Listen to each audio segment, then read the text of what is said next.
Upon awakening, Xiaoxi found herself transported to the world of Douluo.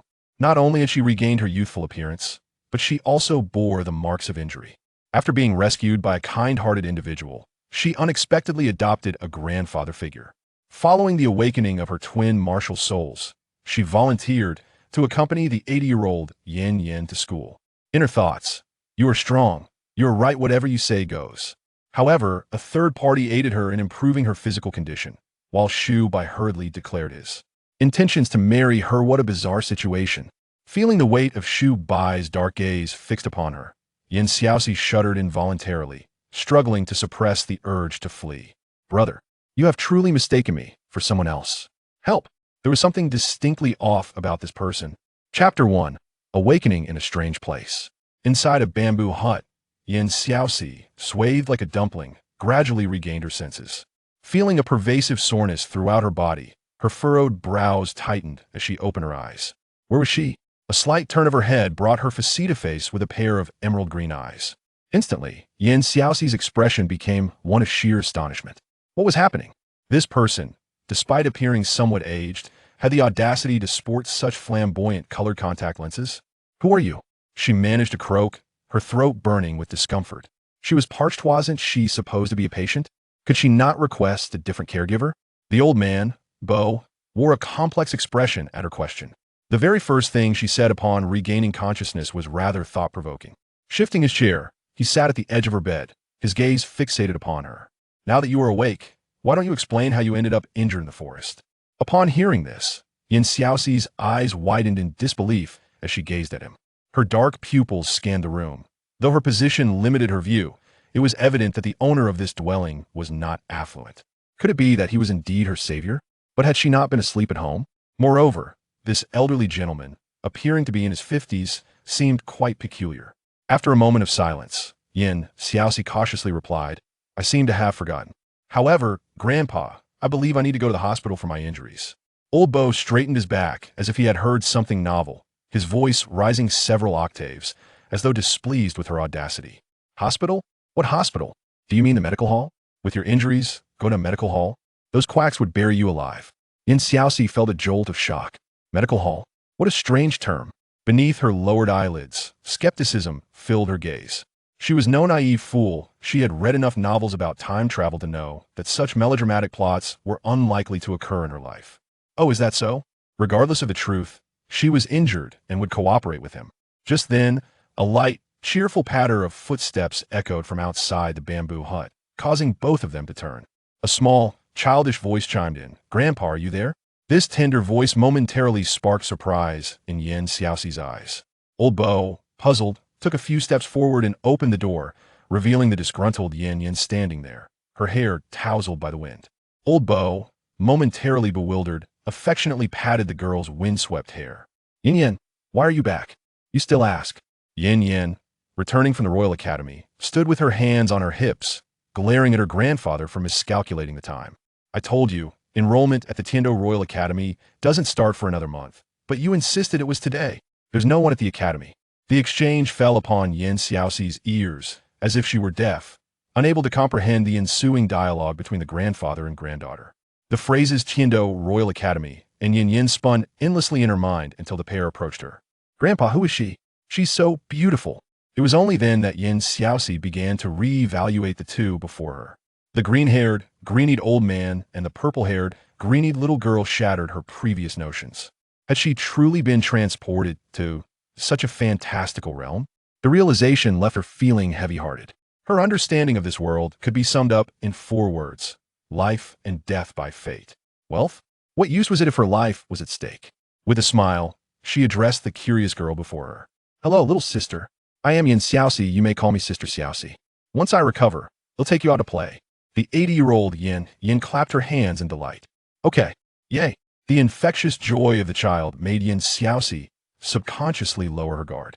Perhaps having a sweet younger sister was not so bad after all.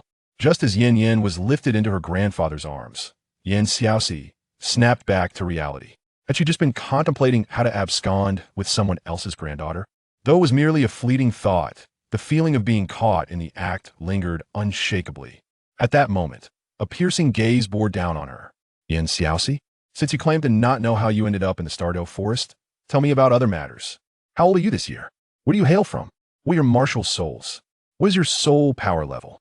Caught off guard by this barrage of questions, Yin Xiaoxi found herself momentarily speechless.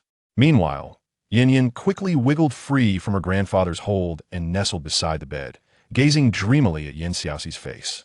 You're so pretty, even more so than Xiaoling. The soft, syrupy voice snapped Yin Xiaoxi out of her stupor, and she regarded the girl with tender affection. Thank you for your kind words, little sister. Being called little sister reminded Yin Yan of her earlier self-identification as sister, causing her to pout in displeasure. Grandpa, I'm the older sister, right? Her grandfather, ever compliant with her whims, nodded indulgently. Yin Yan's expression gleamed with triumph. See? Grandpa says I'm the older sister. Yin Xiaoxi was utterly astonished, staring blankly at old Bo, who was nodding with a clear lack of integrity. She was 17 this year, although still a minor. It was evident she was older than this 80-year-old girl. Opening her mouth to respond, she met the old man's gaze and quickly adjusted her demeanor, adopting an expression of silent indignation toward Yin Yan. Fine. If she wanted to be the elder sister, let it be. She couldn't afford to provoke the granddaughter-loving title Douluo. Forcing a smile, she inquired, May I ask how old you are, dear sister? Adding dear was her final act of defiance. The mischievous Yin climbed onto the bed, taking advantage of Yin Xiaoxi's injuries to loom over her with an air of superiority, her hands on her hips and her double chin, jiggling as she looked down. I'm Yin Yan, 8 years old. And you? You look about my age. You're not also 8, are you? Yin Xiaoxi. She couldn't help but think that this girl's perception was rather skewed. She would be 18 next year, yet the girl insisted on treating her as if they were peers.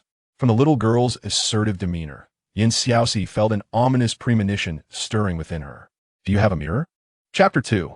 Has my brain shrunk? At this moment, Yin Xiaoxi finally realized that her voice seemed to have softened a tad too much. Could it be? Had she perished? Had her soul traversed? Yanyan picked up a small mirror from the cabinet beside her, struggling to hold it up in front of her face. Do not worry. The scar on your face will heal soon. You are not disfigured. Yin Xiaoxi sighed in relief. Thank goodness. Thank goodness. It was still her face. She had not perished. And it appeared even more youthful than before, which was indeed a blessing, just like her mother, who had always pursued youth. After all, youth equates to vitality. Having comforted herself, Yin Xiaoxi glanced at the trembling mirror before her and quickly spoke up. All right, all right. Her voice carried a hint of terror, fearing that her still recovering body might suffer yet another wave of harm. After Yin set the mirror back down, Yin Xiaoxi composed her thoughts and responded to the question posed earlier. My name is Yin Xiaoxi. I am 8 years old, without a family, and I lack a martial soul and soul power, so I must be an ordinary person, right? The latter part of her statement faltered under the weight of his ominous gaze. Wasn't the awakening of the martial soul supposed to occur at 6? Yanyan had mentioned that they were of similar age, which implied that she indeed had no martial soul. The little girl should not lie. Old Bo stepped forward, his demeanor serious, as he regarded the girl lying on the bed like a quail. Dare you claim to be an ordinary person? Huh, when I rescued you, I already sensed the fluctuations of soul power within you. Moreover, you appeared in the Stardow Forest, injured, yet without a martial soul. Do you take me for a fool? Having recognized the elder's identity, Yin Xiaoxi dared not act recklessly, hesitantly meeting his gaze. I truly should be, without one. Reflecting on his earlier certainty, she earnestly added, I might possess one, but I do not recall. Yet, in her heart, she mused, how could that be? She had merely regressed from 17 to 8 years of age. Seeing her reaction, the elder shook his head, choosing not to press her further. Forget it. You are just a young girl, having sustained such injuries in the Stardow Forest. It is only natural to be wary of others. Confused by his attitude, Yin Xiaoxi began to doubt herself. Did she truly possess a martial soul? Yet, she genuinely had no knowledge of it. In this moment of candor and opportunity to cling to a powerful ally, she found herself even more perplexed, leaving her on the brink of tears. Yin Yan, too, wore a slight frown. After all, she had finally found someone as beautiful as Xiaoling. How could she possibly be an ordinary person like Xiaoling? She had hoped to have her accompany her to the academy. Why not have Grandpa help you awaken it again? Then we would know for sure. Yin Xiaoxi, who was already reluctant to be an ordinary person after her transmigration, felt a spark of hope. Could it really be done? Well, that would be a bother for you. Senior, she exclaimed, overly excited, nearly letting slip the honorific senior bow. If she accidentally blurted that out, not only would there be no martial soul testing, but she would likely be sent back from this new world altogether. The term senior struck the elder as peculiar, but he merely nodded in response. Very well. First, focus on healing. When you are well, I shall assist you in awakening your martial soul. With that, he stepped closer to examine her injuries, his brow furrowing as he scrutinized the delicate flesh on her arm. Upon returning, he had merely staunched the bleeding, yet he distinctly recalled the wound being bruised and swollen during his earlier treatment. He had even feared that her body might not withstand the toxins, planning to detoxify her in stages, only to discover that the poison had retreated on its own. The wounds are not severe. With some rest, you should recover shortly, he concluded, lifting the reluctant little girl from the bedside and heading out. Once they departed, Xiaoxi, already burdened by her injuries and overthinking, closed her eyes and drifted back into slumber. When she regained consciousness, it was to the sound of incessant murmurs by her side. Grandpa, why hasn't Xiaoxi woken up yet? Grandpa, Xiaoxi felt her hand move. Was she about to awaken? With her eyes tightly shut, a wave of anger surged within her. Who was this? Why were they buzzing around like flies, incessantly? Fueled by irritation from being awakened, Xiaoxi abruptly flung off the covers, preparing to unleash her wrath. However, a jolt of pain radiating from her arm made her gasp, clearing her mind in an instant. She had traversed realms. Moreover, she had become an 8-year-old child. This continent was perilous, and the two before her were her lifelines. Processing all this valuable information, a smile more grotesque than a frown emerged on her face. Good morning. Yanyan, good morning, senior. She lifted her head, using her uninjured arm to cover her arm while greeting the two. Upon seeing her awake, Yanyan instantly fluttered over like a jubilant sparrow, cautiously perching at the edge of the bed to avoid disturbing her injuries. Her eyes sparkled with excitement. Xiaoxi, you are awake at last. The elder ambled over, casting her a disdainful glance. It is not morning anymore. You have just in time for lunch. He lowered his gaze to inspect her right arm's injury, noting it was not serious before departing. Yanyan, perched at the edge of the bed, watched with gleaming eyes. She adored Xiaoxi. After all, Grandpa had indicated that she had exhibited fluctuations of soul power when he rescued her. She was a soul master. Since Xiaoxi had forgotten her family, perhaps. With a mischievous grin, Yanyan raised her gaze to Xiaoxi, her expression practically screaming mischief. Xiaoxi, don't you remember anything? Sitting on the bed, Xiaoxi, seemingly unfazed, grinned as she lifted her uninjured arm, playfully ruffling the girl's hair until one side of her face blushed, at which point she relented. Indeed, what of it? She mused, thinking that since the little girl had offered her face, she ought not to be too harsh. As long as her requests were reasonable, she would indulge her to keep her spirits high. Yanyan rubbed her reddened cheek, gazing up at her with wide, innocent eyes that softened Xiaoxi's heart. In the next moment, Yanyan, resembling a cunning little fox, tugged at the corner of the blanket, playfully pulling it. Then Xiaoxi shall stay by my side. With me around, you shall never be harmed. The soft, cooing voice and the gentle tug of the blanket across her body were not painful. They felt like a kitten retracting its claws, continuously scratching at Xiaoxi's heart, halting her thoughts. All right, half squatting at the bedside, Yanyan's feet began to feel numb. At that moment, she evidently cared little for herself, her eyes twinkling with playful glee as she watched Xiaoxi. The meaning of the little stream is that she has agreed to accompany me to the Royal Academy. Faced with Yanyan's adorably naive blinking, Xiaoxi, who appeared composed on the surface, was internally screaming like a gopher. Forgive her for her lack of worldly experience. Where's this place? Agreed. Tia just going to that so-called Royal Academy? Once she regained her senses, she realized she had been tricked. Yanyan received the desired response, and, fearing a change of heart, hurried off to find old Bo, who was bringing in the food, leaving Xiaoxi in a disarray on the bed. Chapter 3. Awakening at the dining table, Xiaoxi, silent and with her head lowered, listened quietly to the conversation between the grandfather and granddaughter. Remaining silent was her ultimate form of rebellion. During the subsequent period of recuperation, little Yanyan would come by daily to keep her company.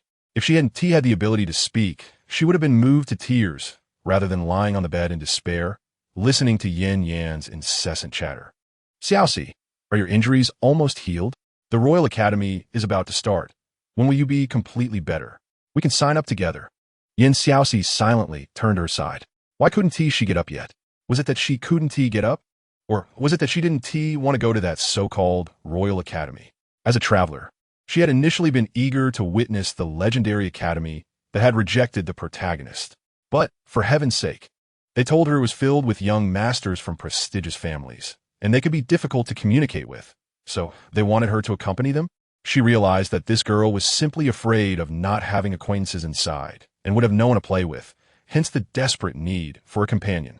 As Yanyan excitedly rambled on by the bedside, the person involved was silently chanting, "I want to listen to your nonsense," when her grandfather entered. He picked up Yanyan, who had been talking to thin air, and kicked the bed. "Get up. Stop pretending.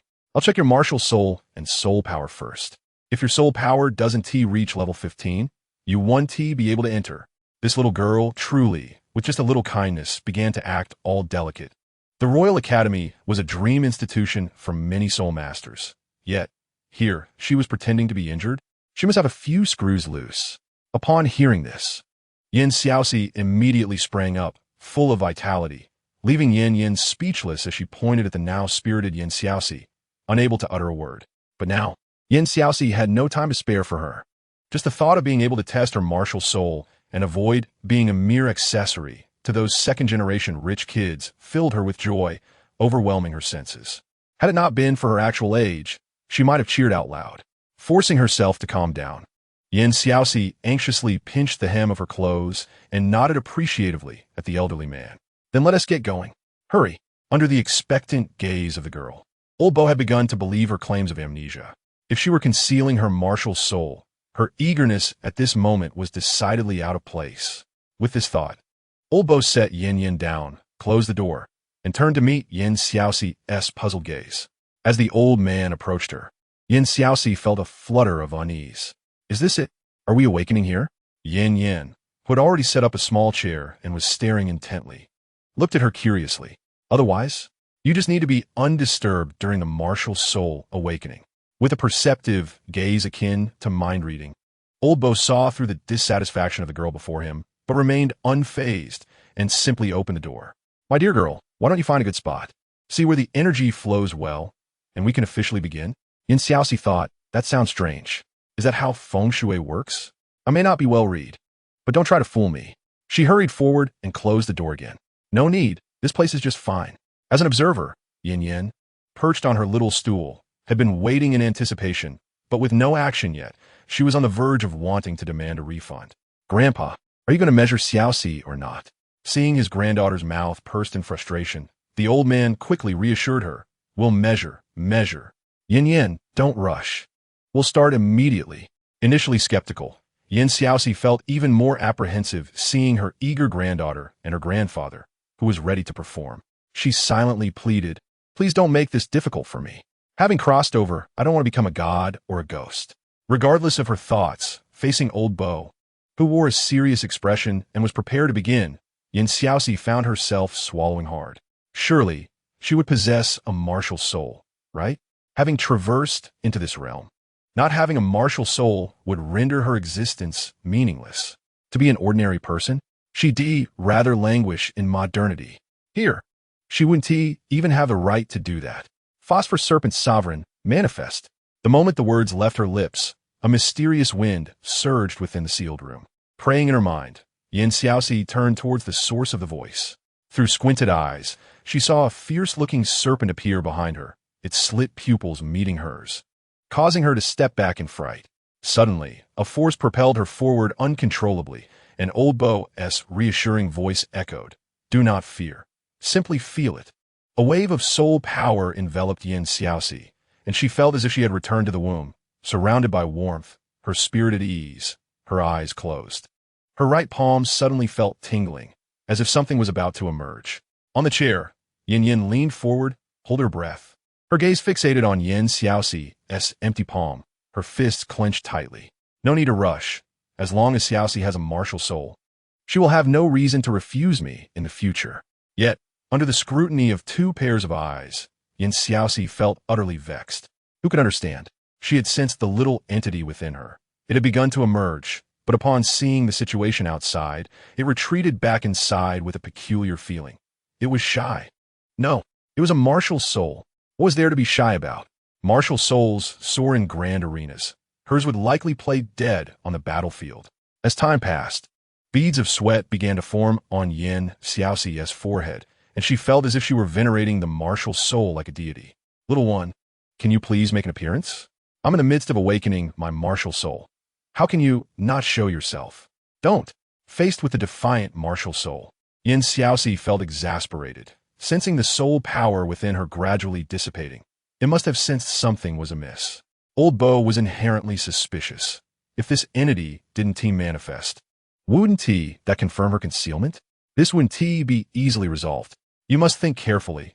If I'm in trouble, you won't fare well either, and besides, you'll need to rely on it for your future soul rings. For a martial soul with its own consciousness, Xiaoxi already bore a dislike. Had she not been forced into this predicament, she would have ignored it entirely. I want a soul ring. Chapter 4. Dual martial souls seeing its tone soften. Xiaoxi felt relieved. Thank goodness this entity wasn't entirely unreasonable. Then why don't you come out? What is the point of awakening in solitude? Who would care about your soul ring? Then can't I go? Ignoring the plaintive tone of her voice, Xiaoxi believed that even pride must have its limits. She was not a man, after all, and had no inclination to pity the delicate. Just as Elder Bo was about to retract his soul power, Xiaoxi's right palm, which had been still for a long time, suddenly erupted with a dazzling golden light, causing her to open her eyes instantly. She was eager to ascertain the true nature of the Shuangfu bell. Beneath her right hand floated a weapon spirit resembling a wind chime, and as she withdrew her hand, the golden bell below chimed melodiously against the transparent shell, producing a delightful tinkling sound. The name of this weapon spirit was indeed quite unpretentious, Shuangfu bell, a bell that floated. But why was it referred to as double? Before she could ponder further, Yanyan, who had been languidly seated moments before, abruptly dashed over, her eyes sparkling as she gazed at the Shuangfu bell in Xiaoxi's hand. Xiaoxi, what is this? Xiaoxi stroked her chin, scrutinizing the wind chime once more. Truth be told, its beauty was striking. If she were not so resolute in her own thoughts, she would undoubtedly cherish it. Alas, the gentle voice of the Shuangfu bell did nothing to diminish Yanyan's curiosity, prompting her to reach out to touch the bell. However, as if moved by some unseen force, the bell in the air stirred slightly. The sound of a chime against the transparent shell seemed to urge her to return it quickly. Fearing that the unusual nature of the Shuangfu bell might be discovered, Xiaoxi prepared to retract it, but Elder Bo seized her right hand first. Alarmed, she raised her head, only to find self-doubt reflected in Elder Bo's eyes. Steady now. Shuangfu bell, this man is a titled Douluo. Don't give us away. She could not fathom why she wished to conceal the Shuangfu bell's consciousness from others. It was merely an instinct to hide it. Elder Bo scrutinized her hand, his gaze lingering on the bare bell, nearly fossilized, and murmured in a daze. This shouldn't be. When I found you, there was clearly a fluctuation of soul power. How can you possibly lack a soul ring? Xiaoxi couldn't help but smirk at his words. If her weapon spirit truly possessed a soul ring, she would have some serious soul-searching to do. Just as she contemplated offering some words of reassurance, she felt something sprouting from her waist. This sensation instantly turned her face crimson. What was this indescribable feeling? She was a blossoming young maiden. How could this happen? Elder Bo, perplexed by the sight of the cat's tail sprouting from her back, along with the accompanying yellow soul ring, felt a spark of realization. Yes, this was it. He could never be mistaken. Yet, as he scrutinized the twin weapon spirits, he hesitated. Were the prodigies of the continent being churned out en masse? Was he merely lucky to stumble upon another? Xiaoxi, upon seeing the ghostly royal cat's tail, felt something amiss. Why did this cat have the tail of a leopard? Was a cat's tail supposed to be this long? The unfortunate homophone of ghostly spirit cat sent an unsettling chill down her spine. According to Elder Bo, the location where he found her was near the border between Xingluo and Tiando, combined with the nature of her weapon spirit. Regardless, she was determined to avoid any association with royalty, especially the Xingluo royal family. With a newfound resolve, Yin Xiaoxi looked up at him, her large eyes shining. Senior, let us just say my weapon spirit is the Shuangfu Bell, shall we? Yanyan's gaze flitted between her two weapon spirits, and upon hearing this, she glanced curiously at the swaying tail behind Yin Xiaoxi. Why, the tail is so adorable, fluffy and inviting to touch. Under the weight of Yan's longing gaze, Yin Xiaoxi promptly retracted her weapon spirit, reaffirming her decision to abandon it as an excellent choice. Elder Bo regarded Yin Xiaoxi with a grave expression, slowly nodding. Her choice to conceal her talents had saved her life. His intention had been to escort her away. As a guest elder of the Tiando royal family, he could not afford any ties to those from Xingluo, and given that she was being hunted by them, with her mere level 15 soul power and no one to protect her, she was doomed. Were it not for Yan's evident fondness for her, he would never have taken on such trouble. Keep it under wraps. From now on, call me Grandpa like Yanyan. With that, he strode towards the door. Having accepted her as a granddaughter, he needed to address the recent troubles posed by the Xingluo individuals appearing on Tiando territory. After his departure, Yin Xiaoxi gazed at the Shuangfu bell in her hand, which continued to emit joyous chimes, feeling somewhat exasperated. Neither of her weapon spirits seemed particularly useful. Compared to the life-threatening, ghostly royal cat, the Shuangfu bell, which she found hard to manage, was evidently her best option for traversing the continent. Sighing, she withdrew the bell and took Yanyan's chubby paw, heading towards the small stool she had just moved, preparing to engage in some persuasive conversation. Seated upon the stool, Yanyan, who had thought attending the Royal Academy was a foregone conclusion, looked at her with a resentful expression upon hearing her reluctance. I don't care. You promised me. How can you go back on your word? If you refuse to go, I'll have Grandpa send you back. She was not as naive as her young age suggested. Turning her head defiantly, Yanyan adopted a stubborn demeanor that nearly drove Yin Xiaoxi to take action. This little rascal, if it weren't for the fact that they were under the same roof, she would have certainly demonstrated what it meant to feel the pressure of bloodline, pulling her stubborn body back, disregarding the defiant shake of her head. Yin Xiaoxi earnestly attempted to reason with her. Yanyan, listen to me. You know my identity is quite significant, and if I were to attend the Royal Academy with that identity, I fear I might be left with nothing but my bones. This was a typical case of leveraging someone else's resources. The Tiando royal family would need to have the capacity for such boldness, or she would be in serious trouble. As if absorbing her words, Yanyan stared at her, deep in thought, before nodding vigorously. Indeed, just as Yin Xiaoxi marveled at her epiphany, the little girl swiftly shifted her tone. But you can't go like this. Your little bell doesn't even have a soul ring yet. If you go, won't that expose your twin weapon spirit? Yin Xiaoxi found herself momentarily speechless. The matter of the soul ring was indeed beyond her control. Noticing her expression softened slightly, Yanyan, with an air of maturity, patted her shoulder. Don't worry. As long as your weapon spirit remains concealed, hiding your identity will be absolutely no problem. The pseudo-child, comforted by a genuine child, felt a whirlwind of emotions within Yin Xiaoxi. She believed she could still struggle a bit more. Just as she was about to say something further, the door was suddenly flung open with a loud bang. An elder Bo strode in, backlit by the doorway. Whatever he'd been doing outside, he returned with an ominous aura, his gaze piercing as it fell upon them. This chilling demeanor did not seem directed at them, but rather as if he had yet to recover from whatever had transpired. Yin Xiaoxi discreetly sniffed the air, her pupils contracting as she quickly lowered her head to conceal her fear. Although she was accustomed to the peace of the prosperous era, she found it difficult to accept the implications of Elder Bo's recent outing. Yanyan, upon seeing Elder Bo return, dashed towards him. Grandpa, you're back. As she drew closer, the icy aura surrounding him dissipated entirely, as if the previous scene had been deliberately orchestrated for Yin Xiaoxi's eyes. It served as a warning. She was currently both safe and in peril, hence she should refrain from unnecessary resistance. Understanding that her attendance at the Royal Academy was not within her control, Yin Xiaoxi swiftly made a decision in her heart.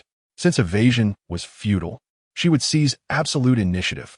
Resolute, Yin Xiaoxi approached with composure, embodying the essence of an earnest 8-year-old. Her face radiant with sincerity as she poured a glass of water for the elder Bo seated at the table. Grandpa, drink some water. The elderly man, taken aback by being addressed as Grandpa, was astonished by her adaptability his hand lifting the cup in a daze. While he sipped his tea, Xiaoxi exchanged a knowing glance with Yanyan, who eagerly clung to Elder Bo's arm. Grandpa, the Royal Academy is starting soon. Xiaoxi still doesn't have her soul ring. Noticing his silence, already determined to grow stronger, Xiaoxi sprang into action, as waiting idly was not her style. Her hands, tense at her sides, clenched momentarily as she moved to his left, inhaling deeply as her stiff hand tugged at his sleeve. Sensing that her actions might appear somewhat strange, Xiaoxi decided to embrace the absurdity, mimicking Yanyan's tone. Yes. Grandpa, I still don't have my soul ring.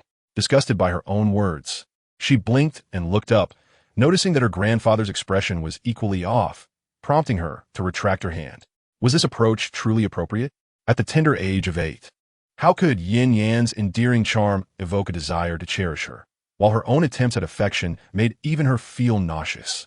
Perplexed, Yanyan, nestled in Elder Bo's embrace, observed the two with contorted faces, her eyes filled with confusion. What was amiss with them? Never mind. The matter at hand was more pressing. She nuzzled against his chest like a purring kitten. Grandpa, registration for the Royal Academy seems to start the day after tomorrow. Shall we venture into the Star-Do forest tomorrow? Having successfully captured his attention, Elder Bo, cradling his fragrant and soft granddaughter, nodded in agreement. All right, we will heed Yanyan's wishes, but you must rest early tonight. The victorious Yanyan straightened her small frame and assured him, Grandpa, I absolutely will not oversleep tomorrow morning. Elder Bo affectionately ruffled her hair, yet his gaze lingered on Xiaoxi, who appeared oblivious to the unspoken implications. She displayed a blatant disdain, addressing the small girl, questioning her existence. And you, rise early tomorrow. Don't think I'm unaware you like a certain someone. Cannot awaken until noon. Standing aside, Xiaoxi, inundated with thoughts, blinked at the retreating figure. Was she being scorned? Could her propensity for slumber truly be blamed on her? I try, she mumbled softly before closing the door. Surely, they hadn't heard her response? Unsure even of herself, Xiaoxi could only hope for a miracle to unfold the following day. The next morning, before the roosters crow, Xiaoxi's door was flung open with a loud bang.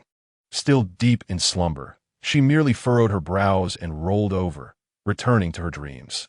Observing her state, Elder Bo moved to approach, only to be halted by the small cotton-padded jacket beside him. Grandpa, let Yanyan come. Amused by her audacity, Elder Bo proceeded towards the closed window without objection. Instantly, Yanyan joyfully raced to the bedside, leaning over cautiously, as if afraid to disturb her, gently poking her finger through the quilt. Xiaoxi, wake up. Upon hearing the commotion, Xiaoxi yanked the quilt over her head, denying even a glimpse at Yanyan. Yanyan, meeting her grandfather's teasing gaze, suddenly summoned her inner strength and yanked the quilt away. The startled Xiaoxi, eyes wide, stared at the shy Yanyan beside her. Whoa, how can such a little girl be so deceptive? It's as if they consumed spinach. There is no correlation between strength and appearance. Aware of Yanyan's cautious glances, Xiaoxi managed a strained smile. Yanyan, why are you up so early? Elder Bo, who had been standing by, shot her an exasperated glance. Early? If you delay any longer, you won't return until evening. All right, I understand. Xiaoxi grumbled as she cast a glance at the dark sky outside, beginning to prepare herself. Unable to tolerate her usual sluggishness, Elder Bo took Yanyan by the hand. Hurry up. Yanyan, let us go buy breakfast. Being led along, Yanyan turned back to encourage the still groggy Xiaoxi. Xiaoxi, get up quickly. Breakfast? At the mention of food, Xiaoxi's energy surged. God knows, the last few days with these two had left her palate yearning for flavor. Not that there was a lack of meat, but rather a distinct absence of salt. Okay, I'll be right there. I want 2 vegetable buns and a bowl of porridge. She quickened her movements, spurred by her excitement. Elder Bo, observing her fervor, frowned slightly and waved a hand dismissively at her hastening form. Chapter 6. In the face of adversity, remain calm and smile through it. The trio enjoyed a peaceful breakfast before boarding the carriage, heading westward.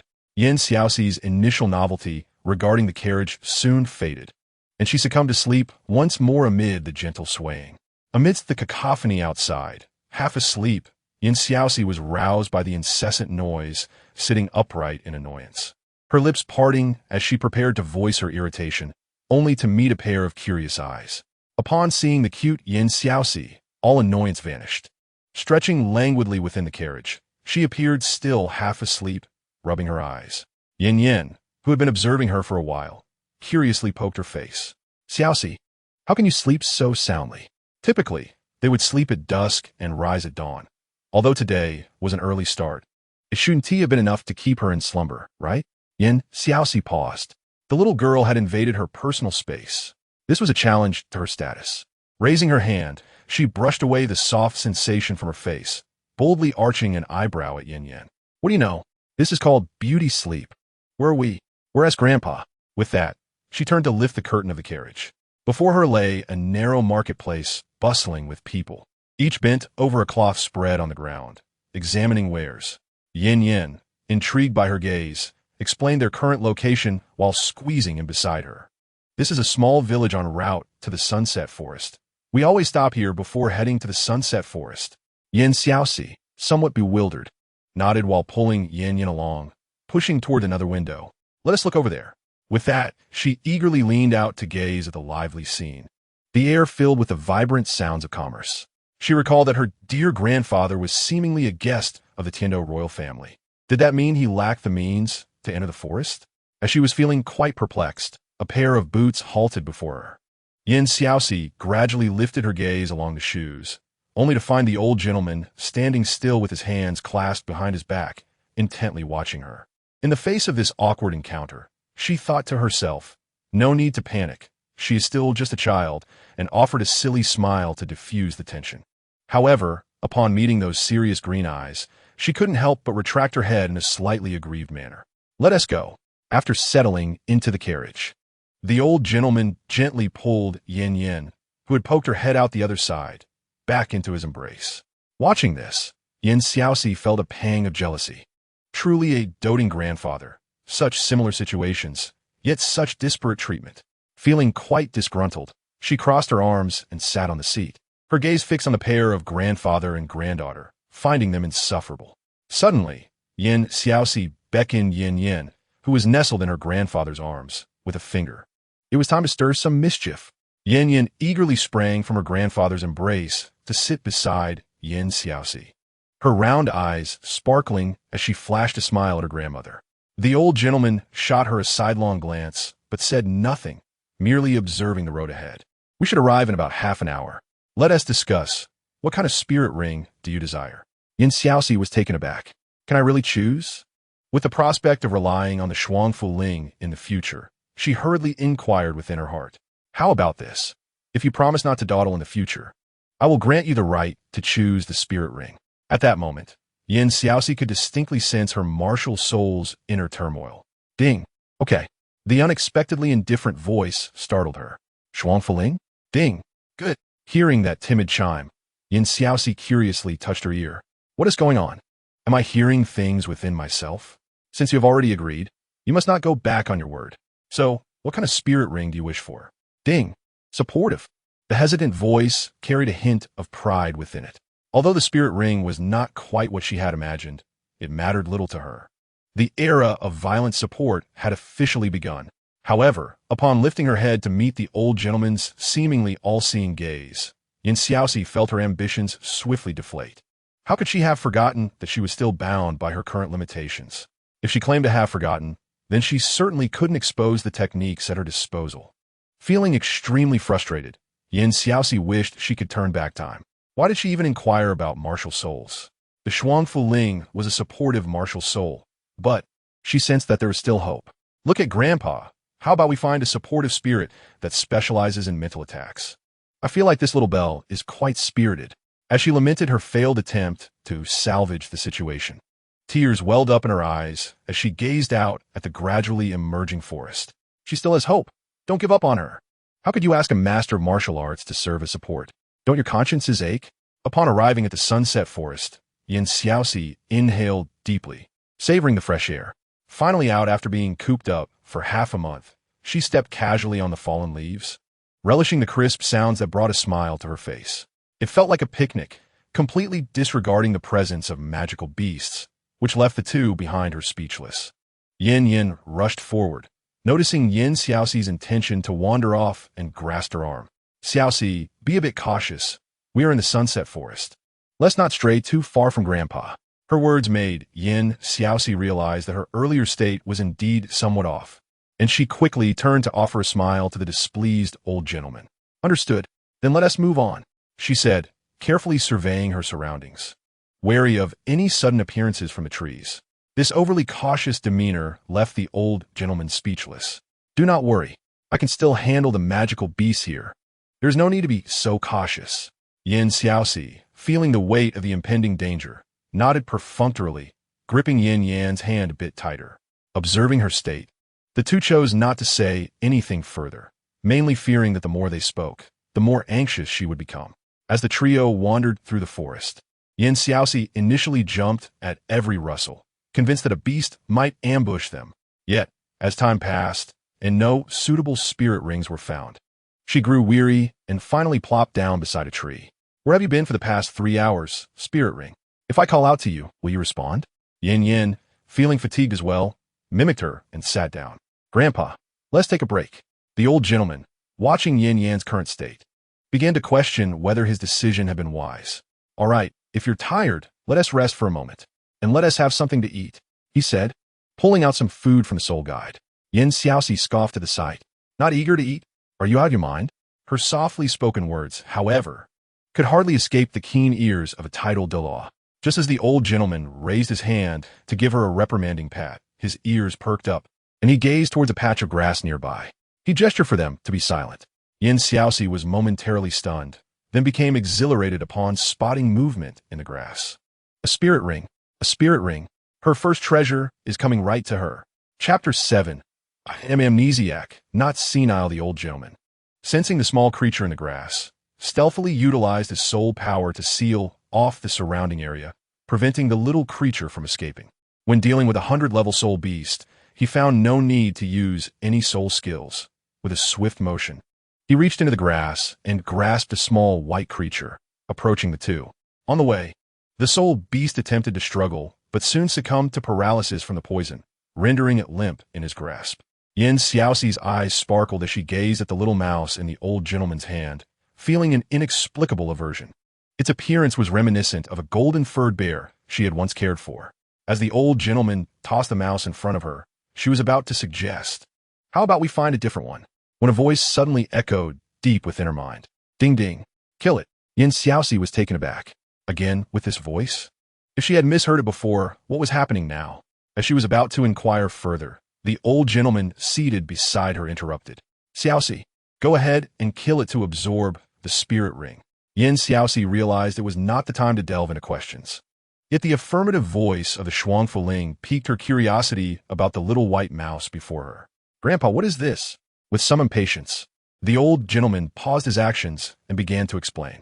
This is a Xian mouse, one of the rare spirit beasts with mental attack capabilities, and it possesses a remarkable self-healing ability. Given its dark attributes, it should not be here, but since we stumbled upon it, consider yourself fortunate. Yin Xiaoxi's heart stirred at the mention of mental attacks.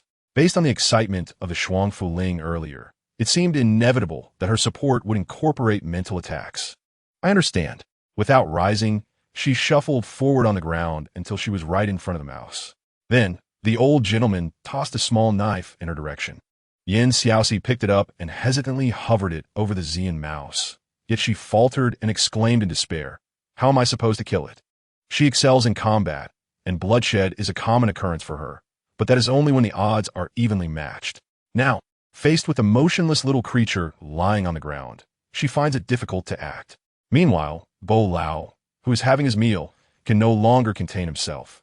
He slams his chopsticks onto the floor, his eyes betraying an intent to kill. You got the knife. Why do you ask me how to strike? You got the chopsticks.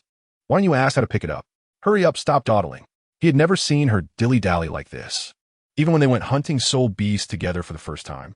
Startled by his shout, Yin Xiaoxi shivers. She turns around and silently persuades herself. Phew, it's fine. It's fine.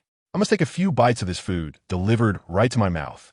Yet, despite her words, a twinge of guilt lingers within her. She mutters to the oblivious Xian mouse, "If I act swiftly, you'll suffer less." The swift execution of her actions starkly contrasts with her earlier hesitance, causing Bo Lao to narrow his eyes instinctively, drawn to the straight trail of blood on the ground. He then glances at the dazed Yin Xiaoxi, and his anger boils over. He had suspected she was just playing tricks on him, but now it seems she is genuinely foolish. What are you waiting for? Are you going to absorb it, or let other soul beasts come and divide the spoils? Yin Xiaoxi shrinks back at a shout. This is her first time eating such soft food. Can't she allow her some time to adjust from that unnamed emotional state? I don't want to, she mutters defiantly, sitting cross-legged. Why sit cross-legged? She doesn't know. It's just that during this time, she has seen them all meditating like that. If she doesn't won't it make her seem unprofessional? Closing her eyes, she begins to guide the soul rings towards her with her soul power. Whether it is because her other martial soul already possesses a soul ring, or perhaps because she is not the protagonist deserving of the soul beast response, she is uncertain. This time, the process of absorbing the soul ring is effortless, and upon completion, her soul power rises by a level. Thanks to her dual martial souls, Yin Xiaoxi does not experience any accumulation of soul power. This upgrade is purely a delightful surprise. The two waiting nearby are unaware that she has already finished absorbing the soul ring. They are half leaning on a tree trunk, engaged in casual conversation. Yanyan glances at Yin Xiaoxi, who is absorbing the soul ring, and can't help but tug at her grandfather's clothing. Grandpa, how long will it take for Xiaoxi to absorb it? Bo Lao squints at the unremarkable sight of Yin Xiaoxi and slowly closes his eyes again. We still need to wait. According to the master's theory, her soul ring should present no challenges. Hearing this name for the first time, Yanyan sits up, looking curiously at her grandfather, who has closed his eyes. Who is Master? Lying on the ground, Bo Lao's voice carries a hint of melancholy. Master? He is a legendary figure who commands both admiration and disdain. Legendary figure? The reluctant Bo Lao nods. Indeed, a legendary figure. Yin Xiaoxi leans on her chin, observing the two. The curious granddaughter and the seemingly profound grandfather make her itch to intervene. With her name as the beginning, the topic flows without her participation. Seeing that the old man intends to keep the mystery, the neglected Yin Xiaoxi can no longer contain herself. A legend? Theory first, practice last. Yanyan, truly a good sister in her heart, rushes over excitedly as soon as she sees Yin Xiaoxi has awakened. Xiaoxi, you're finally better. I waited so long. Watching the little girl pout, Yin Xiaoxi can't help but twitch her mouth. Sister, we must speak with evidence. What do you mean by long time? Bo Lao casts a doubtful glance at her. Didn't you say you remember nothing? How do you still know about the master's theory? Yin Xiaoxi is taken aback. I told you to keep your mouth shut. See what happens. Fortunately, she is not entirely unprepared. Getting up, she brushes off the leaves stuck to her clothes. I merely have amnesia, not insanity. You have so many of his books in your room. If I glance through them, wouldn't I know? Yanyan looks at her grandfather, who does not deny this, but says nothing further. Sensing the atmosphere becoming awkward, Yin Xiaoxi quickly speaks up. Do you want to know about the soul skill I just acquired, Yanyan? This question not only captivates Yanyan, but also prompts Bo Lao to stand and walk toward her. Come, tell us. With a smile, Yin Xiaoxi takes a few steps forward. Double floating bells, you promised me. Cooperate. Turning to face them, she feels a wave of anxiety, but calls out with a hint of uncertainty. Double floating bells. Fortunately, the double floating bells respond vigorously, ringing clearly. As she looks at the two, a sense of hesitation floods her. Her first soul skill is healing. She wonders if they will perceive it. First soul skill, vibrating bells. She announces, and as her voice fades, the bell in her hand rises, emitting a powerful resonance. A continuous wave of light radiates from the double floating bells, washing over the three of them. Initially, the two watch with bewilderment at the ringing bell suspended in midair, but after 5 seconds, Yanyan suddenly pales, convulsing and collapsing to the ground. Chapter 8. The Academy Yanyan. Bo Lao crouches down in a panic, using his soul power to examine Yanyan's body. Only after confirming that she is not seriously harmed does he lift his gaze, filled with fury, towards Yin Xiaoxi. What happened? Stuck in place, Yin Xiaoxi, with a mournful expression, looks at him in confusion. I don't know what is going on. My first soul skill is a healing skill. How could this happen? It is clearly non-offensive. If she is blamed for this, she would be more wrong than Douluo. At that moment, Bo Lao feels Yanyan's hand twitch slightly, and, connecting it to what she just said, he already has a plan in mind. Steadily, he picks up Yanyan. From now on, do not use this soul skill on Yanyan. Watching the two figures recede into the distance, Xiaoxi feels like a withered flower in the field. But why is this happening? She has yet to recover from the sorrow of unleashing a purely supportive soul skill from a soul beast infused with mental attack. Now, with Yanyan, it truly is a plight beyond words. Snowflakes drift, the north wind howls, and the world is shrouded in desolation. Since the incident arose because of her martial soul, she cannot shirk her responsibility by leaving. Striving to catch up, yet gradually falling behind, Xiaoxi feels like crying. Old man, can't you be a bit more reasonable? At this speed, it's not like my short legs can keep up, just as she is about to lose sight of them. She grits her teeth and releases her Ghost King Cat martial soul, accelerating with all her might to avoid being left behind. Once she reaches the edge of the forest, she conceals her martial soul. By now, she knows the way and there is no risk of losing them. Meanwhile, on the other side of the forest, a teenage boy, accompanied by a shorter, chubby companion, is also searching for the magical beasts in the woods. Mubai, already impatient, can't help but feel like throwing this guy away after seeing the dean leave. How did he never notice how clingy this fellow was to the dean during his childhood? At this moment, it seemed as if the martial spirit sensed something, prompting Mubai to swiftly look up towards the other side of the forest. Just as he contemplated pursuing it, he was restrained by Hong Jun, who grasped his arm. "Where you going, boss?" Hong Jun inquired, a hint of concern in his voice. Feeling slightly vexed, but regaining his composure, Mubai shook his head at the anxious child holding on to him. "It's nothing, let's continue." His gaze drifted towards the direction from which the sensation had vanished, his eyes shimmering with a blend of anticipation and longing. On the carriage, upon her arrival, Xiaoxi was immediately engulfed by Yanyan's exuberance. The already breathless Xiaoxi was unceremoniously knocked to the ground, propping her head up with her hands as she looked at the lively figure writhing atop her. "Are you all right?" Yanyan nuzzled against her cheek. "There's nothing wrong. Grandpa is just overreacting. Xiaoxi will register at the academy tomorrow." With some effort, Xiaoxi helped Yanyan to her feet and glanced towards Bo Lao, who appeared unfazed and was pouring tea. "Are you testing me?" Xiaoxi thought. Surely, by now she understood this cunning individual likely knew all along that Yanyan was fine and had orchestrated this scenario merely to gauge her reaction. Bo Lao raised an eyebrow, not denying her insinuation, and took a sip of tea. However, Xiaoxi's keen eyes caught sight of his evident distaste for the bitter brew. Unable to resist, she took a sip herself, a look of admiration blooming in her eyes. This old man truly lacks appreciation. How could he disdain such exquisite pu'er tea? The person who gifted it to him must be a cruel connoisseur. The next moment, a soul-guiding ring appeared before her, filled with an array of tea leaves. "Do you like it? It's yours." An admirable young lady, yet she possessed such a peculiar taste. The bitterness of the tea was utterly lost on him. Stunned, Xiaoxi chuckled as she slipped the ring onto her finger. "Is this a form of compensation?" Bo Lao, lounging casually after instructing the carriage driver to make rounds, responded nonchalantly, "I suppose so. I am quite suspicious by nature. Even those who accompany Yanyan must be vetted.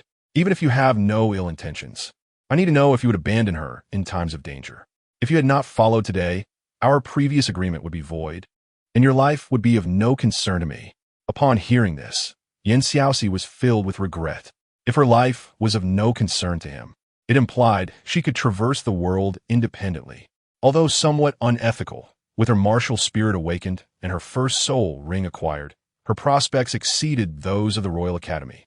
With a sly smile, she looked at him. "What if I claimed I took a wrong turn? Would you believe me? You might not know, but I intended to head in the opposite direction." Before she could finish, Yanyan lunged at her once more, pinning her down. "What do you mean, Xiaoxi?" Struggling beneath the weight, Xiaoxi exerted a bit of force, inadvertently pinning Bo Lao instead. "Since you've taken a wrong turn, it suggests your bond with Yan remains intact. Tomorrow, I shall take both of you to register." With her objection dismissed, Xiaoxi slumped on the chair in silence. The following day, at the entrance of the Royal Academy, Xiaoxi, awakened early once more, emanated an aura of reluctance as she slowly descended from the carriage. Yanyan eagerly followed, bouncing down with youthful exuberance as she beheld the queue ahead. Wow, so many people. Hearing her exclamation, Xiaoxi lifted her gaze toward the academy, which had now exited the imperial city. She was left speechless, her jaw agape in awe. So beautiful. Inside the iron gates, the grandeur of the square unfolded before her. A magnificent blend of towering architecture and the natural landscape of the mountains cloaking the academy in an air of mystery, rendering it impossible to discern its true scale. The students within, clad impeccably, strode gracefully, exuding an elegance and nobility that ultimately faded from view. Having never encountered such opulence, Xiaoxi was utterly captivated by the magnificence of the academy. No wonder it is the Royal Academy. Why not simply call it the real-life Barbie Academy? Especially at that moment, surrounded by lavish carriages, the atmosphere elevated the academy to an almost unattainable status. Douluo, trailing behind, playfully smacked her on the back of the head. Don't embarrass me. Let us go register. The light-hearted reprimand did little to dampen Xiaoxi's spirits. In this fairy tale-like ambience, to be upset would be her own folly. Grasping Yanyan's hand to quell her own nerves, she prepared to join the queue, only to find she could not budge her companion. Turning around, she discovered Yanyan looking at her with a bemused expression, pointing towards the entrance. We can just go straight in. Xiaoxi was momentarily taken aback. Is it really acceptable to use the back entrance so brazenly? Observing her demeanor, Yan erupted into laughter. Xiaoxi, what are you thinking? As long as your soul power reaches level 15 and you possess a recommendation letter, you can bypass the series of tests outside. Let us go. Not fully comprehending these details, Xiaoxi followed Yanyan down the exclusive passageway. Upon encountering the gatekeeper, he took the recommendation letter from Douluo as hands and, without requiring any tests, respectfully allowed the three of them to enter. This audacious display naturally incited discontent among the other children who were still languishing in line to register, yet coming from prestigious families. They understood the importance of discretion and refrained from causing a scene. Noticing the disdainful glances directed at her from behind, Xiaoxi's expression hardened. She hoped these individuals would not stir up trouble. As Douluo's granddaughter, she felt confident that dealing with a few spoiled brats would be well within her capabilities, especially given her status as a guest of the royal family. Nevertheless, she knew she needed to discuss her plans with the parties involved. Grasping Yanyan, who was still admiring the scenery, she approached Douluo, who appeared to be engaged in conversation with a portly, white-bearded elder. As they drew near, Xiaoxi contemplated the identity of the elder. After waiting for a moment until their discussion seemed to reach a conclusion, she stepped forward. Grandpa, upon hearing her voice, one of the three chief instructors turned his attention from Yanyan to Xiaoxi, his eyes sparkling with unmasked admiration. He stroked his sparse beard and addressed the elder. These two must be your granddaughters, correct? Truly, heroes emerge from the youth. At such a tender age, she has already attained soul power of level 16. Their future accomplishments will undoubtedly surpass ours. Douluo chuckled with immense pride, his gaze softening as it fell upon the two girls. Yanyan, Xiaoxi, come to meet the committee. They exchanged glances before stepping forward. We have met the committee. Ha ha, splendid. Both are splendid children. The committee members' fondness for them grew with each passing moment. It was well known that the Royal Academy boasted the finest teaching resources and training environments. Yet every student was a child of nobility from the royal palace. It was no secret that those enjoying a life of privilege, even with a modicum of talent, lacked the drive to diligently cultivate their skills. In contrast, these two before him were promising seeds that must not be squandered. Eager to confer with the other two chief instructors about reassigning classes, the elder hurriedly bade farewell to Douluo. I have matters to attend to. You all continue your discussion. Xiaoxi gazed thoughtfully at the hurried silhouette departing before her, a sense of understanding blooming within her heart. It seemed prudent for her to lay low for a while. What brings you to seek my presence?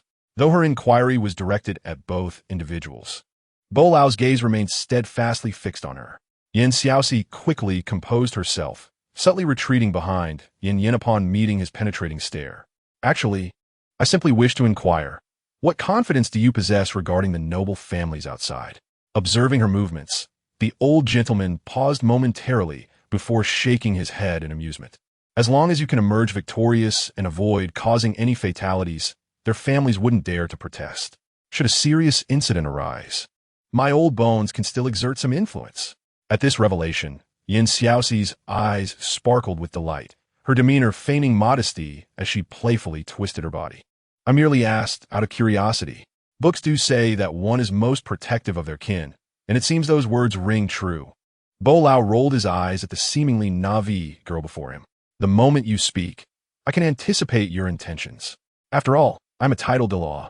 As my granddaughter, even if you act recklessly, none would dare to utter a word against you.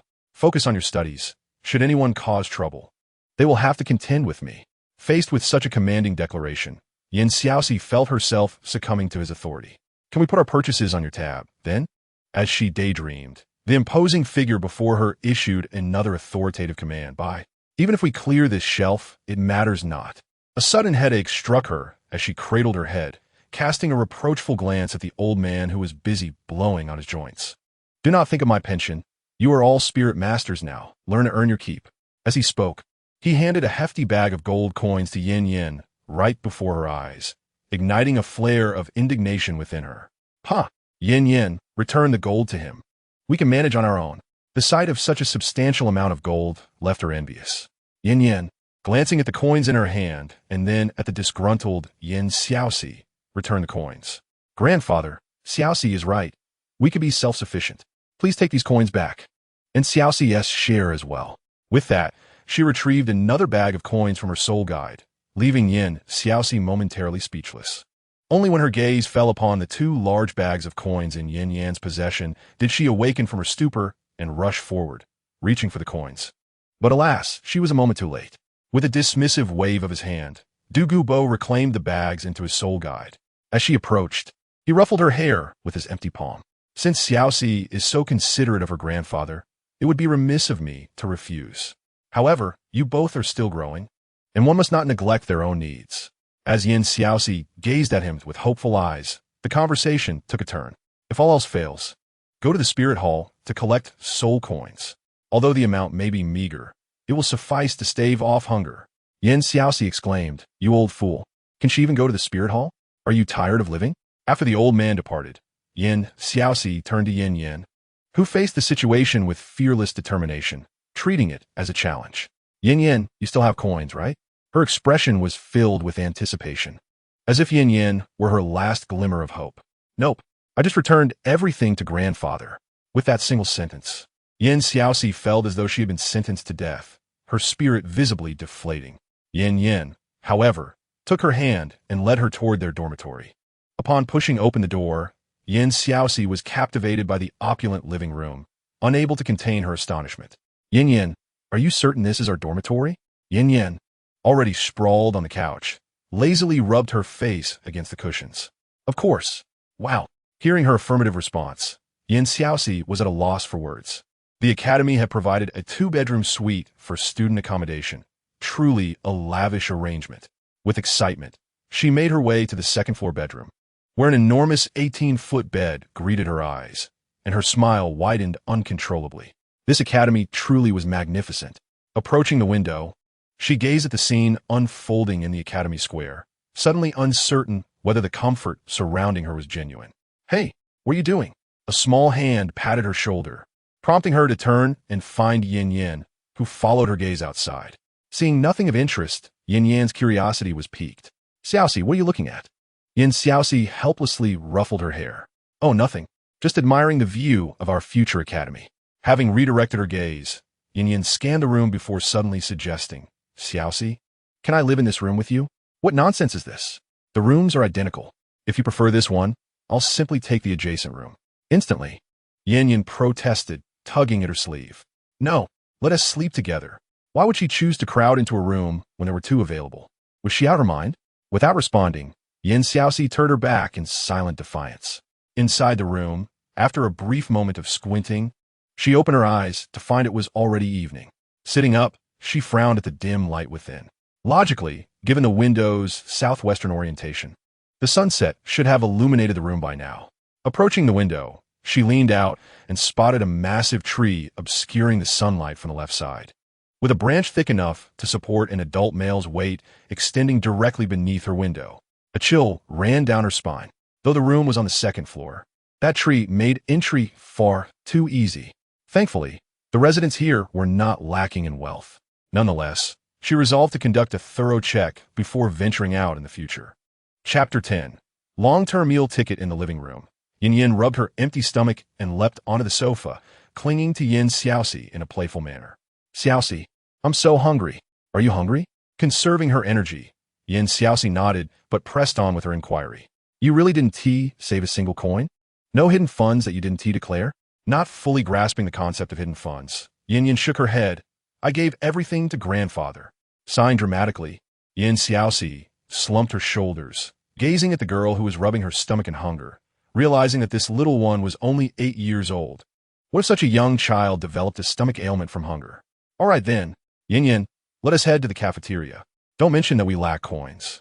To say we forgot to bring any when we left. Understood? Yanyan nodded, albeit with confusion. But Xiaoxi, aren't we both broke? What's the difference? The difference is significant. This is a royal academy, and the people here tend to look down on poverty.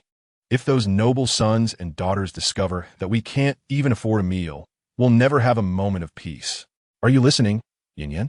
Pouting, Yanyan was tempted to argue that she was the older sister, but the rumbling of her stomach compelled her to nod in agreement. With a smile, Yin Xiaoxi thought, See, I knew you'd come around. Just remember what I said, and don't ask why. All right? Yanyan nodded again, albeit listlessly. She felt that Xiaoxi had changed. She would no longer call her sister, in solemn tribute to the departed name of Yanyan. As the enticing aroma wafted near the cafeteria, I found myself instantaneously willing to embrace the role of a younger sister. With a spirited tug, I grasped Yin Xiaoxi's hand and announced, Sister, Yanyan is hungry. I want to eat an abundance of delicious food. A satisfied smile curled at the corners of Yin Xiaoxi's lips. Fear not. Do you remember what I just told you? Only after Yin nodded did the two of us proceed inside. The dinner hour buzzed with activity, a throng of purposeful individuals flocking toward the food counter.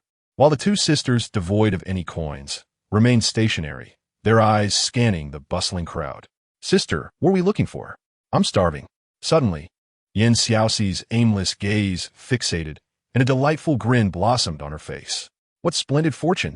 We've found a long-term meal ticket. With that, she pulled Yanyan toward the crowd surrounding Yubong. Alas, whether through a masterful disguise or genuine demeanor, the term debauched seemed tailor-made for him. As we ventured deeper into the throng, Yanyan, feeling a twinge of anxiety, tugged at Yin Xiaoxi's hand. Xiaoxi, where are we headed? Yin Xiaoxi halted, turning to reprimand her earnestly. You must address me as sister. Understood? Worry not. I won't sell you off. As we approached Yubong, we were intercepted by his entourage. Who are you? You dare disturb the Prince Yubong's leisure? I assure you, you'll regret it. The corners of Yin Xiaoxi's mouth curled in satisfaction, as if anticipating their challenge. Oh, regret? Just based on your words? Ignoring Yin Yan's attempts to pacify her, she kicked a chair toward Yubong, withdrawing her hand from the signal still being sent. Listen, little sister, I don't wish for you to join in, but please don't cause chaos. If we lose this meal ticket, we'll all go hungry. The chair collided with Yubang's table, causing him to toss his chopsticks in anger and rise indignantly. Who dares to cause trouble here?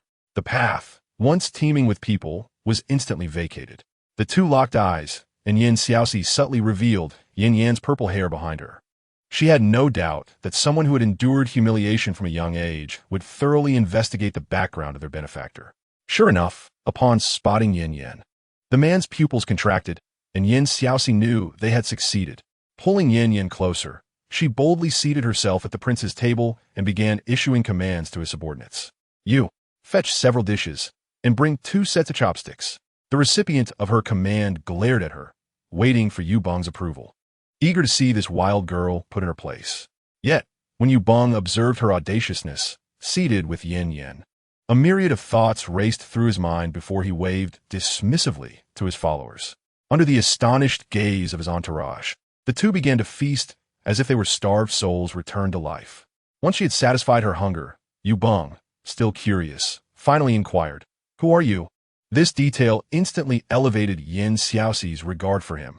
Looking at the cheeks of her stuffed sister, she declared, I am her sister, the granddaughter of the esteemed elder. Then, glancing back at him with a hint of hesitation, she added, I apologize for our abrupt introduction. I was merely frustrated to see you ignoring us while we started our meal. This revelation left not only Yu Bong bewildered, but also rendered Yanyan speechless. Her mouth agape. Frustrated by Yanyan's expression, Xiaoxi quickly tugged at her sleeve beneath the table. Truly a teammate as naive as a pig. Yu Bong, however, did not overlook Yanyan's reaction. With her claiming to be the granddaughter of a notable figure, he was intrigued to see what her intentions might be. If you are eating, why should you be angry? He replied, following her lead. Xiaoxi, irritated, set her chopsticks down. You should know. Grandpa entrusted our gold coins to you to ensure that Yanyan and I study diligently and remain untainted by worldly distractions. Did you not receive them? Gold coins? For safekeeping? What a tale! Yu Bong initially intended to expose her ruse, but hesitated upon witnessing the contentment on Yanyan's face. A shift in thought occurred. I must have forgotten. Indeed, that is the case. My apologies. Yanyan's eyes widened in astonishment as she looked at Xiaoxi. Grandpa, I never mentioned that. Why does he believe you? On the journey back, Yanyan continually stole glances at Xiaoxi, who, upon noticing, feigned interest in the scenery. This guilty demeanor made Xiaoxi chuckle. As they approached their dormitory, fearing this silly girl would dwell on it all night, Xiaoxi decided to address it directly. Speak up. What do you wish to ask? Feeling a bit shy at the inquiry, Yanyan nonetheless seized Xiaoxi's arm. Xiaoxi, why does he agree even knowing you're deceiving him? After a moment of contemplation, Xiaoxi pinched the little girl's cheek. Because he finds you adorable and wishes to indulge you. Yanyan, irritated by such blatant dismissal, swatted Xiaoxi's hand away. Xiaoxi, you're the worst. Always picking on me. At that moment, Xiaoxi observed the pouting Yanyan and hurried to catch up, offering comfort. Meanwhile, at the Snow Star Prince's residence, the ever-inquisitive Bo Lao cast a sharp glance outside, just as a messenger pigeon soared in. Upon raising his hand, the pigeon flew directly to him.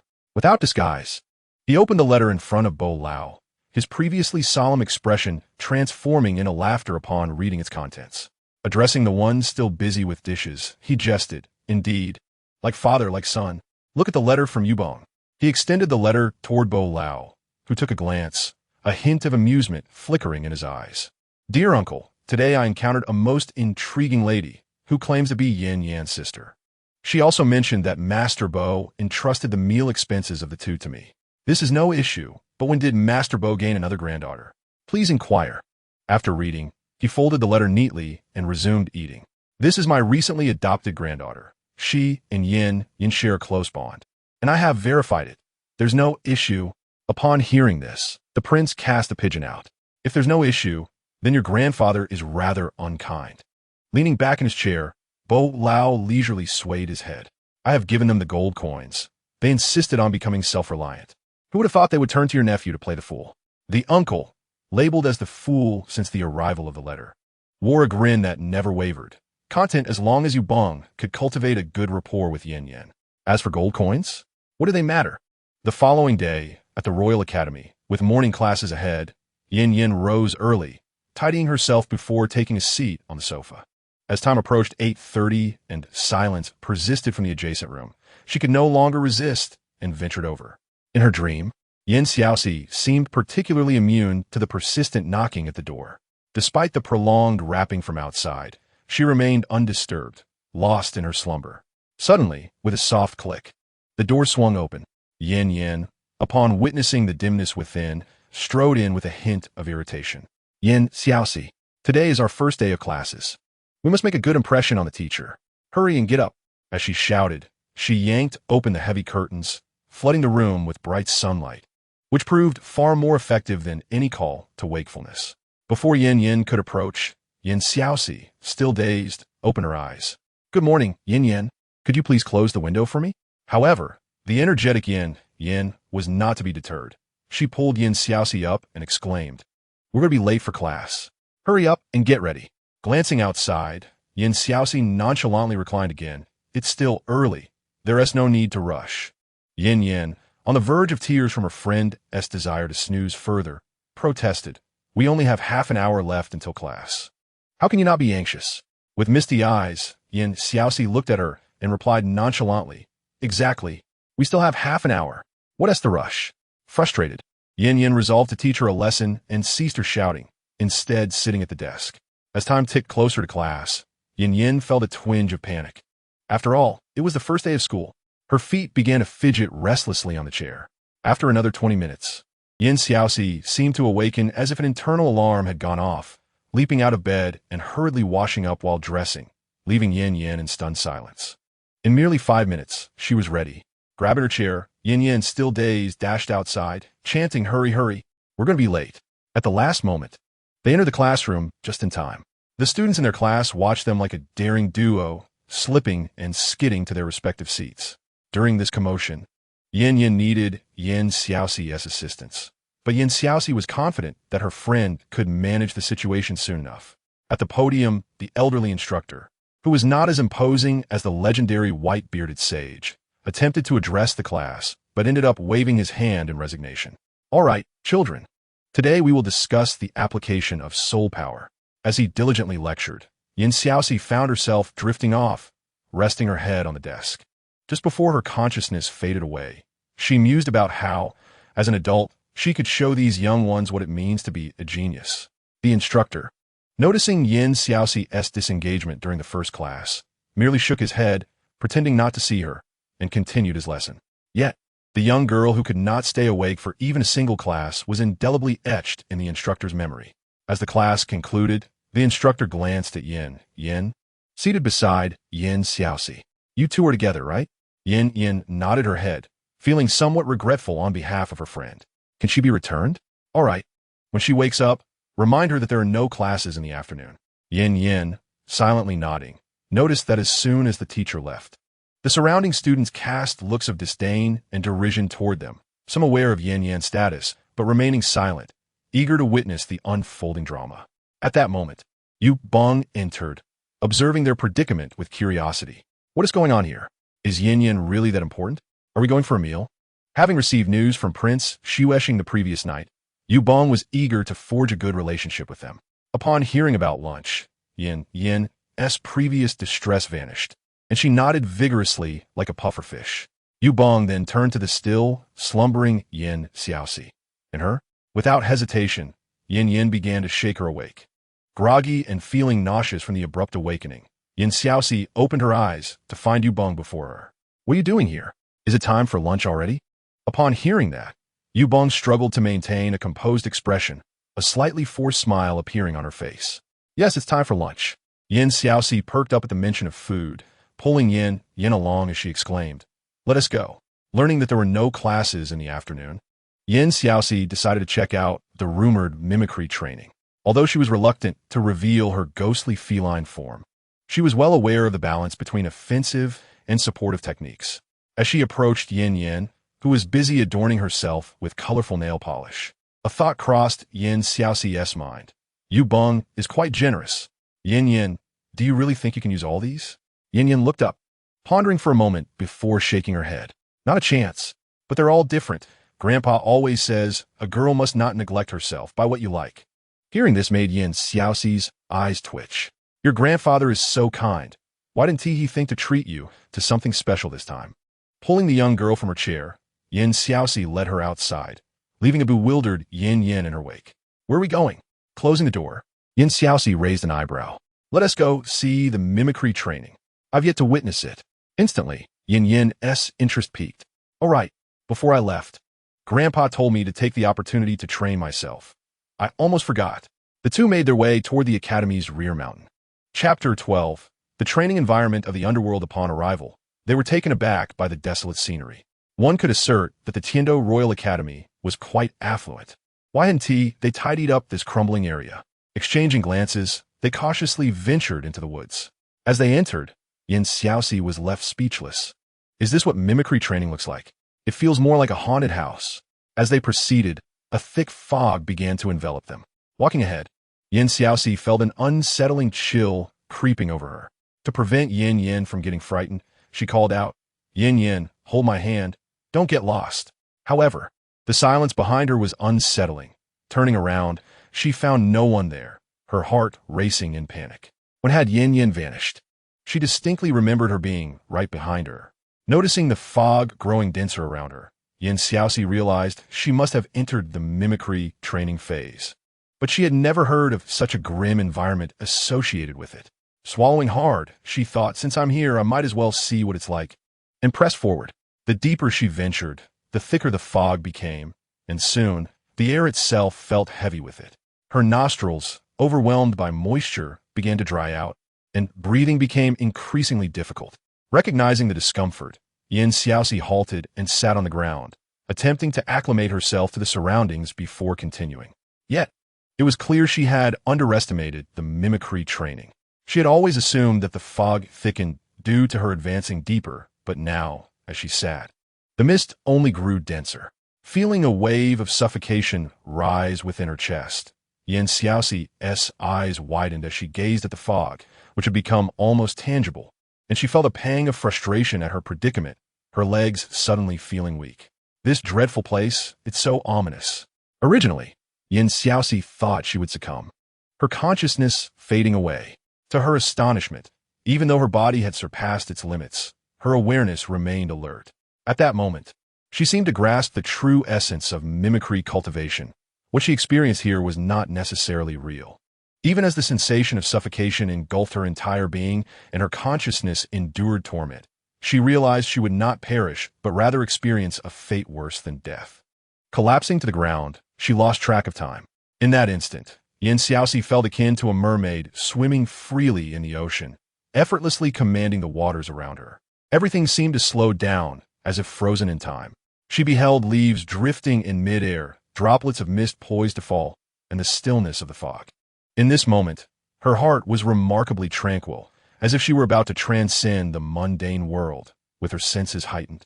She perceived the concealed paths of the wind caressing her ears, the vibrant flow of spiritual energy around her, and the surge of soul power erupting from within her.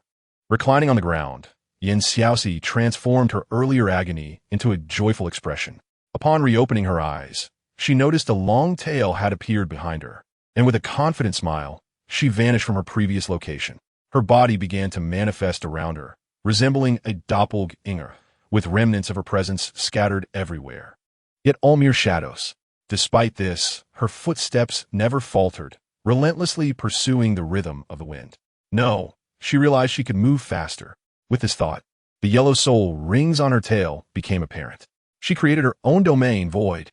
In the next instant, her figure completely vanished, and the surrounding area returned to its prior silence, as if no human presence had ever graced this place. At that moment, Xiaoxi had exited the mimicry training ground, her keen eyes sharp as an eagle, spotting Yanyan waiting in the distance. She retracted her martial soul and walked toward her on foot. Yanyan had been waiting for a long time. Following the sound, Yanyan turned to see the girl approaching. The setting sun's rays seemed to adorn her with a golden halo, illuminating her from every angle. As Xiaoxi drew closer and noticed the adoration on her face, she wasted no time in reaching out towards her cherubic cheeks with a mischievous grin. The ethereal aura around them dissipated instantaneously. Feeling the gentle pressure on her face, Yanyan disregarded it and opened her mouth wide, exclaiming, "Xiaoxi just broke through. She's already at level 17. Xiaoxi chuckled, playfully ruffling her head in praise. Well done, Yanyan. But remember, there's still room for improvement. Upon grasping the meaning of those words, Yanyan's eyes widened in astonishment. What do you mean? You also broke through? As they began to walk back together, Xiaoxi casually remarked, Indeed, but sadly, I've only advanced 2 levels. Hearing this, Yanyan pouted defiantly. Just wait, I'll catch up to you soon. Xiaoxi shot her a sidelong glance, unwilling to dampen her enthusiasm, but the prospect of catching up seemed unlikely. She nonchalantly replied, Well, you'd better put in the effort, as I won't be waiting for you. Seeing her dismissive expression, Yanyan, filled with indignation, retorted, Who said I need you to wait? That day, the two, fortunate enough to arrive early, reached the classroom door only to overhear the chatter inside. Hey, did you hear? The 2 privileged ones are in for some trouble. Upon hearing this, Yanyan immediately flared up. Privileged? They don't have any connections. We certainly don't. With her sleeves rolled up in agitation, she intended to confront them for a friendly discussion, but was halted by Xiaoxi, who pulled her back. Shoo, cover your mouth with one hand, and let us listen to what they're saying. Inside, the previously lethargic crowd suddenly buzzed with excitement at the juicy gossip. What's going on? Are those two really not from any noble family? What's there to fear? I've inquired. Yin has a title de law for a grandfather. But as for Yin Xiaoxi, there's no prominent family of that name in Tiandou. Just then, someone glanced toward the door, prompting Yin Xiaoxi to quickly pull Yanyan aside. The girl inside seemed to have caught a glimpse of a white garment flickering at the entrance, stirring her concern. Let us keep our voices down. It would be good if they overheard us. At this, the leading boy impatiently interrupted, Don't worry. Aren't they just here to meet the deadline? As for the others, who would even talk to them? The boy's desk mate, sensing something amiss, tugged at the sleeve of the one standing. All right, time is running out. Stop keeping us in suspense. What's the situation? Seeing this, the boy smugly raised an eyebrow at the class. Do you all remember how they ingratiated themselves with the Rainfall Prince? Having Li Chao serve them food and fetch bowls. And it's only out of respect for the prince's authority that he endured it until now. Hearing the details of the impending confrontation, Yin Xiaoxi automatically exposed herself, stepping onto the podium, propping her chin on her hand, and smiling amiably at the hushed crowd below. Please continue. You were so engrossed in your conversation that we wouldn't want to interrupt. She cracked her fingers, walking toward the boy who had sparked the conversation. Are you talking about us sneaking in through the back door? At that moment, the boy could only think of one thing. He was finished. He had revealed Li Chao's plan, and they would not let him off easily. When he saw Yin Xiaoxi standing before him, he stood up angrily, glaring at her. Did you eavesdrop? Chapter 13. Punishing Li Chao, Yin Xiaoxi waved her finger, feigning innocence. I didn't eavesdrop. Had it not been for the rare occurrence of arriving early today, I wouldn't have known how deeply the classmates feel about us. How about this? Since everyone seems dissatisfied, I'll at this point, Yin Xiaoxi paused, contemplating her publicly proclaimed martial soul and the recent large-scale class organization by the Royal Academy. She continued, I'll reluctantly give you all a chance to expel us from the Academy. Each of you may take turns challenging Yanyan, with a maximum of 3 matches per day. If Yanyan loses, we will leave. However, should you lose, you better not let us hear that phrase again, or else even your families won't be able to protect you. These words were undeniably audacious. Standing behind her, Yanyan's eyes sparkled as she placed her hands on her hips, stepping forward with an air of superiority, lifting her chin haughtily. Yes, don't squander the opportunity. Coupled with her fierce words, Yin Xiaoxi's earlier authority was completely undermined, though she remained oblivious, wearing a fierce expression that made Yin Xiaoxi want to facepalm. Surveying the crowd, which had shifted from eager to confused, she couldn't help but admire Yanyan. She truly was a petite creature capable of sapping her opponent's will to fight. However, Yanyan, heed my advice. Let me handle the boasting from now on, shall we? The proud declarations and hasty retreat were, indeed, a reflection of Yin Xiaoxi, who was now slumped on the table. That afternoon in the cafeteria, after finishing their meal, Yin Xiaoxi did not leave immediately. Gazing softly at Yanyan, who was leaning back in her chair and rubbing her belly, she affectionately tousled her hair. Yanyan, dear, you head back first. I have something to discuss with the Rainfall Prince. Yanyan's hand, which was rubbing her stomach, stiffened, and she looked at her with a face full of accusation. Before I could finish my thought, I met Yin Xiaoxi's expression that seemed to ask, are you leaving now or waiting until I give you a proper send-off? I could only reluctantly utter an O. The departing Yubong, upon seeing this, sat back down again. Once Yanyan left, looking back with every step, Yubong immediately leaned forward, gazing at her with confusion. Is there something you need from me that you wouldn't let Yanyan hear? Oh, you wouldn't have any improper intentions towards this prince, would you? He said this while crossing his arms in mock horror and retreating a step back. This dog's demeanor made Yin Xiaoxi clench her fists. Veins popped on her forehead as she grumbled through gritted teeth, Prince Yubong, you really are quite narcissistic. After saying this, she ignored his reaction and shot a serious glance at the attendant behind him. Yubong, understanding, waved his hand dismissively at the back, and instantly, only the two of them remained. If you help me arrange a meeting with someone, consider it a favor owed to you. Yubong cast her a disdainful glance. With no one around, he naturally saw no reason to maintain pretenses. Your favors aren't worth much. Ha ha. It was the first time Yin Xiaoxi had heard someone say her favors were worthless, and she laughed until tears streamed down her face. Money may not be valuable, but certainly is worth lives. This favor from Prince Yubong, no matter how you look at it, is a gain for you. Tonight, beneath the old locust tree on the mountain peak. I want to see Li Chao. Without giving him a chance to respond, Xiaoxi turned and left. That evening, after returning from the simulation training ground, Xiaoxi glanced at Yanyan, who was sitting on the sofa looking utterly bored, and stood up. Yanyan, I'm a bit tired from training today. I'm going to rest in my room. You should also get some rest. On the sofa, Yin shot up. Where are you going? You haven't told me why you were looking for Yubing at noon. Speak. Is it related to Li Chao? I must admit, after spending so much time together, they had developed a basic level of understanding, but Xiaoxi had no intention of involving her in this matter. She stepped forward and pinched Yan's nose. What are you thinking? I'm just a bit tired and want to rest. If I really intended to find Li Chao, I would choose to go out rather than retreat to my room. Yanyan thought for a moment and agreed. Then you should rest early. After saying this, she bounced back to her room. Inside her room, Xiaoxi stood by the window, glancing at the situation outside. It was around 5:56 p.m., and there were hardly any people passing by, which was convenient for her. She immediately leaped out.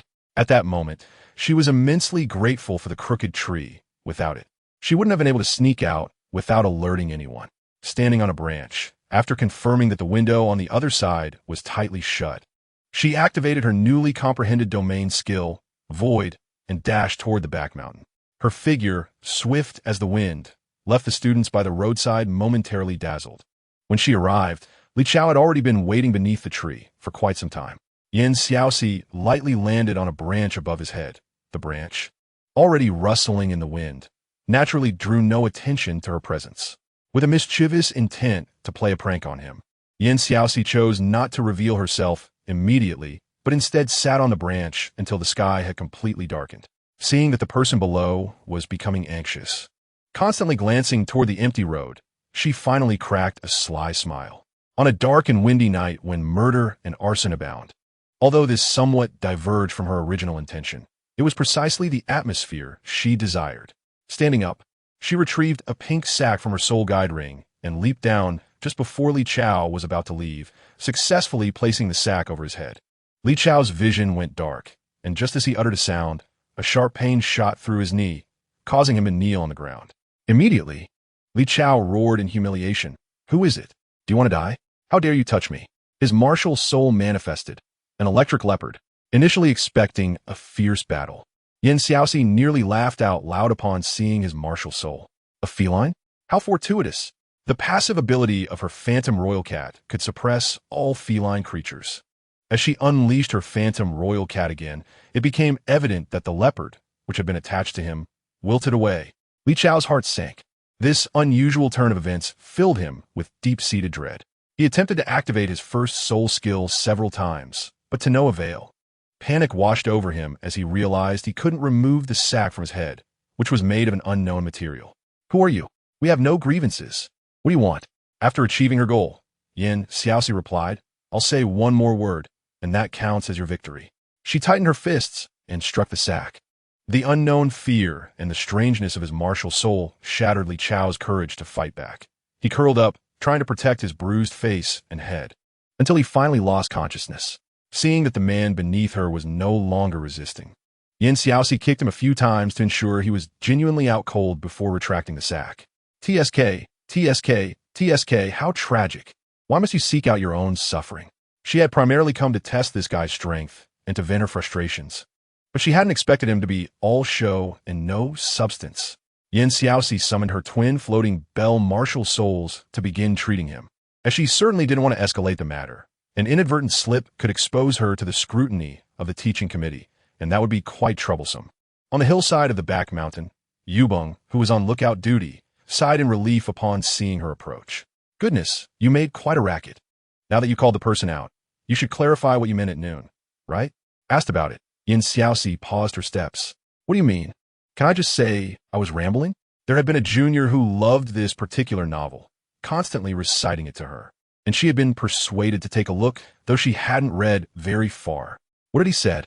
It seemed that in the end, this character inherited the throne, only to meet an untimely end, though she wasn't quite sure how that happened. Cough. Some secrets cannot be revealed. I will act when the time comes. Also, Yubong, remember, nothing happened on the back mountain today. Hearing her speak in such an ambiguous, almost mystical manner, Yubing's eyelid twitched. He truly believed her nonsense. Well, since the matter had already occurred, if she insisted that the flowers were green, then they could only be green. He waved his hand in resignation, gesturing for her to proceed. Then I will thank you in advance for your future assistance. Faced with his courteous demeanor, Xiaoxi felt a bit guilty as she walked down the mountain. Chapter 14. What a trap. Only after confirming her departure did Yubing finally suppress his expression. This girl is full of lies. While she seems sincere towards Yanyan, how much of her truthfulness towards him is yet to be determined. Since that is the case, this person cannot be closely befriended. Resolving this in his mind, he stepped inside, intending to use force to silence Li Chao. To his surprise, upon entering, he found Li Chao completely unharmed, aside from being unconscious. Instantly, Yubing burst into laughter. He retracted his earlier thoughts. Xiaoxi was indeed someone he could work with. After composing his emotions, Yubing approached with an air of authority and kicked the slumbering figure. "Hey, wake up!" His expression was stern, resembling a boss who had caught an employee slacking off. Noticing the eyelashes of the person on the ground fluttering, Yubing felt a surge of confidence. He opened his mouth to assert dominance before Li Chao could react. "Li Chao, your behavior has left me, the prince, utterly disappointed. I merely arrived a tad late. Why must you treat me in such a manner?" Still groggy from slumber, Li Chao's face turned pale as he coldly regarded the lofty prince standing before him. Gone were the customary compliments, as he dismissively waved his hand. "If His Highness has any grievances against me, he could express them directly instead of resorting to such theatrics. Even if the prince demanded my head, the Li family would not dare utter a word of protest." Yu Bong stared at him as if he were a fool. Then his gaze fell upon Li Chao's face, which bore the marks of being struck. "Have you lost your senses? I am the one performing theatrics? How was I unaware until now that you are of such a disposition, Li Chao? You have let your slumber interfere with your duties. And now you wish to cast blame upon me. You need not accompany me any longer. I can no longer tolerate your presence." As a master of performance, Yu Bong had deceived even the perilous palace. So how could he be bested by a baseless accusation from Li Chao? He claimed to have lost his senses. Indeed, he appeared to be in a state of panic. It was only then that Li Chao realized he bore no injuries, leading him to question the legitimacy of the blows that had rendered him unconscious. Could it truly have been a mere dream? As he surveyed his surroundings, the tranquility suggested no signs of a struggle. Cold sweat trickled down his forehead. Had he just insulted the prince without cause? Li Chao scrambled toward Yu Bong, grasping his leg. "Your Highness, it is my fault. I was lost in slumber and dreamt someone was attacking me." In hindsight, it seemed absurd, setting aside the security of the Royal Academy. The notion that I could not wield soul skills was far-fetched. I must have been deluded to speak to the prince in such a manner. Unable to wield soul skills? Upon hearing this, Yu Bong looked down at him. And though his expression remained calm, a tempest raged within. As if amused, he retorted, "You truly seem to have lost your senses. Why not try to summon your martial soul now?" Li Chao hastily waved his hands, insisting it was merely a dream, but under the pressure of Yu Bong's intense gaze, he swallowed his words. All right. With that, he successfully activated his first soul skill, Panther Strike, after summoning the lightning leopard. Yu Bong nodded in satisfaction. "Very well. You may return now." As he turned, a deeper meaning glimmered in his eyes. It seemed Xiaoxi possessed some talent, though it was insufficient to convince him of her foresight. As Xiaoxi had anticipated, this incident did not stir any waves within the academy. Recently, she had been striving to diminish her presence. The Royal Academy had become frenzied. Any hint of prominence would lead to testing for eligibility in the elite class. This frightened her considerably, prompting her to keep a low profile, clocking in and out diligently, afraid to stir any trouble. Upon returning from the simulated training ground, Xiaoxi could not shake the thought that her current demeanor, avoiding disputes and refraining from forming cliques, would surely cause her mentor, who often criticized her lack of femininity, to turn in his grave with pride. Yet, she faced another pressing issue. Yanyan, the girl believed Xiaoxi was evading the elite class as if it were a plague, adamantly refusing to attend. Once again, the familiar scene unfolded. Yanyan, training is no jest. Do not let your obstinacy jeopardize your future. This exchange had become a daily occurrence, and she was growing weary of it. Soon, Yanyan would resolutely declare, "Teacher Qin, there is no need to persuade me. I will not go." followed by Teacher Qin's tireless attempts at reasoning. Tired of it all, Xiaoxi stifled a yawn as she edged along the wall, trying not to attract their attention, which they generally chose to ignore. To her surprise, today Teacher Qin deviated from a norm. Xiaoxi, as Yanyan's sister, you should persuade her. The resources in the elite class are unparalleled, and I genuinely invite her to join. Xiaoxi understood Teacher Qin's good intentions. She wished for the girl to enroll soon. Otherwise, her own heart would remain unsettled. Casting a reproachful look at Yanyan, she said, "You have grown quite stubborn. How many times has Teacher Qin approached you? The elite class is so advantageous. Why do you refuse to attend? Tell me, are you lacking in common sense?" As if that were not enough, in the next moment, Xiaoxi turned to Teacher Qin, rubbing her hands together in a flattering manner. "Teacher, my sister isn't the brightest. I can make this decision for her. You can simply come to our class tomorrow and take her away." Both were rendered speechless by her words. Teacher Qin exclaimed, "What do you mean, take her away? Am I a bandit? Is the elite class a den of wolves?" Yanyan interjected, "If it's so great, why don't you go?" A warning bell rang in Xiaoxi's mind. She had not anticipated being dragged into this. Noting that the teacher seemed unfazed, she silently sighed in relief. Ahem, what nonsense is this? Just go, it won't change much. It's merely a different class. Meals and rest will remain the same. Yanyan tilted her head, pondering for a moment. That's true. Her contemplative nod struck Xiaoxi as eerily familiar. Oh no! Having already reached the second floor, Xiaoxi slipped down the banister, attempting to cover her mouth. If they're to be separated into classes, wouldn't that mean Xiaoxi isn't? Fortunately, she salvaged half of it. This troublesome child. How could she blur out anything? After so long avoiding the spotlight, she nearly lost everything due to her two careless remarks. She pinched Yanyan's waist sharply, shooting her a warning glare. What nonsense are you spouting, Yanyan? You will obediently go with the teacher to the new class tomorrow, and when you return tonight, I shall prepare a grand feast for you. Upon hearing the mention of a feast, Yanyan's eyes lit up, causing her to forget her earlier questions, nodding eagerly, much to Xiaoxi's satisfaction. However, as she looked up, she met a pair of scrutinizing eyes, startling Xiaoxi into shoving Yanyan towards him and preparing to make a swift exit. Excuse me, teacher, I have matters to attend to, so I must be on my way. Protectively shielding Yanyan, Teacher Qin regarded her with an inscrutable expression. He seemed to recall that these two had traversed a special path to arrive here, having previously forgotten about this sister, who had a presence akin to a ghost within the academy. Wait! As Xiaoxi lifted her foot to flee, she suddenly halted, then dashed away. Chapter 15. This is somewhat presumptuous. Wait for what? Do not think I am unaware. Those who graduate from the main character academy are hardly exemplary individuals. In the next moment, she sensed the surrounding pressure intensifying. Gritting her teeth, Xiaoxi quickened her pace, aiming to rush back to her quarters. Upon reaching the ground floor and observing her continuing up the stairs, Teacher Qin paused momentarily.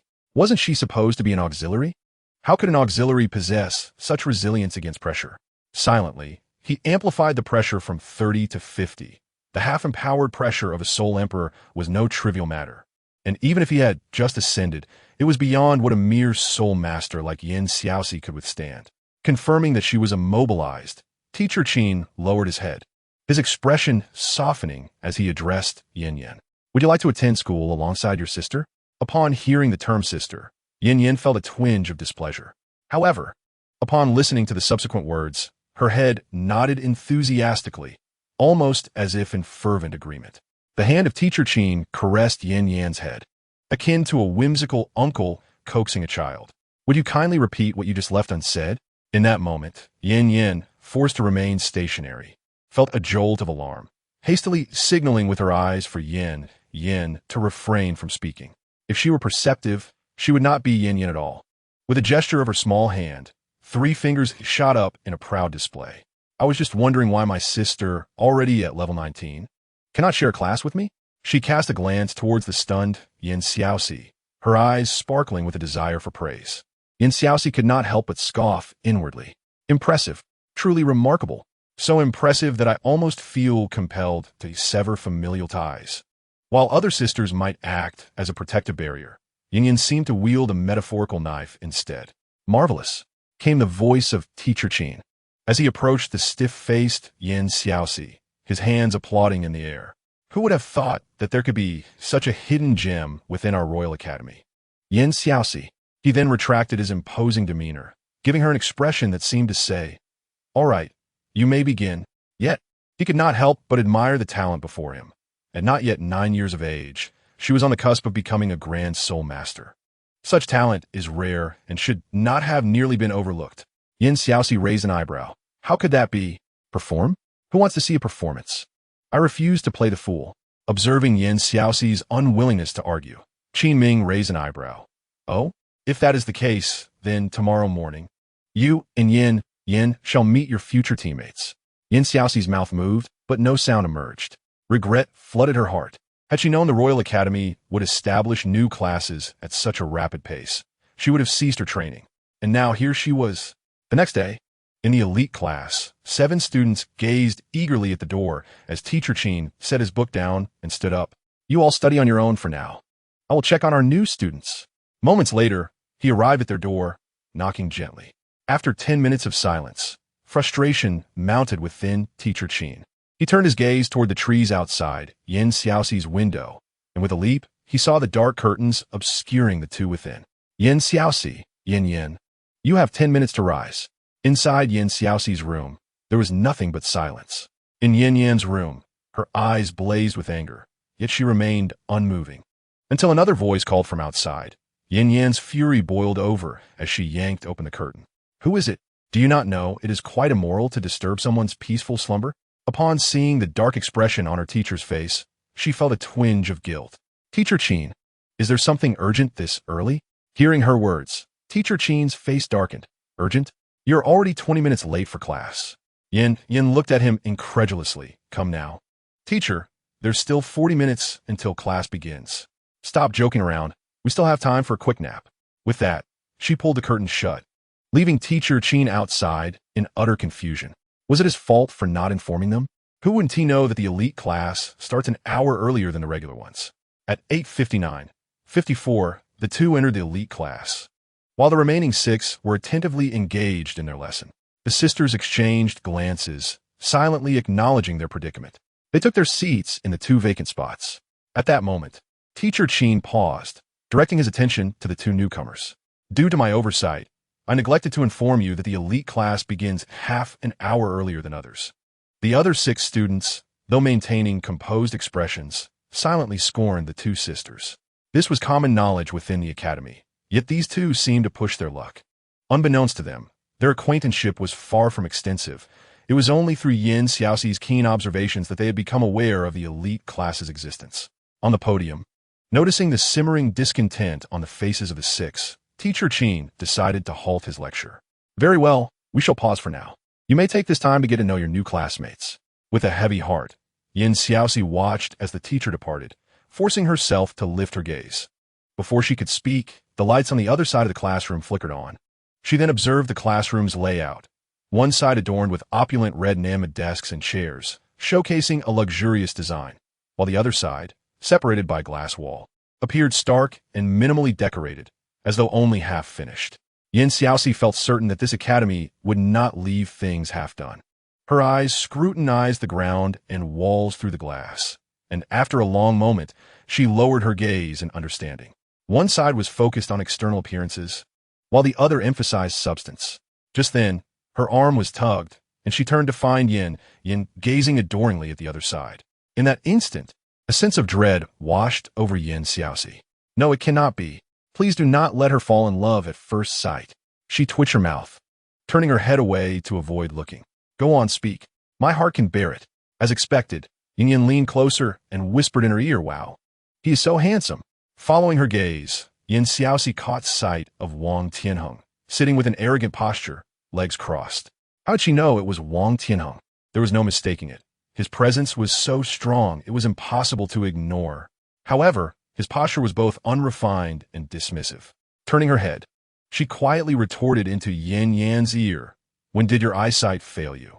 Wang Tianheng, noticing the two's apparent disregard for their tardiness and their whispered exchanges, stood up, visibly agitated. The other 5 followed suit. Instinctively, Xiaoxi stepped in front of Yanyan. What is with the hostility? There is no need to be so fierce.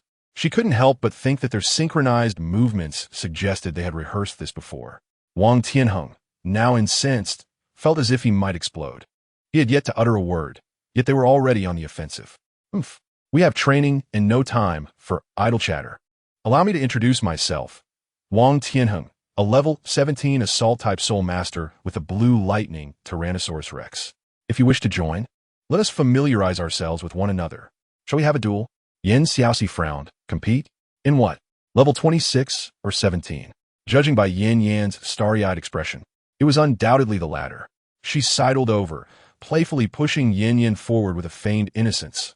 I am Xiaoxi, Yanyan's sister, here primarily to monitor her progress. I am merely a support and shall refrain from participating. With that, she quietly retreated to a nearby chair to pour herself a glass of water. This turn of events left not only those present bewildered, but even the four hidden observers watching the spectacle, their lips twitching in disbelief. The three committee members exchanged glances, their eyes collectively landing on the seemingly hapless teacher Qin, as if to silently question, what sort of unreliable girl have you brought into our midst? Chapter 16. Understanding on the other side. Wang Tianheng outright dismissed her words. Do you take us for fools or deaf? The teacher mentioned two people, not just one. Xiaoxi, upon hearing this, became furious and slammed her cup onto the table, glaring at him. You want her dead, right? If she goes down, she'll take someone down with her. She added defiantly, fine, but I want to be in your group. Immediately, she cast a guilty glance at Yanyan. But these would be her future teammates. As the saying goes, a friend in need is a friend indeed. Your karma is yours to bear. Wang Tianheng, though somewhat taken aback, agreed. All right. Seeing that the two had settled their arrangement, Yanyan followed suit and began selecting from the remaining 5 individuals. The first to protest was Osro, unable to endure her scrutinizing gaze as if she were assessing produce at a market. What do you think this is? A market for vegetables? Why don't you pry open our mouths and check our teeth? Realizing her misunderstanding, Xiaoxi understood that this was not an all-out brawl. However, being in the same team as Yanyan was of little use. This division seemed quite agreeable. She cast a sympathetic glance at Osro, who was now facing Yan's earnest gaze. Is that all right? Osro replied, sure. Frustrated, he raked his fingers through his hair. Can we hurry this up? Choose quickly. All right. No need to rush. Yan's lips curled upwards in an exaggerated smile as she perused her options, her gaze landing on Yi Lengling. Since you have a support, I shall choose one as well. With both sides having a support, there would be no one to target Xiaoxi. What a clever strategy. On the field, the 4 stood in opposition. Seeing Yan standing opposite her, Xiaoxi felt as if her child had grown up. Don't go easy on me. Yan flashed her a bright smile. Don't worry. I want to go easy on you. Be careful. She turned and walked towards Yi Lengling, while Wang Tianheng approached as well. Allow me to introduce myself. My martial soul is the blue electric Tyrannosaurus, a level 17 assault-type soul master. My first soul skill, Thunderclaw, which has 2 forms.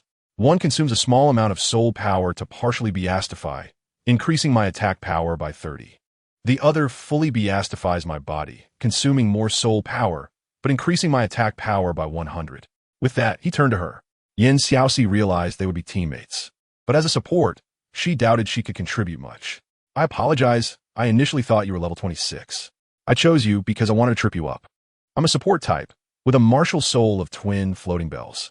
My first soul skill, Resonating Bell, which creates an area of effect that restores health for 8 seconds. Upon hearing her words, Wang Tianheng smiled. You underestimate yourself. The support role is always the core of the team. Don't belittle yourself. I trust my life to you. Xiaoxi was taken aback. Was there a hint of flirtation in his words? How infuriating, you scoundrel. Well then, be careful. Yan's level is 1 higher than yours. Wang Tianheng's expression stiffened. Still reeling from this blow, when Yanyan approached them. Are we ready to begin? Behind her, Yi Lengling gazed at Xiaoxi with a complex expression. She was the same age as Yanyan, yet had already reached level 19. Xiaoxi noticed her as well, particularly because standing next to Yan created a striking contrast. An ethereal beauty beside a charming girl was hard not to admire. However, Yi Lengling only had a healing soul skill, Could her martial soul truly compare? Hey, twin floating bells? Who's stronger, your healing or nine-heart sea peony? Unable to contain her curiosity, she quietly wondered. Resonating bell, I'm the best at healing. The slightly smug voice made Xiaoxi chuckle. What good is being the best if you have social anxiety? On the field, both sides began their introductions. Yanyan, martial soul, azure phosphor snake. Level 18, control type, soul master. Yi Langlang, martial soul, nine-heart sea peony. Level 16, support type, soul master. Wang Tianheng, martial soul, blue electric tyrannosaurus. Level 17, assault type, soul master. The three who had completed their introductions turned to Xiaoxi, who was staring blankly, lost in thought. At that moment, Wang Tianheng discreetly tugged at her sleeve, bringing her back to reality. Xiaoxi, martial soul, twin floating bells, level 19 support type, soul master. As soon as she announced her self-introduction, the area fell silent. Wang Tianheng had suffered multiple blows in one day, and self-doubt began to creep into his gaze. The speed at which the support type cultivated was astonishing. Tension filled the atmosphere as Wang Tianheng nodded at the two. Shall we begin? Please take care of me. First soul skill, Thunderclaw. As the soul skill manifested, Wang Tianheng's right hand transformed, radiating a powerful aura, and charged directly at Yanyan. Behind him, Xiaoxi gasped. She was unaccustomed to such direct confrontations among soul masters. Was no small talk customary? On the other side, Yanyan shed her earlier playful demeanor, her gaze now cold and resolute, far beyond her years. I've been waiting for you. First soul skill, azure phosphor red poison. As they clashed, both sides held back slightly in their initial strikes. Under the influence of the azure phosphor poison, Yanyan's attack power and speed surged by 20, and she began to engage Wang Tianheng. In the meantime, the supports had more leisure time. Xiaoxi even struck up a conversation with the tense Yi Langlang. Hey girl, how old are you? Do you have a crush? Annoyed by her incessant chatter, Yi Langlang glanced back at her. Our teammates are fighting. As a support, we must always monitor their movements and provide healing when needed. Oh, Xiaoxi floated her gaze back to the battling duo, noticing the momentary confusion in Yi Langlang's eyes, and couldn't help but chuckle. I knew something was off. You're not like me. You also have a magic attack type. Can you keep up with her pace? Can you see clearly? Do you want me to help you analyze? Hearing her words, Yi Langlang hesitated, glancing at her. Do you know? Instantly, Xiaoxi crossed her legs and patted the space beside her. Yi Langlang hesitated but eventually sat down, feeling a chill wash over her. Xiaoxi couldn't help but inch closer. This cooling effect is impressive. She pointed to the two in the midst of their fierce battle. Look, even though they're fighting fiercely, if you observe closely, you'll realize they're still in the testing phase. Yi Langlang lifted her gaze to the entangled forms of the two, looking skeptically at Xiaoxi. How can they still be testing after such a long time? Unfazed, Xiaoxi continued to point out their movements during the clash. Don't judge by appearances. Observe closely. Chapter 17. Understanding Part 2. The two in combat noticed the supports taking a break, but chose to ignore them. Yanyan, faced with Wang Tianheng's aggressive onslaught, could only rely on her speed advantage to evade, internally astonished by the relentless force of his attacks. The individual's assault was remarkably astute, fierce yet not cumbersome. Even though she had accelerated by 20, she was merely on par with him. Had it not been for the recent training with Xiaoxi, which significantly enhanced her speed, she might not have been able to evade even a single punch from him. Gradually feeling fatigued, Wang Tianheng's expression began to shift. On the sidelines, Xiaoxi rose to her feet, pulling Yi Langlang along. It has begun. Focus your attention on Yanyan. At this moment, you cannot afford to divide your concentration between both. After saying this, as Yanyan once again unleashed her phosphorescent red poison, she manifested the twin floating bells in her hands. As Wang Tianheng entered the crimson mist, the first soul skill, resonating bell, swiftly followed. Within the crimson fog, Wang Tianheng felt a wave of numbness envelop him, his body stiffening, rendering him immobile. Yanyan materialized before him, blowing lightly on her fist. Internally conflicted, she pondered whether to strike or refrain. Refraining might invite ridicule from Xiaoxi, yet what if she caused harm or disfigurement? Before she could resolve her dilemma, the recovering Wang Tianheng turned his head and beheld the bell radiating a divine glow above him, accompanied by the girl outside, casting him a quizzical glance. her eyes shimmering with amusement. Clenching his fist, he launched a powerful blow towards Yanyan's face. Witnessing this, Xiaoxi averted her gaze, covering her ears. And in the next moment, the long-lost river East Lion's roar resounded. Yanyan, struck to the ground, swiftly regained her composure, evading Wang Tianheng's renewed onslaught, choosing to dodge rather than retaliate amidst his increasingly ferocious attacks. Observing this, Xiaoxi quietly retreated towards the edge of the arena. She understood Yanyan's soul skills. And conversely, Yanyan was well aware of hers. Once those 8 seconds elapsed, Yanyan would likely direct her attention towards her, recalling their training sessions, where she often took advantage of the practice to bully her. She realized that if she did not evade this time, according to Yanyan's temperament, knowing she could not utilize her other soul weapons, she would undoubtedly seek to vent her frustrations on her.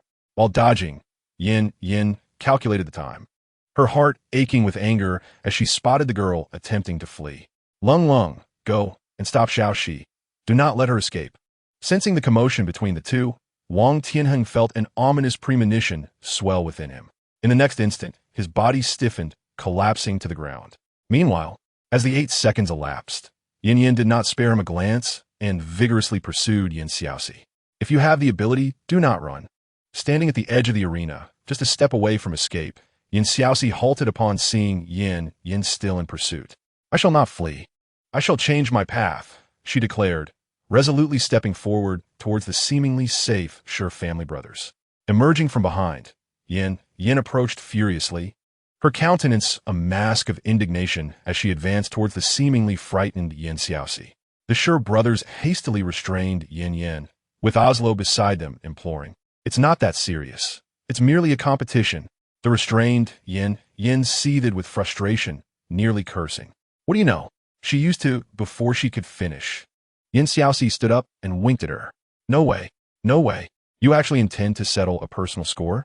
Yan hesitated, indeed harboring such intentions. Yet could she express them? Would she not lose face if others learned she, a control type, was bullied daily by a support type? Immediately crossing her arms, she turned her head away defiantly. Absolutely not. At that moment, applause erupted from the entrance. Everyone turned to see 3 committee members and teachers appearing from outside. Dream God gazed fondly at the playful banter between them. Ah, how youthful indeed. Come over here. At this time, Yu Qianheng was also led out by Yi Lingling, bowing respectfully before the 4 individuals. Committee members, teachers. Xiaoxi seamlessly integrated into the collective, her head lowered amongst the crowd, echoing their voices. Committee members, teachers. Conversely, Yan reigned in her earlier bravado, shrinking back slightly in trepidation, initially wishing to remain inconspicuous. Xiaoxi was suddenly spotlighted by the committee member's inquiry. Which 2 new students are present? Instantly, 10 pairs of eyes bore down on her, compelling her to straighten her neck and step forward. Feeling the jostling from the individuals behind her, she turned, exclaiming, "Sister, help." With a goofy grin towards the 3 committee members, she pulled Yanyan closer to her side. 3 committee members, it's us. The 3 members, who had previously held a dignified demeanor, now regarded the 8 children with warmth and affection. Ha, such good children. You must be Xiaoxi, correct? Your combat experience as a support is truly impressive. Xiaoxi's expression faltered, perplexed by their words. What was the meaning of this? These 4 were disrespectful teachers, eavesdropping, embarrassed. She scratched her head. No, it's mainly because of Yanyan. That is how I could guess. The trio chose not to expose her flimsy excuse. Regardless of whom it is, as long as you can provide timely assistance, you are a commendable support. Lung, you must learn from Xiaoxi. Yi Lingling, aware of her shortcomings, felt somewhat embarrassed as the committee member highlighted her in front of so many. With stiff limbs, she stepped forward, her eyes slightly reddening as she nodded, stirring compassion within Xiaoxi's heart. She is still a child. Why such stringent expectations? She is nearly a whole year older than me. How could she be compared to them? Promptly, she stepped forward to shield them from view. Rest assured, committee members, Xiaoxi will not keep anything to herself. Only after the 3 turned to leave did Yan huff heavily, glaring at her in displeasure. As she remained bewildered, Yufeng shook his head disapprovingly. Ah, I truly envy this bothersome situation of being surrounded by affection. Oslo placed a hand on his shoulder, chiming in, "Will there be a girl to feel jealous for me?" In a flurry, Xiaoxi rushed towards Yanyan. "No, I haven't changed. It's not what you think." Yanyan continued to ignore her, turning her head away. Just then, Teacher Qin walked in. "How well do you understand each other?" Although he had observed everything from behind, the necessary formalities must be adhered to. The group exchanged glances, and aside from the four who had just been on stage, the remaining four stepped forward in succession. Sure family brothers, martial soul, black tortoise, level 16, defense-type soul masters, first soul skill, black tortoise heavy armor, which enhances personal defense. Oslo, martial soul, ghost leopard, level 16, agility-type soul master, first soul skill, ghost leopard claw, capable of swift strikes with the claws of the ghost leopard. Foam, martial soul, wind bell bird, level 16, agility-type soul master, first soul skill, red blade, transforming feathers into sharp azure blades. Very well. Introduce yourselves to the two new students. I am Qin, your teacher for the next 3 years, with a variant martial soul, fiery Tsang Wolf, of the level 60 battle soul emperor. As he spoke, his martial soul manifested, and under the illumination of his soul rings, the surroundings seemed to dim. 2 yellow, 3 purple, and 1 black. 6 soul rings caused the 7 to hold their breaths, their eyes filled with admiration and ambition. Xiaoxi, however, was wholly focused on Yanyan, even neglecting to glance at the striking Qin teacher, who stood in her aesthetic favor. Unaware of the situation unfolding around her, Teacher Qin noted the crowd's reactions, recognizing the intimidation had taken effect, and nodded with satisfaction. As the gaze shifted, it landed on the two lost in their thoughts. All right, today's lesson concludes here. Tomorrow we will officially commence specialized training. I sincerely hope that we do not encounter a repeat of the events from this morning. Once Qin Ming departed, was what you just said true? Will you really teach me? The sudden appearance of the timid girl, her eyes brimming with uncertainty, took Xiaoxi by surprise. With a gentle hand, she affectionately ruffled the girl's hair. Rest assured, Xiaoxi. Before she could finish her vow, Yanyan, with a sulky expression, stormed out. Xiaoxi immediately felt a rush of anxiety. I have something to attend to today. We will discuss it in detail tomorrow. Watching the two leave, one after the other, a fleeting flash of envy crossed Yi Lingling's eyes. Chapter 18. Training. Meanwhile, in pursuit of Yanyan, Xiaoxi mused. Yufeng was right. Having a younger sister is indeed a sweet burden. After finally catching up, she found Yin sulking on the sofa, ignoring her presence. Concerned that her approach might startle her, Xiaoxi hesitated, taking a heavier step instead. Sitting at one end of the sofa, she gazed at Yanyan, feeling somewhat helpless. Having lived with her unreliable parents since childhood, and later training in martial arts, she had little interaction with her peers. It was only through her little junior brother's incessant chatter about wanting a sister that she too yearned for one. Now, however, she realized that younger sisters could indeed have their tempers. Cautiously, she placed her hand on Yanyan's back, only to have it brushed away. Is it because I just protected Lingling? Yan complained, her voice muffled against the sofa. You pulled me from behind and immediately shielded Yi Lingling. How could you? As she spoke, Yanyan could no longer contain her feelings. The thought that if she not left, Xiaoxi would still be conversing with Lingling overwhelmed her. The sight of her little frame, trembling with sobs, left the adult Xiaoxi at a loss. She slowly reached out for an embrace, yet feared being pushed away, leaving her anxiously trying to reassure her. Please don't cry. I pulled you away to prevent any bad impressions on the committee. As for protecting Yi Lingling, she got reprimanded because of me. I promise not to speak with her again. All right? Really? Seeing Yanyan rise from the sofa, Xiaoxi sighed in relief and quickly wiped away her tears. Of course it's true. If you ever feel upset, just tell me directly. Don't bottle it up. In an instant, Yanyan's frown transformed into a radiant smile as she leapt into her embrace, holding on tightly as if fearing separation. So, Xiaoxi, I won't have any other sisters in the future, right? Xiaoxi chuckled, returning the embrace. Yes, I will forever have only you as my sister. In that moment, they held each other, as if enveloping their entire worlds, filling the small room with warmth. The following day, precisely at 8 o'clock, the duo entered the classroom amidst the gazes of 7 others. The 6, pleased to see the restoration of their relationship, wore smiles. while one individual appeared decidedly displeased with their punctuality but remained silent. All right, now that everyone is present, follow me. With that, they made their way to the back mountain. Among the chirping of birds and the rustle of leaves, the only advantage of this shaded area was the coolness that the canopy provided. Standing before the 8, Teacher Chin, with a serious demeanor, announced, "Today's training will take place here. You 8 must run 10 laps along this path without utilizing your soul power. Class will conclude once you finish." Xiaoxi was initially bewildered by this unique training method, though she accepted it. The remaining 7, however, would face the true challenge. Unlike Xiaoxi, who was accustomed to running laps as a form of punishment in modern times, these privileged individuals, even the seemingly robust Shurja brothers, harbored an aversion to running. Among them, Yu Feng exhibited the greatest dismay, staring at Qin with a look of despair. Running is training? But Teacher Qin merely stepped back, gesturing for the 8 to begin. Amidst their wails, the group started to run.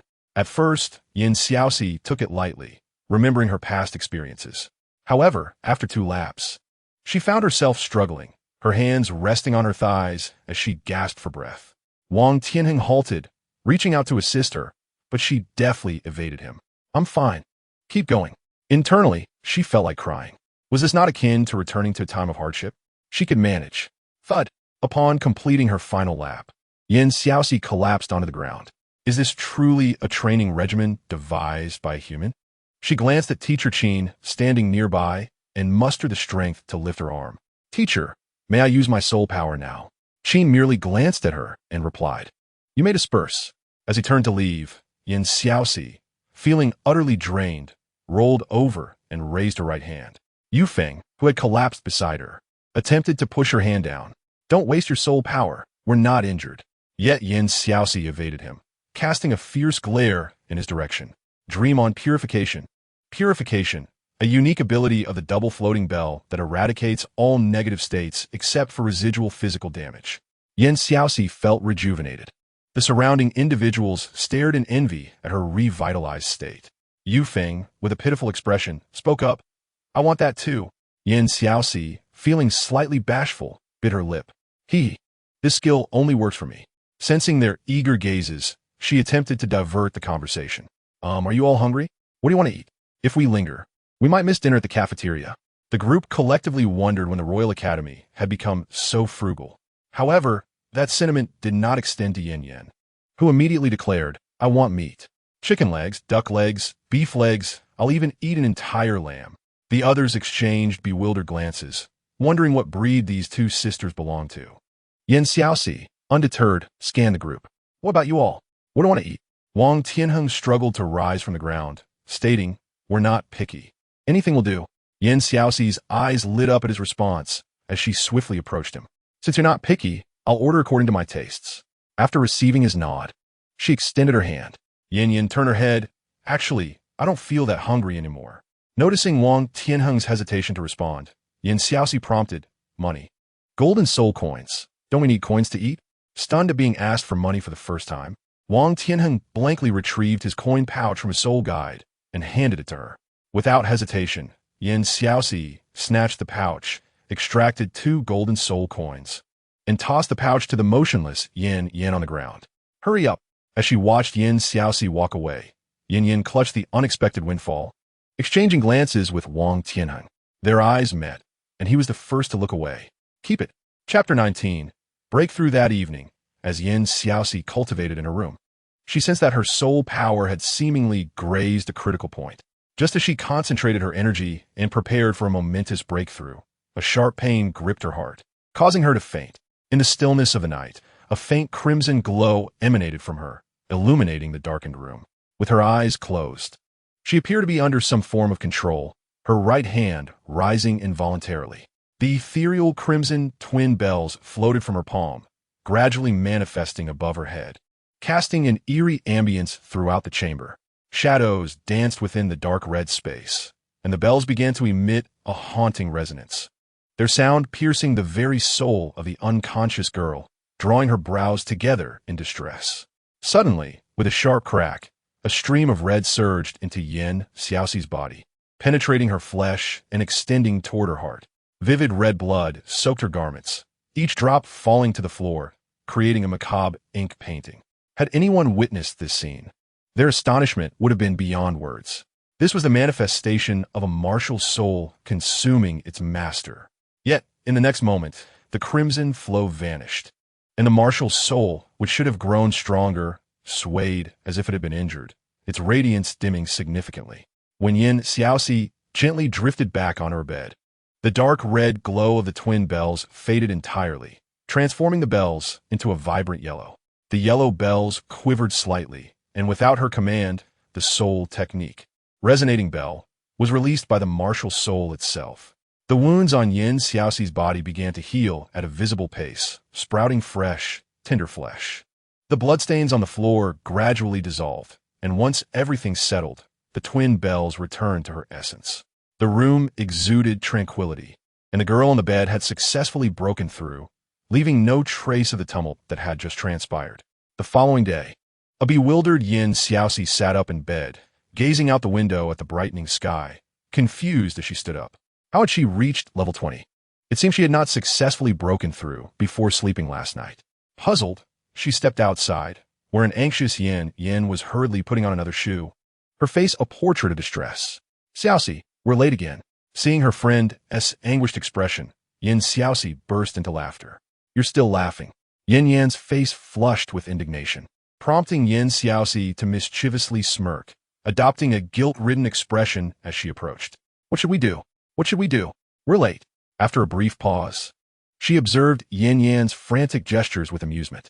But weren't you staying behind to ensure I broke through? Yanyan's expression faltered momentarily, her confidence wavering. Just as she was about to assert, that's right, she realized the implication and looked at Xiaoxi as though the sky had fallen. Her expression seemed to scream. How did you break through so quickly? This provoked a sense of irritation in Xiaoxi. She had been considerate and even spun a little lie. Yet here was Yan with that expression. What? Was my breakthrough not timely enough? She glared at her friend, clenching her fists. If Yanyan dared to say it was not timely, Xiaoxi was ready to retaliate. Startled, Yanyan slumped her shoulders. It was timely. It's just that I wasn't quite prepared. She had said she would chase after Xiaoxi, yet now, the distance between them seemed to grow ever wider. Suppressing a chuckle, Xiaoxi stepped forward to straighten Yanyan's clothes. What do you need to prepare for my breakthrough? Let us go. Upon their arrival, the 7 students inside simultaneously turned their gazes towards them. Teacher Qin's anger was palpable. He felt that if he did not address this soon, he might be sent off by these 2 ancestors in a few days. Does my class not appeal to you? The first day was an accident. The second day was a timing issue, and now the third day is tardiness. What about tomorrow? Planning to skip class? The 2 stood there, heads bowed in admonition, shaking their heads in unison. Xiaoxi discreetly glanced up at him. Teacher, there's a reason for this. Teacher Qin promptly slumped into his chair, his expression indicating that he would not let this matter go easily. Oh, a reason? Then do tell. Even if she spoke of flowers, he would not allow her to evade punishment today. At this moment, Yanyan instinctively edged away, sensing the tension, while Xiaoxi's eyes twitched. As expected of a windbreaker, the breeze felt chillingly stark. She lifted her head, her demeanor turning serious as she addressed Teacher Qin. I broke through. With those words, the air fell silent. Then, a cacophony erupted in the classroom, louder than that of a class of over 20 students. Teacher Qin, startled as if the chair had burned him, stood up abruptly, gazing at her in disbelief for a prolonged moment before pursing his lips. You've reached level 20? Xiaoxi, this is not a subject for jest. Standing at only 5 meters tall, Xiaoxi appeared diminutive under his formidable presence, a powerful aura swirling around her. Yet she stood her ground, unflinching. Teacher, if you don't believe me, I'm ready for a test. Initially intending to be polite, she was taken aback when he produced a testing crystal ball from his soul guide device. Xiaoxi felt a surge of confusion. What kind of teacher carries a testing crystal with him? However, without hesitation, she reached out to accept the crystal ball, and once the results were revealed, Teacher Qin immediately instructed Wang Tianheng. You all run 10 laps today, just like yesterday. With that, Xiaoxi found herself lifted off the ground, akin to a chick being carried, as he pulled her from the classroom. Along the way, several teachers approached to persuade him. Oh, Teacher Qin, this is unnecessary. The child is just a bit mischievous. A little reprimand will suffice. What are you doing? This only infuriated Xiaoxi further. She protested, Teacher, I can walk on my own. Yet, she was met with mockery. With those little legs of yours, I don't have time to waste with you. Outside the academy, Teacher Qin glanced at the girl in his grasp, covering his face in embarrassment as he released her. Xiaoxi, your second soul ring limit is around 700 years. Let us head to the Soul Beast Forest for hunting. The Soul Beast Forest, a domain within the Tiando Empire, housed primarily 100 and 1,000-year-old soul beasts, making it easier to find suitable ones compared to other locations. Just as she was about to nod in agreement, the twin bells within her resonated violently. Ringing, let us go to the Stardow Forest. Xiaoxi's heart raced. Were they both insane? 100-year soul beast in the Stardow Forest? Did they think it was easy? Yet, to her surprise, the twin bells showed no sign of compromise. Ringing, let us go to the outskirts. Chapter 20. The stubbornness of a genius faced with this unreasonable demand, she truly wished to flatly refuse. However, the words that emerged were, all right then. Xiaoxi thought she might as well slap herself. Lowering her gaze, she felt utterly speechless in front of Teacher Qin. Just as he prepared to head towards the Soul Beast Forest, Xiaoxi tugged at his sleeve, her voice emerging as though squeezed through a tight throat. Teacher, I wish to hunt my second soul beast at the outskirts of the Stardow Forest. Upon finishing, her cheeks flushed crimson. Teacher Qin halted, turning to look at her curiously, before responding with a calm, all right. Yet, beneath the surface, an unrelenting underestimation lingered. Indeed, geniuses are notoriously difficult to manage. Amidst Xiaoxi's dreamy expression, the two ventured into the Stardow Forest, renowned as one of the continent's 3 major soul beast gathering locales. Stardow Forest epitomizes raw primality. As far as the eye can see, amidst the chaotic trees lies a tangle of weeds, offering no foothold for visitors. Observing the surroundings, Teacher Qin took the lead, parting the overgrowth to create a path. After only a few steps, Xiaoxi encountered not one, but 3 millennium-level magical beasts. While not even a century-old beast was in sight, as they reached a clearing, a tall man suddenly pulled her behind him, scanning the surroundings with heightened vigilance. Unaware of the situation, Xiaoxi felt her twin floating bells stir within her. Chime, chime. This one. I want this. All right, I got it. Stop calling. Xiaoxi pressed her lips together and stepped forward, softly declaring, Teacher, I wish to use this as my soul ring. Teacher Qin stared at her in surprise. Were a genius's soul rings truly guided by intuition? It seemed the only distinction between him and the prodigy was intuition. Are you certain? Do you understand what that is? Pausing for a moment, Xiaoxi shook her head but gazed at him with unwavering determination. Whatever it is, I want it. Since we are here, if the twin floating bells desire it, then let us oblige. Before Qin could respond further, something flashed past before him, a sudden scar appearing on his arm. Staring at the bleeding wound, he was momentarily stunned. What was that? With an even more vigilant gaze, he surveyed the area, having sensed no fluctuations of soul power or murderous intent moments ago. At that moment, Xiaoxi, her back turned to him, also grew cautious, scanning her surroundings. Suddenly, her investigative gaze was caught by something, and she looked over. Is that a lizard? She observed the creature before her, resembling a lizard, with a hint of bewilderment on her face. Why does this lizard seem to be a purified form of a chameleon? On the grass, beneath the mottled sunlight filtered through the leaves, something crawled across the ground, its coloration shifting with each step, blending seamlessly with the earth, an astounding 99 match.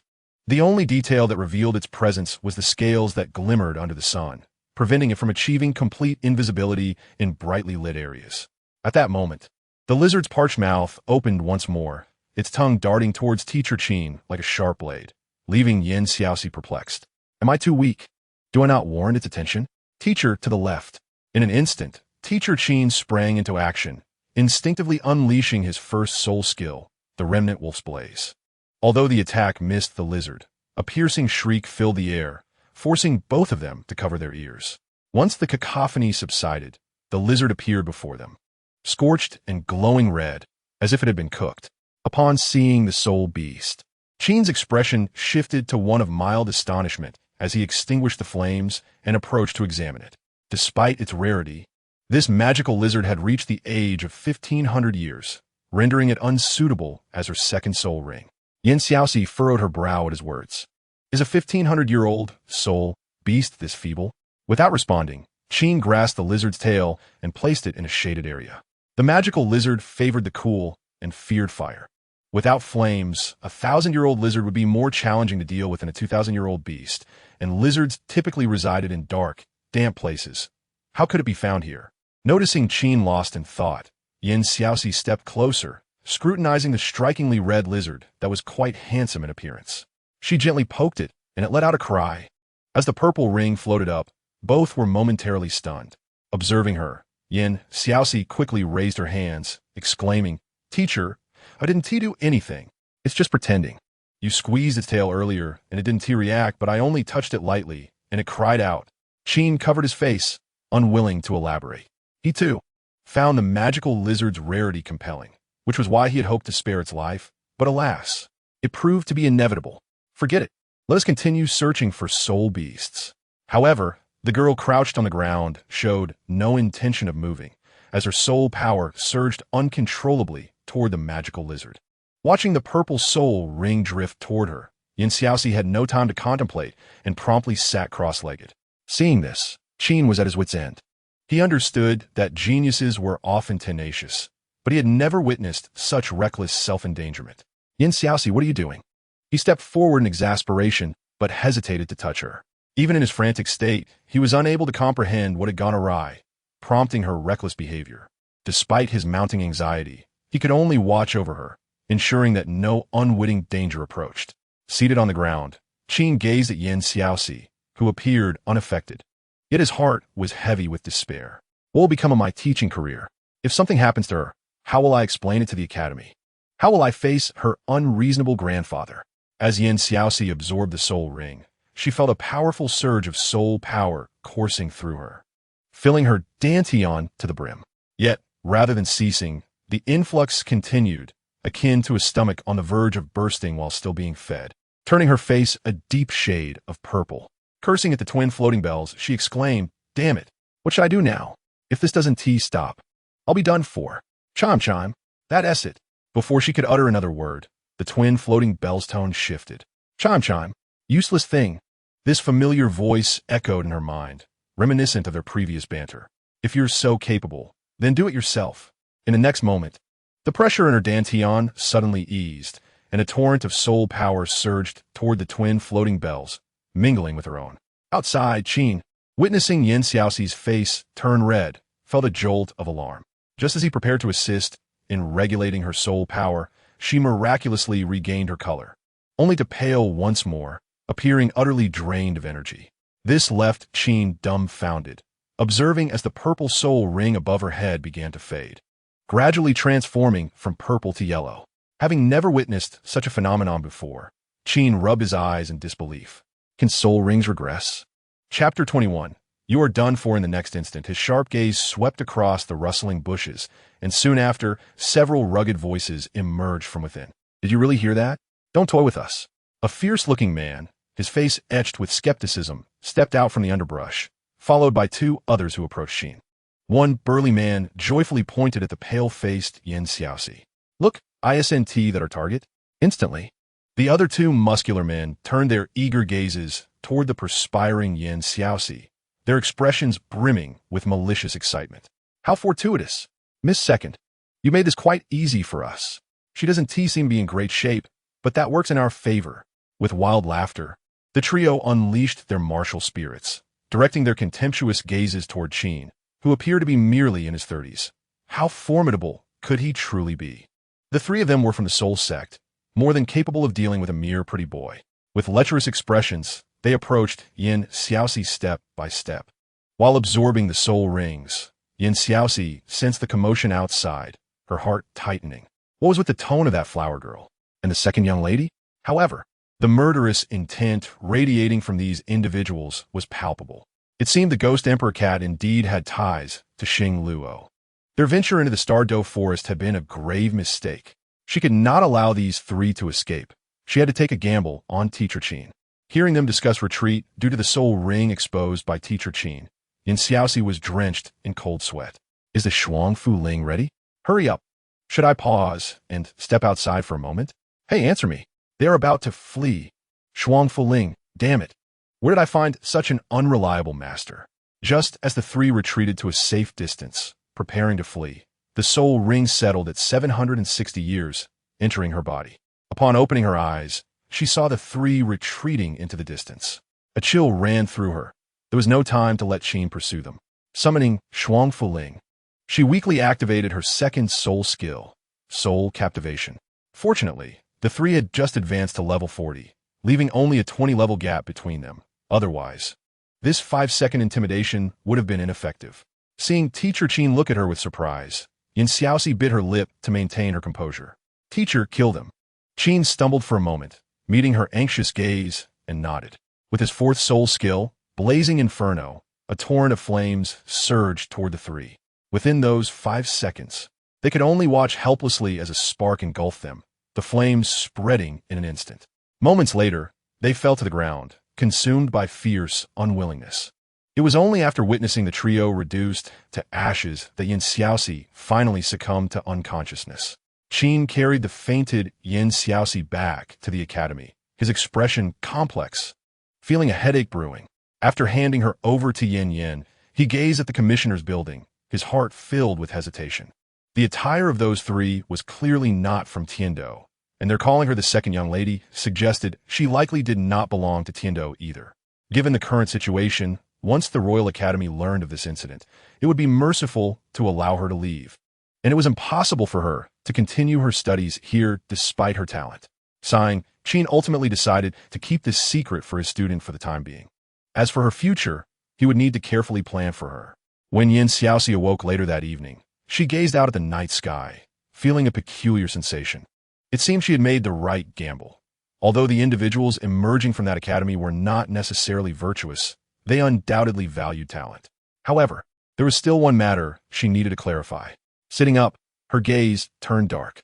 Shuang Fuling, don't you think it's time you explained yourself? Or at least what the meaning of Shuang is? Without making her wait long, a cool voice emanated from Shuang Fu, Ling Ling Ling. Ah, finally discovered. Xiaoxi was taken aback, realizing it seemed relieved. Then, a complete introduction of Shuang Fu Ling appeared in her mind.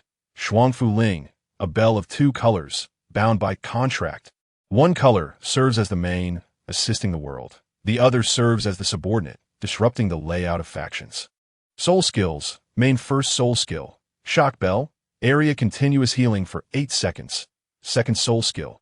Captivation bell, forces enemies within range to be stunned for 5 seconds, during which allies gain a speed boost of 10. Note: ineffective against enemies whose soul power exceeds hers by more than 20 levels. Soul skills, subordinate first soul skill.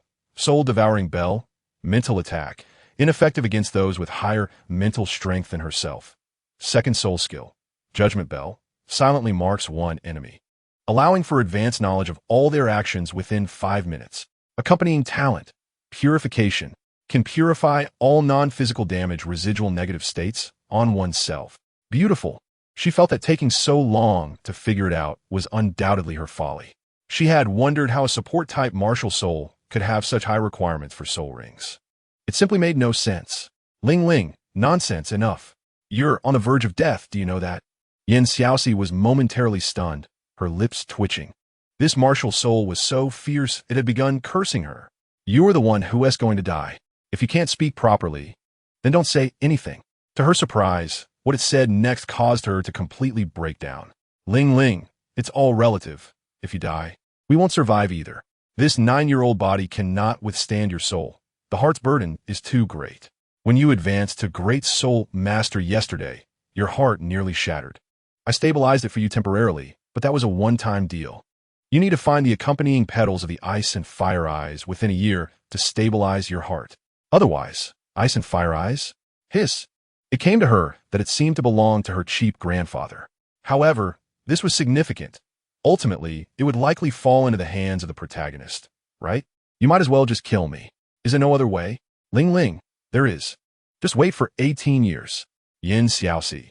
She wished she could be reborn in 18 years, but since she had crossed over, she feared she might not be Han anymore. In the dead of night, Xiaoxi tossed and turned in bed. Should she consult her cheap grandfather, or take her time? Shuang Fuling said she had a year, so there was no need to rush. The problem was she feared that after the protagonist had rummaged through everything, not even a blade of grass would be left for her. What if she approached first, and when the protagonist noticed a petal missing from a flower? How would they react? Would they think it was blown away by the wind? Or knocked off by the rain? Wasn't he that absurd? Would the protagonist believe it? She wouldn't, even if it cost her life. After a night of internal conflict, the next day, with dark circles under her eyes, Xiaoxi entered the classroom. Upon seeing her worn-out appearance, Teacher Qin paused, realizing that Yanyan directly informed her yesterday and that she had worried all night without sleep. He quickly called her outside. Xiaoxi, come out for a moment. Amidst the curious gazes of her classmates, Xiaoxi yawned as she stepped outside. Outside? Teacher Qin looked at her dark circles with a guilty expression. Rest assured, I didn't speak of yesterday's incident. Yawning halfway, Xiaoxi blinked. The lack of sleep made her brain sluggish, and it took her a while to grasp what he was referring to. She had known she had made the right gamble yesterday, hadn't she? So he had misunderstood? Misunderstanding was just misunderstanding. Xiaoxi decided to let it go and bowed to him. Thank you, teacher. Qin opened his mouth, hesitated for a moment, and ultimately chose not to say anything further. All right, let us go back. With that, he turned and re-entered the classroom. Xiaoxi understood that she might not stay at the Royal Academy for long.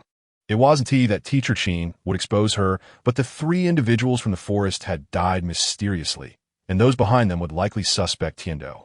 With renewed spirit, she followed him back, encountering curious gazes from her classmates. Xiaoxi shrugged helplessly. Some matters of adults are not for children to inquire about. Chapter 22. Vacation time flew by, and 3 months passed. The lives of the students at the academy came to a brief farewell. At the entrance of the Royal Academy, a magnificent carriage awaited, where 8 individuals gathered, preparing to head towards Tiando Imperial City, waving goodbye to the teachers still inside the academy. See you in a month, teachers. We will miss you. Under the sun, the scene of youthful farewells is both warm and beautiful. Yet for Xiaoxi, it evokes a different sentiment, akin to a younger brother bidding adieu to his elder brother, who remains confined while he has been released from prison. Particularly, the iron bars emanating a chill and the stern visage of Teacher Qin amplify the eerie sensation of confinement. As farewell words linger on her lips, Xiaoxi instead exclaims, Teacher, abide by the Academy's regulations, and you too shall soon be liberated. Instantly, her 7 companions in the carriage exchange bewildered glances, while Teacher Qin's expression darkens ominously. With a piercing gaze directed at Xiaoxi, who is grinning from ear to ear in the carriage, he warns, very well, Xiaoxi, do not be frivolous. Remember, you are to return in a month. At that moment, her smile falters and she gasps in shock. No way. Is he really being so petty? She thinks, hastily covering her mouth as she watches the teacher storm away, her heart heavy with sorrow. Why did she voice her thoughts so recklessly? Turning around, she faces her friends, whose expressions are filled with amusement, inciting her ire. She had suggested they leave directly, yet they insisted on calling Teacher Qin for a farewell. Now, she finds herself in a predicament, and if she suffers, none shall escape unscathed. With wide, innocent eyes, she gazes at them. You don't think the teacher will only penalize me after a month, do you? The onlookers momentarily freeze at her words, seemingly unsatisfied with the impact of her statement. She points at the 5 from a 19 class and adds, and you lot too, should you fail to advance to the Great Soul Master after a month. Do you believe the punishment will not be doubled for each of you? At the mention of doubled punishment, a collective gasp rises among them. Yufeng, skeptical, questions her. Teacher Qin wouldn't be that harsh, would he? Xiaoxi rolls her eyes in disbelief. Harsh? Clearly, you have not endured the torment of 9 years of compulsory education. Sitting in the carriage, her expression conveys that they are still too naive. How about a wager? If I lose, you all cover my and Yanyan's meals. Intrigued, her companions inquire, and what if we win? Xiaoxi dismissively shakes her leg. Winning simply means maintaining the status quo. Oslo, seated opposite her, looks puzzled. What is the meaning of this wager, then? Yufeng, agreeing, places a hand on Oslo's shoulder, challenging Xiaoxi. It sounds as if you've been paying for meals all this time. Xiaoxi, unfazed, gazes down at Yanyan, who is dozing in her lap, gently petting her head. You don't understand. I feel quite awkward benefiting from you all without reason. But if you lose, it becomes entirely justified to indulge in whatever I desire. Her brazen words leave her companions speechless. Reflecting on her usual antics of bumming food and drinks, along with her penchant for borrowing new clothes and various training resources, they realized that if she truly relaxed her constraints, she might soar to new heights. Fortunately, they are well off enough to endure her antics. Others would have long since severed ties. At that moment, Wang Tianheng, who had been silent in the main seat, finally spoke, agreeing to her terms. Fine, as you say. If Teacher Qin does indeed impose a penalty per head, I shall cover all your and Yanyan's expenditures at the academy. If not, we maintain the current situation. The statement elicited astonished reactions from the others. All expenditures? The Blue Lightning Tyrant Dragon clan truly spares no expense. Boss, aren't you being too lenient with her? I could use some funds too, why not include me? Yu Feng teased, prompting a sharp glare from Wang Tianheng. Get lost. Immediately, he deflated like a defeated spouse, leaning against Oslo with a forlorn expression. Even Xiaoxi was taken aback by his words. Her wager had been half in jest. She had never intended to exploit strangers. If not for the pressing circumstances, she wouldn't have been so shamelessly persistent in her requests. Turning to Wang Tianheng, she caught his resigned gaze, and for some reason, she felt an inexplicable sense of guilt and quickly averted her eyes. What was it about his stare that felt so peculiar? She resolved to inquire about the matter of the ice-fire polar eyes with the old man during the break, preparing herself to escape at a moment's notice. With that determination, Xiaoxi decided to use this holiday to settle all unfinished business. After all, she was determined to become a heroine. Upon returning to the bamboo hut, her motivation waned upon seeing a note on the table. It felt as though the old man was intentionally avoiding her. The note read, "Grandfather has urgent matters to attend to and may be gone for about 20 days. Xiaoxi, please take care of Yanyan. Should anything arise, seek assistance from the prince at the royal palace or from the Seven Treasures glazed tile school." Alongside the note were 2 large bags brimming with gold soul coins. Xiaoxi promptly took one bag and handed the other to Yanyan. That night, sitting at the bedside, an inexplicable unease washed over Xiaoxi as she pondered the old man's message. What did seeking help imply? Was something about to occur? Just as she was lost in thought, a swift arrow shot through the window. Reacting quickly, she stood and peered outside, catching a glimpse of a figure darting past the trees. Who was it? A member of the Luo Empire? She couldn't let him escape. As the phantom Emperor Cat spirit emerged, the figure seemed to pause momentarily. Seizing the opportunity, she leaped out of the window in pursuit. As the distance closed, she activated her domain, enhancing her speed and concealment. Within moments, she caught up to the robust figure, and as he prepared to flee, she called out, "Halt! If you run again, I will not be polite." The figure stumbled, trembling for reasons unknown. Xiaoxi, noticing his golden short hair, felt a sense of familiarity.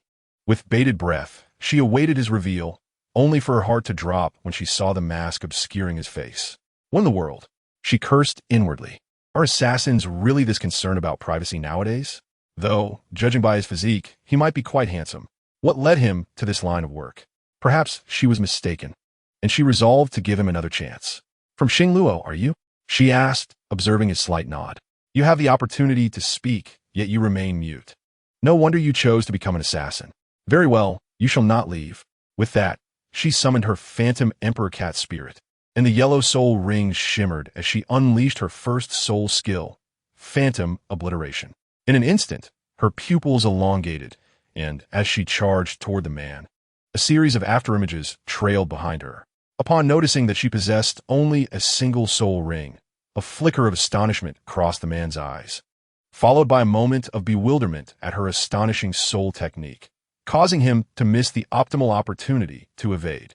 As she approached with a sense of triumph, the white tiger martial soul manifested, enveloping him instantly within its protective aura, the first soul skill, the white tiger shield. This martial soul, linked to the Star Luo royal family, made it imperative for him to prevent her escape.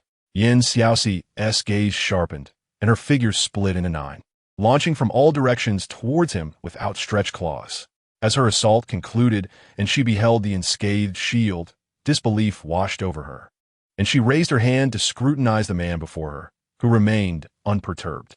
Gritting her teeth, she declared, You are a soul master. His deliberately lowered voice resonated. Your perception is commendable.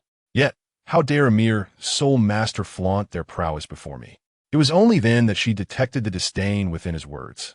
In an instant, she retracted her martial soul, and to his surprise, a crimson glow began to emanate from behind her. A soul master? Your eyesight is truly lacking. At that moment, Xiaoxi appeared transformed, her eyes now reflecting elegance and an innate grace, reminiscent of a darkly enchanting spirit reveling in carnage, imbued with a sinister charm. This visage struck the man with profound shock. A dual martial soul? The words of the god of time echoed in his mind. Reversing fate inherently defies the laws of existence. I cannot guarantee there will be no missteps. The god of war must think carefully.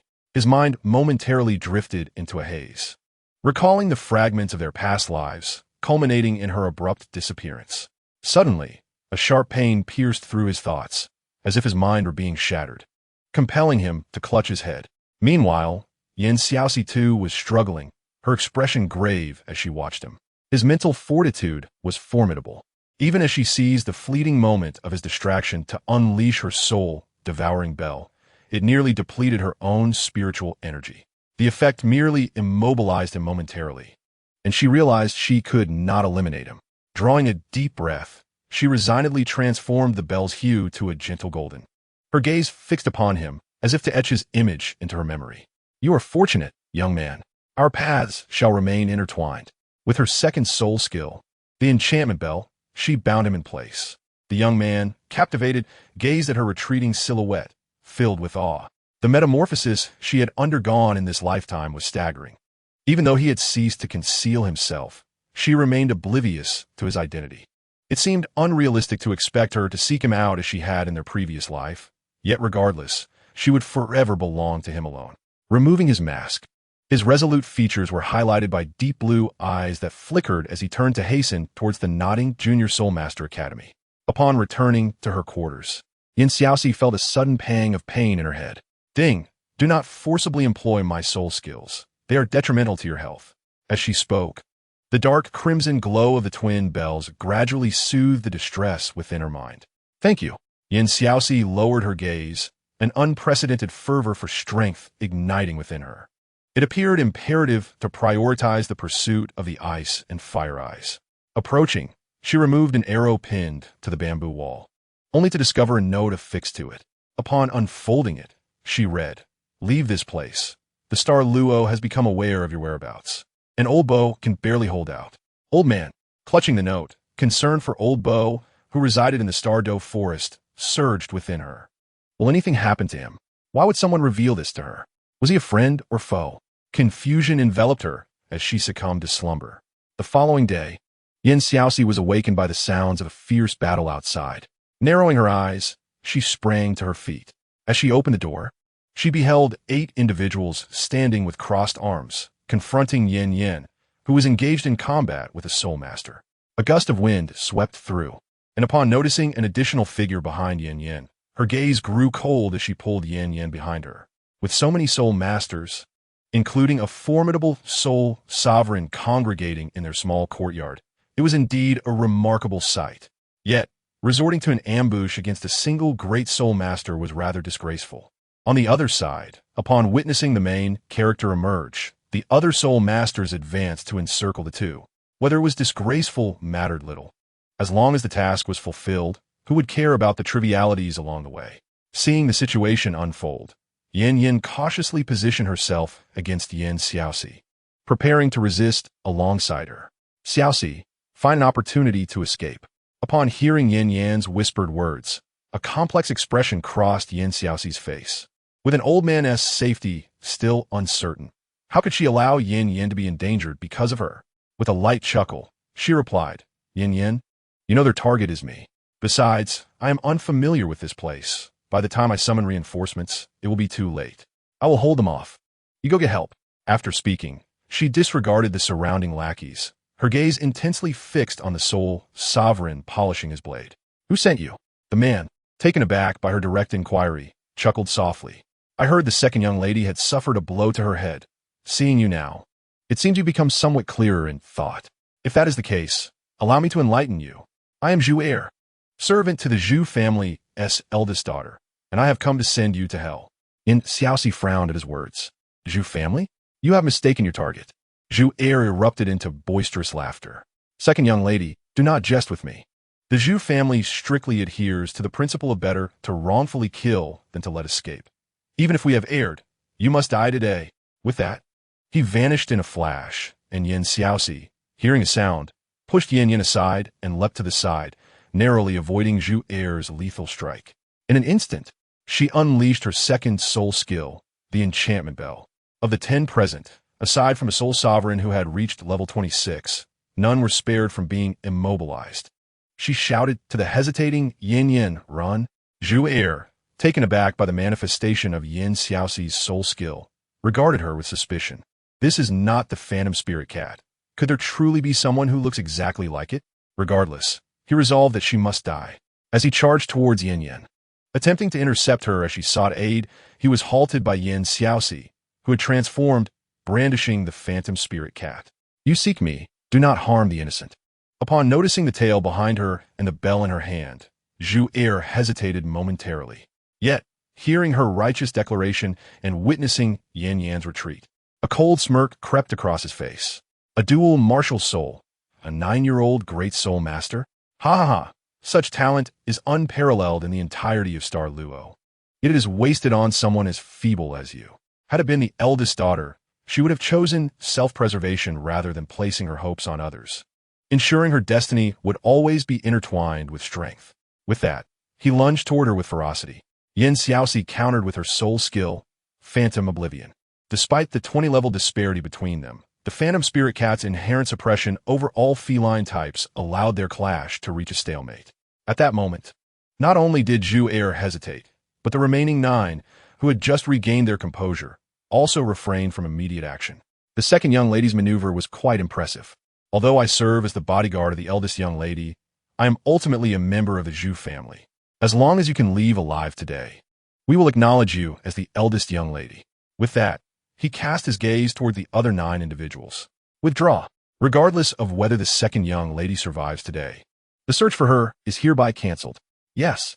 Upon hearing Zhu Heir's words, Xiaoxi felt a flicker of curiosity towards the Zhu family, whom she had never encountered before. For the sake of the family, could subordinates truly override the commands of the young lady? How intriguing. Once she could traverse the Star Luo Empire with confidence, she would certainly pay a visit. Chapter 24. A premonition. Meanwhile, sitting in the carriage hastening towards this direction, the Master Ning wore a grave expression as he gazed at the note in his hand. Beside him, Rong swung her legs restlessly, attempting to capture his attention. Seeing him remain unresponsive, she could not help but let out a cold huff. Usually, even when she merely trimmed her nails, her father would notice immediately. Today, she had donned the little dress she had longed for, yet in her father's eyes, it seemed to hold less significance than a mere piece of paper. Consequently, she felt a surge of disdain towards the 2 individuals she had yet to meet. Pouting, she leaned closer to the wind and asked, "Is that note really so captivating? Is it more beautiful than your adorable Rong? You've been staring at it all morning." Her plaintive complaint brought Feng Zhi back to reality, and upon seeing his little princess sulking, he chuckled and set the note down on the table. "Ha! It appears that I have overlooked our little princess. But is our Rong feeling a tinge of jealousy?" Stung by the truth, Rong's face flushed red, and she huffed defiantly, refusing to answer. From outside, Douluo, who was driving the carriage, overheard the commotion and chimed in, "Ha! Master, you should cease teasing Rong. As for the individual who delivered the message last night, there is no need to dwell on it too much. It likely pertains to the adopted granddaughter of Old Bo. Once we arrive, we can simply have her identify the handwriting." Rong nodded vigorously, casting a glance outside. "Indeed, it's a relief that my father is the master of a sect. If you're to get bogged down in trivial matters, he might as well become a monk." The horrified expression on Rong's face made both men chuckle. Feng Zhi promptly tucked the note away, ruffling her hair playfully. "Our Rong is indeed the smartest." Just as Douluo was about to agree, he noticed a flash of purple hair darting past the right side of the carriage. "Master, it seems that the girl who just passed by is Old Bo's granddaughter." Rong perked up at this. "They were supposed to come greet us. Why did she come out alone?" She quickly pulled aside the curtain to peek outside. However, there was not a single soul in sight. Jian Grandpa, are you seeing things? Where is everyone? Unlike Rong, Fengji, as the leader of the sect, was more cautious and considered the worst possible outcomes. Jian Uncle, let us hasten our pace. I have a feeling this matter is not as simple as it appears. Jian Duo nodded and urged the carriage to speed up, while Rong, jolted by the bumps, shot an indignant glance at her father. It's just an unsubstantiated piece of paper. Does that person possess foresight? Father, don't let yourself be deceived. This matter is evident to any discerning eye. It is only my kind-hearted father who would rush out so early. Rong, since we have promised old Bo, it is our duty to investigate, especially since it concerns human lives and cannot be taken lightly.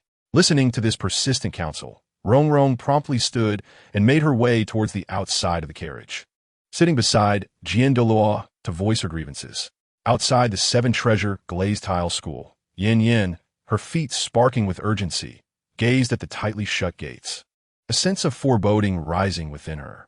She approached one of the two guards stationed at the entrance. I am old Bo's granddaughter. Is Master Ning present? I need to speak with him. The guard, momentarily taken aback, scrutinized Yanyan from head to toe. With her short purple hair and green eyes, she indeed resembled the young lady of the Zhu family. Nodding to another guard, he hurried inside to relay her message, while the guard before Yanyan explained. I sincerely apologize, but the master has just stepped out. Is there something urgent? You may wait inside. We will notify Douluo. He's gone out? Well, that's acceptable. Douluo will suffice. After a brief wait, the guard returned in haste. Douluo is also not in the residence. Upon hearing this, Yanyan felt as if struck by lightning, seizing the guard's arm. Did he mention where he was going? Or when he might return? The two guards exchanged glances, scratching their heads awkwardly. Well, Douluo is notoriously elusive. We have no idea when he left. As for the master, his whereabouts are not something we can casually inquire about. However, he did leave with the young lady, and the time of their return is uncertain. Hearing this, Yanyan felt despondent and released her grip. What should I do? What should I do? Xiaoxi is waiting for me to rescue her. Her eyes reddened with urgency as she considered asking the guards for help, only to remember that most of the disciples within the seven-treasure glazed tile school were support type, rendering her efforts futile. Gritting her teeth, she turned back the way she came. There was no time for hesitation. Let them discover her presence. Meanwhile, Master Ning, who had missed Yanyan, had already arrived at the bamboo grove in his carriage. Just as the carriage entered a few meters, the horse suddenly neighed and began to stamp its feet in place, clearly reluctant to proceed. What is happening? Fengji stepped out of the carriage, startled by the soul power emanating from the bamboo grove. Something has indeed gone awry. He swiftly lifted Rong out of the carriage and nodded to Jian Douluo. Jian Uncle, we must go. A gentle breeze swept through as the three of them appeared on a tree not far from the bamboo house. Rong, cradled in Fengji's arms, gazed curiously at the courtyard where fierce sounds of combat echoed, eagerly urging, Father, Jian Grandpa, let us hurry. Standing at the opposite side of the tree, Jian Duo narrowed his eyes, observing the 9 figures concealed among the trees. Should we intervene? Fengji hesitated before shaking his head. Not yet. Let us first assess the situation within.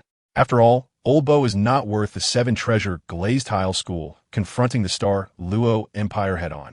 The 3 of them stealthily bypassed the 9 figures' line of sight and quietly approached the bamboo house. As the sounds of intense fighting reached their ears, a peculiar thought flickered in Fengji's mind. The young girl had chosen not to seek help from the closer royal estate, indicating that she was aware the girl inside was not from the Heaven Do Empire. Sensing Fengji's contemplation, Jian Douluo cast a glance his way. Shall we assist? Before he could respond, a loud crash echoed as a battered figure was kicked out. Upon seeing her bloodied appearance yet still ready to fight, Fengji slowly smiled. Yes, we shall help. This girl has proven her worth. Rong, nestled in his arms, looked on in confusion, unable to comprehend. Father, she is merely a great soul master. What value does she possess? Despite her tender years, Rong, as the de facto heir of the 7 treasures glazed tile school, has never been shielded from the intricate web of interests surrounding her. Rather, she has been meticulously guided by others, even in her moments of ignorance. As is the case now. Indeed, she is a formidable great soul master. Yet having engaged in prolonged combat with the Soul Sect without sustaining more than minor injuries is inherently suspicious. Furthermore, Rong must not forget that the bell she wields is an auxiliary spirit soul. Upon hearing the mention of an auxiliary spirit soul, Rong observed a shift in Xiaoxi's expression, which ultimately culminated in her retracting her hostility with a contemplative demeanor. Chapter 25. Initially, Xiaoxi faced an uphill battle against Zhu Er, a great soul master from the Soul Sect. Uncertain of the distance between the prince's mansion and the Seven Treasures glazed tile school, she feared that Yanyan's arrival could expose her dual spirit soul. Midway through their confrontation, she decided to withdraw her Ghost Emperor Cat's spirit soul, which was capable of countering Zhu Er's abilities. Utilizing her second soul skill, the twin floating bells, she repeatedly anticipated Zhu Er's movements and evaded fatal strikes. However, the duration of her soul skill and her own soul power were limited. After 10 minutes, she could no longer employ any of the twin floating bells techniques. As she faced the oncoming claws once more, Xiaoxi couldn't help but feel a bittersweet amusement. If Yanyan did not arrive soon, she would surely meet her demise. Relying on instinct and her previous combat experience, she narrowly dodged Zhu Er's attacks. In the midst of her evasions, Zhu Er, perhaps sensing her hesitation or her increasingly desperate posture, began to employ feints in his assaults. After being struck again, the sharpness of Zhu Er's claws tore through Xiaoxi's sleeve, causing blood to seep forth uncontrollably. Witnessing this, a cruel smile crept across Zhu Er's face. Had the time for her soul skills elapsed? Licking the blood from his claws, he did not afford her a moment's respite before unleashing his third soul skill, the Phantom Claw Slash. Shadows of pain rained down upon Xiaoxi, leaving gashes upon her limbs and face. Unable to withstand the onslaught, she crashed through the bamboo door and collided forcefully with a tree. The golden bell above her head resonated ominously as she was sent hurtling away. Coughing, she collapsed to the ground, a fresh stream of crimson escaping her lips. In the next moment, her wounds began to heal rapidly, clotting and scabbing over. Though the pain made her grit her teeth and tremble as she pressed her hands against the earth, her gaze fixated on Zhu Er's movements. The ferocity in her eyes struck Zhu Er with a profound shock, causing his intent to kill to waver. He approached her, admiration flickering in his eyes. "Miss, you truly possess remarkable strength. However, your trust in friends is misplaced. The prince's mansion is not far. If they truly meant to assist you, they would have returned by now. But fret not. I shall take you back to the clan leader, who will transform you into a true powerhouse." Half squatting on the ground, Xiaoxi wiped the blood from the corner of her mouth, her expression one of incredulity, as if to say, "Are you jesting? The audacity of your lady to send you to eliminate me is truly laughable. Choosing family over loyalty and betrayal over servitude." She was caught in a web of conflicting loyalties. At that moment, the twin floating bells hovering above her suddenly transformed into a deep crimson hue. Even under the warm sun, their emanation could not be masked by the light. Cling. Are you all right? Do you need a rest? I can take care of him." This voice, laced with indignation, momentarily surprised Xiaoxi and warmed her heart. Very well. She raised her gaze to meet Zhu Er's eyes once more, her voice brimming with defiance. "Allow me to enlighten you.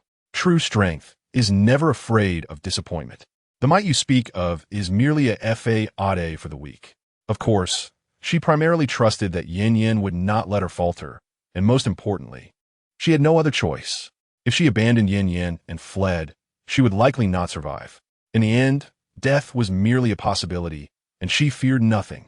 At worst, 18 years hence, if she could not become a great hero, she would settle for being a ghostly figure, crafting a unique hell of 19 layers to welcome her deceivers. As Xiaoxi closed her eyes, the winds shifted dramatically. The once clear sky darkened ominously. In an instant, a dark red light enveloped the ground, isolating it as if it were a realm apart, while dark crimson hands began to rise from the earth. When she opened her eyes again, they were filled with darkness, her gaze piercing like that of a puppet under control, fixed upon Zhu Er. This feeling of being targeted sent tremors through Zhu Er's very soul. Staring at Xiaoxi, whose eyes were now eerily devoid of color, Zhu Er recoiled in terror. "Who are you? You are not the second miss." An enigmatic smile graced Yin Xiaoxi's stunning visage, her voice resonating with an otherworldly chill that sent shivers down the spine of all present. You insignificant ants are unworthy to know my name. The soul rings of the twin floating bells glowed ominously, as if invoking a soul skill, soul-devouring bell, soul sacrifice transmission. A torrent of spiritual power surged toward Zhu Er's mind, battering his soul relentlessly, compelling him to clutch his head and scream in agony. Ah! Ah! Amidst the cries of despair, far away in the star Luo Empire, Zhu Yun, engaged in her cultivation, was jolted from her trance by the echo of Zhu Er's screams. Curiosity piqued, she gazed out the window. Who is it? As she spoke, the screams morphed into a clear ringing sound, reverberating in her ears. The sound resonated with such intensity that it felt as though her head might explode, leaving her pale and drenched in cold sweat. In that moment, shadows danced before her eyes, and just before she succumbed to unconsciousness, a commanding voice echoed, "Should you err again, you shall face annihilation." As Zhu Yun fell into darkness, Zhu Er, encircled by dark crimson claws, found his screams dwindling to silence. The 12 onlookers held their breath, horrified by the surreal scene unfolding before them. No one dared to utter a word. Even the wind seemed to pause in reverence. Yin Xiaoxi, standing still, felt a subtle shift in her ears, the darkness in her eyes flickering momentarily. In the next instant, the darkness receded, and she rubbed her eyes as if awakening from a dream. Gazing down at the fallen Zhu Er, she too succumbed to the ground, the twin floating bells dissipating like a fleeting illusion. In this silence, more potent than any sound, the onlookers regarded Yin Xiaoxi with incredulity.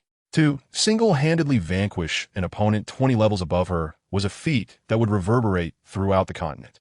The 9 observers in the trees exchanged glances before descending amid hushed whispers. Chapter 26. As the 9 encircled Yin Xiaoxi, Feng Zhi spoke up. "Uncle Jian, drive them away. My heart is like a sword." Upon hearing this, the 9 turned to see the vanished red light replaced by a torrential downpour of swords cascading from the heavens. Casting a glance at Yin Xiaoxi, one among them begrudgingly uttered, "Retreat." As the 9 fled, a radiant 7-colored light enveloped the fallen Yin Xiaoxi. The consumed soul power began to recover, yet due to her body's self-repair system still in operation, Yin Xiaoxi did not immediately open her eyes.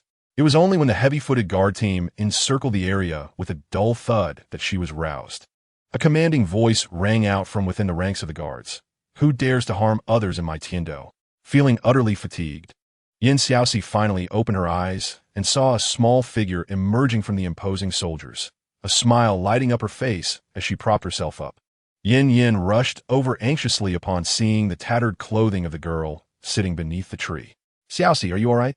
While asking, she carefully pushed aside the fabric to check for injuries. Upon seeing there were none, she burst into tears and flung herself into Yin Xiaoxi's embrace, her voice a broken wail. "Xiaoxi, I thought I wouldn't see you again. When I went to the 7 treasures glazed sect, they told me the sect master had left."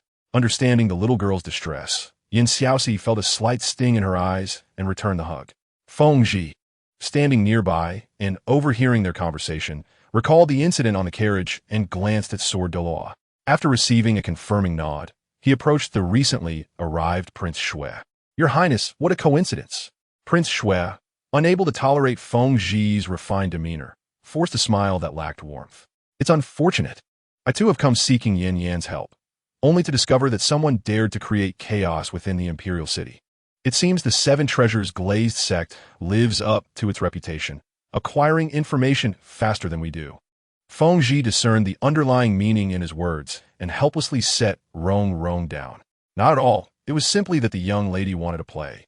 Upon learning that they had returned from the academy, she insisted on finding them. "It's merely a coincidence." Rong, now on the ground, pouted in dissatisfaction but obediently walked over to the embracing pair, rolling her eyes. "Dad really is something, using me to fabricate excuses over such trivial matters. And look at these 2 pitiful souls. Hey, are you serious? Isn't everything fine?" Yin Xiaoxi lifted her gaze to meet the proud, richly dressed girl, guessing her identity but too fatigued to engage in further conflict. She merely nodded in greeting. Yanyan wanted to say something, but upon noticing Xiaoxi's poor condition, She lost her desire to argue. Xiaoxi, are you really okay? You look terrible. Rong, hearing this, became indignant. My father said she is fine. And that means she is. Do you even know who my father is? Yanyan, already displeased from her visit to Rong's home, felt her irritation rise at the tone. I know who your father is, but if Xiaoxi is unwell, then she is unwell. What does that have to do with your father? Witnessing the escalating tension, Xiaoxi felt a headache coming on. One Yanyan was just manageable, but now adding another fiery personality like Rong's promised to make her days ahead quite eventful, an unnerving thought indeed. Fortunately, at that moment, Douluo drove the carriage over. After exchanging pleasantries with Prince Shui, Sect Master Ning turned to them with a gentle smile. Dear friends, our sect has prepared accommodations for you. You shall stay at the Seven Treasures Glazed Sect for the time being. Prince Shui opened his mouth to say something, but, recalling Feng Zhi's earlier remarks, thought better of it. He could weave lies about his daughter. Did he dare to fabricate tales about the rain as well? Moreover, the rain was not even present. With a resigned sigh, he approached Xiaoxi and offered, should you require anything in the future, feel free to come to my residence. Having spoken, he departed with his entourage, the sound of their retreat echoing behind them. In the carriage, Feng Zhi observed the girl meditating with her eyes closed. Alongside the anxious Yanyan and his own defiant daughter, a smile curling on his lips. It appeared their little princess was about to face some challenges. As anticipated, that very night, the two girls agreed to meet in the backyard, but soon found themselves at odds, leading to a fierce brawl. Tiles fell like rain beneath their feet. In no time, supported by the guards, they battled atop the eaves of the backyard, eventually stopping near Xiaoxi's rooftop. The commotion and gasps from those outside roused Xiaoxi from her slumber, her expression darkening ominously. Observing the brightly lit surroundings, she rose calmly. Upon opening the door, a mysterious object suddenly whizzed past her cheek. Turning her head, she saw a new dent in the ground, and her expression soured further. Had she not dodged in time, she could have been seriously injured or disfigured. Her eyes, darker than night, glared at the servants scurrying about, moving directly toward her room. Fuming, Xiaoxi watched the two combatants on the roof. 3 days without training, and now the tiles are falling atop my head. Her rage intensified as she prepared to confront the two when they descended. Grasping a gleaming golden bell, she brandished it menacingly. Seeing the glint, Yanyan, suspended in midair, instinctively covered her head, disregarding Rong's incoming punch. In the next moment, the guards halted in their tracks, and the two airborne fighters plummeted uncontrollably to the ground. One landed with hands over her face, while the other appeared utterly bewildered. With a cold huff, Xiaoxi approached them. Once the moment passed, her gaze settled directly on Yanyan. Have you had enough of this? Yanyan, seemingly encountering a nemesis, shifted from her earlier boldness to stand awkwardly before Xiaoxi.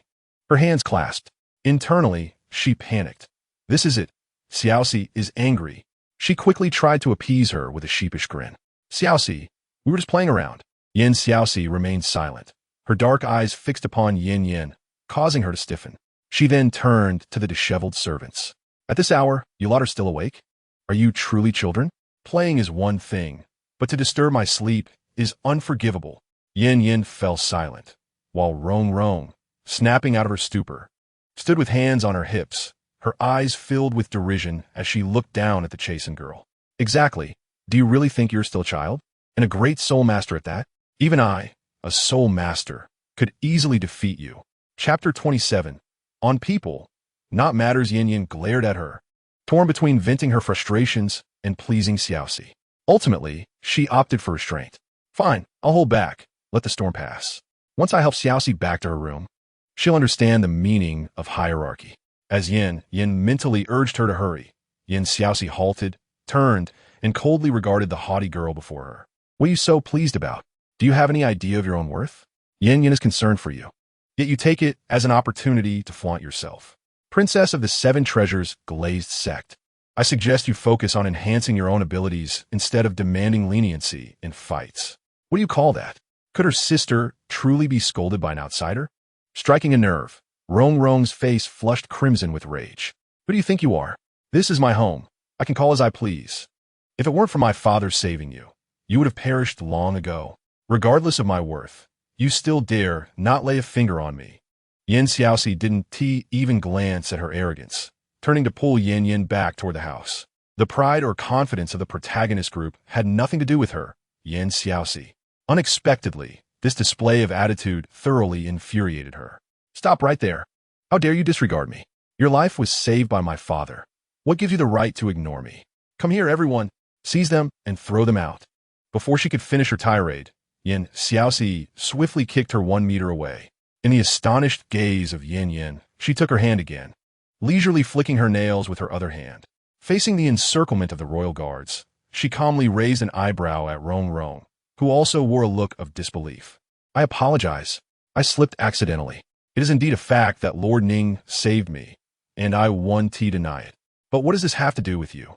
Rong, I have always judged people based on their character rather than their familial connections. I harbor no intentions of repaying a father's kindness with a daughter's submission. Just as Rong was about to command the others to act, Feng Zhi appeared with 2 Douluos. All right. Upon arriving, the Douluo immediately lifted Rong, yet surprisingly. He did not express anger at Yin Xiaoxi's earlier action. Yin Xiaoxi herself felt no astonishment at the appearance of the 3. After all, they had allowed the commotion to unfold, only to remain hidden, hoping their precious little princess would face some challenges and take her training seriously. At this moment, disregarding the thoughts of those around them, she nodded at the 3 and led Yanyan back to their room. The following day, the 2 playing in the courtyard were summoned with a message that the Lord wanted them to join him for lunch. Along the way, Yanyan anxiously clutched Yin Xiaoxi, incessantly murmuring, oh no, they're not plotting revenge, are they? I heard that the 7 treasure glazed tile sect dotes on Rong the most. They wouldn't dare to attack us, right? Grandpa is not here, and we can't fight them. Yin Xiaoxi nearly developed calluses on her ears from her incessant chatter and quickly interjected to halt her. Enough. They asked us to eat. Who would settle scores before a meal? Don't overthink it. Yanyan paused, her eyes darting. You're right. Xiaoxi, you're so clever. Seeing Yin give a thumbs up, Yin Xiaoxi quickened her pace. No, I must distance myself from this fool. Upon their arrival, Feng Zhi, who had been seated beside Rong, stood up and warmly welcomed them. Welcome, young friends. Please have a seat. Witnessing Lord Ning rise to pull out chairs for them, Yanyan felt both flattered and recognized Xiaoxi's cleverness. However, Yin Xiaoxi found his unprovoked enthusiasm rather perplexing.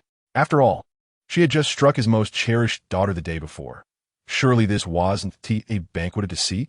Despite her thoughts, Yin Xiaoxi promptly moved to pull her own chair. Uncle Ning, we can manage ourselves. Seeing this, Feng Zhi did not insist and returned to his seat. Come, young friends. Do try these dishes. I hope they suit your taste. With his enthusiastic hospitality, the meal concluded with both girls feeling somewhat stuffed. Watching Lord Ning continuously serve himself with the communal chopsticks, Yin Xiaoxi swiftly shielded her bowl. Thank you, Uncle Ning, but I'm truly full.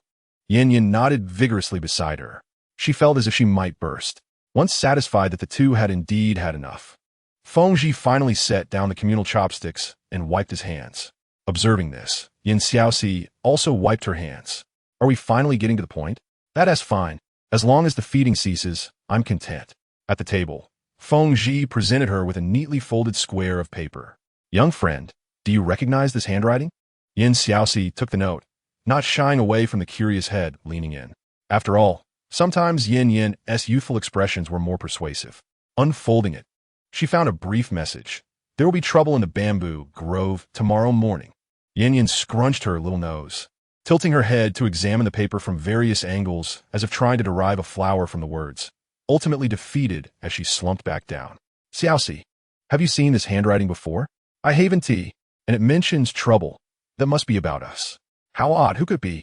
Upon seeing the somewhat familiar handwriting, Yin Xiaoxi's mind involuntarily conjured the recent battle in the bamboo grove, gnashing her teeth as she muttered, I recognize it, but I'm not familiar with it. I can't possibly confront them. With this thought, she placed the note on the table with a hint of frustration. Before Feng Zhi could inquire, Yin expressed her surprise. Xiaoxi, when did you secretly raise a dog outside? Upon hearing this, the expressions of the 3 present turned subtly. Ultimately, it was Feng Zhi who, despite his twitching lips, asked her, Oh, how do you mean you're not familiar? Hearing his question, Yin Xiaoxi found herself greatly missing the old man. If only her grandfather were here, he would never have been so roundabout. Immediately, she produced a similar note from her soul guide and shrugged. Here, I received the same one, nothing more. Fengji hastily opened his note, seeing the identical handwriting, and scrutinized her. You truly do not recognize this person? Recalling the yellow-haired figure from the previous night, Xiaoxi nodded definitively. Not at all. I've suffered from amnesia. There are many things I cannot remember. Yin stood up as well. Yes, I can attest to that. Xiaoxi's mind is broken. Your mind is broken. Your whole family's minds are broken. Hearing Yanyan's testimony, Xiaoxi realized she didn't particularly want to defend herself. Chapter 28. The old man returns. She pulled Yanyan's small frame back down into her seat. Adults are talking. Children should not interrupt. Defiant. Yanyan almost retorted that they were the same age, but recalling the various incidents at the academy, it seemed Xiaoxi was indeed a bit more mature. She propped her chin on her hand and sighed as she gazed into the distance. Sigh. Observing this, Rong suddenly burst into giggles. Are you trying to act profound? It doesn't suit you at all. Yanyan glared back. Xiaoxi could tolerate her remarks, but this woman could not. Do you think you're any better? You're here mocking me, yet you can't even pretend. Slamming her hand on the table, Rong stood up. Who says I can't? I can pretend far better than you. Who can't boast? As they bickered, their hands began to slap the table restlessly. At that moment, Lord Ning and Xiaoxi seemed to share a tacit understanding, each grabbing one of them to prevent the table from being overturned mid-argument, lest they all suffer the consequences. After suggesting they continue their discussion another day, Xiaoxi quickly pulled the almost unmanageable Yanyan towards the exit, while Rong was similarly restrained by her father. Thus, the two remained obstinate, even as they departed each other's sight, continuing their telepathic squabble until their voices faded completely. For several consecutive days, Xiaoxi did not set foot outside the small courtyard arranged by the Seven Treasure glazed tile sect. The courtyard, however, was not devoid of activity. Rong would frequently drop by to exchange barbs with Yanyan. Perhaps they had grown weary of their quarrels, as they did not fight again, resembling little adversaries, which left Xiaoxi's ears unrelentingly troubled. Finally, on the 20th day at noon, as promised, the old man made his appearance before the two. Upon the moment the old man appeared, the eyes of the two individuals seated in the small courtyard sparkled with excitement. Yanyan was filled with an exhilarating joy. Having been cooped up in the Seven Treasure glazed tile school, she felt nearly suffocated. In an instant, her feet seemed to have been fitted with the wheels of the wind, and she dashed forward, throwing herself into the old man's embrace, playfully exclaiming, "Grandfather, you have finally returned. Yin has missed you dearly." Meanwhile, Xiaoxi, who maintained an outwardly indifferent demeanor, felt a sense of relief upon seeing that the old man was whole and unscathed. As the old man's gaze turned towards her, Xiaoxi awkwardly averted her eyes. Well, you truly keep your promises. 20 days is 20 days, not a moment delayed. The stubborn yet tender expression she wore was fitting for her youthful visage, softening Bo Lao's heart as he regarded her. My dear girl, how have you been recently? Has anyone been troubling you? His concerned inquiry elicited an uncontrollable smile from Xiaoxi. On the other hand, Fengji, who observed the harmonious atmosphere among the three, began to comprehend certain nuances. Stepping forward with a suitably warm smile, he softly addressed Bo Lao. You must be weary from your journey. Do stay and share a meal with us at the Seven Treasure glazed tile school. Upon hearing this, Yanyan immediately clutched the old man's clothing. Aware that the school had previously overlooked Xiaoxi's identity, likely awaiting grandfather's return. However, she felt anxious and turned to Xiaoxi, whose resigned gaze met hers, prompting Yanyan to grasp his sleeve and plead, Grandfather, Yin isn't hungry. Let us eat when we return. Bo Lao, noticing the helplessness in Xiaoxi's eyes, understood that they could not evade this matter, and gently ruffled Yanyan's hair, saying, Your grandfather has just returned and is a bit hungry. How about accompanying him for a meal? Just as Yanyan was caught in a dilemma, Xiaoxi unexpectedly chimed in, declaring that she too was hungry. With this, Yanyan ceased her protests and nodded in agreement. Xiaoxi thought simply, it is best to address matters directly in front of her, rather than engage in behind-the-back tactics. At the dining table, the atmosphere was markedly different from the previous family gathering. It felt as though an invisible mountain loomed over them, rendering both Yanyan and Xiaoxi quite uncomfortable. Yanyan immediately sensed something was amiss and glanced toward the solitary Ning Zhongzhu. Where's Rong? Why has she not appeared? If she were here, this atmosphere would have dissipated within moments. Feng Ji, taking a sip of water, responded. That girl is still young and has been overly pampered. Such discussions are not suited for her presence. Although his words were directed at Yanyan, his gaze remained fixed on the silently brooding Yin Xiaoxi. At that moment, a figure obstructed his line of sight. Feng Ji, observing the protective demeanor of the old man, chuckled lightly and waved his hand. All right, let us ist. I merely have a few inquiries to make. As for the rest, the Seven Treasure Glazed Tile School will not intervene. The previously stagnant atmosphere in the hall suddenly became vibrant, and Yin Xiaoxi's eyelashes fluttered as she lowered her gaze.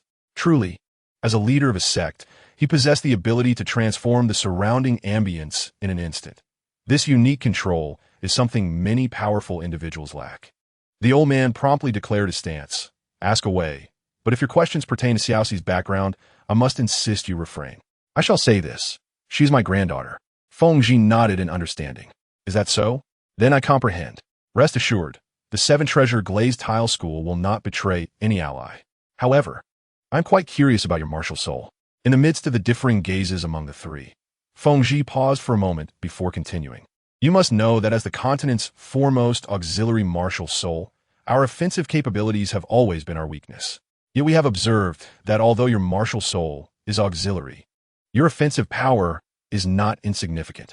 Might you share some insights? At once, Yin Xiaoxi's body stiffened. Had the peculiarities of her twin floating bells been discovered? No. If they had truly been uncovered, he would not merely inquire. Regardless, she needed to deflect. It may relate to the choices I made concerning my spirit rings. My two spirit beasts both possess mental attack capabilities, which in turn influences my skills. Upon hearing this, Feng Ji sighed and nodded. Thank you for sharing that with me. Chapter 29. The Glutton on the Return Journey. Yanyan gazed earnestly at Bo Lao, her eyes brimming with curiosity. Grandfather, why does he appear somewhat displeased despite having received the answers? Bo Lao, seated in the carriage with his eyes closed in repose, showed no inclination to speak. Observing this, Yin Xiaoxi reluctantly took on the role of his voice. Well, Yin, if your favorite roasted chicken leg were placed before you right now, would you be happy? Though Yin struggled to see the connection, she nodded in agreement. I am full now, but if there were chicken legs, I could certainly eat 2 more. This response left both of them momentarily stunned.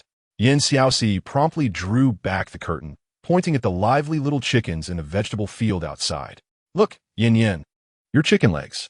Believing her, Yin moved closer, following the direction of her finger until the chick vanished from view, leaving her staring blankly at Yin Xiaoxi. Legs that grow on chickens? Noticing the bewildered look in her eyes, Yin Xiaoxi quietly distanced herself. Heavens, is this contagious? Not wishing to continue this topic, Yin Xiaoxi directly articulated the reason for Feng Ji's discontent. Indeed, Ning Zhongzhu is much like you. The solution lies right before him. Yet he lacks the motivation to even take a bite, knowing full well the chicken will flee, rendering it inedible even when close at hand. Initially believing this explanation would clarify matters, she glanced up only to meet Yin Yan's adorably confused expression, leaving Yin Xiaoxi momentarily speechless. After some hesitation, she finally asked, Did you not understand? As Yin nodded vigorously, Yin Xiaoxi felt a strange sense of gratitude that this girl existed in this era. Had she been born in modern times, her intellect would surely have posed a challenge for any teacher in a classroom setting. The soul skills of the Seven Treasure Glazed Tile Pagoda are fixed and cannot be altered. Do you understand now? Observing Yin Yan's sudden realization, tears welled in Yin Xiaoxi's eyes. She vowed that henceforth, she would communicate with Yin in the simplest and most straightforward manner, refraining from any elaborate explanations, as they would ultimately be lost on her. Their glum expressions unexpectedly met the amused gaze of the old man. Yin Xiaoxi, caught in the act. The old man ceased his pretense. Sitting up with an expression of paternal pride, he surveyed the two.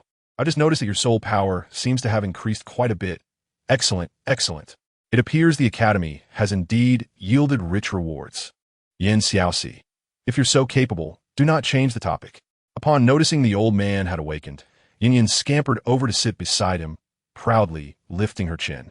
Of course, I am now a level 21 Grand Soul Master. Then, Yanyan must strive hard. Xiaoxi is already at level 24. Instantly, the pride that had just blossomed felt as if doused with a bucket of cold water, leaving Yanyan with a chilling expression as she gazed at him. Grandfather. This playful banter drew laughter from both individuals within the carriage. Upon returning to the bamboo house, Xiaoxi had been yearning for a moment when Yanyan would be absent, allowing her to inquire about the ice and fire eye from the old gentleman. However, she was disheartened to discover that the old man was still a remarkably busy individual. Each day was filled with relentless errands, and just when he finally had a morning free, he was summoned by Prince Shui at noon. With the summer vacation now in its countdown, Xiaoxi found herself despondently resting her head on the table. With merely over 6 months remaining until her heart was to fail, it seemed tragic for a young maiden like her to succumb to heart failure. Opposite her, Yanyan observed her friend's ever-shifting expressions with curiosity, propping her chin on her hand. Xiaoxi, what troubles you? You appear somewhat downcast.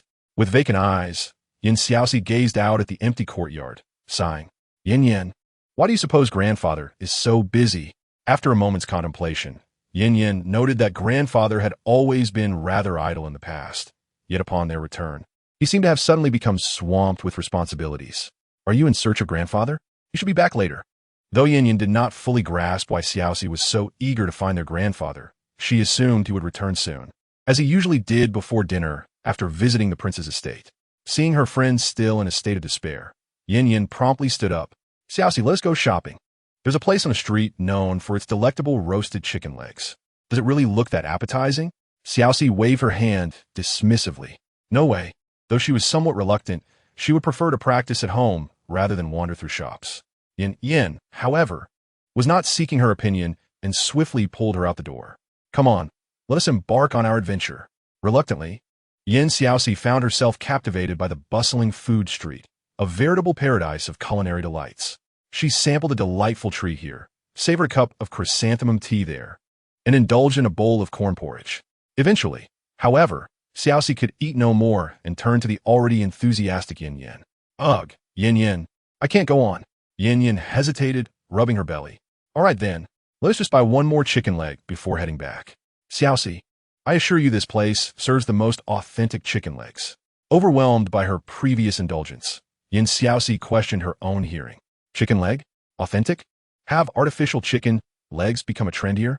Yet, she could not resist the allure of Yanyan's long-desired chicken leg and mustered the will to buy one. Upon entering the shop, an irresistible aroma wafted through the air, and Xiaoxi breathed in deeply, feeling her heart swell with admiration. Truly, the chicken legs Yan craved were indeed extraordinary. 2 chicken legs, please, she called out. An elderly man with a kind visage and gray hair smiled as he responded. Certainly, he proceeded to package 2 chicken legs. Upon recognizing Yanyan, he greeted her warmly. Ah, Yin girl, it's you. I thought you had grown tired of our fare. Yanyan swallowed hard, her gaze fixated hungrily on the chicken legs being packed. Not all. I've just been at the academy. Let me introduce you to my sister, Xiaoxi. The old man smiled gently at Xiaoxi. Ah, so you're the sister of Yin girl. Here you go.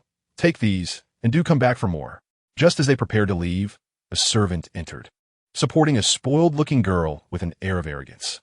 Unlike the innocent pride of Rong, this girl exuded an essence of superficiality, reminiscent of someone who inflated their worth. The moment Yan spotted the girl, her steps faltered with concern. Xiaoxi followed her gaze and beheld a 5-year-old girl, disdainfully surveying the establishment before calling out to the busy old man. Hey, old man, I want 5 chicken legs. The moment she spoke, both girls furrowed their brows. The girl continued to scrutinize the old man's actions with disdain. Can anything here even be eaten? It looks filthy. I can't fathom why my father insists on eating here. If I get sick, who will take responsibility? Make that 4 chicken legs. Her cutting voice, neither too loud nor too soft, reached the ears of everyone present. The old man paused in his task, good-naturedly setting aside 1 chicken leg. But his action only heightened her displeasure.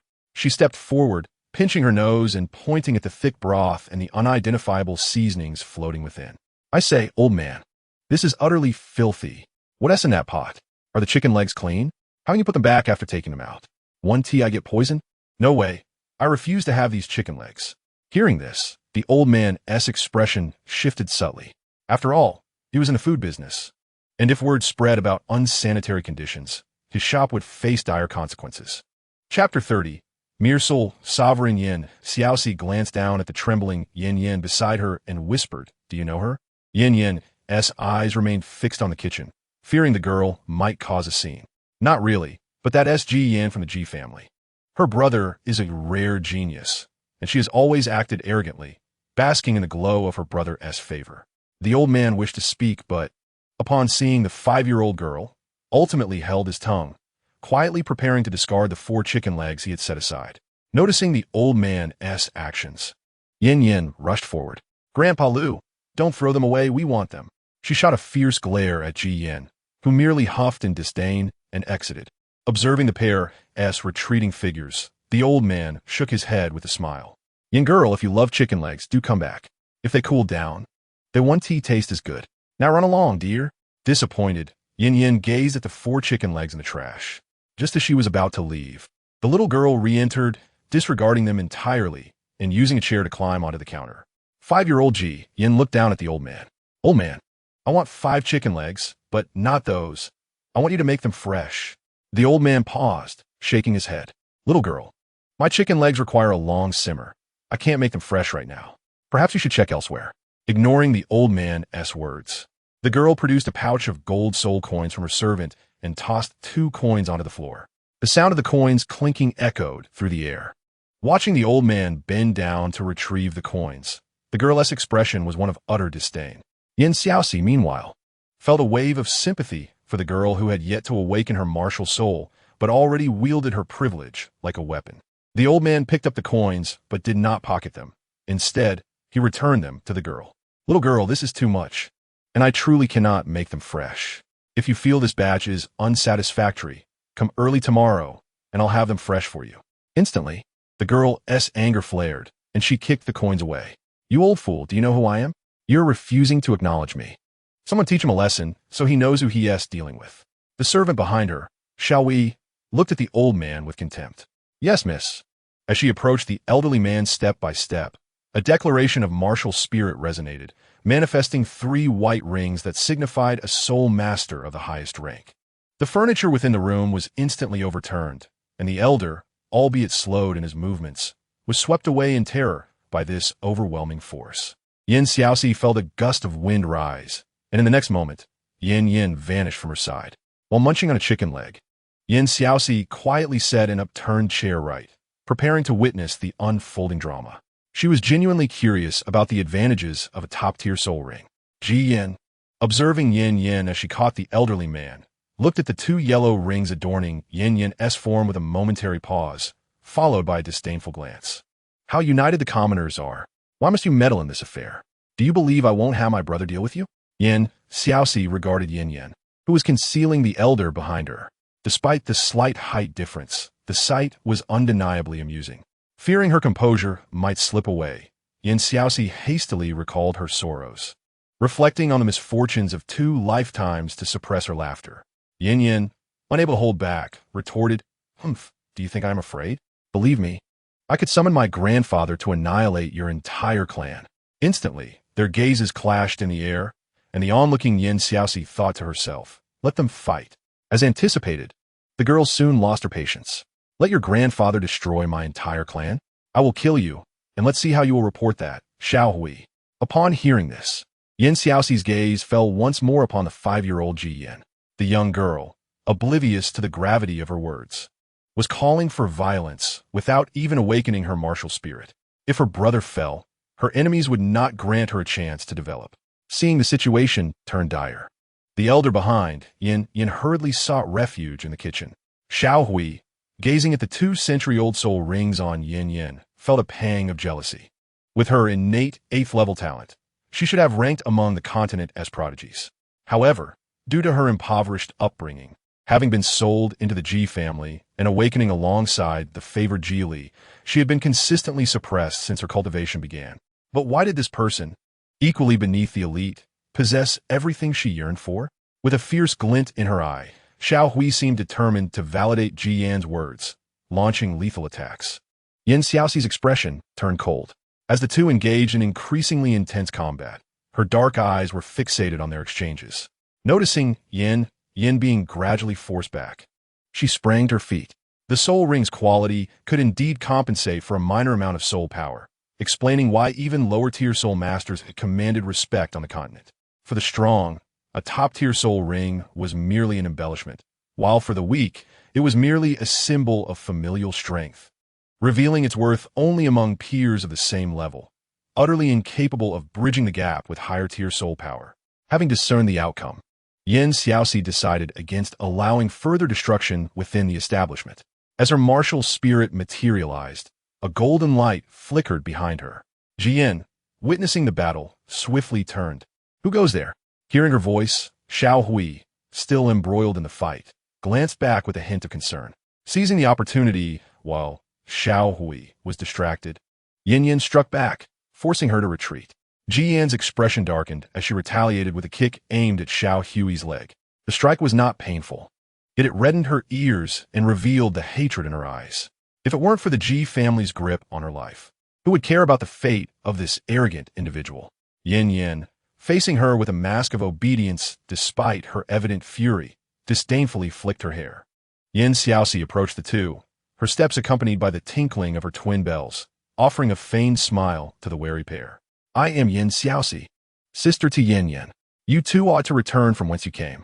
As the saying goes, it takes two to tango. Since the elder has clearly stated his inability to assist, why must you persist so aggressively?" Jian gazed at Xiaoxi in disbelief, a hint of scorn crossing her face upon noticing the soul rings adorning Xiaoxi. "Incapable? The weak have no right to refuse. You, a mere grand soul master, wish to champion justice? Hypocritical fool. Xiaohui, eliminate her." Though Xiaohui internally resisted Jian's command, she felt compelled to obey, especially as the two before her had caused her to lose face. This grudge could not go unavenged. "Yes, miss." Chapter 31. Turbulence in response to her ostentatious maneuvering. Xiaoxi's gaze reflected derision. Attacks from a soul power below the 20th level were nothing but trifles before her. Young and brash. How could a mere soul master think to kill her? As her words hung in the air, not only did the duo fall silent, but even Yan's eyes twitched. Listen closely, who is truly overstepping? Xiaoxi was indifferent to their thoughts, though she had yet to employ her agile attacks. Her gaze proved potent. As Xiaohui approached, the second soul ring on her twin bells flickered. The once menacing Xiaohui found herself immobilized a meter away from Xiaoxi, a look of terror crossing her face. "What have you done?" Behind her, the 5-year-old Ji erupted in furious shouts. "Xiaohui, what are you doing? Attack! Kill her! Useless thing! I should have brought you along. You're embarrassing me." Hearing the frantic shouts from behind, Xiaoxi turned to them with an aura of absolute intimidation. The moment Yan met her gaze, her words caught in her throat. The sound of her stammering was almost comical in the tension-filled atmosphere. As the duration of the soul technique expired, Xiaohui swiftly retreated to stand before Jian, warily eyeing the two. Xiaoxi pressed forward, and they continued to back away. The roles of the bully and the oppressed seemed reversed, as Xiaoxi regarded them with a benevolent smile. "Am I not in a position to intervene?" The girl behind Xiaohui glared at Xiaoxi defiantly. Yet she recognized the shift in dynamics and dared not voice further objections. Suddenly, the girl's expression brightened as she called out pitifully towards the grand door behind Xiaoxi, "Mother!" As a finely dressed woman approached, a surge of formidable soul power struck Xiaoxi from behind. Upon impact, her body was uncontrollably propelled forward, only to be caught by Yanyan. Regaining her senses, Xiaoxi felt her insides shift, a trickle of blood escaping her lips. The woman cradled the little girl protectively, casting a disdainful glance at the two as if they were mere refuse. "Do you think you are worthy to meddle in matters concerning the Ji family?" At that moment, the oppressive aura of a soul king nearing that of a soul emperor bore down upon them like a mountain, ruthlessly pressing against the two. Faced with the overwhelming disparity of soul power, they found themselves bereft of any means to resist. Xiaoxi observed the pallor on Yanyan's face, nearly biting her own teeth in frustration. "Is there no way, twin bells?" Ding ding. It informs you that the soul power absorbed during the last soul ring acquisition was solely sufficient to replenish the previous deficit incurred while saving you. It requires time to recover from its forced awakening. No other options? Gazing at the smug girl nestled in the woman's embrace, a sudden cold smile crept across Yan Xiaoxi's face. The Ji family? Do you not intend to reveal Yanyan's identity to your mother? Or do you wish to follow your maid's wishes and lead the entire Ji family to ruin? As expected, the woman faltered, a hint of anxiety creeping into her demeanor. A piercing gaze fell upon the anxious maid, whom Yan Xiaoxi had just mentioned. Shall we? What is the situation? Upon grasping the circumstances, a flicker of panic crossed Ji's mother's eyes, and she instinctively retracted her imposing aura. The girl in her embrace cast a discontented look at her. Mother, as long as we eliminate them, who would ever know it was us? Besides, is it not merely a title Douluo? Grandfather is one too. The little girl, oblivious to the gravity of the situation, was unaware that her mother was acutely aware of the implications. Notably, the powers of different title Douluos varied significantly, and the identity of a royal guest was one that the Ji family could not afford to offend. Nonetheless, she understood her daughter's stubborn nature and was reluctant to let the two girls go unscathed. Her gaze abruptly shifted towards the purple-haired girl, Yan Xiaoxi, who had just been helped up. Who is she? When she posed this question, Yan Xiaoxi felt an overwhelming surge of murderous intent directed at her. The girl named Ji instantly comprehended her mother's intent and maliciously smirked, articulating each word with venom. She's Yanyan's dog, not from any prominent family. Mother, eliminate her to relieve your daughter's grievances. Upon hearing this, Yanyan stepped forward. How dare you? But before she could finish, the woman's countenance darkened. Step aside. With that, Yanyan was sent flying by an unseen force. Today, I shall make an example of you, so the world knows that the Ji family is not to be trifled with. With her third soul skill, explosive palm, a massive hand surged towards her. Yan Xiaoxi dodged frantically, fleeing from the store, yet that immense hand seemed to have locked onto her, causing her tail to flicker nervously. Fortunately, the attention of the crowd was drawn to the colossal hand behind her, leaving her momentarily unnoticed. As she gazed at the splendid carriage approaching, her eyes fell upon the calloused hands of the driver, and a smile blossomed within her heart. Excellent, a formidable individual. Instead of retreating from the oncoming carriage, Yan Xiaoxi boldly approached it. With a thunderous crash, a familiar cough resonated through the dust. Who dares to disturb me? Do they wish to court death by obstructing the prince's carriage? As he spoke, Yu Bong strode out from the wrecked carriage, his fierce eyes widening upon spotting the smiling Yan Xiaoxi, as if he had overlooked her presence completely. His gaze finally settled upon the frightened mother and daughter emerging from the shop. It is you too. Not only have you vandalized my carriage in public, but you also dared to wreak havoc in my store. This is utterly outrageous. Guards, seize them. The woman immediately weakened in the knees and collapsed to the ground. Spare me, your highness. It was not my doing, it was her. She wanted to divert the blame. The kneeling woman pointed a finger at Yan Xiaoxi, who had been caught eavesdropping among the spectators. With an air of confidence, Yan Xiaoxi stepped forward, placing a hand on Yu Bong's shoulder and raising an eyebrow in a teasing manner. My apologies, but I must disappoint you. While I do not deny being a harbinger of disaster, after all, my beauty has been certified, has it not? Your Highness, clearing his throat, Yu Bong took a step back, his face flushing slightly as he commanded, take them away. Yanyan, emerging from within, gazed at her with admiration. Yan Xiaoxi affectionately ruffled her hair, preparing to leave when she noticed an old man inside the shop, his face filled with despondency. Your Highness, this person belongs to the Ji family. Please do not be too lenient. The compensation must be adequate, especially for the mental anguish and medical expenses for both Yanyan and me. It cannot be less than 10,000 gold soul coins. The footsteps of Yu Bong faltered momentarily as he subtly nodded in acknowledgement. Chapter 32. No food allowed. Yan Xiaoxi clapped her hands. Yanyan, you truly are my lucky star. Just the other day, I was pondering how to swindle some retirement funds from the old man, and now it seems my expenses for the next semester are resolved in one fell swoop. Yanyan remained silent, but a sinister male voice echoed, Oh, swindling my retirement funds? Instantly, Yan Xiaoxi froze, a look of embarrassment washing over her as she turned around. When did you arrive, grandfather? Why do you walk so quietly? Tears of frustration streamed down her face as she munched on a chestnut. I have been here all along. You are still young. The compensation amount from the Ji family is far too substantial. It is unsafe for you to carry so many gold soul coins. How about this? Once it is settled, I will hold on to it for you." Ignoring Yin Xiaoxi's dumbfounded expression, the old man ambled towards the grinning prince. Watching his retreating figure, Yin Xiaoxi lost all desire to continue shopping, golden coins just slipping through her fingers. In the following days, Yin Xiaoxi tirelessly sought opportunities to approach the old man.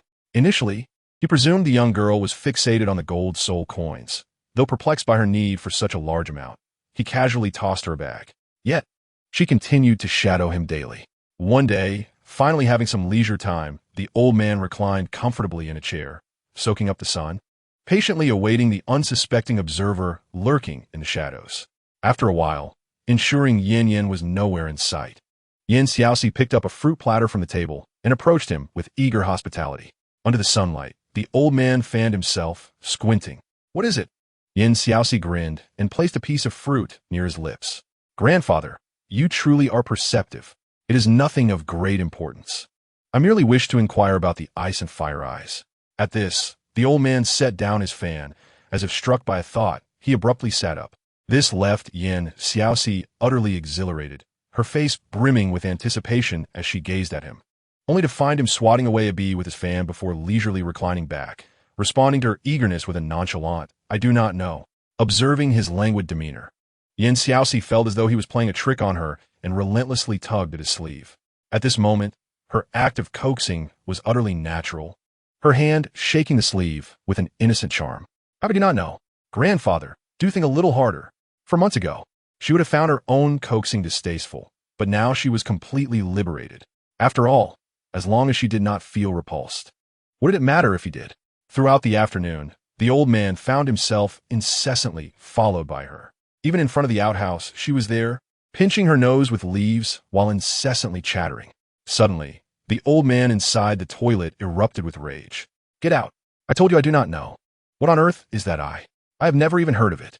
Yin Xiaoxi retorted, "I refuse to believe this. You must know your own belongings, right? Come on. Grandfather, think a little harder." The old man, now thoroughly exasperated, nearly raised the roof of the outhouse with his shouting. "No, get out." Never in his life had he been subjected to such torment. He realized he should never have shown leniency towards this girl. This was not merely a case of giving her a little sunlight to bloom. She would surely shine alongside the sun. At that moment, the dormant spirit within Yin Xiaoxi stirred. Perhaps he truly did not know. The essence of the ice and fire eyes was a spring, half of which was as cold as an icy cavern, while the other half blazed like a volcano. Upon learning these specifics, Yin Xiaoxi, regardless of whether she had misjudged the old man, called out to him from within. "Grandfather, have you ever encountered a spring that is half cold and half hot?"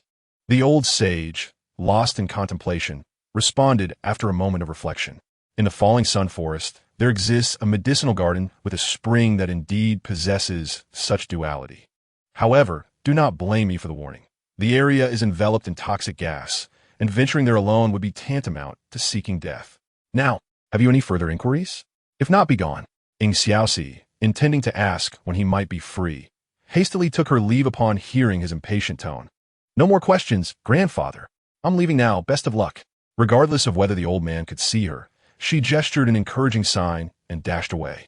From that day forth, for the next 2 days, Yin Xiaoxi did not encounter the old sage again. Initially eager to partake in the flower during the summer holiday, her plans now seemed dashed. It was only when they were to take a carriage back to the academy that the old man reappeared before her, handing her a pill. "I do not know why you inquired about that spring, but you must never enter the falling sun forest alone. This pill can temporarily counteract the poison I have placed within, yet the soul beasts inside are beyond your current capabilities." Upon receiving the pill, Yin Xiaoxi felt a certain warmth in her heart.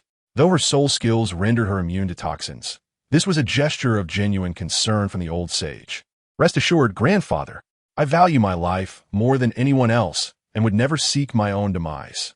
Teacher Qin, approaching, silently added a note of disapproval in his mind upon hearing her words.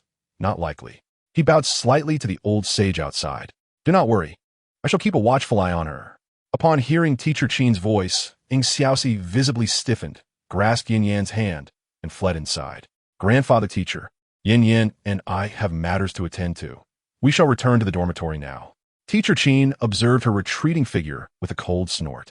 You may escape the monk, but not the temple. The next day, Xiaoxi appeared at the elite class's door, her face a mask of reluctance. Gazing inside at the mere 6 students present, she felt a slight easing of her anxiety. Suddenly, a voice laced with mischief echoed from behind. How long is classmate Xiaoxi planning to linger inside? Instantly, she felt as if she had become a mouse confronted by a cat, her hair standing on end.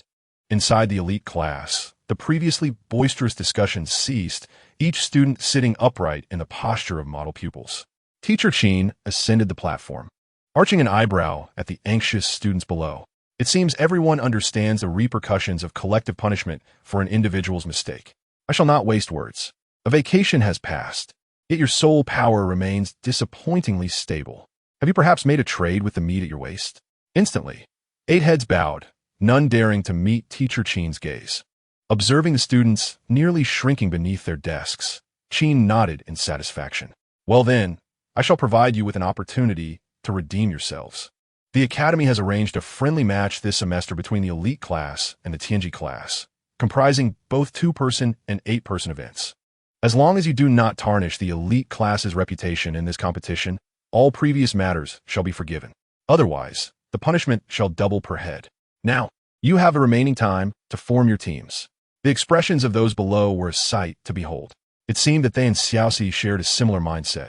Indeed, their hearts were equally dark. Yufeng raised his hand to speak. Teacher, this is unfair.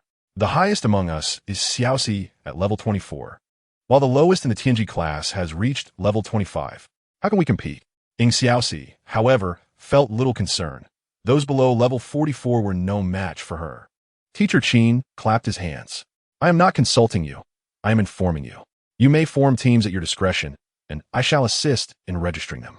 Make sure to arrange them wisely to avoid a disastrous defeat. After glancing thoughtfully at Xiaoxi, he settled down to organize his documents. Upon hearing his lack of ambition, she nearly leaped from her seat. Can we not aspire to greatness? Once Yanyan realized the situation was beyond alteration. She promptly dragged both herself and her chair towards Lung Lung. Shall we form a team? Lung Lung? Noticing Lung Lung's hesitation, Yanyan leaned in and whispered, If you team up with me, I guarantee that Xiaoxi and I will include you in our training. She raised an eyebrow at her. All right. Chapter 33. Returning to the academy, Xiaoxi watched the two ascend, blinking in confusion. Had she truly been abandoned so decisively? Feeling dejected, she rested her head on the table, casting glances at the remaining 6 students. Like her, they were secretly observing her. Although this was merely a friendly match, having a healing soul master on their team would undoubtedly provide a sense of security. As her thoughts wandered, a sudden chill ran down her spine. Turning, she met the fierce gaze of their leader, instantly curtailing her musings. At that moment, Xiaoxi stood and approached Asro.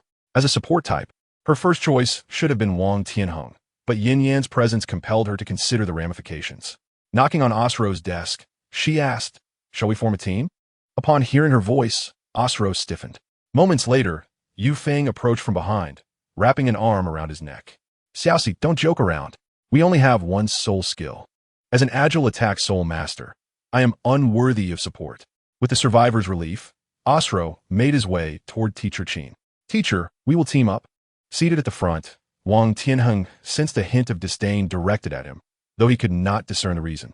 He pressed his lips together, remaining silent. Up on the platform, Teacher Qin noticed Yanyan's feelings for Wang Tianheng and Xiaoxi's avoidance of him. While her attitude was commendable, he did not approve. He promptly stood, making decisions for the 4 silent students below.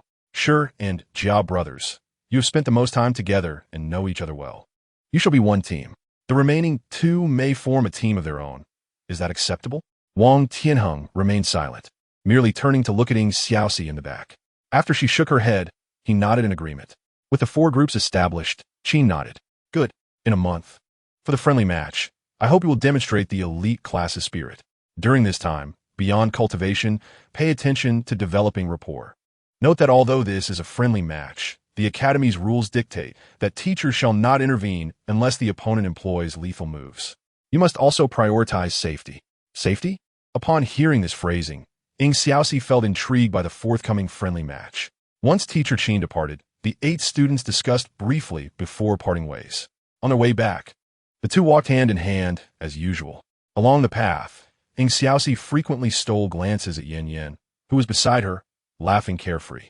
For a moment, she was uncertain whether Yan was unconcerned about her teaming with Wang Tianheng or purely trusting her. Regardless, the sight of Yanyan's smiling face stirred a mix of emotions within Xiaoxi. Knowing that such a grouping was the most appropriate, she still felt a sense of grievance. Xiaoxi grasped her hand and halted her steps, gazing earnestly at her. Yanyan, why are you not grouped with Wang Tianheng today? Yanyan, hopping with curiosity, rested her chin on her hands and pondered for a while before responding. Because I don't want us to lose too badly. Besides, this team is the best, I sent it, and if that person is with Xiaoxi, I feel quite at ease. In that instant, Xiaoxi truly wanted to call her foolish. One must understand that the adage of guarding against fire, theft, and even best friends is not without merit. The reason they became best friends was largely due to their similar perspectives, yet fortunately, she was not like the majority.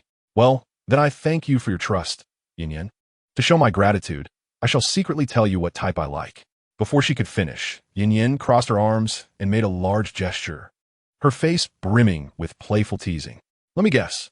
You like teachers like Qin Ming, outwardly gentle, yet actually as she spoke, her eyebrows kept rising. And that mischievous expression made Xiaoxi's temper flare. You dare tease me? You're asking for a beating. Seeing her hand raise once more, Yanyan swiftly protected her head and made a dash. After running a few steps, she turned, estimating the safe distance between them, and shouted at Xiaoxi. Your expression in class when you occasionally fangirl over Teacher Qin is no better than mine. With that, she took off running. Xiaoxi's face flushed instantly, and she glanced around to ensure no one was watching before letting out a sigh of relief. Yanyan, you're so infuriating. With that, she took off in pursuit, just as the two of them dashed away. Behind a pillar, another party with a complex expression emerged. He merely sensed something amiss with the girl's martial spirit and intended to eavesdrop, but unexpectedly found himself caught in the fray.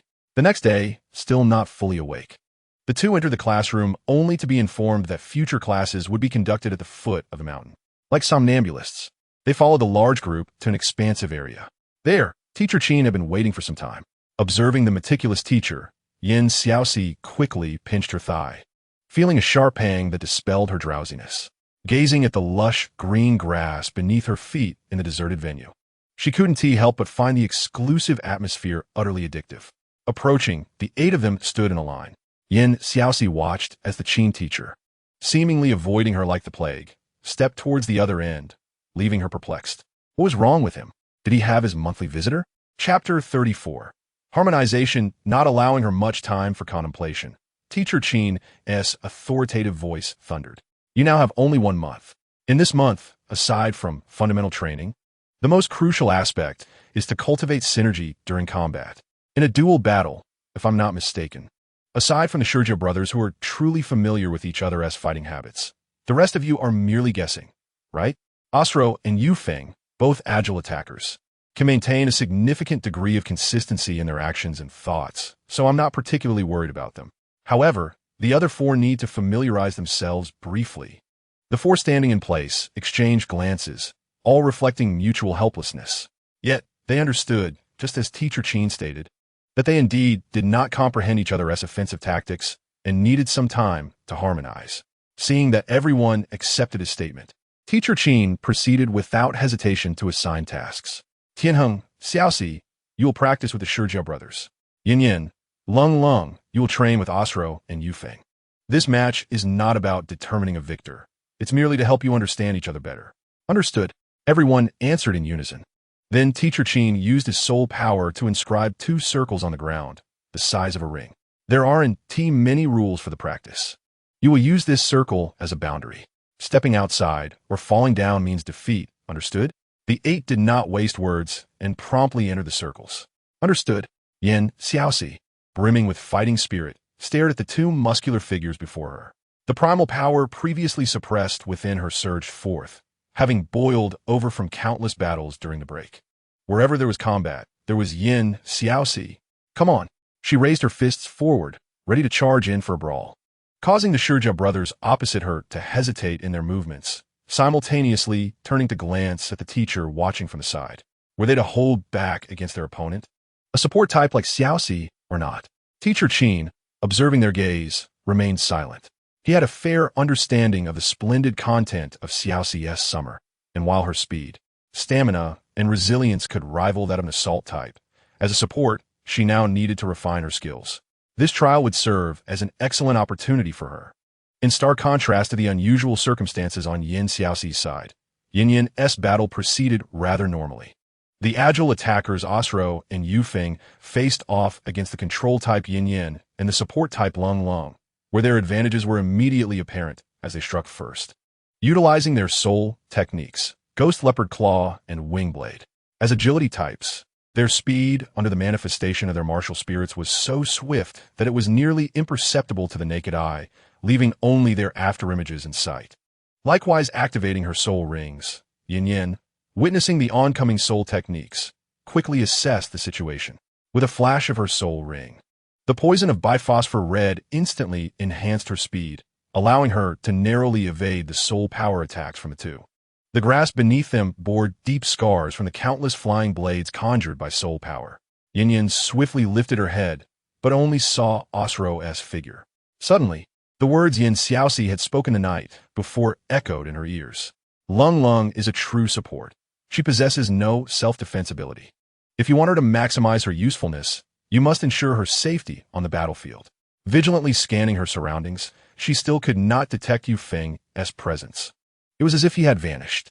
Yet, Yanyan knew he was merely a soul master, incapable of such feats, meaning he was likely hiding in a blind spot she couldn't see. Her second soul technique, Death of Mourning, activated at that moment. Unfortunately, the stability of her second soul technique was somewhat lacking. It required accumulation of poison to enhance its power. Nevertheless, a glimmer of delight emerged in Yanyan's eyes.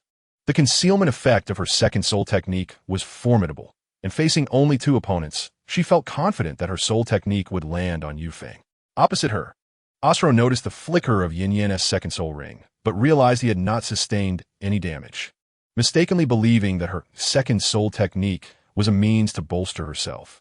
Casting a glance towards Yufeng, who was gradually approaching Long in the air, Osro felt that victory in this match was already assured. Yanyan, be careful. Successfully capturing her full attention, Osro, resembling an assault type, charged directly towards her without hesitation. Observing this, Yanyan looked at him in confusion. You cannot win against me like that. The biphosphor red poison enveloped the area in a thick mist.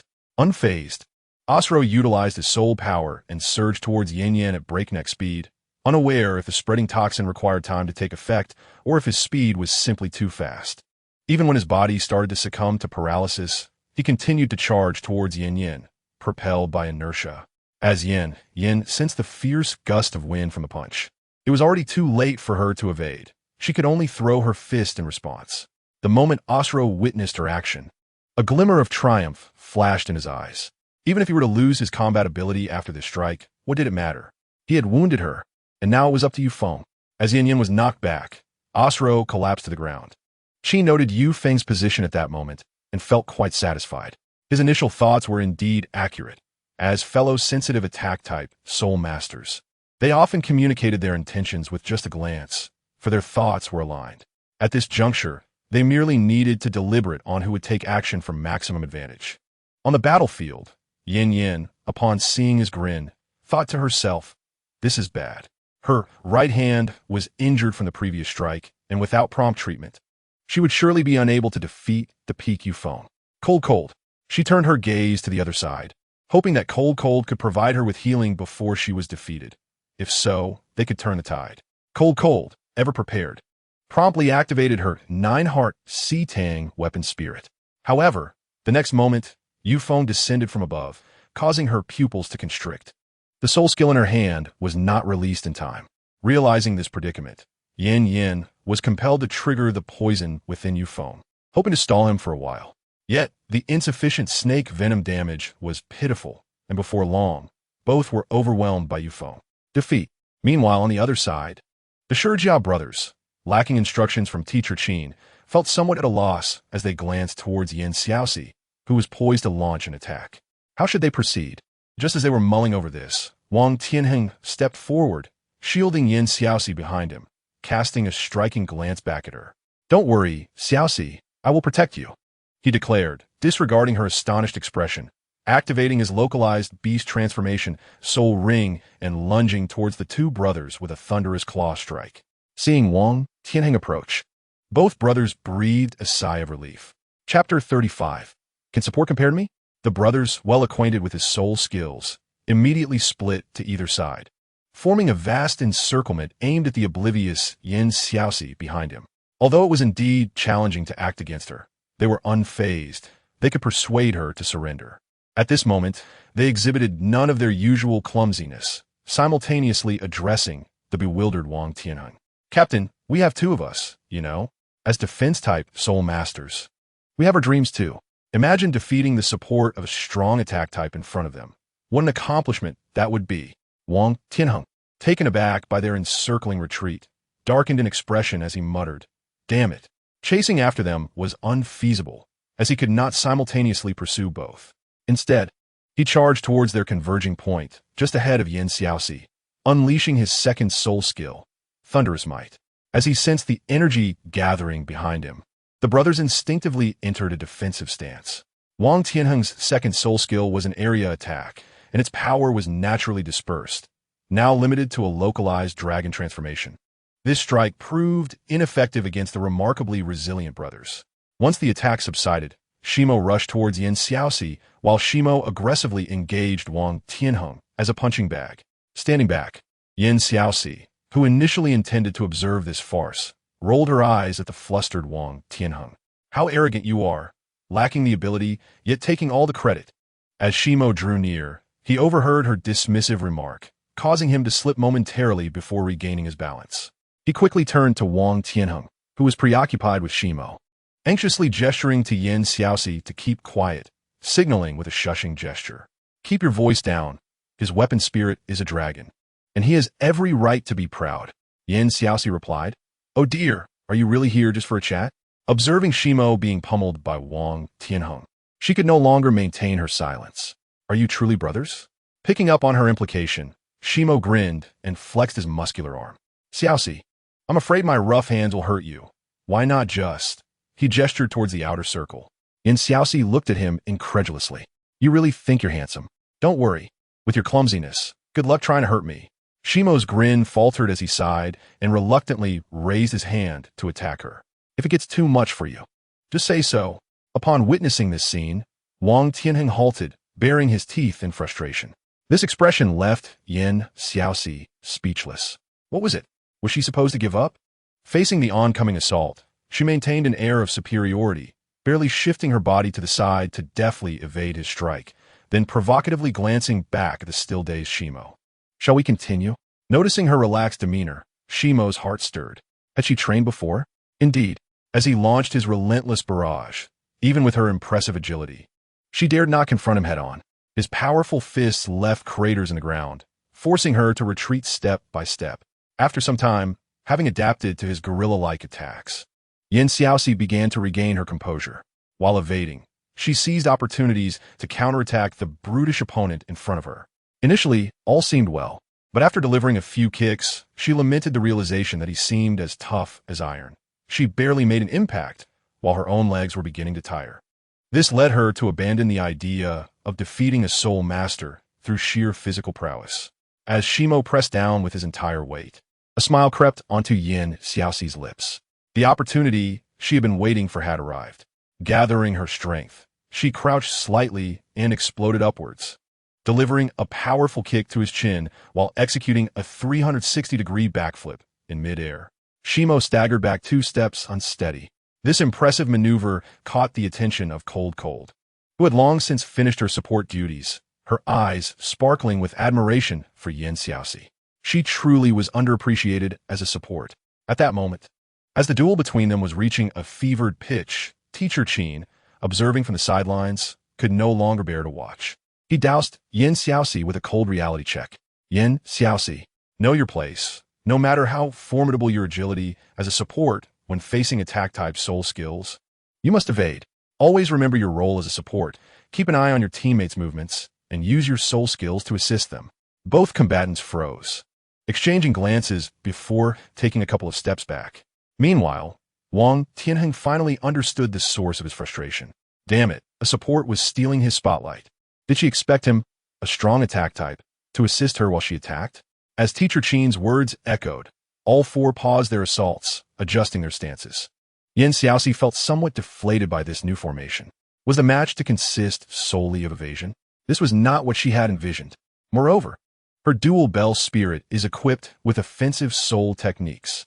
Why should she be relegated to a mere support role? Eager to prove herself, Xiaoxi immediately unleashed her martial soul. A gentle breeze swept through the field, and the clear, melodious chimes resonated as if a symphony were being performed, bringing joy to all who heard it. In the next moment, Wang Tianheng directed his second soul technique towards the two. After speaking, the second ring of Xiaoxi's martial soul flashed, and with the emergence of the bell, the faces of his Sure brothers were filled with astonishment. Without hesitation, Wang Tianheng unleashed his soul technique, Thunderclap. It was over. Xiaoxi, brimming with arrogance, clapped her hands. Although she was labeled as support, she did not perceive herself in that light. At this juncture, Qin stepped forward, his gaze directed at the rebellious girl with evident displeasure. Healing. Xiaoxi was perplexed by his cold demeanor and blinked innocently. Oh, as the first soul technique, resonating bell rang out. The injuries on both individuals visibly healed at an impressive speed. After the adjustment period, the 8 of them lined up, awaiting the stern critique from the visibly irate Teacher Qin. While Xiaoxi felt justified in her actions, she could not shake the feeling of guilt as she recalled her earlier behavior. At this moment, the veins on Qin's forehead throbbed uncontrollably. His face darkened. Speak up. Summarize this training. Instantly, the 8 of them bowed their heads in unison, none daring to provoke his ire at this critical moment. Chapter 36. Why is it you again? If you want to speak, then I shall. This time, the focus is primarily on the 4 of you. Qin looked at these 4 individuals he had been with for nearly half a year, his expression relatively mild as he stood before Yanyan and Long. You all cooperated excellently. Yanyan trusts her teammates and knows how to control unforeseen variables promptly. If it weren't for your hesitation, Long, the outcome of the match would undoubtedly have been different. Reflect on that. Eavesdropping nearby, Xiaoxi felt a sense of relief at his mild criticism, unaware that Wang Tianheng beside her had tensed up. The others, too, watched the two with curiosity, and even Long, upon hearing such a light reprimand, cast a bewildered glance at Teacher Qin before immediately directing a sympathetic gaze towards Xiaoxi, who was oblivious to Qin's usual demeanor of criticizing those who performed well. How unfortunate! As Teacher Qin approached the two, Xiaoxi straightened her back. She was ready. Bring it on. To her surprise, Qin merely stood before them in silence, gazing coolly at her, causing beads of sweat to form on her forehead. It was only when the surrounding atmosphere became weighed down by tension that Teacher Qin finally spoke. And you? Speak for yourselves. Suddenly, Xiaoxi felt as if she were facing a formidable adversary, her posture straightening even more, reminiscent of a model student confronting an instructor. Though internally, she was filled with sarcasm. This change in expression, even a master of disguise would hesitate to switch so casually, wouldn't they? Observing her nervous demeanor, Wang Tianheng stepped forward, sharing the weight of Qin's gaze before speaking. I should not have exposed Xiaoxi to danger from the outset, nor should I have allowed my anger to cloud my judgment, becoming entangled in the skirmish with Sure without promptly moving to Xiaoxi's side. Teacher Qin nodded begrudgingly, shifting the pressure back onto her. Upon hearing his words, Xiaoxi reflected on her reckless actions during the match, hastily concluding it out of a desire to prove herself, leaving her heart racing. If only she had known to feign her knowledge of the situation longer, with a face that exuded an understanding of her errors. She looked at him. As a support, I should remain vigilant to Wang Tianheng's movements rather than focus on subduing the enemy beneath my feet, ultimately forgetting the essence of the competition in my eagerness to assert my capabilities. Hearing this, not only did the Sure brothers grind their teeth in frustration, but even Teacher Qin could no longer contain himself, pointing an accusatory finger at Xiaoxi. You still remember you're a support, do you? From your performance, one might believe we have gained another formidable offensive spirit. Feeling somewhat aggrieved, Xiaoxi could not help but retort softly. That is not entirely unfeasible. In that instant, Qin's frustration boiled over, launching into a tirade against her. In the cafeteria, newly liberated, Xiaoxi slumped disheartened over the table. Yanyan, seated beside her, stifled a laugh while feigning concern. Don't be disheartened, Xiaoxi. Let us eat first. It's merely a reprimand, right? In our class, you've been scolded the least. Thinking of it this way might lighten your mood. Picking up her chopsticks, Xiaoxi shot a glare at Yanyan, whose grin seemed to reach the back of her head. Indeed, you all receive gradual, segmented reprimands, while I endured a year's worth all at once. Recalling the midday lecture, Xiaoxi felt as if Teacher Qin's voice still echoed in her ears. Even though she anticipated being severely chastised, she could not have imagined the sheer force of Teacher Qin's wrath. She felt an overwhelming urge to plant her foot squarely on his handsome face. Contemplating this, she viciously stabbed her rice with her chopsticks. On the way back, Xiaoxi declared her intention to visit the back mountain to Yanyan. Understanding her motive, Yanyan only chuckled and advised her to take care. Upon arriving at the back mountain, Xiaoxi immediately entered the mimicry training. By now, she had a preliminary grasp of how to utilize the mimicry training grounds, and she promptly selected the Soul Beast duel mode. As the simulated scenario commenced, she began to wreak havoc, seemingly intent on proving her prowess. After a frenzied release of pent-up energy, she emerged from the training session, drenched in sweat, yet triumphant as she reviewed the recorded data. Duel simulation, duration 1 hour, a total of 400-year soul beasts and 250,000-year soul beasts eliminated. TCA, what's so impressive about that? As if anyone couldn't do it. With a flick of her damp hair, she prepared to depart. At that moment, a round of applause erupted behind her, causing Xiaoxi to halt, her murderous intent flickering in her eyes. Just as she was considering her duel bells, the voice behind her spoke. Oh, just a spree of slaughter, is it? That voice was hauntingly familiar. Xiaoxi ground her teeth in frustration, and as she turned, a bright smile graced her face, attempting to ingratiate herself with him. However, upon meeting his serious expression, she immediately lowered her head and confessed in one breath. I'm sorry, Teacher Qin. I didn't mean to deceive you. Oh, why is it him again? Can it be someone else? Unbeknownst to Xiaoxi, Qin wore a satisfied smile, pride evident in his eyes. It was no small feat to uncover her secret. Had it not been for a casual mention during a communication with Shrek, he might have forgotten entirely about her dual martial soul. The little girl had hidden it well. With her outwardly carefree demeanor, even if someone stumbled upon her training data, they would likely be none the wiser, and he himself had almost been deceived. Recently, he had been poring over books, thinking the support type had secretly evolved, regardless of whether it was intentional or not. Her dual martial soul and the identity of a star Luo person destined her to an uncertain future at the Royal Academy.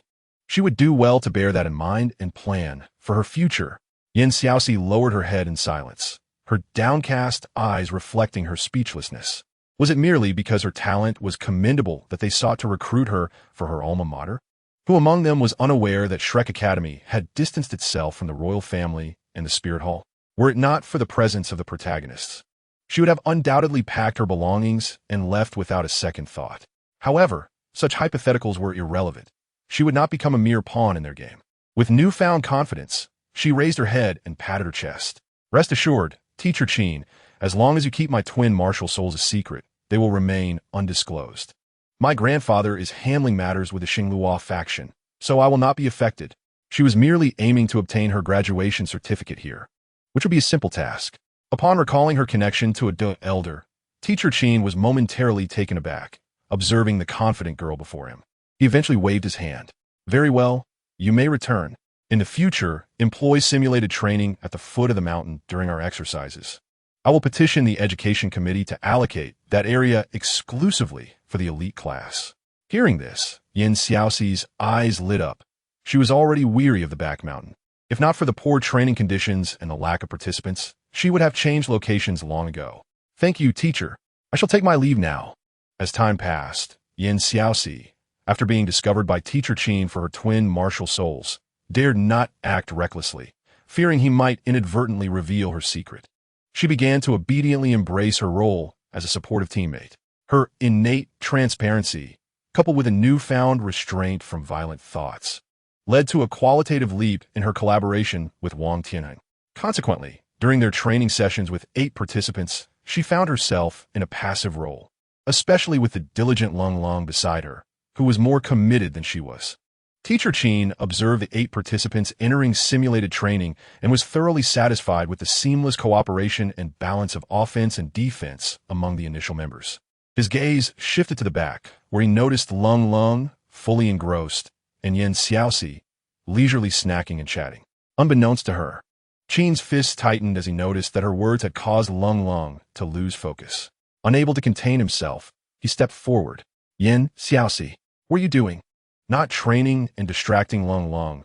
What if a teammate gets injured because of this? The abrupt reprimand startled Xiaoxi, who instinctively stashed her seeds into her soul guide. Twisting to see Qin, who was holding 2 wolf pups, his expression somewhat distorted. How could this be so amusing? Hee, teacher, what a coincidence. You're here for training too. Infuriated, Teacher Qin immediately invited Xiaoxi for a transformation. Before long, the friendly match between the elite class and the Tianji class was about to commence. With the exception of Xiaoxi, Yanyan, and Wang Tianheng, who remained at level 19, the others had all successfully broken through to level 20, officially joining the ranks of Great Soul Masters. In the elite class, Qin gazed at the now more united group after a month of training, feeling quite satisfied. All right, be cautious during the upcoming friendly match. I have other matters to attend to, so you may head to the competition venue on your own. As they watched Teacher Qin depart, the 8 of them felt relaxed, leisurely making their way to the Academy Square. The usually quiet square was bustling today due to the match between the 2 classes. Xiaoxi glanced at Yan on her left before turning to Wang Tianheng on her right. Hey, is there any betting set up for this friendly match? Whether it involved soul coins or not was irrelevant. Her primary concern was to enjoy herself. After all, if she were to traverse the world in the future, lacking gold soul coins would be quite disheartening. Wang Tianheng, momentarily taken aback, nodded in surprise. Yes, it's just ahead. Upon receiving his affirmative response, the mischievous girl smiled broadly, her squinting eyes perfectly concealing the adoration she held for him. With a gentle demeanor, he retrieved a large bag of gold soul coins from his soul guide. Xiaoxi, this is the allowance I promised you in Yanyan for this semester, and it can also serve as the principal for your bet. Xiaoxi stared at the hefty bag of gold soul coins in his hands, her mouth twitching slightly. Carrying such a large sum every day must be burdensome for you. Why not exchange it for paper bills? Of course, she had no intention of accepting his gold soul coins. Her previous jest about needing money was merely playful banter. She and Yan had been let down by their grandfather last semester, but this semester, they were certainly not lacking funds, right, Yan? Yan immediately grasped Xiaoxi's arm, her cheeks slightly flushed as she nodded. Yes, you should put it away. We don't need gold soul coins right now. When Osro and Yufeng saw the bag of gold soul coins, their eyes nearly popped out. Upon hearing the 2 claim, they weren't short on coins. They were left somewhat bewildered. If Xiaoxi isn't lacking coins, then why ask if there are bets for the friendly match? Xiaoxi, smiling, tossed a gold soul coin into the air, the dazzling light catching everyone's attention as it illuminated the space before disappearing into her hand. Who would ever say no to more of this? Besides, a small wager adds to the excitement. Care to join? The 7 others perked up at her words. Yufeng immediately remarked, since Xiaoxi has said so, we are not lacking in taste. The others rolled their eyes at him. Oh, how pretentious. Yan observed Yufeng, whose eyes were nearly bulging with eagerness for the gold soul coins, and teased, if you want to win gold soul coins, just say so. Why drag in taste? Taste is so innocent. Yufeng retorted, what do you know, little girl? The 2 glared at each other, neither willing to back down. At the betting table, the 8 participants' wagers were divided into 4 groups as they each checked their odds. Upon seeing hers at 4-1, Xiaoxi grinned and hurriedly placed all her possessions on the bet, even without being able to use her other martial souls against the Tianji class. She was confident she would not lose. Gazing at the pile of gold soul coins on the opposing side, she could almost see them beckoning to her. Was this not a surefire path to wealth? If it weren't for her grandfather's stinginess, she could have earned even more. As she strolled around, Yan ambled toward Xiaoxi to place her bet. Although she wasn't entirely confident against the Tianji class, betting on Xiaoxi seemed like a safe choice. Xiaoxi, how's your wager looking? When Xiaoxi turned to see Yan approaching through the crowd, she felt relieved. 4-1. How about you? Upon hearing this, Yan's expression brightened. While she wanted to play it safe, this was excessively cautious. Not only were the odds favorable for the two of them, but they also compared well against others. Disappointed, she rested her head on Xiaoxi's shoulder. I was hoping to win big. Why are your odds so low? Realizing that her odds might be slightly lower, Xiaoxi understood, but had no choice. She couldn't trust betting on anyone else. The dealer chuckled as he observed the three. You may not be aware, but while this team includes an uncertain factor like Xiaoxi, it cannot overshadow the presence of the Blue Lightning Tyrant Dragon Soul Master. With such odds, even taking a chance, everyone will place their bets. Upon hearing this, Wang Tianheng shot an appreciative glance at the dealer, placing the gold soul coins he had prepared for the two of them on the table. Seeing the hefty bag of gold soul coins, Xiaoxi shot a resentful look at the wealthy young master from the Blue Lightning family. Do we not agree on a small wager? She felt a sense of impending doom, anticipating a further decline in the odds. Chapter 38. The bet. Wang Tianheng looked at her with amusement. A small gamble is still a gamble, but I have faith in us. As you said, who would complain about having too many soul coins? Xiaoxi longed for the ability to turn back time. She would have certainly curtailed his reckless gambling habits from the outset. At that moment, 2 small bags of soul coins appeared on the gambling table. When she turned her head, she saw Yanyan, who was eagerly joining in, and her mind buzzed with frustration. Yanyan, aren't you going to place a bet for yourself? Noticing the disdain in Xiaoxi's eyes, Yanyan chuckled while holding onto her arm. I don't need to bet on myself for motivation. I prefer to safeguard my future earnings. Even if your odds are not high, it's about playing it safe. Upon hearing this, teammates who had just arrived from other betting locations began pulling out their private funds to place bets on the table. Yanyan was right. Betting on oneself lacked security, but betting on others was more reliable. Even if the returns were modest, at least there was a profit to be made. This reasoning was sound. Xiaoxi had surrendered her resistance. Initially, the onlookers held a pessimistic view of the elite class. But seeing the competitors collectively betting on 2 of their members to win, they eagerly joined in. Winning or losing didn't matter much. Who among them studying at this academy would lack soul coins? For them, this wager was merely a source of amusement, after all. With such a small amount of soul coins, they would hardly be concerned about the potential loss. Boss, place the bets. Place the bets. By the time the 8 emerged from the betting area, Xiaoxi watched in dismay as the odds for her and Wang Tianheng plummeted from 4 to 35 times. A sight that pained her deeply, given that she was the only one in this academy without any coins. She hurriedly pulled the 8 towards the competition arena, realizing they needed to start early to avoid complications later on. Just as the 8 disappeared from view, the main event unfolded.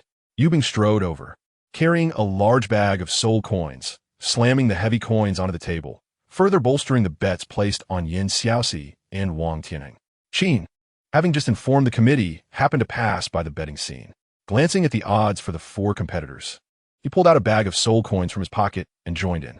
Although the amount he bet was less than what Xiaoxi had wagered, the ripple effect it created far surpassed that of Yubing. In no time, the table was surrounded by eager onlookers, causing their odds to drop sharply until they stabilized at 1 to 28. At the competition stage, the members of the Tianji class had all arrived. Feeling the fervent gazes of the crowd, the 8 felt an overwhelming sense of pride. Other academy students began searching for the best viewing spots within the vast square. At that moment, a student from the Tiando class approached with an air of arrogance, dismissively scanning those around him who were discussing the matchup. TCH, what is there to discuss? Those elite class fellows are bound to lose. Beside him, another Tiando student observed the self-satisfied Tianji student with a knowing smile, placing a hand on his shoulder. Brother G, you shouldn't say that. A group of rookies who have barely been in school for a year losing to the Tianji class would be expected. What if the Tianji class were to lose? Now, that would be amusing. I just placed a significant bet on the Blue Lightning Tyrant Dragon team to win. His voice was not quiet, and the 8 standing in the arena clearly heard him. Noticing that they were dressed in Tiando class attire and eager to curry favor, their captain, Luo Wei, hesitated to ask, Captain, should we let them win? After all, losing one of 4 matches isn't a big deal. Luo Wei adjusted his glasses, glanced at Ji Li standing outside the arena, and a glimmer of brilliance flashed in his eyes as he pondered for a moment. Let us wait and see their lineup before making a decision. Although the others were puzzled, they thought little of it. They were confident that their strength would easily surpass that of a bunch of children. What no one anticipated was the presence of 3 committee members of the match. Observing the committee members standing on the platform, the crowd was perplexed. After all, this was merely a competition involving several soul masters. Why would the committee attend such a match? Then they noticed Teacher Qin standing beside the 3 committee members, and understanding dawned upon them. The audience erupted into fervent discussions. Isn't that the second youngest soul emperor in the continent, only 30 years old? Yes. I heard he is the teacher of the elite class. Wow. The elite class is so lucky. They get to see my idol every day. Amidst the heated chatter, the 8 stepped onto the stage. When they saw the 9-year-old children approaching, there was a moment of stunned silence, followed by even more intense discussions. What the heck, 8 little kids? Are they even weaned yet? Ha! I wonder if they LL cry if they get punched. Hey, little kids, call me big brother. Who knows? If I'm in a good mood later, I might go easy on you. Faced with such outrageous provocations, Wang Tianheng felt his anger boiling over. Looking for death. Clenching his fist, he felt an uncontrollable urge to confront the provocateurs, but was restrained by Xiaoxi beside him, gently shaking her head. She whispered in a tone only the 8 could hear, "Don't be impulsive. The teacher and committee are watching us." With that, she turned her innocent gaze towards the rowdy 8 opposing them and chirped in her youthful voice, "Wow. Uncles, you're also students? I thought you were teachers. You look as old as my teacher. Come on, uncles, do your best. Otherwise, you might just end up buried on the beach." Her teasing, accompanied by her curious, childlike tone, struck a chord. The 3 committee members on the platform exchanged glances, bemused by the current standards in the world of soul masters. Chapter 39. Friendly match. In the viewing area, Ji Li's attention was instantly drawn to the exquisitely beautiful girl. A cruel smile forming on his lips as he briefly met the gaze of the team captain before quickly looking away. The man beside him regarded Xiaoxi with a thoughtful expression, his malicious amusement nearly spilling over. He had initially thought it was just an ordinary match, but he hadn't expected such an elaborate scheme from this girl. However, he might be disappointed. The man pulled out the competition information for the 8 participant from his soul guide and handed it to Ji Li. Tonight, at the hour of the rabbit, the Tianji class would finalize their participants for tomorrow's match. Ji Li disdainfully glanced at the participant list in his hand. He was somewhat familiar with the unruly members of the Tianji class, while the elite class had been training diligently for this match. The Tianji class was merely attempting to flaunt their family's influence to secure a spot. But what did that matter to him? His stakes were placed on this match, not on those useless individuals. At that moment, a teacher acting as a referee stepped onto the stage. Observing the 2 eager teams, he began to announce the rules of the match. This friendly match features the Tianji class competing against the elite class. I have just received notice that, to ensure fairness in the competition, the rules have been temporarily modified to a turn-based system, where victorious players may challenge the winning opponents until one side is entirely defeated. Upon hearing this new regulation, Qin, standing atop the platform, immediately furrowed his brow. Why had the rules changed? Why had he not been informed? He glanced down at Xiaoxi, who appeared utterly unconcerned, and frowned. Although he wished for her to join Shrek Academy, he did not intend for her to reveal her full strength as a prerequisite. An excessive display of power would inevitably prompt the Tiando royal family to take precautions, which would not bode well for her. The committee's rule? The 3 committee members were equally perplexed, but they presumed it was merely a minor skirmish. Perhaps the Tianji class was simply eager for a more decisive victory over the elite class. They hoped their efforts would not backfire. With us here, nothing will go awry.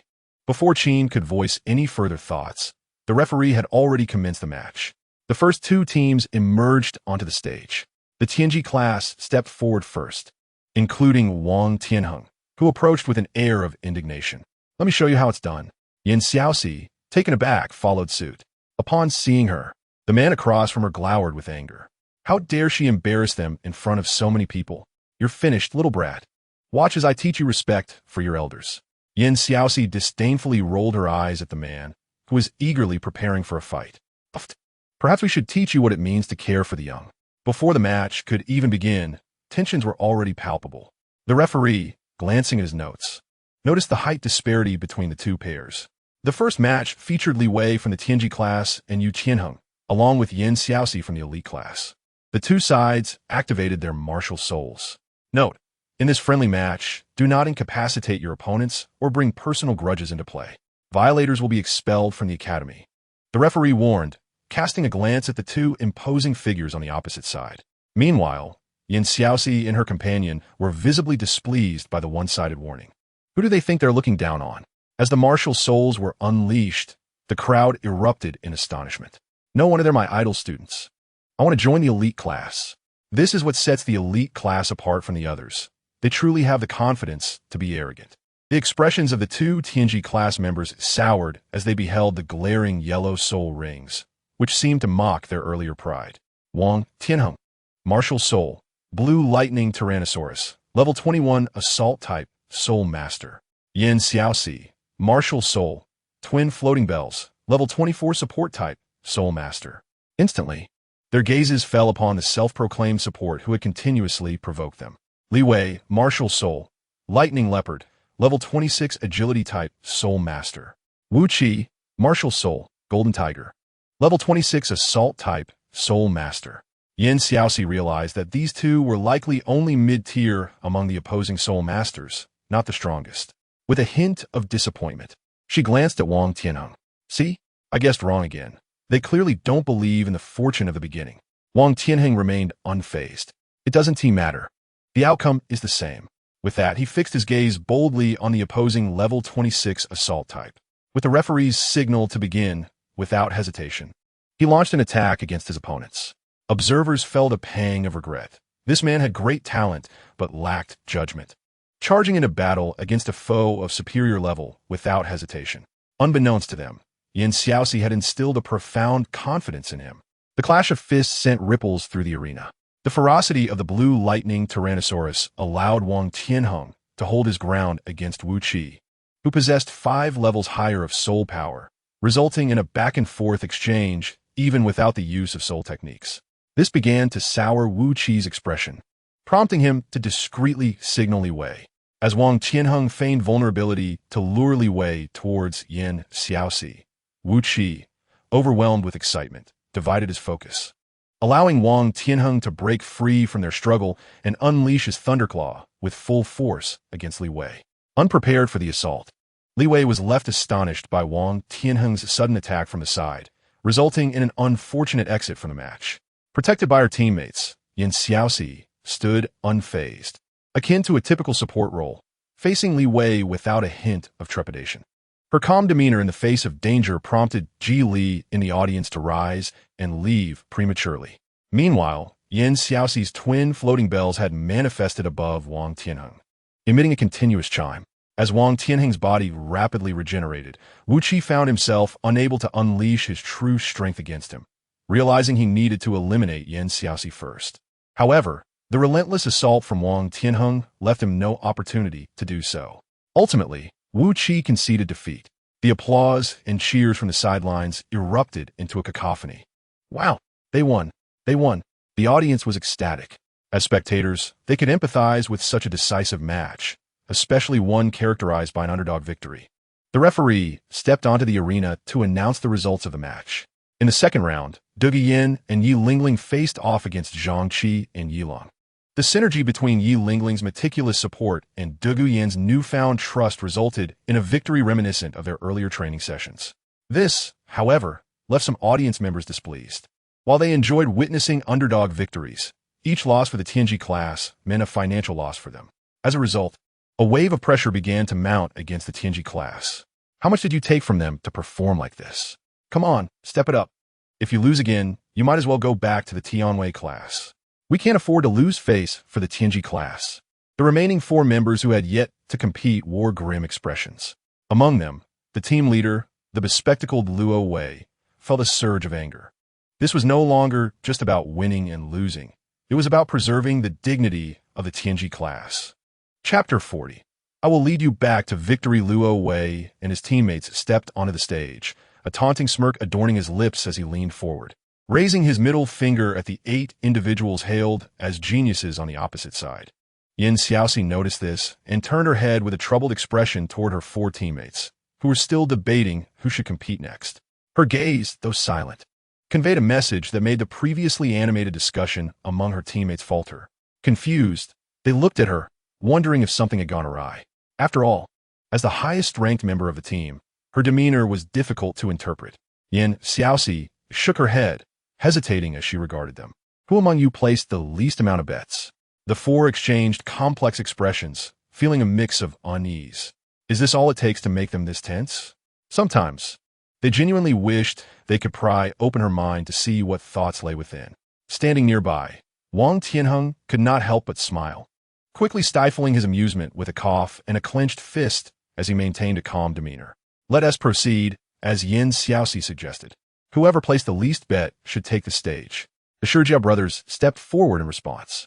The task is now entrusted to us, my brothers. We are defense-type spirit masters, and we never anticipated victory when placing our bets. Our stakes were rather modest. With a look of guilt, Wang Tianheng patted their shoulders. Though some words may sting, I must say this: surrender when necessary. The two brothers nodded solemnly, their expressions dim. Observing the heavy atmosphere, Xiaoxi burst into laughter. What is there to fear? You lost today, but tomorrow I will help you reclaim your honor. They say a gentleman takes revenge 10 years later. We are no gentlemen. We shall strike back tomorrow. Her words lightened their spirits somewhat. As they passed Osro and Yufeng, the brothers made their way towards the competition arena. The competitors were already in position, and the match was officially underway. The instant the referee's voice fell, a bespectacled man opposite summoned his martial soul. Luo Wei, with the martial soul of the Imperial Bell, a level 30 control-type spirit venerable. As the spirit venerable emerged, the crowd's pupils constricted in alarm. Xiaoxi gazed incredulously at Teacher Qin on the podium. Wasn't the Tianji class supposed to consist of 25 to 30 levels? Although the academy had no explicit regulations, it was generally assumed that anyone who reached the spirit venerable rank would join the Tiando class. On the platform, Qin met Xiaoxi's gaze with a calm demeanor, as if the presence of a spirit venerable in their ranks was entirely expected. The surprises continued on the field. Yin Lai, with the martial soul of the fire leopard, a level 29 agile attack type, great soul master. Upon hearing these levels, the Shijia brothers felt a chill run down their spines. They finally understood what Wang Tianheng meant. One spirit venerable and one great soul master in peak condition. Was this something they could contend with? At that moment, they felt an overwhelming urge to raise the white flag. Yet, they had come this far and were unwilling to leave empty-handed. They had to extract some of the opponent's soul skills to assist their captain, Xiaoxi, in lowering the difficulty for the next round. The Shijia brothers exchanged a swift glance. Let us give it our all. The Shijia brothers summoned their martial soul. The Black Tortoise, a level 20 defense type, great soul master. As their martial soul appeared, Luo Wei's gaze sharpened, turning toward Wang Tianheng and Xiaoxi, a cold smile creeping onto his face. These two were indeed formidable. Their strategy of using this opportunity not only safeguarded the next group, but also allowed them to probe the capabilities of these two in front of them. Others might have fallen for the schemes of such brazen tortoises, but unfortunately for them, they were facing him. Stepping out from Yin Lai's protective circle, Yin Lai declared, "Keep your strength. I will handle these two tortoises." Seeing the spirit venerable advance, the Shijia brothers cautiously activated their first soul skill, Tortoise Retreat, to bolster their defense. A dangerous smile crept across Luo Wei's lips. What a pity. My martial soul is your defense's nemesis. Immediately, a bell silhouette materialized behind him as he unleashed his first soul skill, Shockwave. Xiaoxi, who had been attentively observing from below, felt her expression shift dramatically as the opponent's soul rings flickered. She shouted to the two on the platform, "Surrender," although they were unaware of what was happening. The brothers did not hesitate to call out to the referee, "We concede." Luo Wei, begrudgingly retracting his martial soul, cast a dark glare at Xiaoxi, uttering each word with disdain. "Very well, you can keep conceding if you possess such talent." With that, he angrily turned away. The three committee members above were also closely monitoring the developments on the platform, their expressions shifting as they observed Xiaoxi's reactions. They eventually turned to the impassive face beside them. "Xiaoming, your student is extraordinary. That level of spiritual energy is something even some of the seated instructors might have overlooked, and yet she has detected it. This implies she either surpasses her peers in rank or her martial soul harbors hidden capabilities." At that moment, Qin felt a surge of emotions. Believing himself to be the most knowledgeable about Yin Xiaoxi within the academy, second only to Yanyan, he had thought he had uncovered all her potential. It seemed she had concealed much deeper secrets. Clearing his throat, he speculated that she had absorbed a soul beast's soul ring, resulting in a mutation of her martial soul. Although he was itching to confront her and demand to know what she was hiding, as her teacher, he was compelled to defend his student. The 3 committee members refrained from further inquiries. On the field, after the referee announced the victory, the other Tianji class students outside erupted in jubilant cheers. The referee glanced at the 4 remaining competitors yet to take the stage. Please send forth the final group of contestants. The subsequent match was undeniably set. The 2 strongest members of the Tianji class, Luo Wei and Yan Lai, had taken the stage, while the remaining 2 were both level 26 Great Soul Masters, 1 support type and 1 assault type. If they were to face Yanyan and Long Long, the outcome might still be uncertain, but against 2 agile attack types, the odds were decidedly against them. The 2 did not even employ tactics in this round, as they seamlessly broke through the assault type's defenses, dispatching the support with ease. The sole remaining assault type contestant became akin to a moving punching bag for Osro and Yufeng, merely a target for their whims. The man soon left the stage with a face marred by bruises.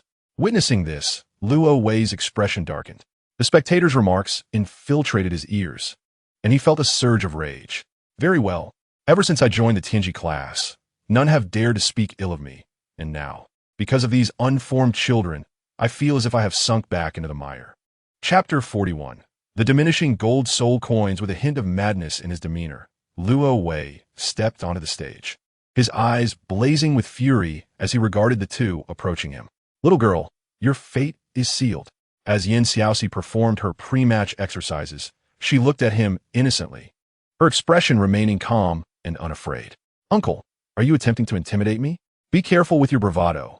It might lead to a disastrous fall. Luo Wei's expression turned icy, as if he wished to swallow the sharp-tongued girl whole. Enough chatter. Let's begin.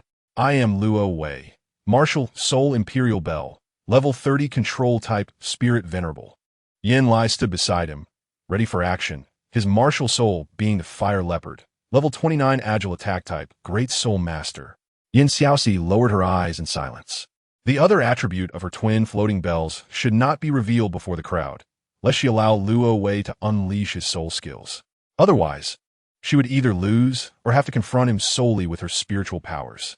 With a plan in mind, she took a step back, presenting herself as an ordinary support type.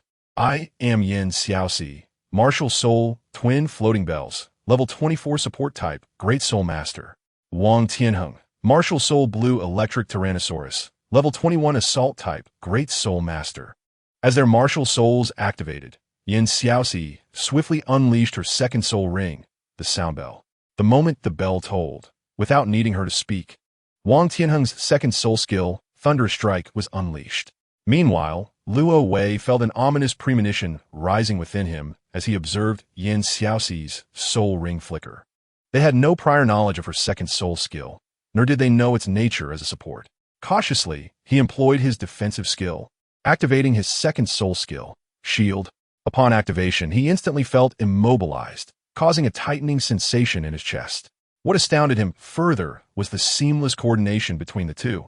Despite no verbal communication or even eye contact, Wang Tianheng's dragon-empowered soul skill manifested in the air. As Yan Lai was rendered unable to act, Wang Tianheng's first soul skill, Thunder Dragon Claw, surged toward him relentlessly.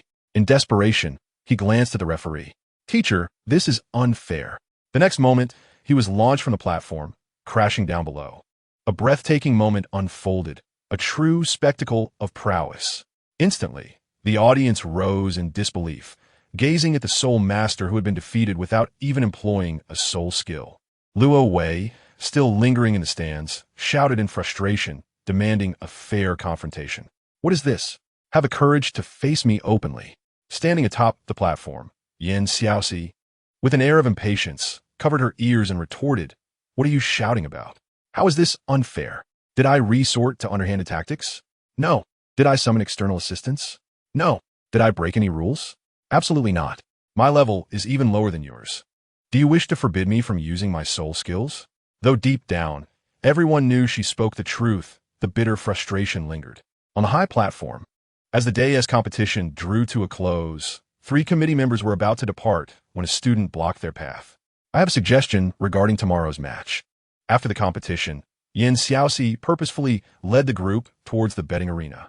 Let us see how many gold soul coins we won and place our bets for tomorrow. Yanyan was equally excited, exclaiming, "Yes, I feel we will strike it rich again tomorrow." Wang Tianheng observed the two with amused incredulity. "You two are overly confident, aren't you? How can you be so certain we will win tomorrow?" Yanyan lifted her head, grasping Xiaoxi's arm. "I'm not boasting. With our Xiaoxi, she can take on 10 opponents single-handedly." Unfazed by the bold claim, the others exchanged glances of disbelief, with Yufeng discreetly rolling her eyes at Yanyan. "I thought you could take on 10 by yourself? Is this just to put Xiaoxi in the spotlight?" Yanyan shot a glare back at her, retorting, "Mind your own business." Yufeng mimicked Yanyan's tone, pulling Osro into the banter. "Mind your own business." Amidst the playful banter, the 8 who were set to collect gold soul coins wore expressions of delight. This was no ordinary currency. It was a reward for their triumph over formidable challenges. However, when Xiaoxi stood at the betting table, the quantity of gold soul coins in her hand was evidently incorrect, and her face contorted with anger. Grasping the dealer's shirt, she demanded, "Have you been greedy for our gold soul coins?" The dealer, alarmed at the accusation, feared that if word got out, his reputation at the Tiando Royal Academy would be tarnished. "How could I dare?" "Look," he pointed to the odds of 28.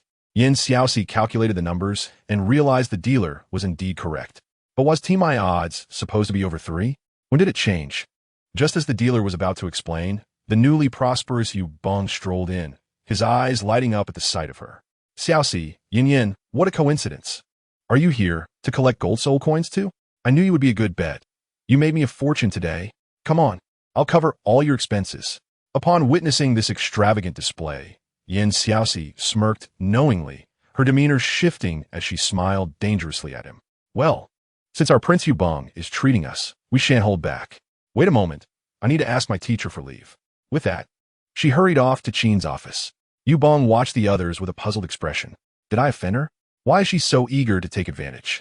The other 7 exchanged glances, their expressions a mix of disbelief and silent resentment, particularly Yanyan, who was secretly plotting how to bankrupt him during their spending spree.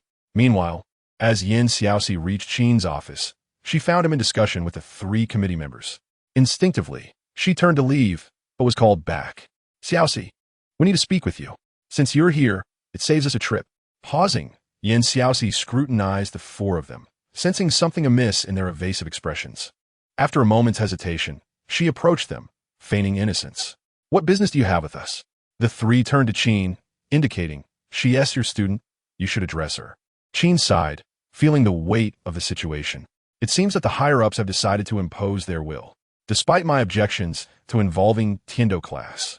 It appears we must include a student from there in your collective duel against Tianji class due to the unique nature of your second soul skill." Chapter 42. You've dared to dream so big? Xiaoxi stood in stunned silence, struggling to comprehend their meaning. Her gaze flickered between the 3 committee members and Qin. Disbelief etched on her face. "Are you serious? Based on my second soul skill, it requires a level 20 higher to be ineffective. This means not only will they bring a student from Tiano class, but a top-tier one at that." Facing their nonchalant expressions, she regarded them incredulously. "This isn't a joke, is it? We are all great soul masters. Asking us to battle Tianji class is already a challenge beyond our capabilities. Surely, you don't believe we can truly contend with a soul sect?"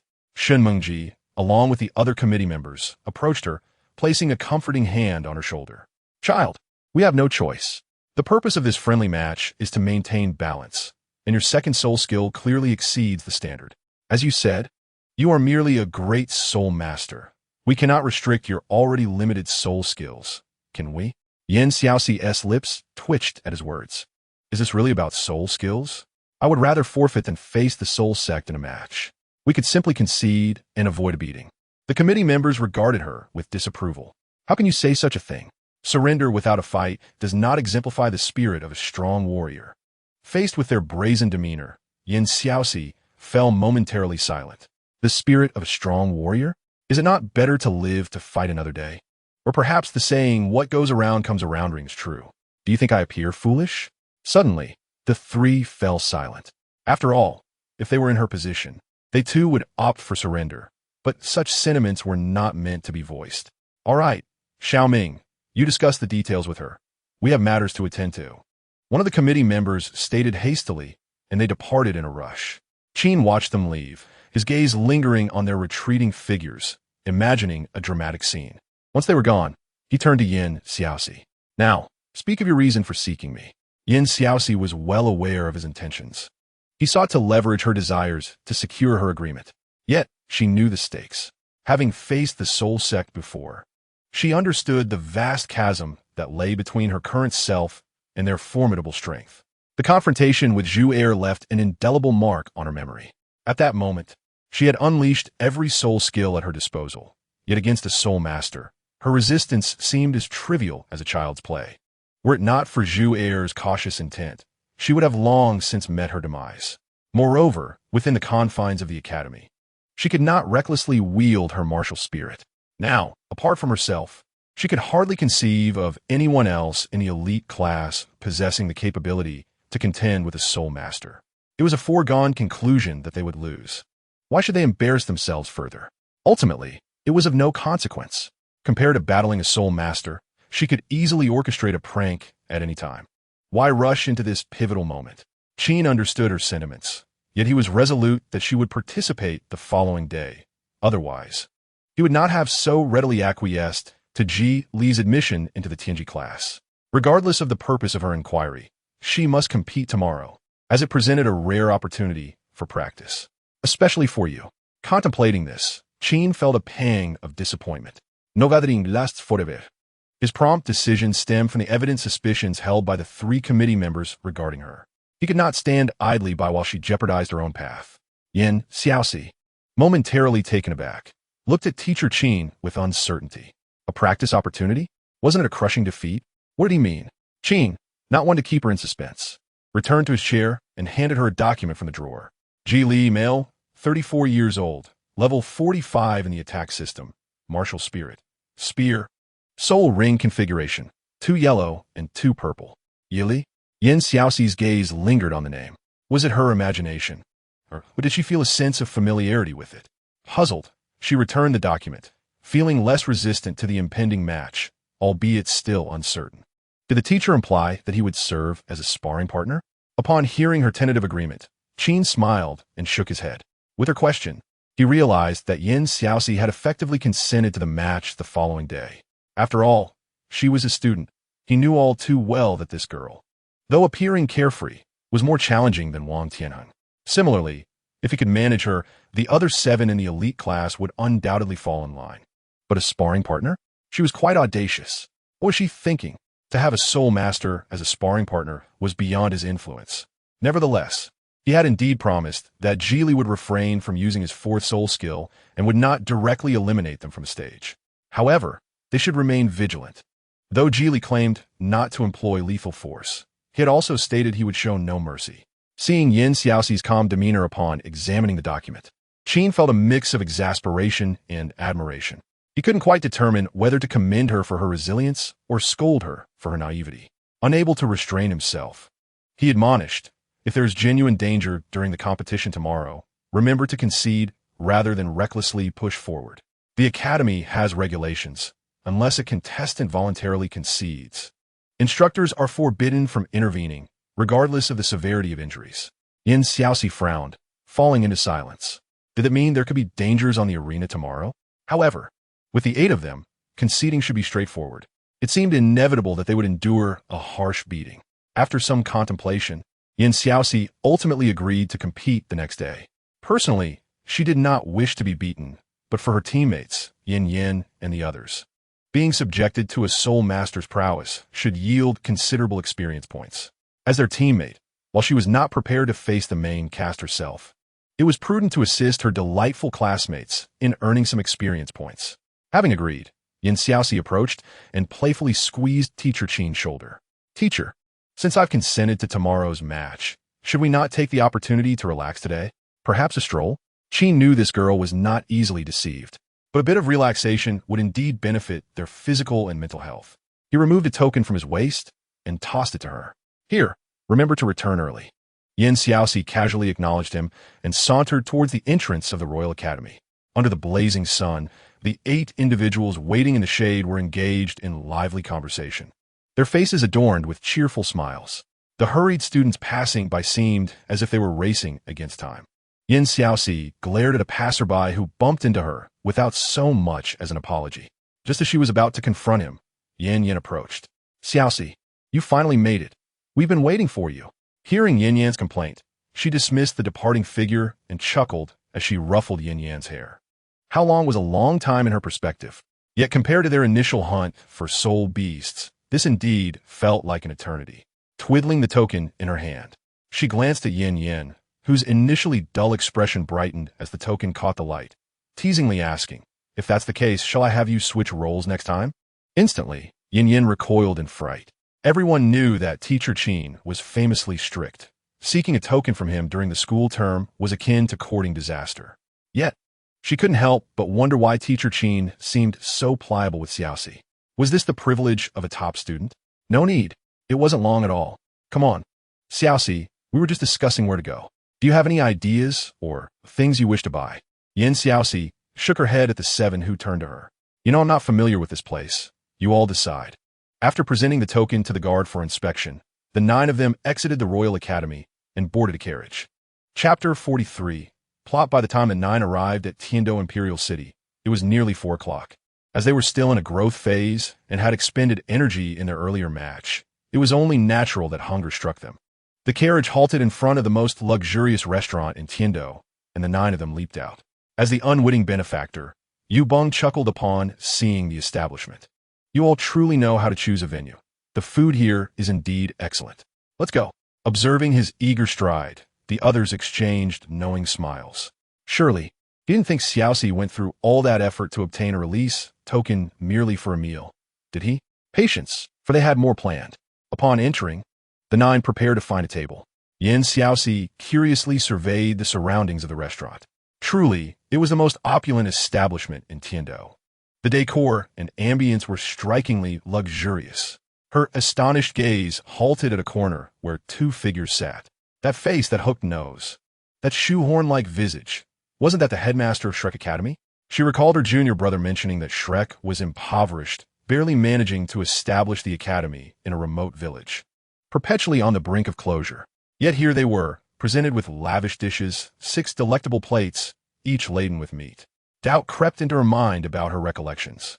Was it possible her junior brother was not referring to Shrek Academy? Or was this head not truly the headmaster of Shrek? Before she could ponder further, a probing surge of soul power approached her. Flender, who had been eagerly consuming his meal, suddenly sensed a gaze directed at him and initially assumed it to be an adversary. To his surprise, upon investigation, it was merely a great soul master. How vexing was his allure, seemingly uncontainable. Regardless of how simple his attire may be, it cannot conceal the striking beauty of his visage, which even captivates the passing children. Suddenly, he notices a group of youngsters, around 9 or 10 years old, frolicking past him. What astonishes him even more is that these children hail from the prestigious Tiando Royal Academy. This realization makes him feel that accepting Qin's invitation to watch this friendly match might not be as dull as he initially thought. The prospect of complimentary meals and accommodations, coupled with the chance to scout promising talents from the Royal Academy, brings a smile of delight to Flender's face. A melodious voice interrupts the 8 individuals preparing to take their seats. Waiter, please prepare a private room of the finest quality. Sitting beside Flender, Mubai, who is solely focused on his meal, suddenly looks up in disbelief towards the raucous crowd. The 8, momentarily stunned by Xiaoxi's command, quickly regain their composure. Of course, they are here to exploit their wealth. Why should they spare any expense for this fellow? They join in, calling out, "Waiter, bring us your signature dishes. Don't worry about leftovers. We can take them home." Yanyan stands up, leaning against Xiaoxi, adopting a confident demeanor, and adds, "Indeed, we need not worry about our gold soul coins. Do you know who he is? The Prince of Yubing. Everything should be extravagant. Anything less would be an affront to the prince." Osro quickly follows suit, asserting, "And include drinks as well. Whatever is expensive, bring it forth. We are not picky." Any leftovers can be taken back to please our teachers. Witnessing their lavish display, Flinder's eyes nearly bulge out of his head in astonishment. Is this how the affluent behave? He suddenly feels that having a non-monster student visit Shrek occasionally might not be such a bad idea. However, he quickly dismisses that thought. After all, if he were to lower the standards, it would no longer be Shrek. With a resigned sigh, he turns to Mubai, who had been staring intently, and waves his hand in front of his fixed gaze. Stop staring. They are all students from the Tiando Royal Academy. Did you not see the insignia with the character Qin engraved at the waist of that little girl? That is the name of your senior who has graduated. They are likely the ones competing tomorrow. I wonder how that stubborn Ming is allowing his students to enjoy themselves this time. Mubai, having grown accustomed to the deviations in the storyline, reflects on how her arrival at Tiando marked a turning point in her fate. He only hopes that she will take the initiative to enroll at Shrek when she turns 12. Otherwise, he does not wish to intervene personally to set the plot back on course. Meanwhile, Yubong, realizing he's been duped, stands forlornly, gazing at the exuberant waiter and the 8 ruffians behind him. Feeling a wave of anxiety, he quickly approaches the ringleader of the group. Dear lady, I implore you to spare me. Considering the mental anguish from the last encounter, please allow me to retain some principle for tomorrow. Xiaoxi, surprised, raises an eyebrow. You haven't even placed your bet yet. Perfect. Tomorrow's circumstances might turn unexpectedly. Not having wagered is a wise choice. Without a bet, I need not feel guilty about exploiting you. After all, it would only be a loss for someone else. Her readiness to unleash a grand spectacle sends a chill down Yubing's spine. Surely, dear lady, you aren't planning to leave me without my principal? Upon seeing her nod, Yubing's heart sinks. Why did he have to be so foolish as to walk in her trap? Chapter 44, Dining Out with Regret Gnawing at Him. Yubing feels immense remorse. Just as Xiaoxi reaches to pat him on the shoulder, a formidable aura of menace surges from the first floor. The sudden threat instinctively causes Yubing to evade her outstretched hand. Noticing his reaction, Xiaoxi curiously inspects her palm. What is going on?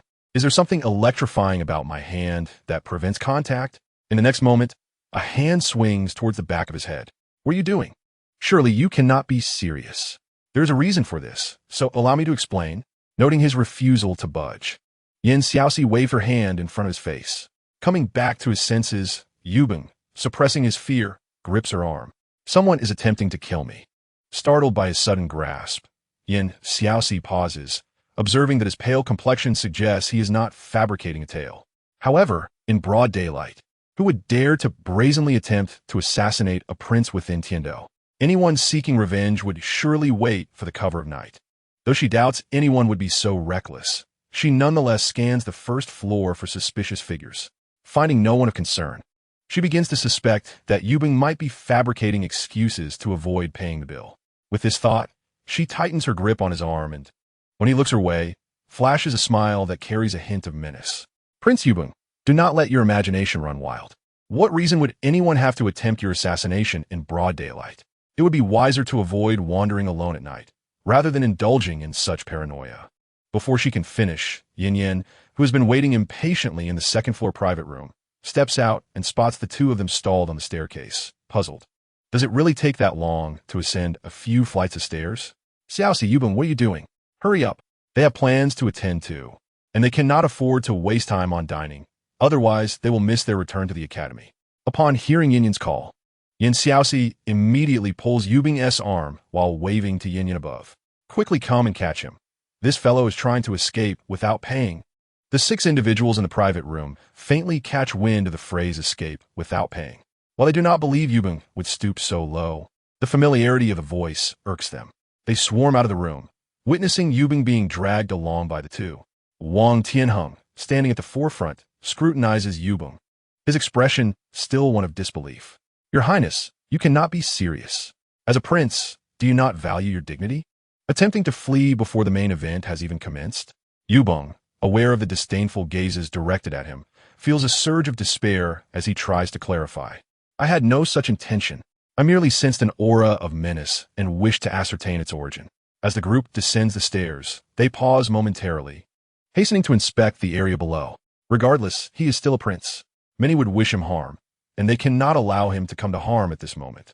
After scanning the vicinity and finding no suspicious individuals, Wang Tianheng looks at Yubong with a bemused expression.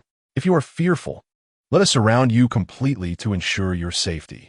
Once encircled, Wang Tianheng even smiles and inquires whether Yubong still feels afraid. It is only after Yubong shakes his head that they begin to move, guiding him away from the scene of potential embarrassment. Yubong, resigned, follows their lead up the stairs. Who exactly is being unreasonable here? Watching as the 9 enter the private room. The two who had been engrossed in their own world below finally breathe a sigh of relief. Flinder, perplexed, gazes at the unusually docile Mubai and quietly asks, "What was that about?" That menacing aura seemed to strike as if it were a lover fleeing with another man. As Mubai resumed his meal, he recognized that he had momentarily lost his composure. However, when he observed her preparing to engage with other men, an uncontrollable fire ignited within him. At this moment, he resolved to be forthright and laid bare the situation. Upon understanding the circumstances, Flanders immediately slammed his hand on the table and rose to his feet. "Are you implying that she is?" Before he could finish, the sudden commotion drew the attention of everyone at the table, their gazes turning towards him in a mix of surprise and admonishment. Faced with such a multitude of peculiar stares, even the audacious Flanders could only sheepishly return to his seat and, in a voice meant solely for their ears, inquired, "Is she also from Xingluo? Or is she your princess consort?" Had he correctly surmised? Yet, what on earth was happening with Xingluo lately? It seemed as if they were all exhibiting extraordinary prowess. First Mubai, and now another had emerged. Upon receiving a reluctant nod from Mubai, Flanders suddenly experienced a moment of clarity. "I suspected something was amiss with Xiao Ming's recent correspondence. He invited me to the Royal Academy under the pretense of watching a competition, unaware that a person from Xingluo had infiltrated the Heavendo Royal Academy, seeking my assistance. However, considering that young lady's talent, if he were to recruit her for Shrek, it would indeed be an enormous stroke of fortune." Upon grasping Flanders' implication, Mubai's heart soared with elation. "Of course. How could I have overlooked that? The plot does not deviate without reason. I had been pondering why Senior Qin was in such a rush to have the dean observe a competition at the Royal Academy. It turns out it was due to the presence of someone out of place." This revelation made everything coherent. His reincarnation had caused Zhu Qing to deviate from her original path, arriving in Heavendo prematurely. Now that Zhu Qing had arrived at the Royal Academy, which she was not meant to, it was inevitable that the Academy would experience subtle changes, allowing the diverged trajectory to realign itself. Having come to this understanding, Mubai reverted to his former sunny disposition. His face lit with a cheerful smile, and a hint of pride gleamed in his eyes. "Rest assured, Dean, if she joins the Academy, the institution shall not suffer any losses." Flanders glanced at the boy beside him, who appeared to be basking in the glow of his affection, and felt an inexplicable itch in his fists. "Do you really need to say that? Have you not noticed who walks beside her? One of the dual prodigies of the Blue Lightning Tyrant Dragon clan, the only soul master with a 9-heart sea lotus martial spirit on the continent. The granddaughter of a titled Douluo and a direct descendant of the Heavendo royal bloodline. You, my friend, are indeed striking gold with this princess consort." Mubai shot a sidelong glance at the fidgeting Flanders. "What do you mean striking gold? She is my wife. We are inseparable. One thing you have misjudged. I am the heir of the Xingluo royal family. What do these individuals have to compare with me? Looks? Wealth? Influence? Or perhaps their prowess as soul masters?" When the topic of strength arose, Mubai's air of self-satisfaction caused Flanders to turn away, unable to bear the sight. And he couldn't help but sarcastically retort, "Oh, what do you have to compare with? Just to clarify, you are merely one of the heirs of the Xingluo royal family." Unexpectedly, Mubai waved his hand dismissively. "As long as I desire it, I shall be the sole heir of the Xingluo royal family." His confident declaration left Flanders momentarily speechless. After all, what he said was, in a sense, factual. Whether in one-on-one with his brother or with the support of Xingluo's officials, his aptitude served as his greatest asset, and this singular advantage could indeed render him indomitable. Chapter 45. Changes in the team competition in the elegant room on the second floor.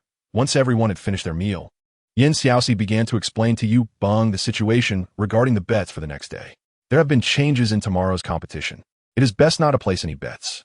Instantly, the 8 individuals at the table paused in their actions, and before Yubong could speak, the person seated to her right, Yu Feng, leaned in eagerly. Changes? What changes? Did you not say that a little gambling adds to the fun? Are you worried we might get too carried away? His words elicited a chorus of laughter from the others. Xiaoxi, slightly exasperated, pushed his head away to regain her line of sight. I'm merely making a suggestion. If you wish to be the one to squander your fortune, that is your choice. Seated to her left, Yanyan, despite her own confusion, nodded earnestly. Xiaoxi, I will heed your advice. She was easily satisfied. Since Xiaoxi had advised against betting, she would comply, as her own coins were sufficient for her needs, though it was a bit of a pity. Yubong, however, appeared somewhat distressed, his face a mask of despair as he gazed at her, his expression reminiscent of someone mourning a loss. Why? I had it all planned out. I was going to win some money tomorrow and build a house in the countryside. Winning money to build a house while at the academy? Was he serious? Xiaoxi discreetly observed the sudden change in demeanor among the seven, feeling an overwhelming sympathy for Yubong, who remained in a state of sorrow. Indeed, sometimes it was wise to conceal one's strengths. It seemed he would be left with nothing by the end of the night. Forget about the house. If you cannot hold back, just bet on the opposing side. While it may seem like a sure thing, unexpected twists can happen. If you must bet, do so cautiously. Her words sparked an unsettling premonition among the group regarding her earlier mention of changes. Wang Tianheng, seated opposite Xiaoxi, promptly inquired, Xiaoxi, what is happening? We shouldn't be at risk of losing to the heavens class, should we? Xiaoxi sighed and shook her head, her gaze resting on the two most robust brothers. We're not at risk of losing to the heavens class, but I may have to go back on my word regarding what I promised you. Upon hearing that the Heaven Do class would be adding a member to tomorrow's competition, the Shijiao brothers quickly assured her it was not a problem. They had never taken her lunchtime assertion about leading them back seriously. After all, in competitions, there are wins and losses, and losing to someone more skilled was nothing to be ashamed of. However, the opponent was the Heaven Do class. In an instant, all seven wore expressions of despair. Slumping into their chairs, Yufeng once again leaned into Xiaoxi's ear, exclaiming, a soul emperor, how are we supposed to compete? Can we forfeit? I do not wish to be beaten. Initially feeling anxious, Yanyan turned to see Xiaoxi's expression of disdain, yet she remained unperturbed, causing her to settle down. She was certain that Xiaoxi had yet to disclose something important. Yanyan half stood and inched her chair closer. Xiaoxi, is there something you haven't mentioned? Given your nature, you would have outright refused this competition, right? Exactly. The other six, recalling Xiaoxi's character, immediately focused their attention on her. Oslo, who had previously worn a sorrowful expression, now stood expectantly, awaiting her next words. Yes, there must be some advantage yet to be revealed. Xiaoxi does not strike me as someone who would come out at a loss. Seeing that no one spoke in her defense, Xiaoxi's face contorted with dismay, her expression pleading, how could you all think so little of me? She felt as wronged as Douluo, having sacrificed her own experience for their sake, only to be met with such skepticism. Just as Wang Tianheng was about to offer her comfort, Xiaoxi abruptly stood. You are all being unreasonable. Do you think I am incapable of making sacrifices?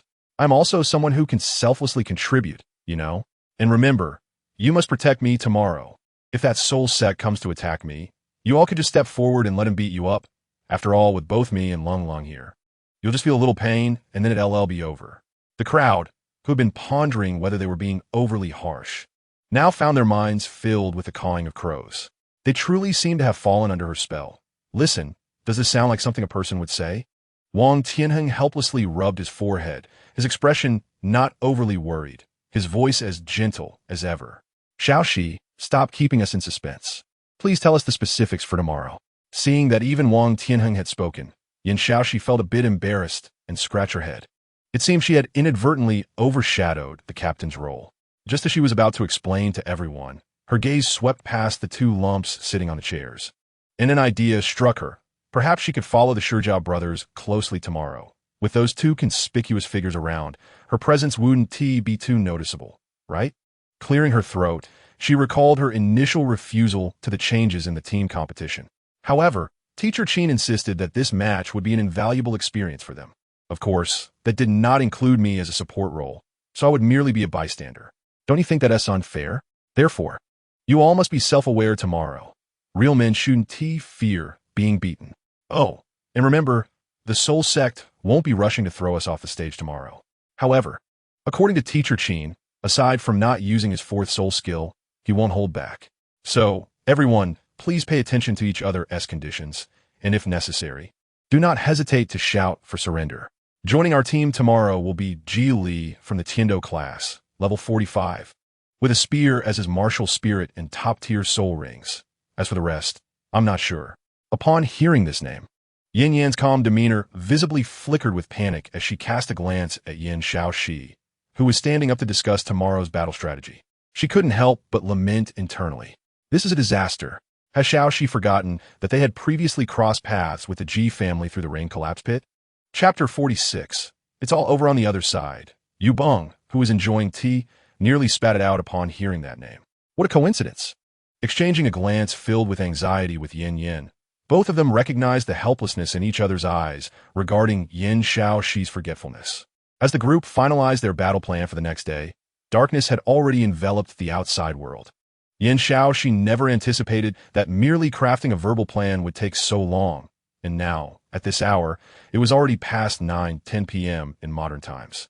Even if they wished to stroll about, the local shops had already closed.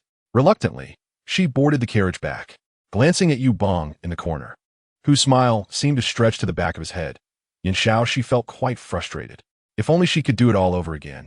She would choose to explore first. After parting ways, Xiaoxi and Yin returned to their dormitory. Just as they finished washing up, she noticed Yanyan sprawled on the sofa, lost in thought. After drying her hair with soul power, she walked over. What could Yanyan be pondering? Feeling the sofa sink, Yanyan rested her head on Xiaoxi's lap, contentedly nuzzling. Ah, nothing compares to the comfort of Xiaoxi pillow. Xiaoxi, do you remember that pair of mother and daughter you in Yubongkan last time? Xiaoxi paused in her motion of stroking Yanyan's hair. Momentarily dazed, but still nodded. How could she forget? That was her benefactor, the god of wealth. Of course, Yanyan, you must remember to be grateful. They contributed so many gold soul coins to us. Even if we meet our end, we must forever remember their faces. After all, such gullible people are rare. Forgetting one means losing one. Yanyan's eyes widened at the lecture. You? Grateful? You can't even remember their names, let alone their surname. As Yanyan lay flat like a salted fish, a glimmer of mischief sparkled in her eyes. So, Xiaoxi, do you still remember what they were called? Xiaoxi's hand froze. What a good question. Please don't ask again next time. Seeing her expression, Yanyan couldn't help but burst into laughter. Ha ha! Xiaoxi, you didn't even remember their names, yet you talk of gratitude? Let me remind you, it was the Ji family. And that little girl as support is Ji Li from the Royal Academy. Upon hearing this name again, Xiaoxi sprang to her feet. Yanyan, who had been resting on her lap, was forced to roll over on the sofa, her face still dazed as she looked up. What just happened? The more Xiaoxi thought about it, the more her heart raced. Yili, how could she have been so forgetful? No wonder that name had seemed so familiar while she was reviewing the materials. If she were to inform old Qin about canceling tomorrow's match now, she would likely be scolded until it was time for the match. The thought of being reprimanded all night and still having to compete made Xiaoxi shudder. No, that scenario was too delightful to contemplate. Returning to the sofa, she asked Yanyan with a hint of hope, do you think this could just be a coincidence? I only conned him out of a few coins. Surely, that is insignificant for the Ji family, right? They shouldn't remember it. Resuming her focus after the brief distraction, Yanyan sat cross-legged and scoffed at her. You're dreaming. Ji Yin is such a spoiled brat because of her brother's indulgence. Moreover, the head of the Ji family is quite prideful. It's said that Ji Li's mother has been neglected in the backyard because of this incident. Hearing this unsettling continuation, Xiaoxi's anxiety grew. She couldn't bear to think of the consequences. As she contemplated fleeing, she suddenly realized, wait, isn't the Royal Academy's rule against personal grudges in the competition? And besides, they're part of the 88. While we may not be able to win, we have 8 people and 8 mouths. If we can't fight, we can at least shout for surrender, right? Having come to this realization, she turned around to see Yanyan's stifling laughter. Ah, you must have thought of this already. You dare to watch me make a fool of myself? Yanyan, your time has come. With that, she lunged toward Yanyan on the sofa, and laughter filled the room. Chapter 47. Notification the following day. After a night of self-reassurance, Yin Xiaoxi instantly faltered when facing her 6 companions. She felt she had let them down. Just yesterday, she had told them to withstand the damage, and now she felt utterly guilty. At this moment, both she and Yin acted in unison, instantly adopting the role of quail. Even though no one spoke, a sense of guilt weighed heavily on their hearts. At the competition site, the 6 of them observed the 2 girls in usual silence, finding it quite off. Yufeng approached Yin Xiaoxi, and they exchanged glances. Yufeng quickly succumbed and scurried to Yanyan's side, preparing to share a loving gaze with her as well. Unfortunately, Yanyan's composure was not as strong as Yin Xiaoxi's. Upon meeting his curious eyes, she immediately panicked, her gaze darting around without focus. This reaction only fueled Yufeng's enthusiasm. He looked left, and she blocked. He looked right, and she still blocked. He even attempted to block above. Wings sprouted from Yufeng's back, and he seemed ready to take flight when Wang Tianheng hurriedly stepped forward and grasped his hand. "Stop it. We're about to go on stage." Yanyan nodded in agreement. "Exactly. There's so many people around. How childish." The ongoing commotion in the arena suddenly intensified as the instructor announced that a level 45 Soul Master would be joining the Tianji class today, causing an uproar among both the Tiando and Tianji classes. "What? Surely, you jest, teacher? A Soul Master against a Great Soul Master? How exhilarating. I even postponed my soul ring hunting to witness this match, and it has not disappointed. But wait, my friend, how could a Great Soul Master-S battle with a Soul Master interfere with your soul beast hunting? It should conclude in the span of merely a stick of incense." "A stick of incense? Surely, you overestimate the elite class. A cup of TS time, and the elite class will undoubtedly lose. Impossible. They have 8 members, surely. It should at least take a stick of incense. As a member of the Tiano class, I find a mere cup of tea too lengthy for 8 Great Soul Masters." Amidst this, some were puzzled as to how a newly established class, barely a year old, could require assistance from the Tiando class for their competition. Among the students, Flender was particularly intrigued by this matter. He pulled a nearby student aside for inquiry. "What is the situation with this match? Why does a group of Great Soul Masters require a Soul Master? Isn't a Soul Ancestor sufficient?" The boy, caught off guard, replied without thinking, "You don't know?" But then he realized this somewhat awkward face before him did not belong to the Royal Academy. He quickly stood up. "Who are you? You're not from our Royal Academy, are you?" Flender nodded nonchalantly, retrieving the pass he had obtained from Qin, waving it in front of the boy. "I was invited by your teacher to observe this match. Now, tell me, what is going on?" The boy scrutinized the token, confirming it was indeed Qin's pass, and nodded in understanding. "I never expected it. It seems the seemingly noble teacher Qin also harbors a competitive spirit. It goes like this." He paused slightly, glancing around to ensure no one from Luo Wei's group was nearby before speaking in a hushed tone. "Yesterday, in the final round of the doubles competition, Yu Qianheng and Yin Xiaoxi faced a level 29 Great Soul Master and a level 30 Soul Ancestor.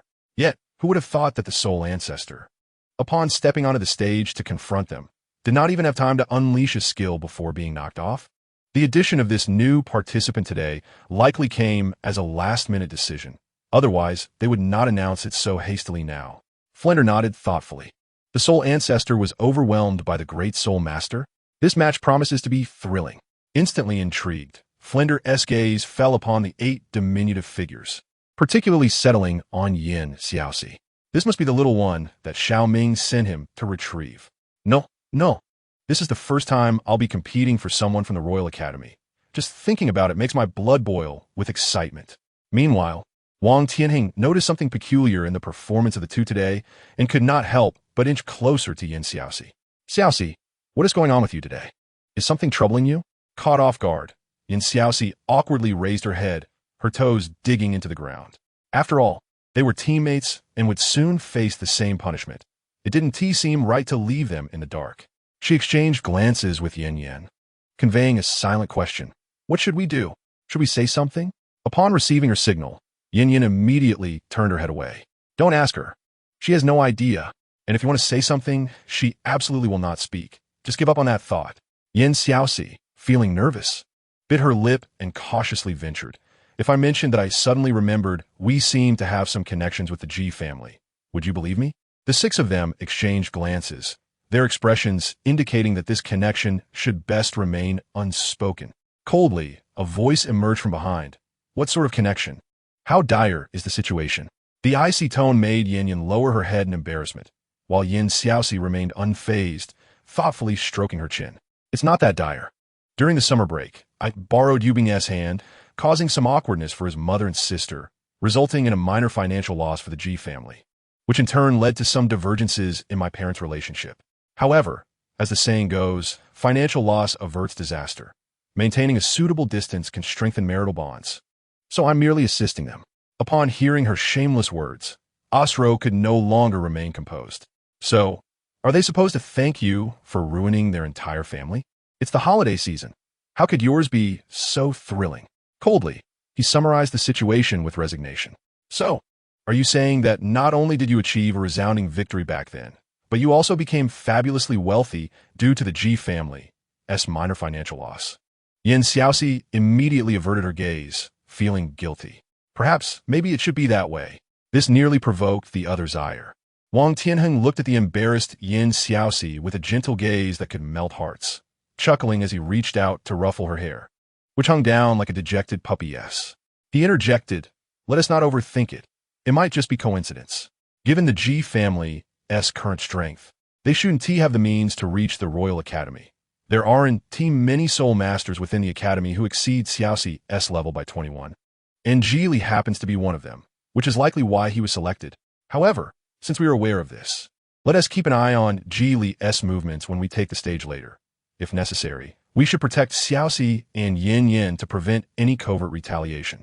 But there's no need to feel too much pressure.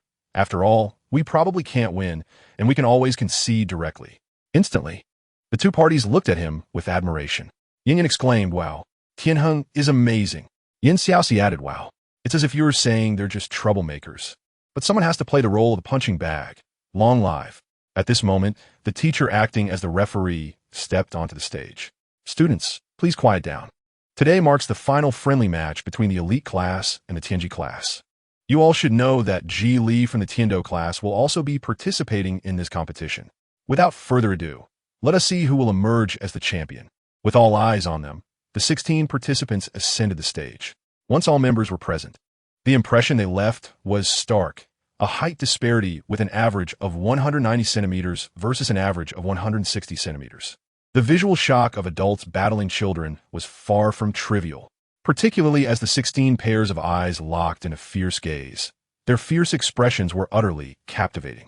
"My goodness, I'm about to run out of blood. Heaven, how can they be so adorable?" It's reminiscent of dwarves challenging giants. Observing from a distance yesterday seemed fine, but today, standing together, the gap is too stark.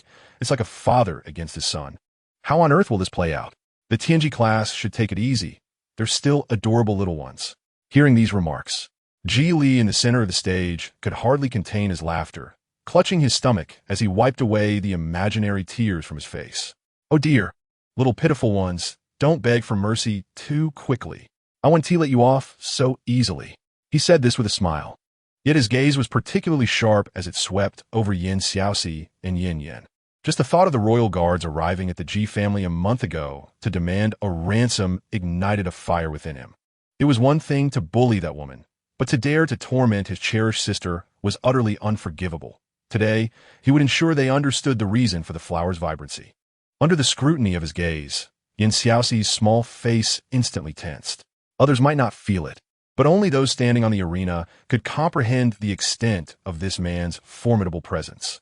Observing the increasingly pale faces of her companions, Xiaoxi sighed inwardly. The battle had not even begun, yet they had already lost in spirit. This was precisely why she harbored such aversion towards this match. There was no semblance of fairness. How could the disparity in soul master levels be compensated for by mere numbers? Chapter 48. Team Battle 1. As Xiaoxi pondered how to salvage the elite class's morale, the referee approached, taking a step that deftly dissipated the oppressive aura emanating from Ji Li. With a warning glance directed at Ji Li, the referee stated, "Note, in a friendly match, injuries and mockery of opponents are strictly prohibited. Any personal vendettas brought to the arena will result in immediate expulsion from the academy." To this, Ji Li waved dismissively, a smile gracing his face as he regarded the 8 individuals before him. "Oh, dear teacher, you're overthinking it. I've promised the committee to take good care of these little ones during the competition." Meanwhile, Mubai, seated in the audience, felt a pang of concern as he observed Xiaoxi standing on the stage, devoid of color. This is absurd. How can they possibly compete? He stood up, intending to confront the Royal Academy's committee, but was promptly restrained by Flender, who forced him back into his seat. Fuming, Mubai attempted to shake off Flender's grip, but it tightened even more, prompting him to glare in annoyance. "What do you think you're doing?" Flender, shaking off Mubai's hand, retorted, "I could ask you the same thing. Do you think this is Shrek? Can't you see that this match has been deliberately arranged by Xiaoming? If she doesn't reveal herself, how will we take her away? Do you really want to embark on a long-distance relationship that could span the Qinghai Tibet Plateau with your princess?" At these words, Mubai clenched his fist, a flicker of inner turmoil crossing his eyes. He wished for her to return to Shrek with him, but he did not want her to be harmed, and the time was not yet ripe. As Mubai wrestled with his thoughts, Xiaoxi boldly approached Wang Tianheng, whispering something in his ear. Observing the situation unfold, Mubai's eyes turned green with envy. With a heart once hesitant now resolute, he declared, "Rest assured, Dean, I shall not act rashly, regardless of the storyline. If his beloved were not brought back, by the time he descended from the arena, he might truly find himself galloping away, just as the Dean had foretold." At that moment, the referee raised his hands, signaling the start of the match. Suddenly, the previously intimidated 8 individuals unleashed their martial souls in unison. Wang Tianheng, Martial Soul, Blue Lightning Tyrannosaurus, 21st level Assault Type, Great Soul Master. Yanyan, Martial Soul, Emerald Serpent, 21st level Control Type, Great Soul Master. Yufeng, AOC Luo, the Shijiao Brothers, all 20th level Great Soul Masters. Xiaoxi, Martial Soul, Twin Floating Bells, 24th level Support Type, Great Soul Master. "Please guide me." Upon hearing her final words, Geely erupted into laughter, as if he had heard a jest. Gazing at their optimal soul ring configurations, he chuckled ominously. "Guide you? Ha, little sister, I would love to. But can you withstand it? A genius? A prodigy? Those who dare to bully his sister must brace themselves for Geely's vengeance. What does innate talent matter if it remains unrefined? If he wished for her to stumble into the mire, a mere flick of his finger would suffice." As his laughter subsided, Geely's eyes gleamed with malice as he summoned his martial soul. "Be careful, little brat."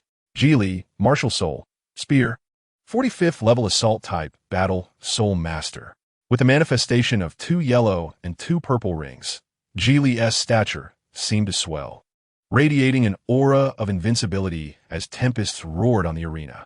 The havoc extended beyond Xiaoxi and her companions to encompass his teammates as well. Only when all 15 opponents were forced to the edge of the arena did Ji Li seem to gracefully retract his intimidation, allowing the skies to clear once more.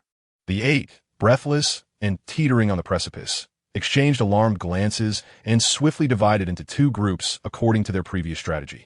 While Wang Tianheng and the Shijiao brothers charged toward Ji Li, the others hastily commenced their cleanup of the battlefield. Observing the trio's fearless advance, Geely regarded the 7 terrified individuals behind him with a contemplative look, applauding their audacity. "Ha, clever thinking. Leaving these small fries on the stage serves no purpose. I must also be wary of their movements." Their cleanup aligned perfectly with his intentions.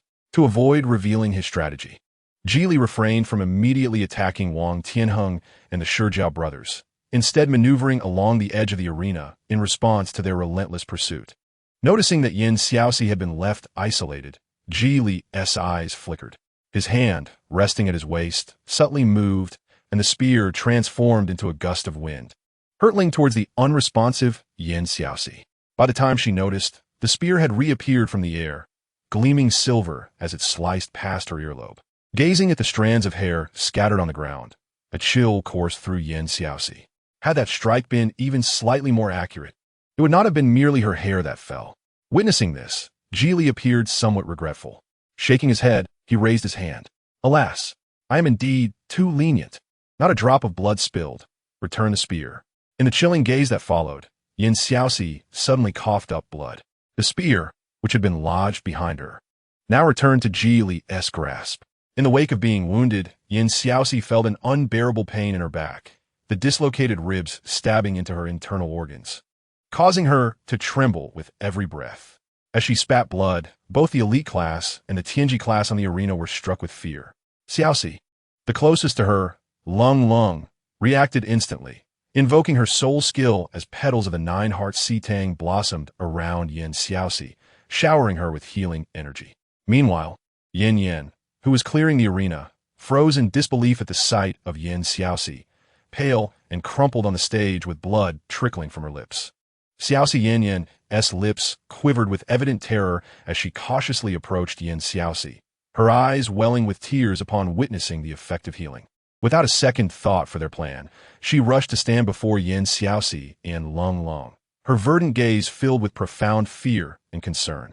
Turning her head, her eyes tinged with red, she vigilantly watched Ji Li, fearful that he might impede Xiaoxi's treatment. Ji Li, somewhat amused by her scrutiny, regarded her with a smirk, his words dripping with malevolence, sending shivers down the spine of everyone present. "Don't stare so intently at me, dear sister. No need to worry. A 1T ambush at this moment. We have all day to play." With that, he resumed his game of cat and mouse with the three on the stage, subtly guiding their soul skills to target his other teammates. Chapter 49. Team Battle 2. At this time, Xiaoxi, whose injuries had mostly healed, shook her head at the still anxious Yanyan. Mifine. Upon hearing her voice, Ji Li cast another glance her way. As Wang Tianheng seized the opportunity, he swiftly closed the distance to Ji Li. "Do you think I am dead?" he exclaimed, unleashing his first soul skill, the Thunder Dragon Claw, which surged towards Ji Li's back with several times the intensity of his usual practice. Ji Li, as if he had eyes on his back, retracted his spear, channeling a torrent of soul power through his hands. With a deft turn, he confronted Wang Tianheng's soul technique barehanded, effortlessly grasping the Thunder Dragon Claw as if it required no effort at all. Meanwhile, Wang Tianheng's hand, caught in Ji Li's grip, showed no vitality. The veins around his temples throbbed visibly, revealing that he was suffering greatly as well. At that moment, Ji Li tightened his grip, and with a sharp crack, the sound of bones snapping echoed. Unable to withstand the excruciating pain of his right hand nearly being crushed, Wang Tianheng let out a piercing scream. The agonizing cry caused the three esteemed committee members on the platform to rise simultaneously from their seats, their gazes directed at Ji Li with a warning. Receiving their admonishing looks, Ji Li hesitated momentarily before loosening his grip, gritting his teeth as he held Wang Tianheng by the collar. "You, a mere Grand Soul Master. If you continue to seek your demise, I shall fulfill your wish." He then struck a punch to Wang Tianheng's abdomen, sent flying a meter away by the blow. Wang Tianheng collapsed to the ground, blood gushing forth, immobilized by the pain coursing through his body. "Captain." The members of the Tianji class halted, their eyes filled with concern for him. Xiaoxi, observing the cold figure beside her, who was somewhat drained from healing, extended her hand, summoning the twin floating bells to hover in midair above the arena. The resonating chimes emitted a radiant light, deftly avoiding the 7 individuals present. Watching as Wang Tianheng's injuries visibly healed, Xiaoxi let out a silent sigh of relief. Just as she noticed the imminent ambush on Yufeng, she swiftly stepped forward to pull him aside. "Don't just stand there, continue." Impressed by her swift movements as a support-type soul master, Ji Li admired the chilling aura emanating from her martial soul. "You're quite impressive, but alas, you have crossed paths with the wrong person. Your displayed talent shall end here. Remember, the one who will end you is Ji Li." His first soul skill, the spear throw, sent the uncontrolled spear hurtling towards Xiaoxi, who had separated from her martial soul. Despite her prior precautions, she could barely evade the spear's blinding speed, resulting in a deep gash across her arm, the bloodied spear embedding itself into the ground, quivering violently. Xiaoxi's eyes reflected a sense of survival after the calamity. Had that strike connected, the spear would have pierced right through her. On the platform, witnessing her swift evasion, the 3 committee members exchanged intrigued glances, their attention drawn to Xiaoxi. Ji Li had been observing their reactions, and upon noticing their skepticism, he felt a surge of satisfaction as he retrieved the spear, leisurely wiping the blood off its surface. Well, a mere support Grand Soul Master managed to evade a soul technique from a soul zone. Truly, you redefine support. Yin Xiaoxi felt her blood run cold upon hearing those words. Below the platform, Flender gasped sharply as he saw her agile movements, turning to Mubai, who was fixated on Yin Xiaoxi, and exclaimed, "Your princess is indeed a treasure, but with her prowess, can you handle her?" He had discerned the truth. As a sensitive attack-type soul saint, his suspicions had arisen when she saved Yufeng, and now they were confirmed. Mubai had been restless since Yin Xiaoxi ascended the stage, nearly losing control when she was struck by the spear. Now his focus was tightly fixed on her injured arm, and only when he witnessed her utilizing her soul skill to heal herself could he finally avert his gaze, feeling somewhat helpless at Flender's concern. Though she is formidable, am I not impressive as well? Flender refrained from answering his question. In the arena, after the Tianji class members had been cleared away, the Shijia brothers, who had been restraining Ji Li, returned to their positions. The group instinctively encircled Yin Xiaoxi, casting wary glances at Ji Li, who appeared unconcerned by their presence. Meanwhile, Yin Xiaoxi, shielded by her teammates, began contemplating the possibility of surrendering. Continuing this fight would undoubtedly spell her end at the Royal Academy. Although the committee members clearly harbored doubts, as long as the matter remained unspoken, she could find a way to navigate through it. A more pressing concern loomed. Given Ji Li's unrelenting assault, he evidently disregarded the Academy's regulations. Prolonging the conflict would likely endanger her teammates as well. Having made her decision, Yin Xiaoxi called out to the referee below, "We concede." Amidst the clamor, the referee did not ascend the stage. Yin Xiaoxi noticed the regret in his eyes and promptly raised her head. Sure enough, she met the scrutinizing gazes of the 3 committee members, and the absence of Teacher Qin beside them unsettled her. In the Royal Academy, she had only truly trusted Qin, and his absence left her feeling adrift. Observing the fear in her eyes, the committee members' expressions softened somewhat, yet they did not accept her surrender. To concede, one must directly leave the arena. The spectators erupted into fervent discussions upon hearing this. What is happening? Isn't it allowed to concede directly in the Academy's rules? I can't shake the feeling that Ji Li's attacks are lethal. I thought I was the only one sensing something off about Ji Li's strikes. But what can be done? The elite classes' teachers are absent, and they can't even surrender now. But this match was inherently unfair. Isn't the referee going to intervene? How could he? The 3 committee members have already spoken, and Ji Li seems utterly unconcerned with the Academy's rules. The man who had delivered the competition letter to Ji Li the previous day chuckled at their speculation. Stop guessing. The committee can hear you. Ji Li graduated this morning. Even if he were to kill Yin Xiaoxi on the stage, the Academy could only issue a warning against him personally for harming a student. They wouldn't be able to impose any penalties according to the Academy's regulations. Chapter 50. Team Competition 3. At this revelation, the crowd fell silent in shock. In the midst of the stillness, an unexpected voice rang out. The elite class is fleeing. Suddenly, the audience awoke from their stupor, collectively urging one another to relay the news to the arena. Quickly, he graduated. Run. Surrender. This person is dishonorable. He graduated. On the stage, Yin Xiaoxi initially puzzled over the crowd's agitation. Upon hearing the words surrender and graduated, her expression darkened as she glared at Ji Li, her fists clenched tightly. You have plotted against us. Realizing the gravity of the situation, she understood that Ji Li would not easily allow her to leave the arena today. Looking at the teammates she had grown close to over the past few months, she did not wish to implicate them in this matter. Yin Xiaoxi turned her head. Speaking earnestly, "You all go first. I'll find a chance to leave later." As the 6 individuals heard the words, their bodies stiffened in unison. Wang Tianheng's gaze instantly became complex, seemingly unable to comprehend how someone could utter such hurtful words so casually. His tone was laden with profound sorrow. "Yin Xiaoxi, what do you take me for?" The others remained silent, their footsteps resolute, showing no intention of retreat. Yin Xiaoxi, moved by the scene, bore an expression that twisted as if she had tasted something bitter. Opposite her, Ji Li observed their mutual concern, a sinister smile creeping across his face as he stepped closer to the 8. "Ha ha ha, scheming? You could say that, considering I have indeed graduated. Neither of you will leave this stage unscathed today. If the rest of you leave now, I might let you off easy. But if you persist in standing on this stage to annoy me, do not blame me for being merciless." Yin Xiaoxi replied, "Although, big brother, you need not be so blunt." The 6 remained tight-lipped, their expressions resolute, standing tall to shield Xiaoxi and Yanyan. The Shijiao brothers at the forefront patted their protective shell. "Oh, please, do not think you can sow discord among us. There are no cowards within our elite class." Even Lung stepped forward, grasping Xiaoxi's hand. "We are teammates. The teacher has said we must never abandon a comrade, no matter the situation." This declaration seemed to ignite a fierce determination among them as they turned their gazes toward Li. Yes, seeing these resolute youths, Li was infuriated, seeking death. With a swift motion, a spear appeared in his hand, and he vanished from sight.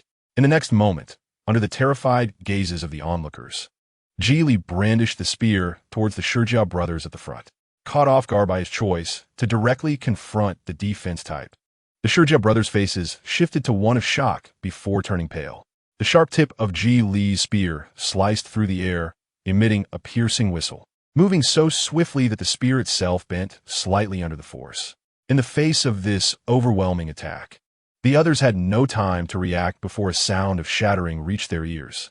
With a resounding crash, the thick shells of the struck Shijiao brothers began to crack, their bodies propelled off the stage by the force of the blow.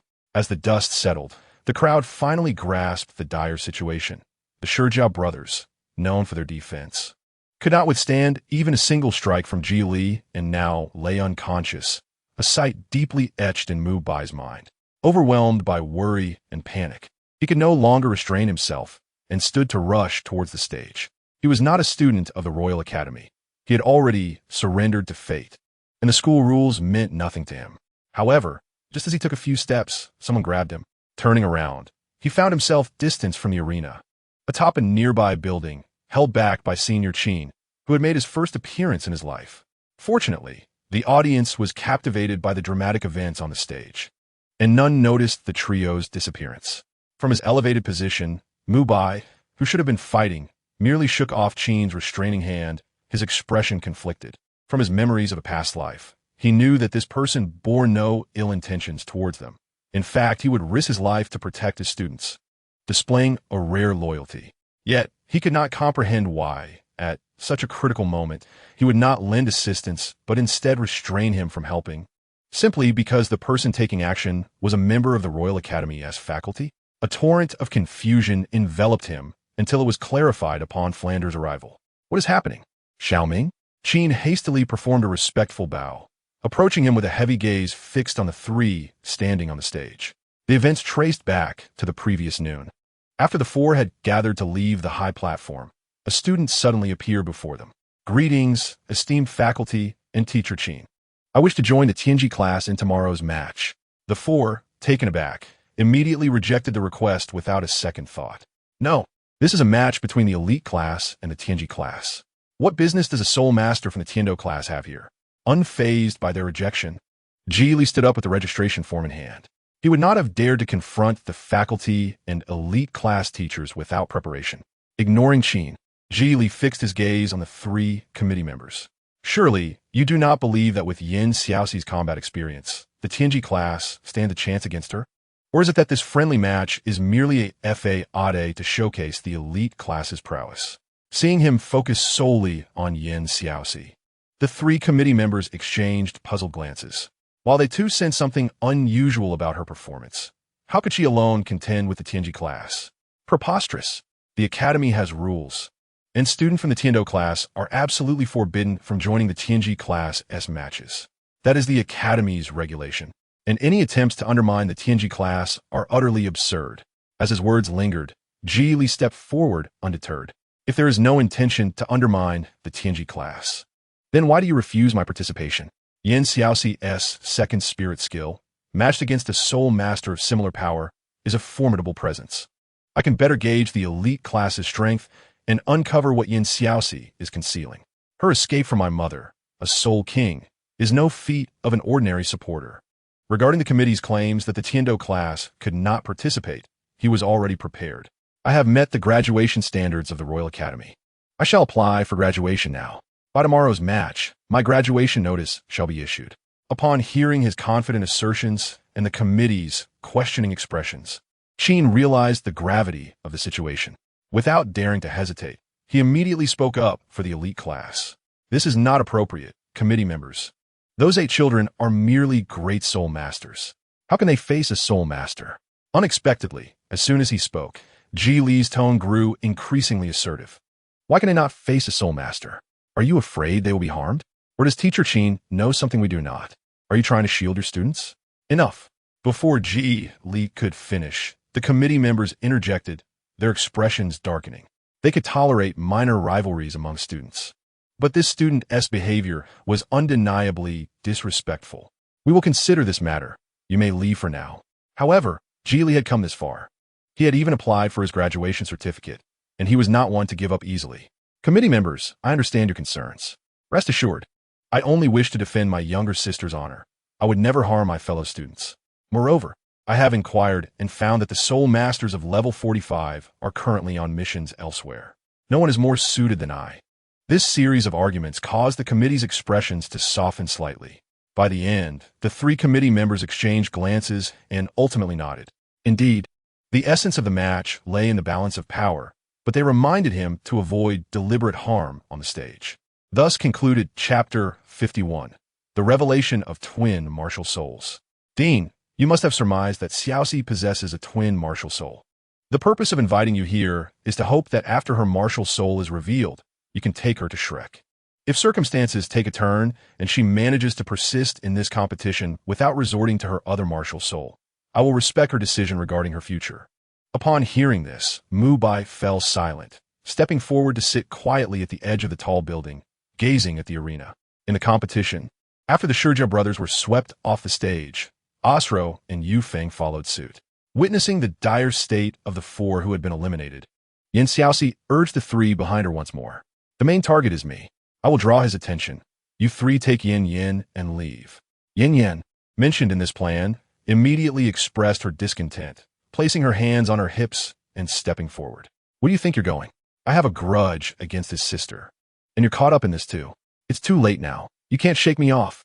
Wang Tianning watched Ji Li on the opposite side with keen eyes. Xiaoxi, you need to persuade me any further. In our blue electric Tyrannosaurus family, there are no cowards who surrender without a fight. After speaking, he noticed the exhausted Lung Lung, who had healed a few injuries along the way, completely drained of soul power. Given Ji Li's previous performance, Xiaoxi and Yanyan would undoubtedly remain until the end, leaving only him and Lung Lung. Regardless of whom they chose, Lung Lung could not recover her soul power in such a short time. As a support, she would certainly not withstand Ji Li's attack. Lung Lung, you should withdraw. Lung Lung was taken aback, wanting to protest that she too should stay, but upon reflection, she understood that she could no longer be of assistance. Though still reluctant, she could only descend under the watchful eyes of the 4. Observing the scene, Ji Li, who had initially intended to make a move, reversed his stance and withdrew his spear, mocking the departing figure. At least you have some self-awareness.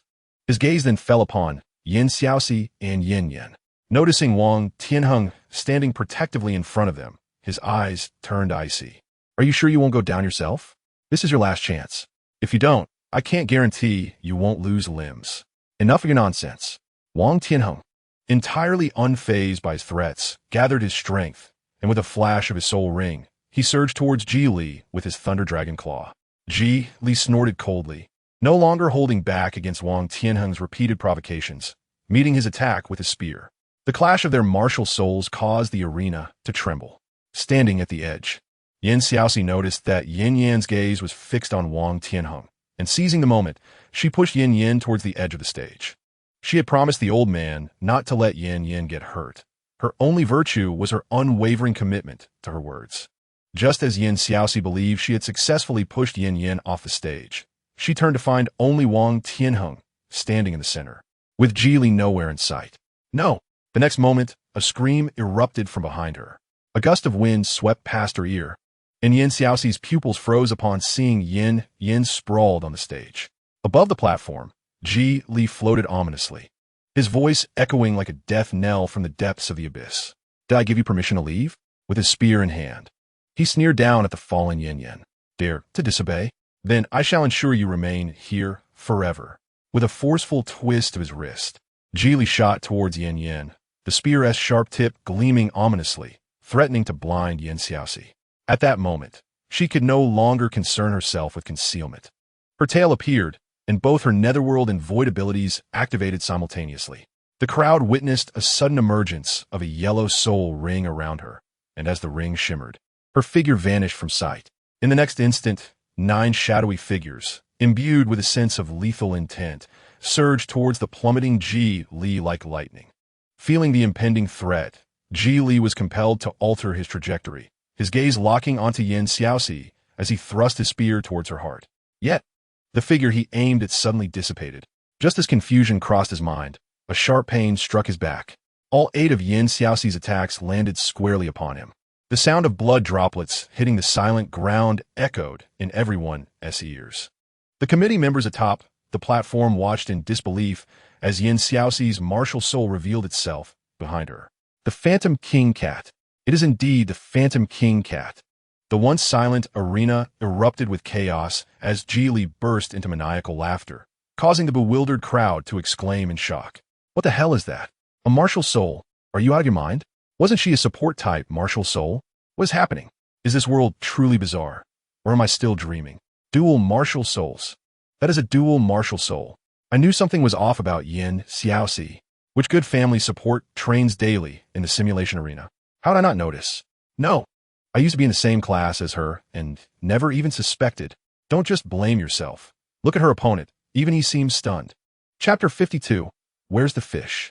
Ji Li's laughter faded, his entire demeanor now suffused with murderous intent. No wonder you hid your martial soul. You are not from Tiando. Ha ha. Truly heaven sent. I was worried about my mediocre performance at the academy. I feared I would struggle after graduation. Who would have thought that an opportunity would present itself? If I kill you now, I will surely gain favor with the Tiando royal family. The 3 committee members atop the arena had not anticipated that events would escalate to this extent, even though they valued talent. They could not recklessly intervene to stop Ji Li's attack on Xiaoxi, lest they be accused of harboring an enemy nation. Regret flickered in their eyes. Had they known, they would never have consented to his request. Kill me? Xiaoxi, standing on the stage, appeared to have heard the most amusing joke. Her gaze fixed on the unconscious Yanyan, her fury nearly spilling over. Healing Wang Tianheng's wounds with her dual floating bell. She then entrusted the injured Yanyan to him. Once more, she turned her attention to Ji Li, who was lost in his own delusions. Aren't you curious about me? Cool me. Let us see who will perish first. As Ji Li uncovered her true identity as a false Tiando person, he felt an exhilarating sense of liberation. He could finally act without restraint. Before she could react, he seized the spear at his side, channeling his soul power through his wrist and into his martial soul. You really think you can harm me? Just a mere great soul master. If I hadn't been holding back, you would have perished long ago. As he recalled the pain in his back, an ominous energy radiated from him. Xiaoxi's heart raced. Ji Li, who had been in the center of the stage, suddenly appeared right before her. His second soul skill, Massive Sweep, unleashed a suffocating assault aimed at her head. Xiaoxi could barely register the blur of the spear sweeping towards her. Quick, too fast, I can't dodge. Just as she believed she could not evade this strike, a figure resolutely stood in front of her. The residual force from Ji Li's attack sent Xiaoxi flying, and amidst the sound of breaking bones, 2 figures fell heavily onto the stage. The 3 standing atop the platform, upon hearing the sound of bone cracking from Wang Tianheng, collectively sighed in relief and jumped down from the high platform. Stop! The voice, imbued with immense spiritual power, caused Ji Li's face to blanch instantly, a trace of blood appearing at the corner of his lips as he cast a resentful gaze towards the 3 committee members at the edge of the arena. Wiping the blood from his mouth, he glared fiercely at Wang Tianheng, who had instigated the trouble. The committee members had come here on their own accord. My target is her. Shinji stepped forward and admonished him. I care not for your intentions. The fact remains that you have harmed a member of the academy in the arena.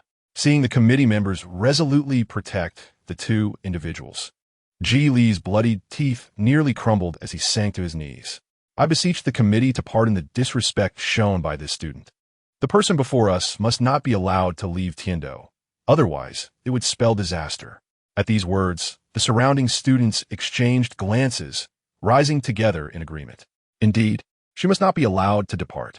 She is a Star Luo individual. We cannot let her go. The mere thought that a Star Luo person had infiltrated the Royal Academy of Tiando could not be dismissed so easily. In the eye of the storm, Xiaoxi paid no heed to the uproar around her and hurried to check on Wang Tianheng, who lay on the ground. Upon touching his soft, lifeless back, her expression changed dramatically. His spine was completely shattered. Damn it, it appeared that Geely had indeed intended to kill him with that last strike. The floating twin bells emitted a brilliant golden light, resonating with a potent life force above them, ringing twice until Wang Tianheng's condition began to improve. Only then did Xiaoxi cease her efforts, gently patting his face, fearful of any lingering effects from his unconsciousness. Wang Tianheng, while still in a daze, stirred slightly, blinking his eyes open to see Xiaoxi, shielding him from the harsh light.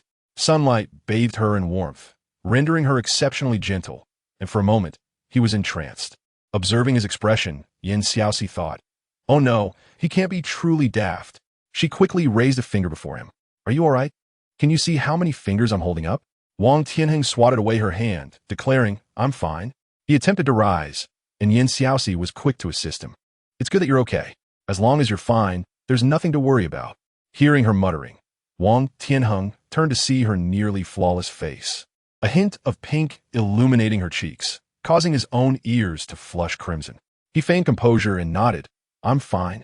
Meanwhile, Mubai, panting heavily from his hurried approach, caught sight of the scene and turned pale, grinding his teeth. "Zhu Qing, I'll take you back." However, this voice was completely drowned out by Xiaoxi, who felt it vaguely familiar but realized it was not directed at her. Lifting her gaze to the committee members, she noticed their frustrated expressions, seemingly on the verge of violence, while Geely knelt defiantly before them. What was this situation? One side knelt in candor, while the other stood in frustration. Had they switched roles?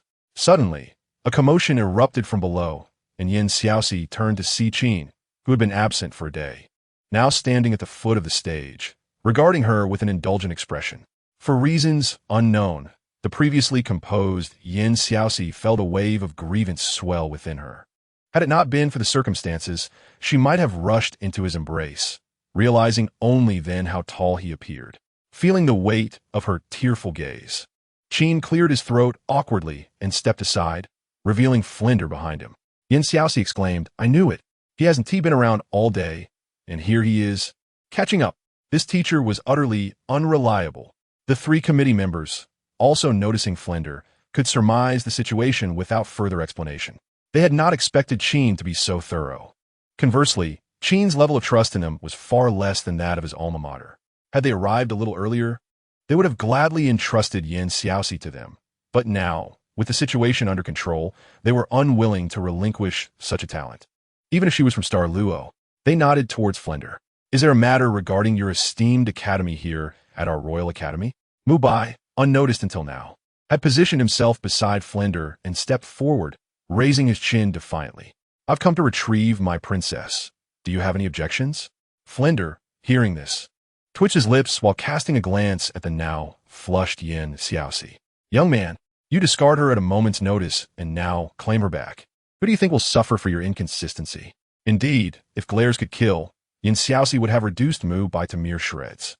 She realized now why that voice had sounded so familiar. The white-haired figure was none other than the Star Luo individual who had ambushed her that night. Even if he was Mubai, she was not Zhu Qing. For the sake of the academy, they were truly willing to go to any lengths. Don't presume to form connections. Do we know each other? Princess? Who do you think you are? Suddenly, a laugh echoed from a tree within the Royal Academy. Xiaoxi looked up, momentarily blinded. Who was this unrestrained person? Upon noticing all eyes on him, Douluo quickly covered his mouth, apologetically gesturing towards the crowd below. Am I interrupting something? But since you've all noticed me, I'm quite curious how the Royal Academy will handle the appearance of a Star Luo princess within its grounds. Upon seeing his face, both the committee members and the head of Shrek displayed expressions of discontent. Shenji raised his hand, launching an attack towards Douluo. "What are you doing here? Our academy's affairs are not for you to meddle in." In an instant, Douluo vanished from sight, reappearing atop the arena, lifting Xiaoxi's chin with one hand. "Oh, don't be like that. I was merely passing by and was curious about what could incite such a ruckus over a princess." Xiaoxi thought, Oh dear, I am in peril. Who is this person, daring to abduct a maiden in broad daylight? Release her, Mubai exclaimed, panic-stricken at the sight of Xiaoxi in Douluo's grasp. The next moment, a white tiger radiant light wave shot straight towards Douluo. Douluo smirked coldly, raising his hand to retaliate, but then noticed the intense gaze directed at him from behind, playfully retracting his hand and disappearing from the arena. Xiaoxi stared in disbelief as her shield vanished, and as the white tiger radiant light wave hurtled towards her, she couldn't help but exclaim, "Damn it." She used her agility to evade the attack, glaring fiercely at the bewildered Mubai. I understand now. This person pretended to be rescuing me while actually intending to kill me. Teacher Qin, with a pout. Xiaoxi was about to seek refuge with Qin when she suddenly found herself immobilized. Turning around, she saw Douluo's hand pressing down on her shoulder, icy nails causing her to tremble. "What do you intend to do?" she stammered, swallowing hard, betraying her fear. It seemed that her timid demeanor had somewhat softened Douluo's expression as he gently traced his nails across her cheek. Originally, he intended to eliminate her immediately, yet her character piqued his interest. "Here's the deal," he proposed. "You have two choices. First, continue the competition and seize your fate. Second, allow me to decide for you death. What do you think? Am I not a rather humane individual? I won't even force you to choose your own demise." Xiaoxi interjected. "Well then, thank you." Meanwhile, Qin anxiously approached the stage. "Your Excellency, please be fair. Xiaoxi is merely a great soul master." Upon hearing this, Douluo's gaze sharpened, and he released his grip on Xiaoxi, stepping back and turning around, creating a spectacle with his 8 soul rings that intensified the pressure on everyone present. He chose not to respond to Qin immediately, instead casting a teasing look at Xiaoxi, who stood there lost in thought. "Is it unfair, little girl? Should I choose for you?" As soon as Douluo finished speaking, Xiaoxi's instinct for survival propelled her to respond without hesitation. "No need. It's quite fair. I choose the first option." Her urgent voice elicited a satisfied smile from Douluo. "Good girl. Rest assured that our spirit hall will ensure your safety from any harm." While Xiaoxi smiled outwardly, her heart was filled with frustration. It was absurd that she could be threatened by someone from the spirit hall while at the Royal Academy. Strangely, there was no one among the many spectators capable of helping her, which left her feeling quite stifled. Were it not for the life-saving favors owed to the old man and Yanyan, she would have retorted to Douluo, "Does your spirit hall still recruit?" As the scene on the stage unfolded, myriad thoughts raced through the minds of the onlookers. Although the 3 committee members were furious, they remained silent, neither supporting nor opposing Douluo's proposition. Flender, with his rimless glasses, had a keen glint in his eyes, clearly concocting some scheme. Aside from Douluo, who awaited the unfolding drama, others were either filled with worry or cowering in their seats, breathing cautiously, fearful of attracting the attention of the merciless figure who could strike at any moment. Kneeling on the stage, Li stood up at some point, his excitement directed towards Xiaoxi, who stood in the center of the arena. The situation, though unexpected, bore no detriment to him. He summoned his martial spirit once more, and as he twirled his spear, the ensuing gust of wind was acutely piercing. Xiaoxi turned to face him. "In that case, let us compete." With life and death at stake, she resolved to no longer hold back. Gazing at the muscular man before her, she lowered her eyes. It was unwise to clash head-on. The disparity in their soul power was insufficient for her to act recklessly. She needed to minimize their power differential. Raising her right hand, a mesmerizing crimson aura began to swirl around her, significantly enhancing her soul power, speed, strength, and mental acuity. A dark red glow enveloped her, releasing a faintly sweet and bloody scent. The sound of heavy bells echoed, causing everyone present to furrow their brows. Witnessing this spectacle, aside from Yanyan and Mubai, the crowd was collectively stunned. Was tea the color of that bell, supposed to be sacred yellow? Why did it suddenly appear as though it had been soaked in blood?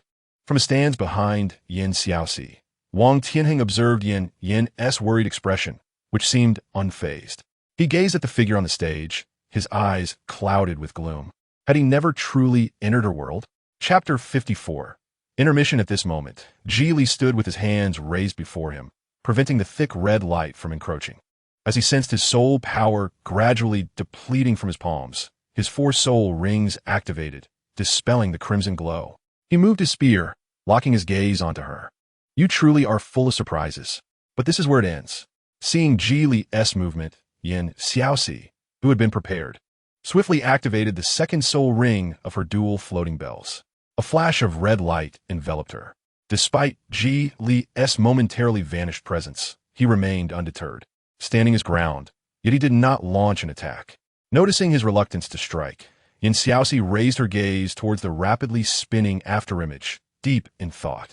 She needed to provoke him to hasten the depletion of his stamina and soul power. Observing Ji Li's continued probing, she taunted him. Is this where it ends? Are you really a soul sect that needs to constantly test a great soul master? Realizing he still had no intention of attacking, Xiaoxi's expression turned icy. She activated her soul ring, the Phantom S Embrace, shattering the space as it surged towards the already locked-on Ji Li. In the next instant, Xiaoxi abruptly halted her rapid advance. A vision of Ji Li's spear appearing 1 meter to her left, aimed at her heart, flashed in her mind. Her sudden stop disrupted Ji Li's trajectory, and he found himself 1 meter away, spear in hand.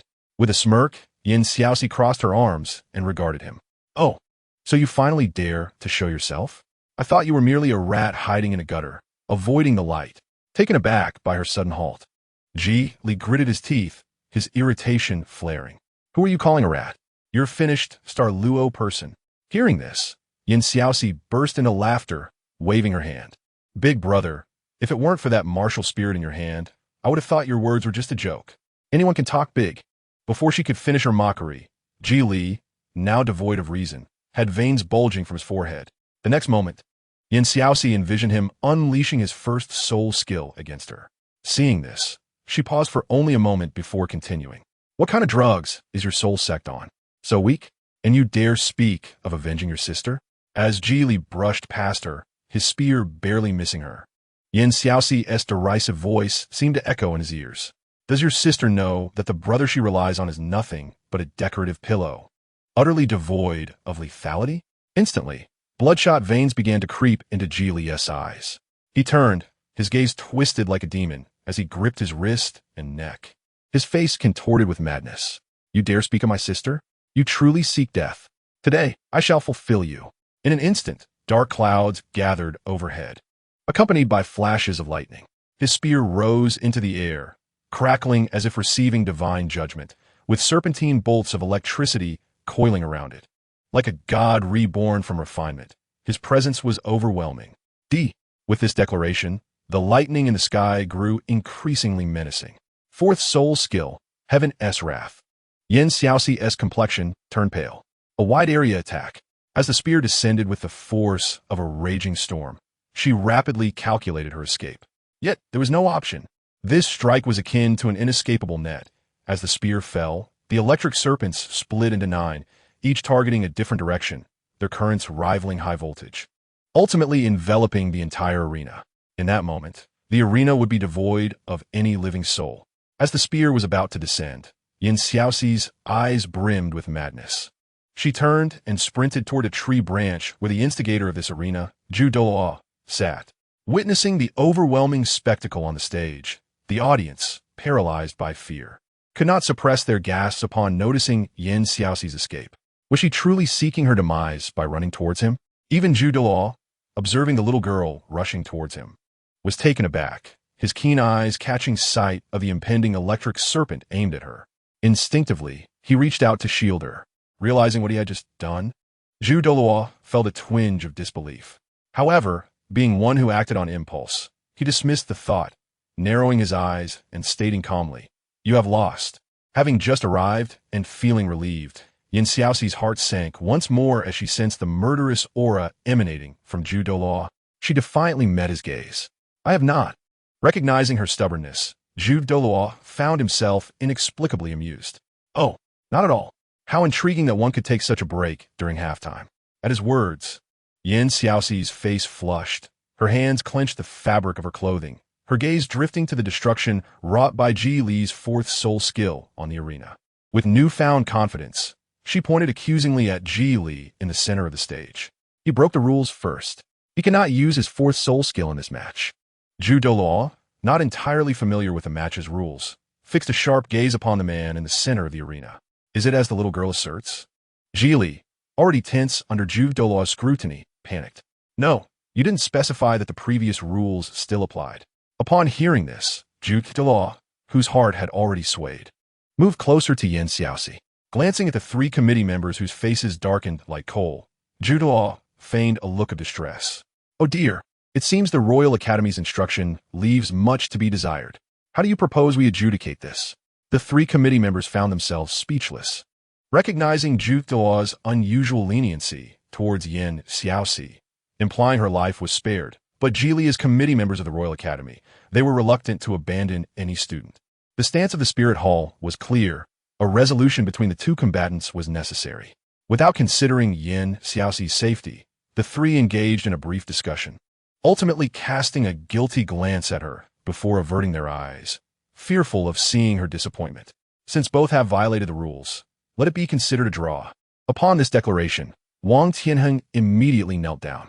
Committee members, this is unjust. Xiaoxi had no choice but to exit the arena because Ji broke the rules first. Yin quickly followed suit. Yes, it was Xiaoxi who was at a disadvantage against Ji. You cannot show bias. The remaining teammates also knelt in solidarity. This is a breach of fairness. Chapter 55, A Shared Fate Below the Arena. Witnessing their concern for one another, Mubai felt a fleeting moment of bewilderment. Had she truly forged such deep bonds with her teammates? In that instant, Mubai felt immensely grateful for her presence, realizing that had she delayed a few more years, she might have never returned to Shrek. Meanwhile, the three committee members, having just reached a decision, faced the students' opposition, their already sour expressions darkening further. If you all believe my decision is unfair, let the other academy students vote. Should we continue the match or hold Ji accountable? As those words fell, the spectators were thrown into confusion. They were merely observers. How could they possibly partake in such a decision? Yet, if given the choice, continue the match. The almost unanimous chorus of voices brought a glimmer of hope to Ji. Zhu Douluo, however, looked helplessly at Xiaoxi. Oh, what a dilemma. Little girl, you may go. It's rare to find a child I resonate with. If you lose, come with me to the Spirit Hall. Unlike these pretentious individuals, you will find the justice you seek there. Xiaoxi remained unfazed by his words, but the seven kneeling figures suddenly lifted their heads, their eyes brimming with gratitude for Zhu Douluo. Experiencing such a gaze for the first time, Zhu Douluo surprisingly did not feel repulsed. At that moment, Flinder, standing at the edge of the arena, interjected. Zhu, there's a principle of fairness here. Our Shrek Academy has waited long enough. You can't just take her away. Though Mubai couldn't fathom why Zhu Douluo's temperament differed so starkly from his previous life, it did not hinder her disdain. Zhu Qing is the princess consort of Xing Luo. The Spirit Hall need not intervene. Hearing this again, Xiaoxi rolled her eyes at Mubai. Princess consort? How delusional. Such a fickle heart, desiring what S in the bowl while eyeing what S in the pot. With a leap, she returned to the arena. Gazing at the silent confrontation between Zhu Douluo and the headmaster of Shrek, Xiaoxi suddenly recalled a line from an ancient text. My fate is mine to command, not dictated by the heavens. Three of you, why not consult my opinion? Moreover, how do you know I'm destined to lose this match? In this conflict, while outsiders viewed it as her honor, Xiaoxi only felt a profound humiliation. They did not believe in her ability to win, did they? Very well. Even if she were to lose today, she would drag that fellow down with her. With a fierce glare directed at Ji, she declared, let us continue. With that, the second soul ring of her twin bells shimmered once more. Ji, standing opposite her, noticed the red glow enveloping her, and, recalling the previous round, his gaze flickered. Before she could utter a word, he spoke first. That shouldn't be an auxiliary skill, should it? It's a prediction. Ha ha ha. You wish to exhaust my soul power. But your plan has been seen through. Upon hearing this, Xiaoxi felt a surge of panic, yet her expression remained defiant. So what if you know? You cannot harm me. If you dare, let us see who can outlast the other. Ha ha ha. Ji threw his head back in laughter. If your level were higher, you might have the grounds to say such things, but you are merely a great soul master. Knowing my attack methods changes nothing. You cannot evade them. With that, an image of a spear hurtling towards her flashed through Xiaoxi's mind. Before her brain could register it, the spear was already upon her. Xiaoxi beheld the spear. which flew at a speed far greater than before, and with gritted teeth, she dove to the ground, narrowly evading the lethal strike. Half crouched, she had no time to raise her head as visions of the spear erupting from beneath her feet filled her mind, threatening to impale her midair. Thinking of these scenarios caused her teeth to clench in frustration. Damn Ji Li. He truly aimed to take her life with every move, not even bothering to rise. She rolled on the ground. Just as her body left its original position, a spear erupted from the earth. Anticipating her evasion, Ji Li leaped forward. Meanwhile, Xiaoxi, still in motion, envisioned the spears piercing her from behind, overhead, from above, and from all directions as they relentlessly aimed for her form. The attacks were all lethal, causing Xiaoxi to pause momentarily. Such a barrage of strikes was a gamble she could not afford. The soul-devouring bell. A flickering soul ring emanated a tremendous psychic force from Xiaoxi, disregarding all attacks and defenses and directly targeting Ji Li's sea of consciousness. The sudden sharp pain caused Ji Li to drop his spear to the ground, clutching his head with both hands. Enduring the agony as if his brain were being pierced by needles, glaring furiously at Xiaoxi, who had risen from the ground. The torment of the mental attack left a tremor in Ji Li's voice. Xiaoxi raised an eyebrow, casting an admiring glance at him. Quite knowledgeable, and not foolish at all. The intensity of this friendly competition escalated, leaving spectators astounded. Xiaoxi's diverse array of offensive techniques and soul skills even astonished the formidable chrysanthemum Douluo, just as she prepared to defeat Ji Li with a decisive strike. A vivid image of Ji Li launching his spear reappeared in her mind. Surprised, she observed Ji Li, whose eyes were bloodshot and temples bulging with veins. Could he still counterattack in such a state? Was he preparing a final blow? Xiaoxi was correct. Ji Li was indeed ready to unleash everything in this moment. He hurled the spear with a resolute gaze, and as Xiaoxi regarded this seemingly effortless strike, a sudden realization struck her. He had vanished. Unlike before, she felt no presence of his. It was as if she were alone on the arena, with not even a whisper of wind to disturb the stillness. At that moment, a gust of wind surged from behind her, and she finally envisioned herself being pierced. Third soul skill, returning spear with chain fire. Xiaoxi's body froze. Even knowing his attack method, it was too late to evade Ji Li, who appeared as desperate as a cornered animal, wagering everything on this strike. The speed of his attack rivaled that of a soul king. She felt the sharp spear slice through her clothing, a cold sensation pressing against her back. Though her body had yet to touch the spear, she felt her flesh begin to stiffen under the frigid weapon. Just as despair gripped her heart, believing she would meet her end, the dual floating bell hovering in the sky radiated a brilliant light. The crimson glow, imbued with undeniable pure soul power, surged towards Xiaoxi. The proud voice of the dual floating bell resonated in her mind. "I come to assist you." In the next moment, she distinctly heard the sound of her once impenetrable barrier shattering under the impact of this soul power. The surging force propelled her soul power to surge, instantaneously elevating her from level 24 to level 25. At that moment, a sharp pain lanced through her back as the spear tore through flesh, blood flowing from the wound. The force feeling as if it had pierced her heart. The pain drained color from her lips, and she trembled uncontrollably. The onlookers, seemingly paralyzed by shock, stood wide-eyed, gazing at the tableau of blood that painted the arena. Time seemed to slow, allowing Xiaoxi to observe the expressions and movements of those around her. Her teammates, filled with horror, attempted to rush onto the stage. Teacher Qin leapt up anxiously, joined by the despairing Mubai, while even the chrysanthemum Douluo stood rigid with concern. Feeling the unexpected care from those around her, Xiaoxi was deeply moved. The crowd watched as her frail form was pierced by the spear, her strength waning. Hands slowly dropping. The dual floating bell, which had forcibly assisted Xiaoxi in breaking through level 25, hovered like a butterfly with broken wings, its brilliance dimming as it descended. As the radiant light dissipated, a golden glow surged forth, defying all odds. The crowd closed their eyes in unison, and even Ji Li was momentarily dazed by the brilliance, just as he raised his hand to shield his eyes. The two soul rings on the dual floating bell flashed without Xiaoxi's command. A powerful chime resonated through the air, soothing to the soul. The sudden burst of golden light pierced Xiaoxi's chest, encircling her heart, even as Li's spear remained a distance away. Unbeknownst to him, a person could be so fortunate as to reverse their fate at the brink of death, nor did he anticipate her control skills would manifest so swiftly.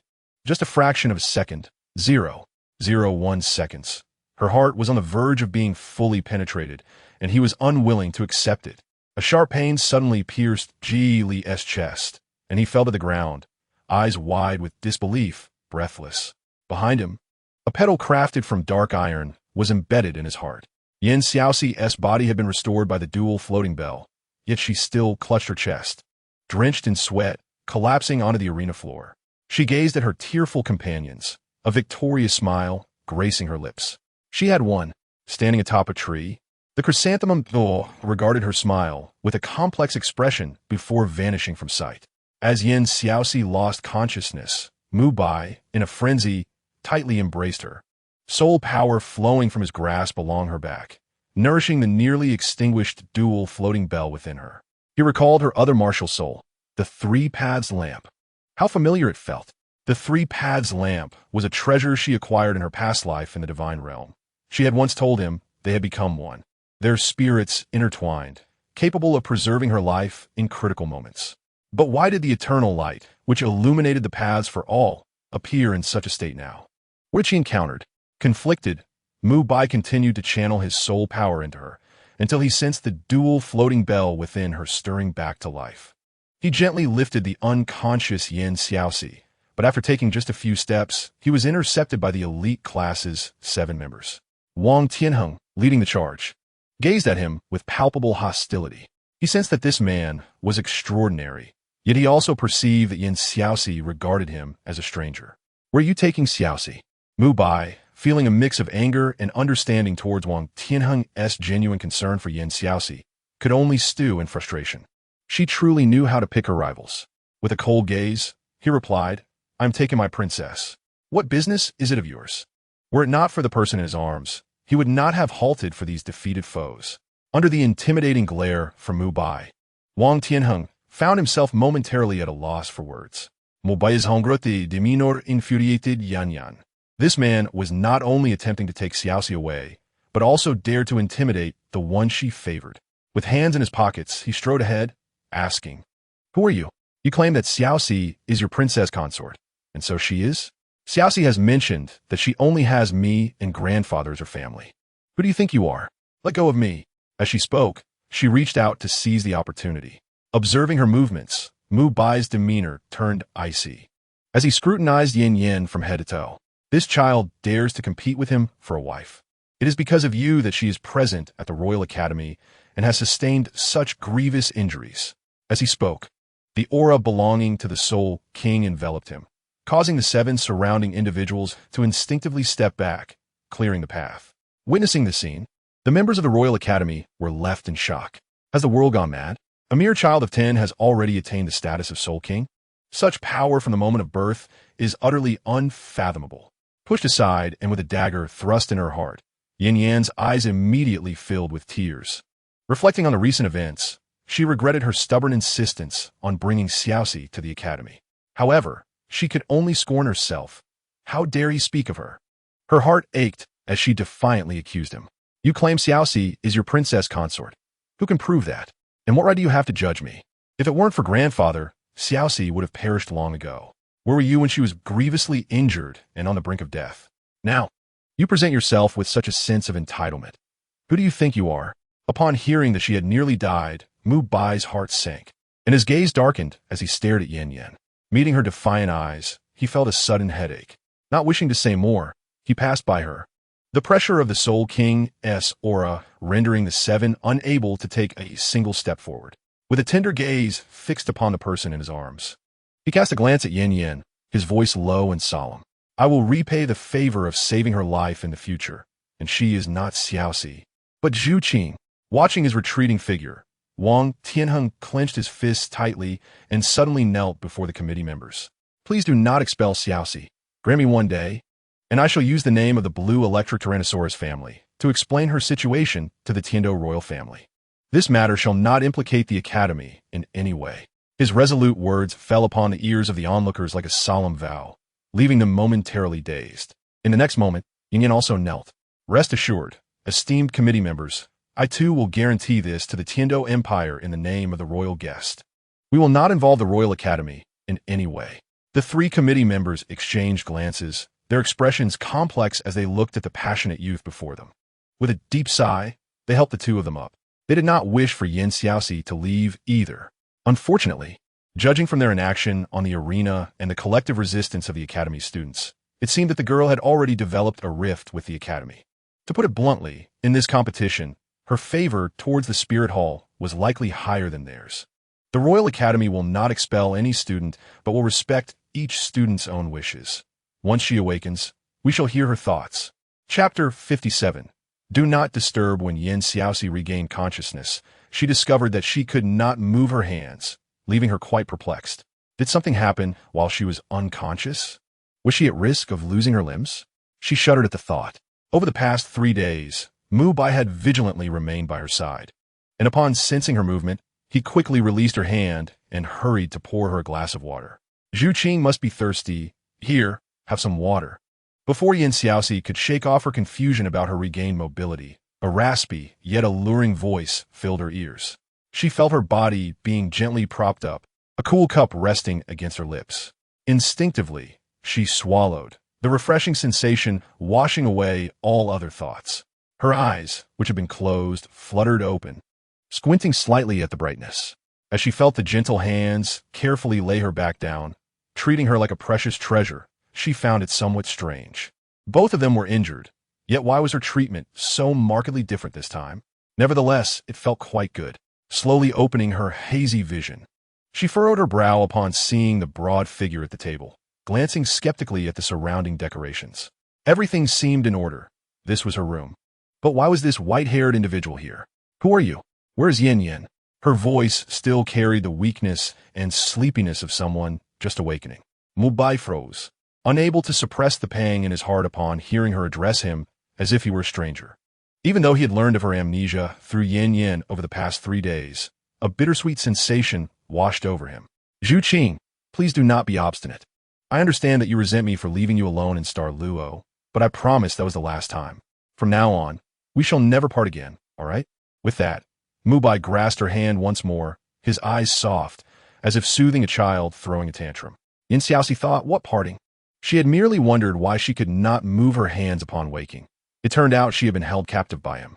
She promptly pulled her hand away from his grasp, gazing at him with a serious expression. Have you lost your senses? My name is Xiaoxi.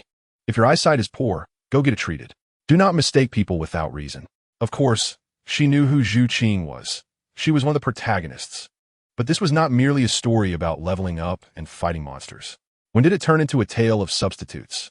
Was she to play the role of a substitute in this narrative? Surely, she was not tired of living. In other stories, substitutes only faced emotional and physical torment. Here, however, they were to face murder and soul torment. With this thought, Xiaoxi quickly propped herself up and inched toward the bed, gazing earnestly at Mubai. Big brother, if you do not wish for a fiery disaster in your pursuit of love, I advise you to choose your words wisely. Upon hearing her words, Mubai felt a sense of helplessness. Noticing her avoidance of him as if he were a plague, his expression darkened. He sat at the edge of the bed, leaned forward and pulled her into his embrace, resting his chin atop her stiff head. Zhu, please do not act out. How could I mistake you for someone else? Indeed, how could he mistake her? Abandoning the divine throne for another cycle of reincarnation, all he sought was their reunion. This time, he vowed not to let her vanish again. Feeling awkward in his embrace, Xiaoxi hastily reached out to extricate herself, but as she lifted her hand, she realized something was amiss with her body. What was happening? Why had her body become so weak? A gentle voice echoed within her, the dual floating bell. Xiaoxi, I have something to discuss with you. Xiaoxi paused, her heart sinking inexplicably. What is it? It is because of the battle 3 days ago that your heart's endurance has diminished. You now have only 3 months left, and you are inherently weakened.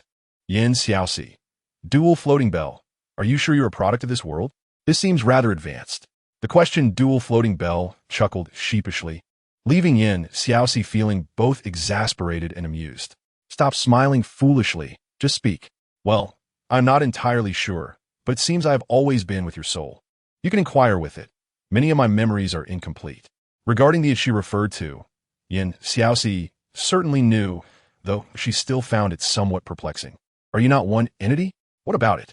Upon hearing the question, the dual floating bell suddenly looked a bit despondent. Although we are one, we are not the division you speak of. Each of us possesses our own soul. It has sustained grave injuries in its attempt to save you and has now succumbed to a state of slumber. A jolt of alarm surged through Xiaoxi's heart as she recalled the soul energy that had wafted from the Shuangfeling on the arena, causing her to feel a wave of anxiety. Is it all right? Is there anything I can do? Upon hearing its hesitant words, Xiaoxi mistakenly believed it was merely shy and hastily encouraged it to speak freely. Please, do not hesitate or feel embarrassed.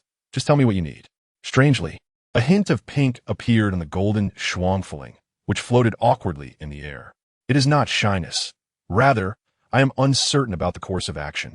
Much like when you absorbed the soul ring last time, when your own soul power is ample, we can absorb excess soul energy to restore soul bodies. Chapter 58. Whimper, whimper, whimper. Xiaoxi found herself confused by its stammering. Is it not simply a matter of seeking a more powerful soul beast? What is so complicated about that? Do you mean I should quickly advance to a great soul master and find a more formidable soul beast to absorb its soul ring?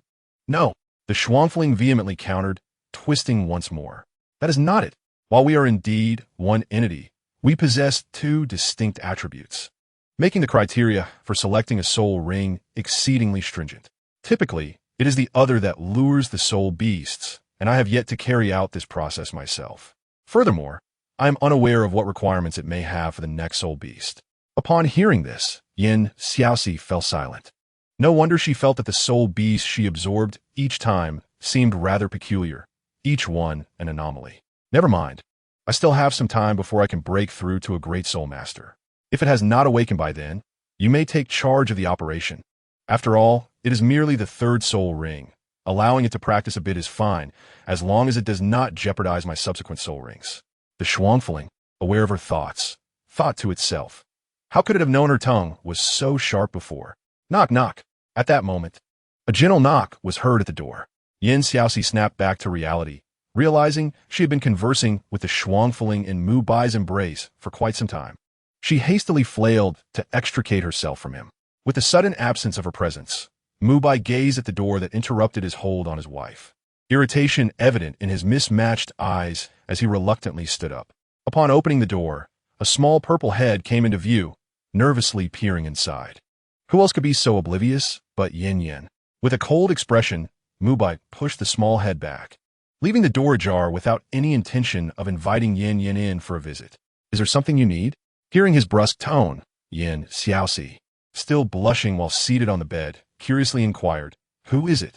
It seemed her dormitory only housed herself and Yanyan.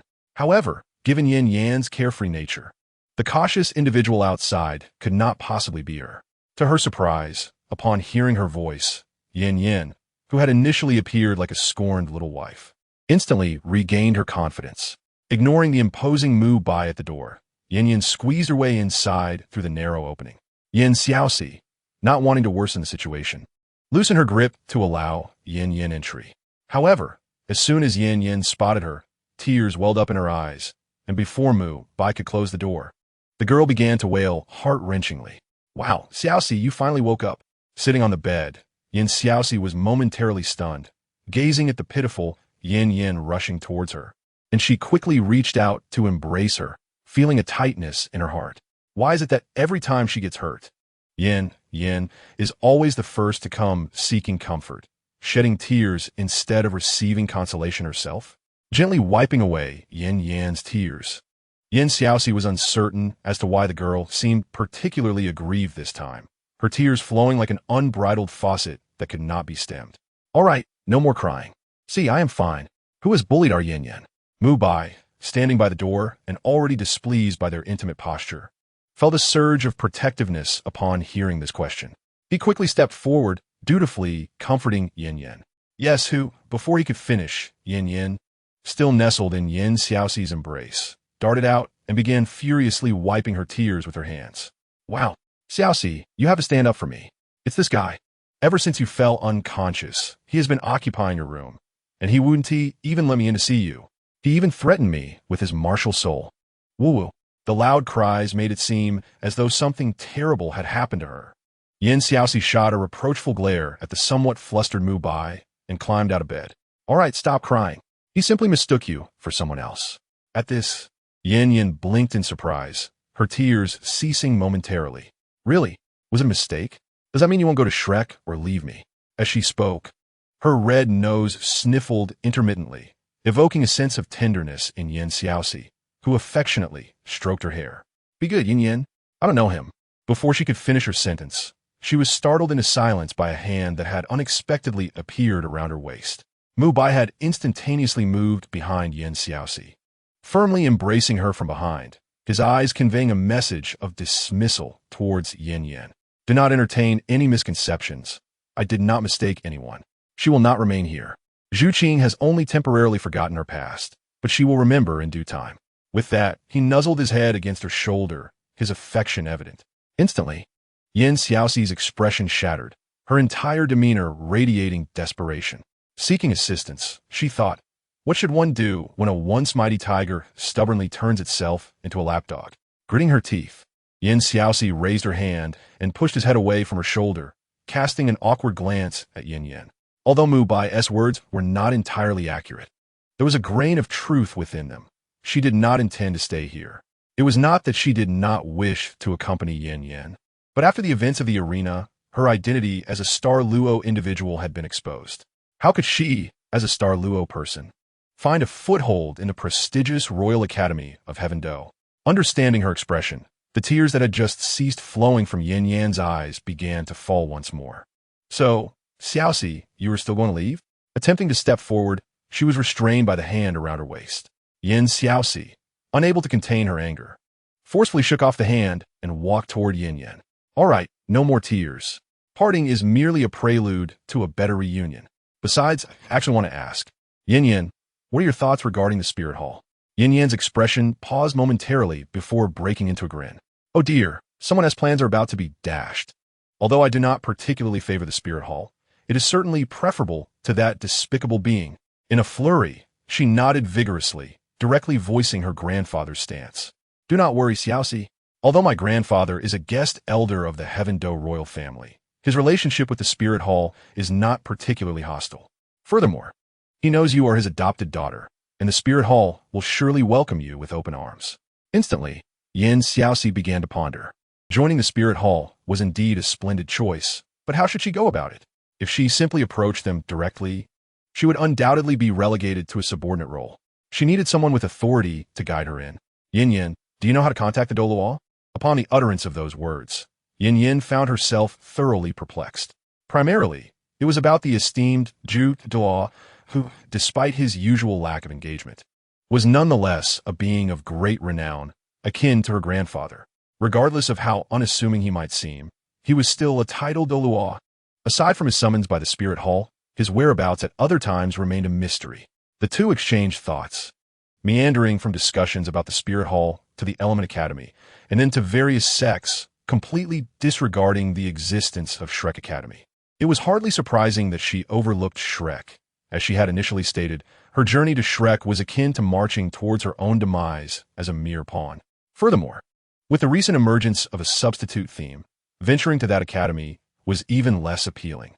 Meanwhile, Mubai's mind was plagued by an entirely different notion. Did she desire to betray them? Standing behind the two, Mubai could no longer tolerate the conversation. Fearing that his temper would boil over if he remained any longer, he donned a stern expression, flung his sleeve, and stormed out. The resounding bang startled both discussants, causing them to shudder. Xiaoxi gazed at the heavy wooden door, contemplating. Truly, the protagonists possess fiery tempers. One could hardly believe that such a door-slamming action was devoid of personal grievances. Chapter 59. A subtle scheme. Upon exiting, Mubai wasted no time, pivoting towards Flender's room. Ignoring any notions of respect for his teacher, he angrily burst through the door, casting a disapproving glance at Flender, who was leisurely sipping tea by the window, basking in the sunlight. How could Flender remain so unfazed while Mubai was nearly pulling his hair out in distress over Xiaoxi? The headmaster seemed to enjoy the sun, while the news of Zhu Qing's amnesia weighed heavily on Mubai's mind. She had just expressed a desire to go to the spirit hall. Flender, who had been reclining comfortably, nearly choked at the revelation. "What did you say?" He quickly sat up, casting a disdainful glance at the visibly agitated Mubai, his tone dripping with sarcasm. "Mubai, this is unacceptable. As a talented soul king and the prince of Xinghua, endowed with strength, charisma, and resources, how can you not manage a mere girl?" Mubai felt a lump form in his throat. "Why that sounds so wrong?" Cough. "Those attributes are futile. She has completely forgotten me. Am I supposed to showcase my physique to prove my worth?" Flender retorted, "When it comes to shamelessness, you truly take the cake." Casting aside the trivial thoughts in his mind, Flender cradled his face in his hands. "So what now? How did this delightful girl become so discontent? Shrek is quite a gem. The town is charming, the neighbors amicable, and the focus is on a pristine, natural environment with fresh food, ensuring no safety concerns whatsoever." Mubai rubbed his temples, exasperated by Flender's vivid descriptions. Did he not recognize how dilapidated that academy truly was? It was an affront to his talents to serve as its head. He wore an expression that suggested Flender should cease his ramblings, feeling somewhat helpless. "The headmaster is discussing serious matters." Flender sighed, reclining back into his chair, gazing at the clouds outside. "I too am discussing serious matters. Did you not hear what Xiaoxi and the Royal Education Committee stated? They respect the young lady's wishes. In other words, if she is unwilling, no amount of coercion will suffice." Mubai opened his mouth, feeling defeated as he sank into a chair beside Flender. "Is it true that you, the headmaster, traveled all this way only to accept fate without any fight? What should we do? She is my fiancée, and since this journey was intended for her, I cannot simply let her remain out there." Suddenly, an idea struck Mubai, and he lifted his head. Although Zhu Qing no longer remembered him, her recent behavior indicated that she was still the proud Zhu Qing. Otherwise, she would not have considered attending another academy. "Headmaster, is there a way to obtain her withdrawal notice from the Royal Academy without going through Zhu Qing?" Flender cast a sidelong glance at him, fully aware of Mubai's intentions, suspecting he aimed to deceive.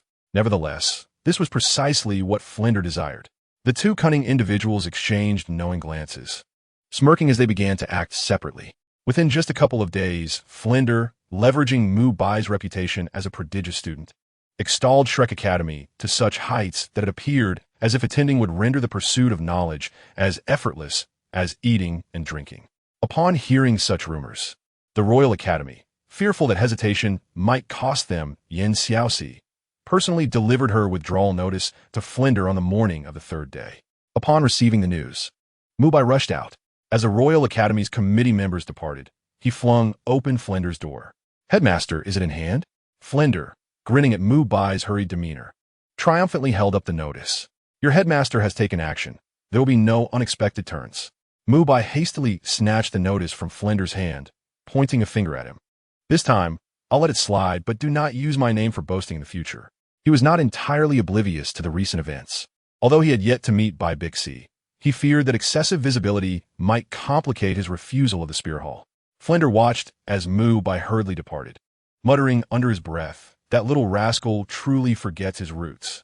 The prospect of adding another formidable talent to his academy filled Flender with joy, prompting him to hum a tune as he began tidying up. They were poised to make a swift escape as soon as Mubai returned with news, ensuring no one else had the opportunity to reverse their decisions. Outside Xiaoxi's room, Mubai gazed at the withdrawal notice, a sly smile creeping onto his face.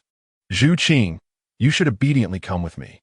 To avoid any disturbances from Yanyan, Mubai waited outside until he saw her leave before slipping into the living room, heading straight for Xiaoxi's room. Inside Xiaoxi's room, she lay on her bed, deeply asleep. Due to her injuries, she had been increasingly lethargic in recent days. The sound of knocking at the door irritated her immensely.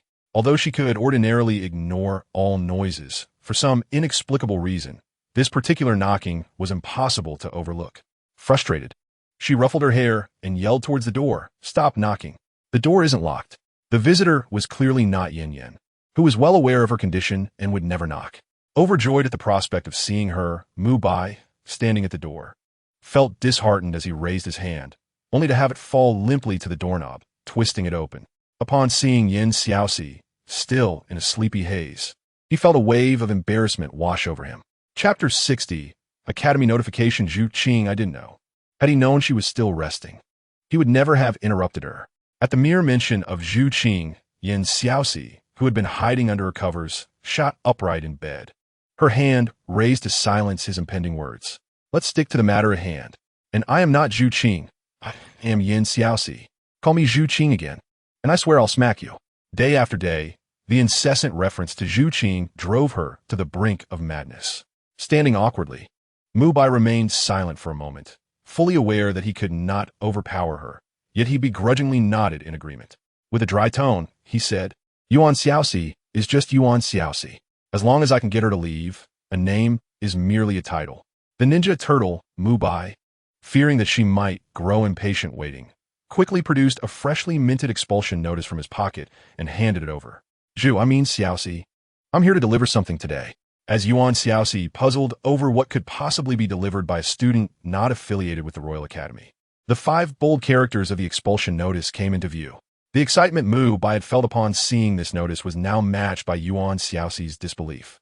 She sprang up from her bed with nimble movements, hurriedly snatching the notice from his grasp, inspecting it repeatedly until she confirmed it was indeed from the Royal Academy, causing a storm of emotions to surge within her. Wow, it really is an expulsion notice? The Royal Academy works fast. Did they not feel any pain writing this notice? Yuan Xiaoxi's expression fell instantly. She had thought that, given her displayed talents, the teachers at the Tiando Royal Academy would surely try to persuade her to stay when she expressed her desire to leave, after which she would have the opportunity to firmly decline their offers. Little did she know, she had miscalculated. Coming to terms with this reality, Yuan Xiaoxi began to patiently read what was written inside. Upon seeing the phrase, "We respect every student's choice," her expression transformed dramatically, and she gritted her teeth, muttering, "Hypocrisy. How utterly hypocritical. What respect for students' choices?"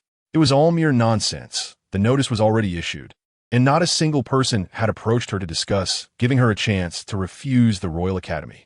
No amount of embellishment could change the fact of her expulsion. Folding the notice, the frustrated Yuan Xiaoxi sank into a chair, her face a mask of resentment. Life is indeed unpredictable. Here she was, blessed with such exceptional talent and resources, yet she had been expelled.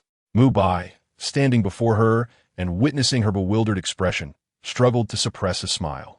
Fearing he might burst into laughter, with a barely restrained grin, he reached out to pat her head, clearing his throat in an effort to regain his composure before sitting down in front of her with an innocent demeanor. "So, Xiaoxi, have you decided where to go now? The Element Academy is probably out of the question. As for the Spirit Hall, don't even think about it. Their ambition is to unify the continent. Going to the Spirit Hall would be like a lamb walking into a tiger's den. They might very well find a way to exploit you for their own purposes. You wouldn't want your family, whom you have yet to meet, to be threatened because of you, would you?" Yuan Xiaoxi, already feeling despondent, found Mubai's earnest explanation increasingly unsettling and stared at him in silence, her emotions a tangled mess. Was the amnesia truly insurmountable? She had merely mentioned it in jest. How could there be so many cases of amnesia in the world? Moreover, regarding the Xingluo faction, would her family, who had mistaken their own daughter, truly allow themselves to be coerced because of Zhu Qing? Wouldn't they instead celebrate that she no longer needed to sully their hands? Looking at Mubai, whose thoughts were nearly written on his face, Yuan Xiaoxi pursed her lips. This academy was not something she was desperate to attend. With a mischievous spirit, she nodded vigorously at Mubai. "You're right. I can't go to the Spear Hall. Oh well, I might as well pack my bags and head to my benefactor's house." She grinned, reveling in the thought of having an unexpected benefactor to lean on. Mubai stared at the girl packing her belongings, utterly dumbfounded. Wasn't he merely trying to coax his wife back? Why was it proving so difficult? And why had she become so astute in this lifetime? With his head lowered, he moved toward the window, where, out of Yuan Xiaoxi's sight, a spirit pigeon flew from his sleeve, casually addressing her. "Ahem. Your plans may be dashed." Yuan Xiaoxi paused in her packing, genuinely wishing to silence him, covering her ears and engaging in a childish display of "I can't hear you," until Mubai, with a look of affectionate amusement, approached her and gently pulled her hands away from her ears, causing her to collapse onto the bed in sheer exhaustion. Go ahead, speak. I suppose there's more bad news coming, as I have little hope for good tidings from you. Yet, on another note, was she truly destined for that Shrek Academy? Could she not apply to roam the world instead? As she pondered this internally, she was unexpectedly met with a response. The voice of Shuang Fuling echoed in her mind like that of teacher.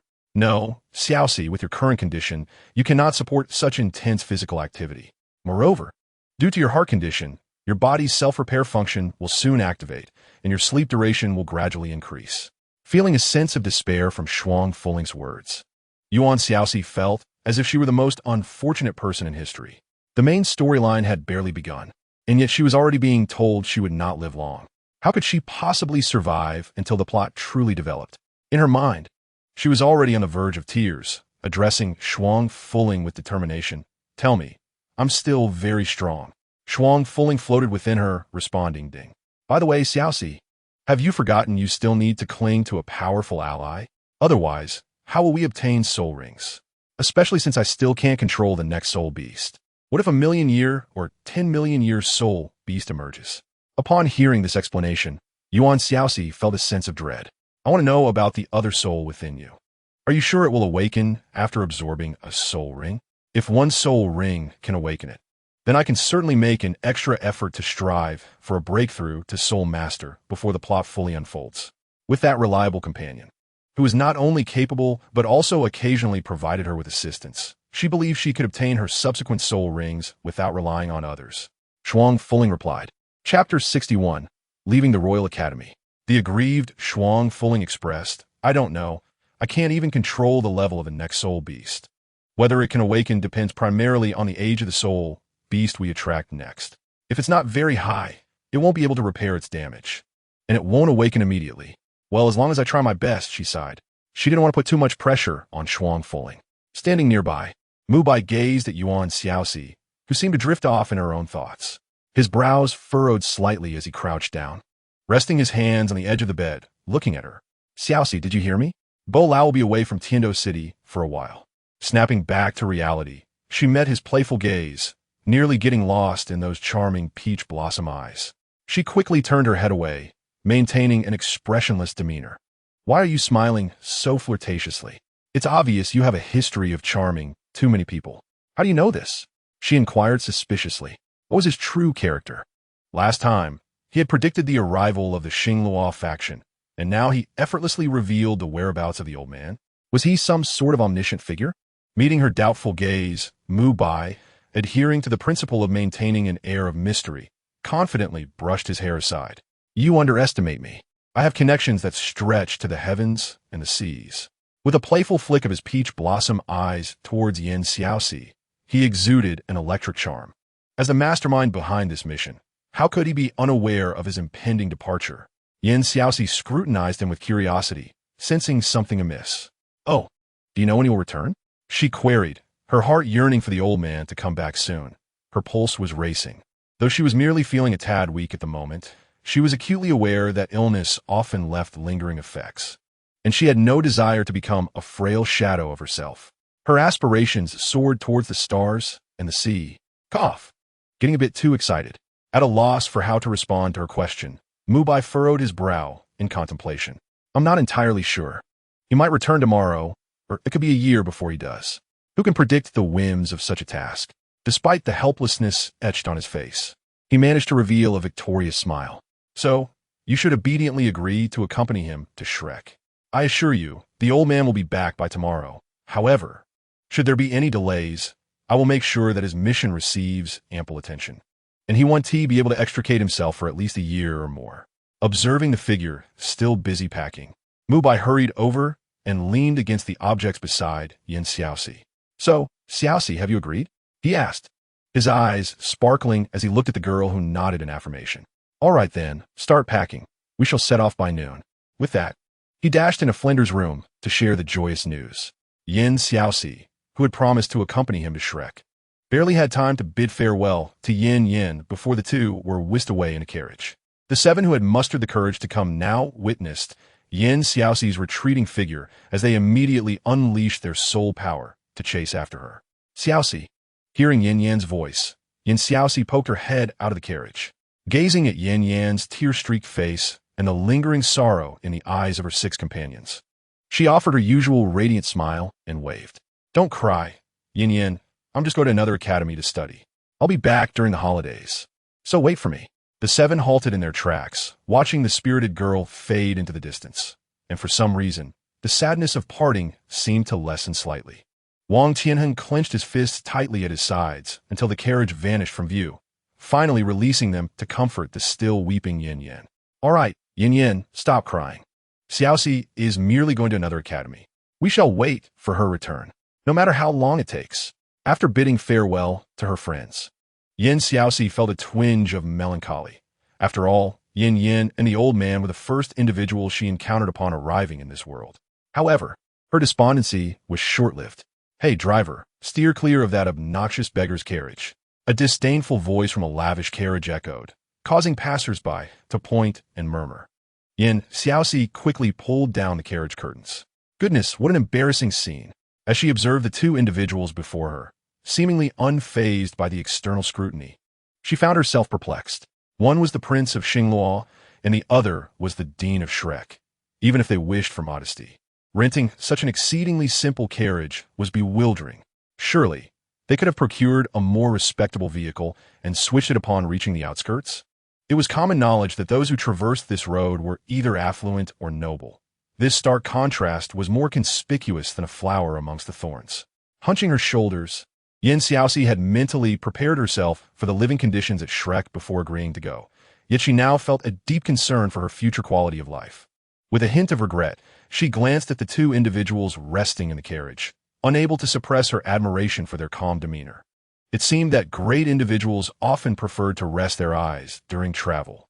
Perhaps she should attempt the same next time she rode in a carriage, not for any other reason but to appear impressive. Resolutely, Xiaoxi cleared her throat. Ahem. That, just as she uttered the first 2 words, she caught a glimpse of regret in Flinder's eyes, causing his tightly shut eyelids to snap open like a hawk's. "You've arrived, and now you wish to leave?" Too late. Believing she had disturbed his rest, Xiaoxi clamped her lips shut. Goodness, this man is quite the temper. The contrast to his earlier soothing demeanor was striking. One might even say it was akin to fraud. Flinder stared at the little girl who had recoiled in fright, and momentarily fell silent, bewildered. Was that all? How could someone audacious enough to retract their words display such timidity? "Xiaoxi, was it? Do you have something to discuss with me?" Flinder inquired, attempting to present himself in a more amiable light. Xiaoxi bit her lip, initially wishing to request that they take her to the Sunset Forest. But recognizing that she was not yet a student at Shrek, they had no obligation to make such a detour for her. However, this opportunity might not present itself again for quite some time. After pondering for a moment, she realized that if she remained silent, she would be left unsatisfied, and the thought would linger in her mind. Such distractions would impede her appetite, her sleep, and her training progress, which would ultimately affect the restoration of her twin floating bells. Thus, she concluded, "I must speak up." Chapter 62. The Sunset Forest as if a switch had been flipped. Xiaoxi abruptly lifted her head and gazed earnestly at Flinder. "Dean, I need to visit the Sunset Forest." Seated beside her, Flinder observed the myriad expressions that flitted across her face like a painter's palette before finally settling on a look of determination. After a brief silence, he hesitantly reached out, grasping her arm to assess her condition. Once he confirmed that she hadn't broken through and her soul power had not reached a bottleneck, he released her, regarding her with a peculiar expression. "Xiaoxi, you haven't broken through. What do you need to go to the Sunset Forest for? Surely, you're not merely seeking leisure?" Caught off guard by the question, Xiaoxi hesitated, her hands nervously twisting her clothing. Would it be wise to admit she was searching for a herb, the location of which even she was unsure? Would that earn her a reprimand? With that thought, her voice faltered. I have something to do." She cast a furtive glance at Flinder, and upon meeting his gaze, her body involuntarily shivered. "I might get scolded." Upon noticing her fidgeting, Flinder's temples throbbed. Breathe in, breathe out. He had just taken on a student from the Royal Academy, and this was infuriating. How had Xiao Ming been instructing his students? Were they only capable of silence when faced with issues, unable to concoct a reasonable excuse? Sensing the shift in the atmosphere, Mubai suddenly opened his eyes, only to find Flinder wearing an expression reminiscent of someone constipated. Recognizing this as a sign of impending anger, Mubai swiftly lunged forward to cover Flender's mouth, conveying with his eyes, "Hold it in. If you scare her away, how will you coax her back?" Flender angrily tossed his sleeve aside. "Damn it. I've dug myself a grave." He leaned back against the carriage, closing his eyes once more to rest. After all, he could avoid confrontation, couldn't he? Mubai gazed at him, his expression betraying a carefree demeanor, and chuckled softly as he sat up, his face radiating affection as he looked at Xiaoxi. "Why do you wish to venture into the sunset forest? Is there something you need there?" The tone he used was akin to that of a caregiver soothing a child, which left Xiaoxi utterly speechless. However, both of them inquired without any intention of reprimanding her. If she continued to stammer, it would surely reflect poorly on her. After pondering for a moment, she replied, "Actually, I left something important in my grandfather's medicinal garden, and I need to retrieve it." Surely, that was a reasonable explanation. She was not lying.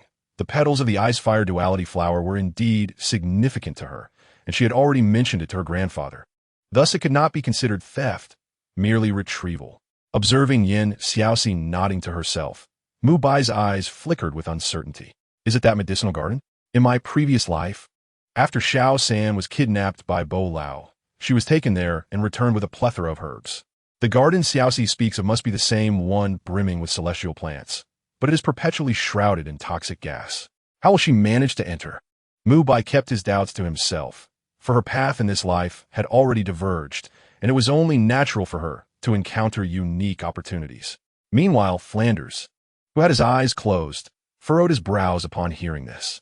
"Is there really a medicinal garden in the sunset forest? I often traverse that area, yet I have never seen such a garden. Not only have I never seen it, but I've also never heard anyone mention it."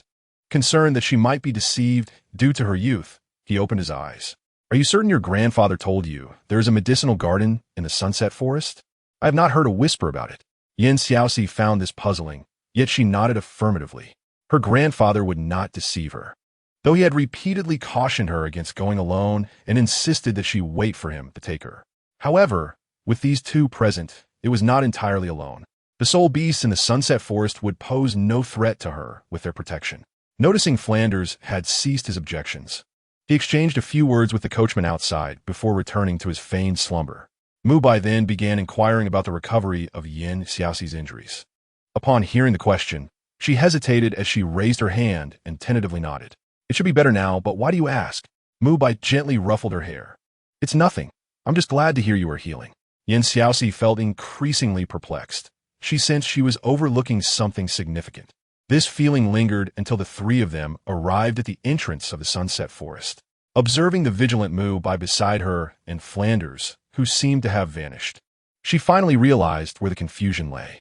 It appeared that in every protagonist academy, there was a tendency to emphasize practical combat, with all instructors adhering to the belief that only by flirting with death could one truly transcend their limits. They were essentially hands-off teachers. Thus, Flanders could not possibly intend for two children, barely in their teens, to confront the vast expanse of the forest and its soul beasts alone. Gazing at the vibrant green woods ahead, Xiaoxi swallowed hard. "Where's the dean? Why haven't I seen him?" Mubai, leading the way, sensed the unease radiating from the girl behind him and slightly slowed his pace, reaching back to take her delicate hand in his. "Do not fear, I am here." Xiaoxi thought back to the last boy who had been so overly confident. She wondered if he was merely boasting. Mubai lowered his gaze at the obedient Xiaoxi following closely behind him. Despite being in the perilous sunset forest, he felt an overwhelming sense of tranquility at that moment, tightening his grip on her hand. "Do not worry. The dean is watching over us from the shadows. If we encounter a soul beast we cannot handle, he will surely intervene." Upon hearing this, Xiaoxi finally felt a genuine sense of relief. After all, unlike the last time when Wang Tianheng boasted, she now lacked the ability to handle any aftermath, being just a frail child. Fortunately, Mubai seemed a bit more mature than Wang Tianheng. Xiaoxi smiled, looking up at the youthful face that still bore traces of boyhood, yet managed to provide her with a sense of security. Her heart inexplicably raced. Suddenly, a sharp pain struck her. Xiaoxi thought to herself, "I really do have a heart condition. I never realized its implications were so extensive." Her previously flushed cheeks turned pale as she withdrew her hand from Mubai's warm grasp. offering a bright smile to the slightly downcast boy. "All right, then I shall rely on you."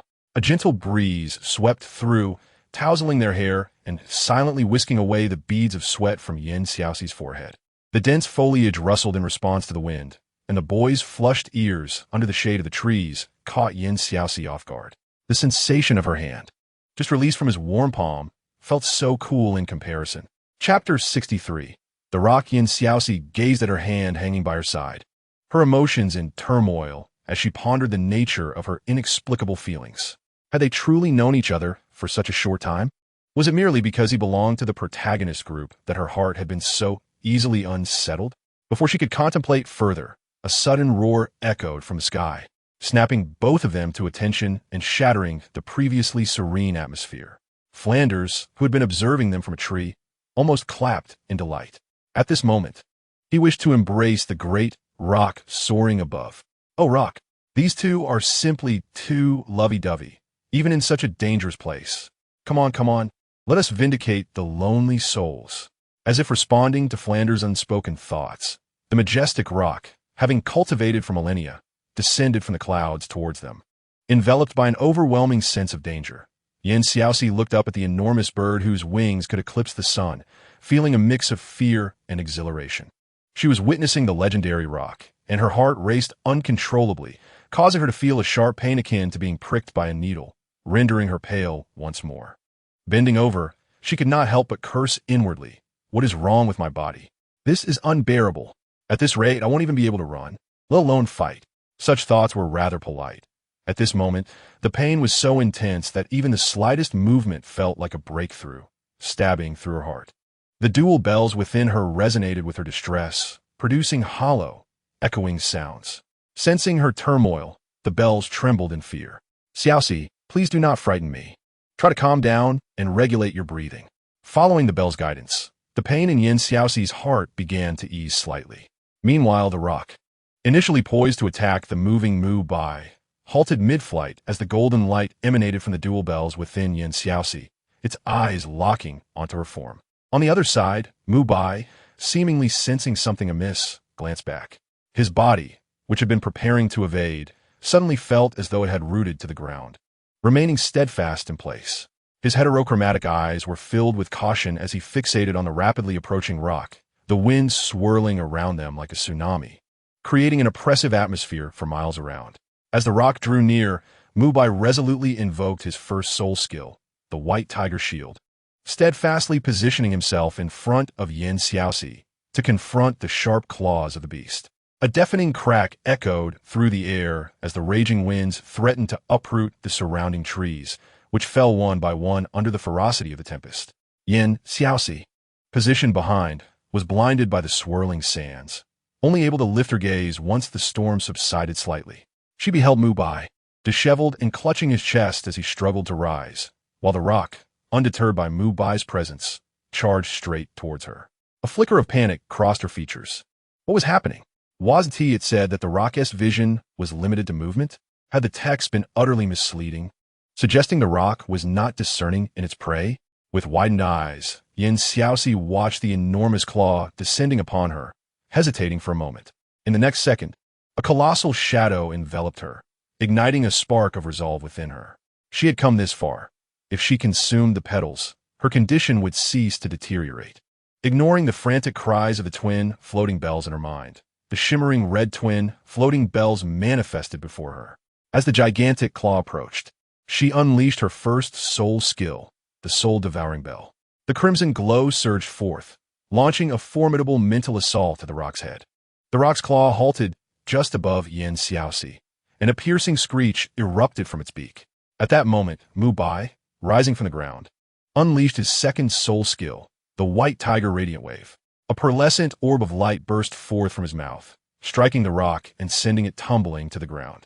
Regaining his combat rhythm, Mubai activated his third soul ring, transforming into the White Tiger Vajra, his muscles bulging as he unleashed a barrage of relentless punches upon the ancient beast. The memory of being flung aside by this thousand-year spirit beast ignited a furious blaze within him. The shame of appearing weak before Yin Xiaoxi was intolerable. In the midst of the not-so-quiet forest, anguished roars echoed, sending the surrounding spirit beasts fleeing in terror. The drawbacks of utilizing the twin floating bells manifested in Xiaoxi. Weakened, she leaned against a tree stump, watching the fierce clash between man and beast with growing concern.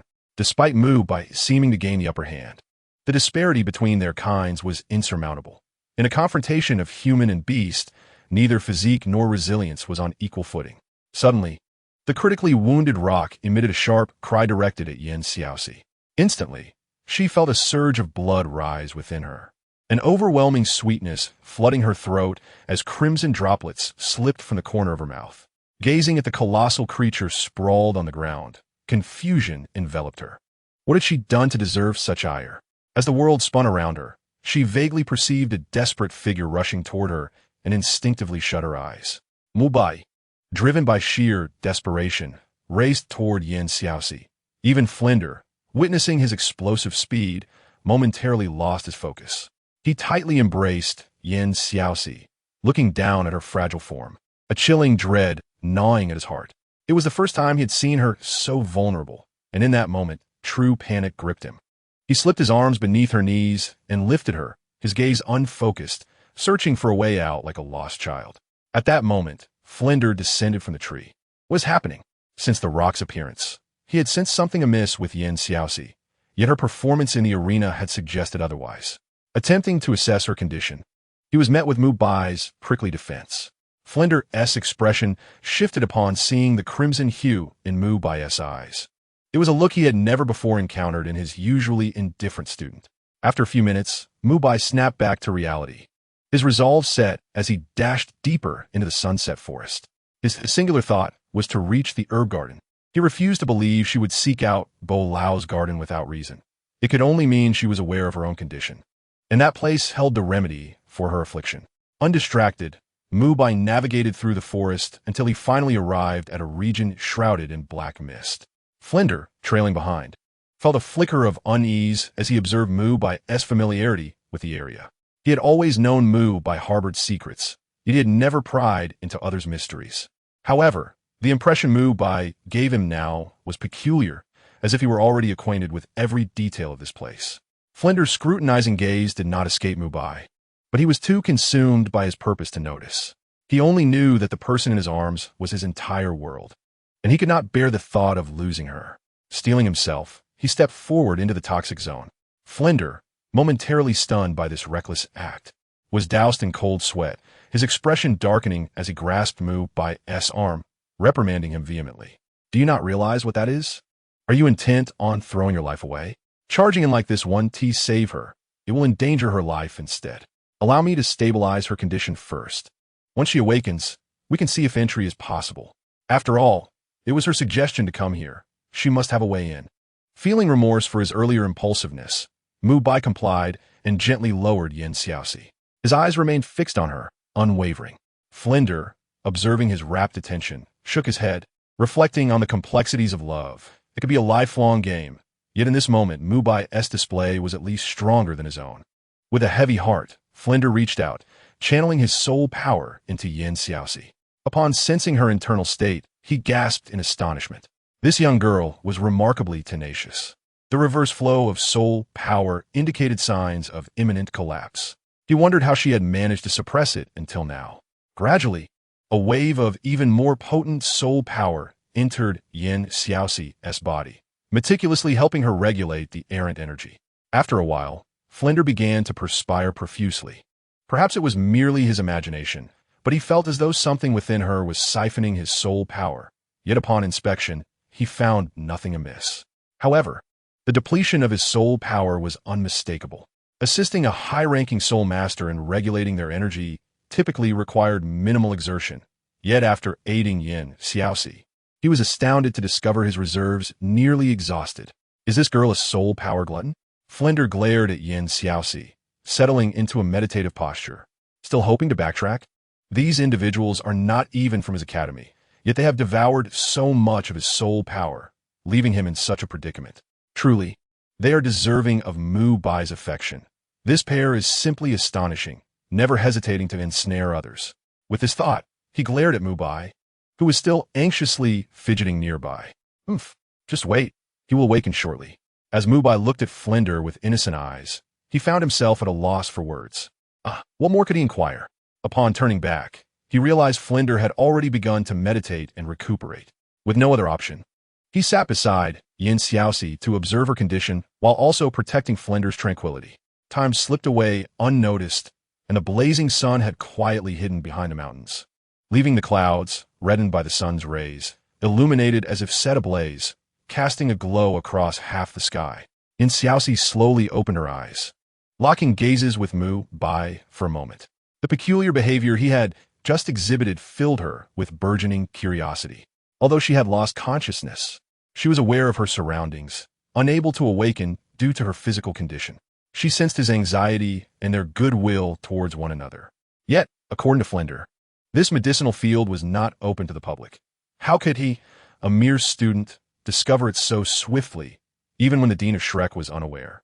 As she opened her mouth to speak, she was met with his astonished gaze, causing her to swallow her questions and simply nod her head at Mubai. Thank you. As she prepared to rise, Mubai enveloped her in his embrace. Feeling his trembling body, her expression turned complex. If he knew that the girl he held close to his heart was not his intended princess, how cruel it would be. Indeed, being a substitute is unwise. It seems she must leave before Zhu Qing arrives. Otherwise, when he discovers that all his affections were bestowed upon a stranger, he might very well consider ending her life. Coughing, she said, could you let go of me first? With her head pressed against his shoulder, she glanced over at Flinder, who was still meditating. Feeling a pang of guilt, this was truly inappropriate. A mere slight drain of soul power would have sufficed. To her astonishment, he was utterly ravenous, consuming every morsel that came his way without restraint. Thankfully, he still had the sense to wipe his mouth, avoiding detection. After holding Xiaoxi for a considerable time, Mubai finally released her once he confirmed she was truly awake. Xiaoxi, promise me you won't scare me like that again, okay? Xiaoxi looked at the boy before her, his face filled with tenderness as he brushed her bangs aside, causing her to shiver involuntarily. His words were indeed sweet, but they carried a hint of residual trauma. She awkwardly smiled as she stepped away from his embrace. You protect the Dean, I'll be back shortly. Just the thought of having her life-saving item within reach made her heart race. No, she thought, her heart was about to give out from excitement. Turning to enter, she was halted by Mubai grasping her wrist. Is there something else?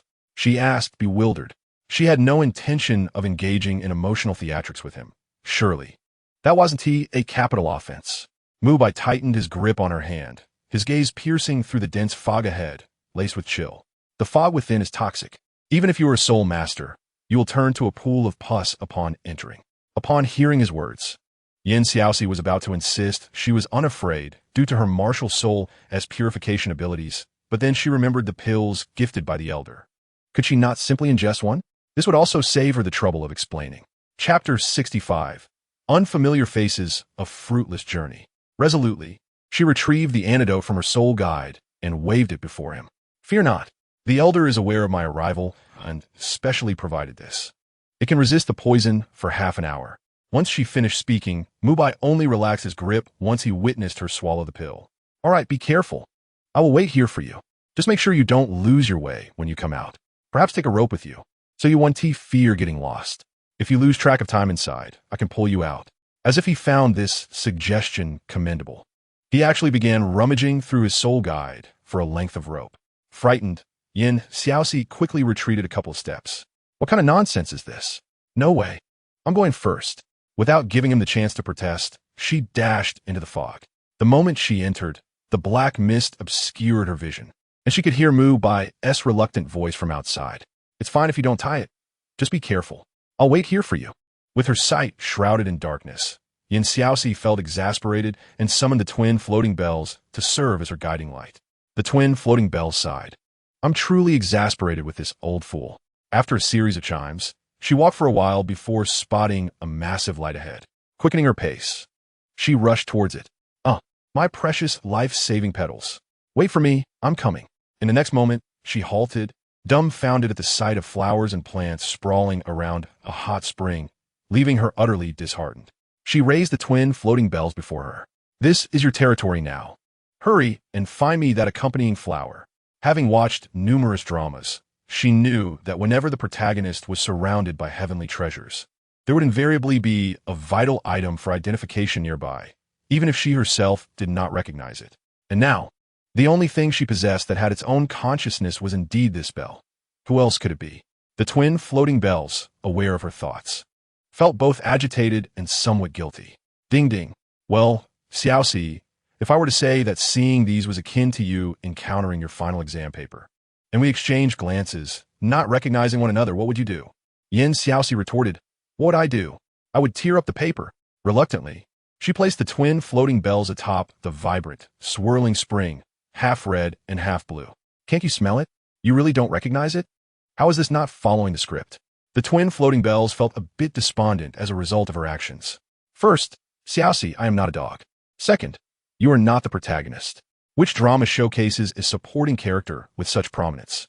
Xiaoxi seized the twin floating bells, glaring at it, as if to convey, you dare say that again? Immediately, the twin floating bells floated up, nuzzling against her hand like a pleading kitten.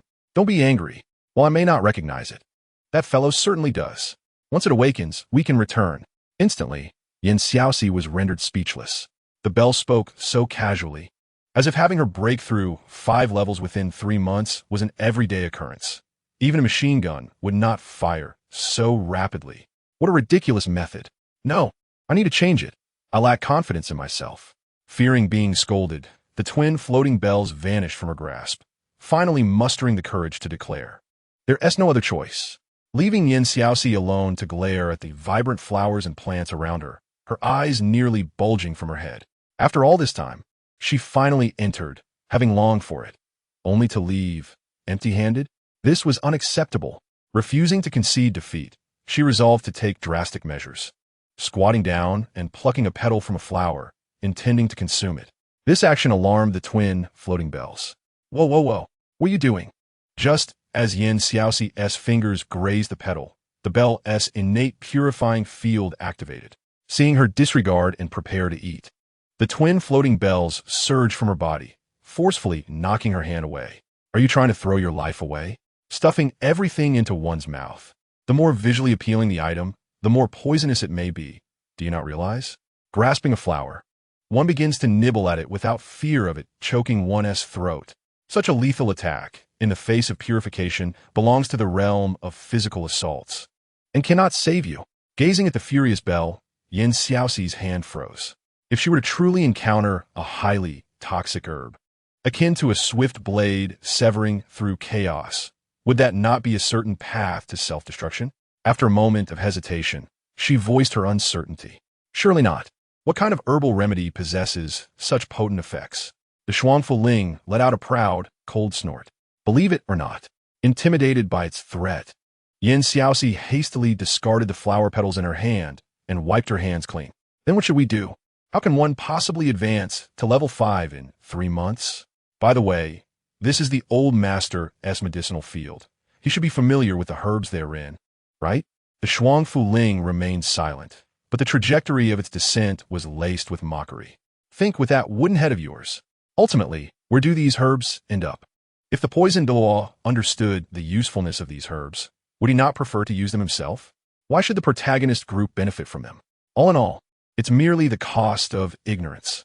As Xiaoxi prepared to leave, she cast a reluctant glance back at the conspicuous flowers and herbs on the ground, tears welling in her eyes as she walked away. Had she known today would come, she would have dedicated her 17 years in her previous life to thoroughly studying this novel. Not only the important herbs, but even every single stone mentioned. The two waiting outside approached her as soon as she emerged. Mubai immediately wrapped her in an embrace. Annoyed, Xiaoxi swiftly shrugged off his hands, adopting an expression that clearly demanded space, then turned to the two with a woeful face. Seeing her current state, Flender frowned. Did you not find anything? Xiaoxi nodded, feeling defeated. It was as if she were nearly at the shore, only for the ferryman to instruct her to find the golden cudgel among thousands of silver needles, with only one chance to succeed before truly reaching the land. Was this not merely a cruel jest? She let out a frustrated wail. I cannot find it. It is utterly impossible. The two, though puzzled, opted not to press further. Mubai, deep in thought, offered her a few words of comfort. His mind already set on the small third he had not encountered during their last visit to Notting City. He knew from his previous life that the small third was exceptionally knowledgeable about herbs. Given that the plot had already deviated this time around, it should be fine to advance the small third storyline a bit earlier. The three once again boarded the carriage, returning to the academy. Chapter 66. Shrek. As soon as they stepped out of the carriage, a strong scent of grass enveloped them. Xiaoxi looked up at the dilapidated sign of the academy, faintly able to discern the word Shrek, though the crooked sign appeared as if it could fall at any moment, leaving her agape in disbelief. Is this really Shrek? It cannot be. At the very least, it is a Soul Master Academy. With such a shabby appearance, are there truly students here? Upon hearing Xiaoxi's question, the two trailing behind exchanged awkward glances. Flinder, taking the lead, approached the sign, gazing at it with a silent sigh. Alas, the academy's funds are scarce. We, as teachers, must prioritize the students' basic needs, leading to the overall deterioration of the building. Upon hearing this, Xiaoxi felt both touched and speechless. While the academic atmosphere is commendable, surely reinstalling a sign does not require a fortune in gold soul coins? Mubai then caught up, stopping beside Xiaoxi. Xiaoxi, let me introduce you to our classmates. Knowing she had just transferred from the Royal Academy, he anticipated her would need some time to adjust, but he would be there for her every step of the way. Nodding at Mubai's words, Xiaoxi thought, since she was here, she might as well take a look inside. Just as they entered, a small, fiery figure came charging towards them with reckless abandon. Xiaoxi watched in shock as the ground bore the scorch marks of flames wherever the figure passed. Incredible! This is truly Shrek. It exudes a sense of simplicity while simultaneously radiating danger. This academy is not conducive for anyone but the protagonists. As the fiery figure approached, Xiaoxi raised her hand, intending to extinguish the flames encircling it. However, upon getting a clearer view, her hand awkwardly hovered in the air, her mind bombarded with the sound of galloping horses across the plains. What was happening? What was with this fire? Xiaoxi gazed at the small figure engulfed in flames, unable to tear her eyes away from its windswept hair. She could not help but lament. If she were to pull out a bucket of water from her soul guide to douse it, would she be ridiculed? Just as she hesitated, Mubai swiftly stepped forward. Xiaoxi, wait here. His tone was serious, devoid of its usual warmth, indicating the weight of the situation. Mubai positioned himself to block the small figure's path and unleashed the white tiger's radiant wave, sending the frenzied creature flying. Xiaoxi watched, transfixed, as the chubby figure traced a graceful arc through the air before landing heavily on the ground, the flames upon it seeming to diminish slightly. Witnessing the scene, Xiaoxi instinctively turned to Flinder, only to find he showed no surprise at Mubai's intervention, standing calmly by and observing without any inclination to intervene. She unconsciously inched closer to him. Headmaster, what is happening? Before Flinder could respond, a series of footsteps approached from a distance. The leading figure, Wu Ji, shouted out. What's going on? The sight of Mubai sitting atop the small figure, delivering relentless blows, caused him to frown in exasperation. This boy truly never fails to cause worry. Xiaoxi was unsure to whom he was directing his remarks, but she found herself momentarily distracted by the newly arrived quartet. Why does this academy feel so desolate? Despite the commotion, there seems to be no audience. In the next moment, the small figure began to howl in pain, startling Xiaoxi. Upon closer inspection, she saw the one assaulting it delivering punches without restraint, the brutality of the scene compelling her to shield her eyes. Goodness, does this person have violent tendencies? Only when the flames extinguished from the small figure did Mubai cease his assault. With her hands covering her eyes, Xiaoxi waited in silence, her ears devoid of any further sounds. As her gaze shifted, she noticed a delicate little boy peeking from behind a tree, his cherubic face capturing her attention completely. Ignoring the chaotic scene before her, she stealthily glanced around, ensuring no one was watching the fallen figure on the ground. Rising onto her toes, she made her way towards the tree where the little boy hid. As she drew near, the boy's porcelain-like face came into view, and his elegant embrace of the tree resembled that of an ancient noble lady spying on her beloved, causing Xiaoxi to smile with an uncharacteristic maternal warmth. She walked past him with an air of nonchalance, yet the young boy did not cast even a glance in her direction, which left Xiaoxi feeling somewhat defeated.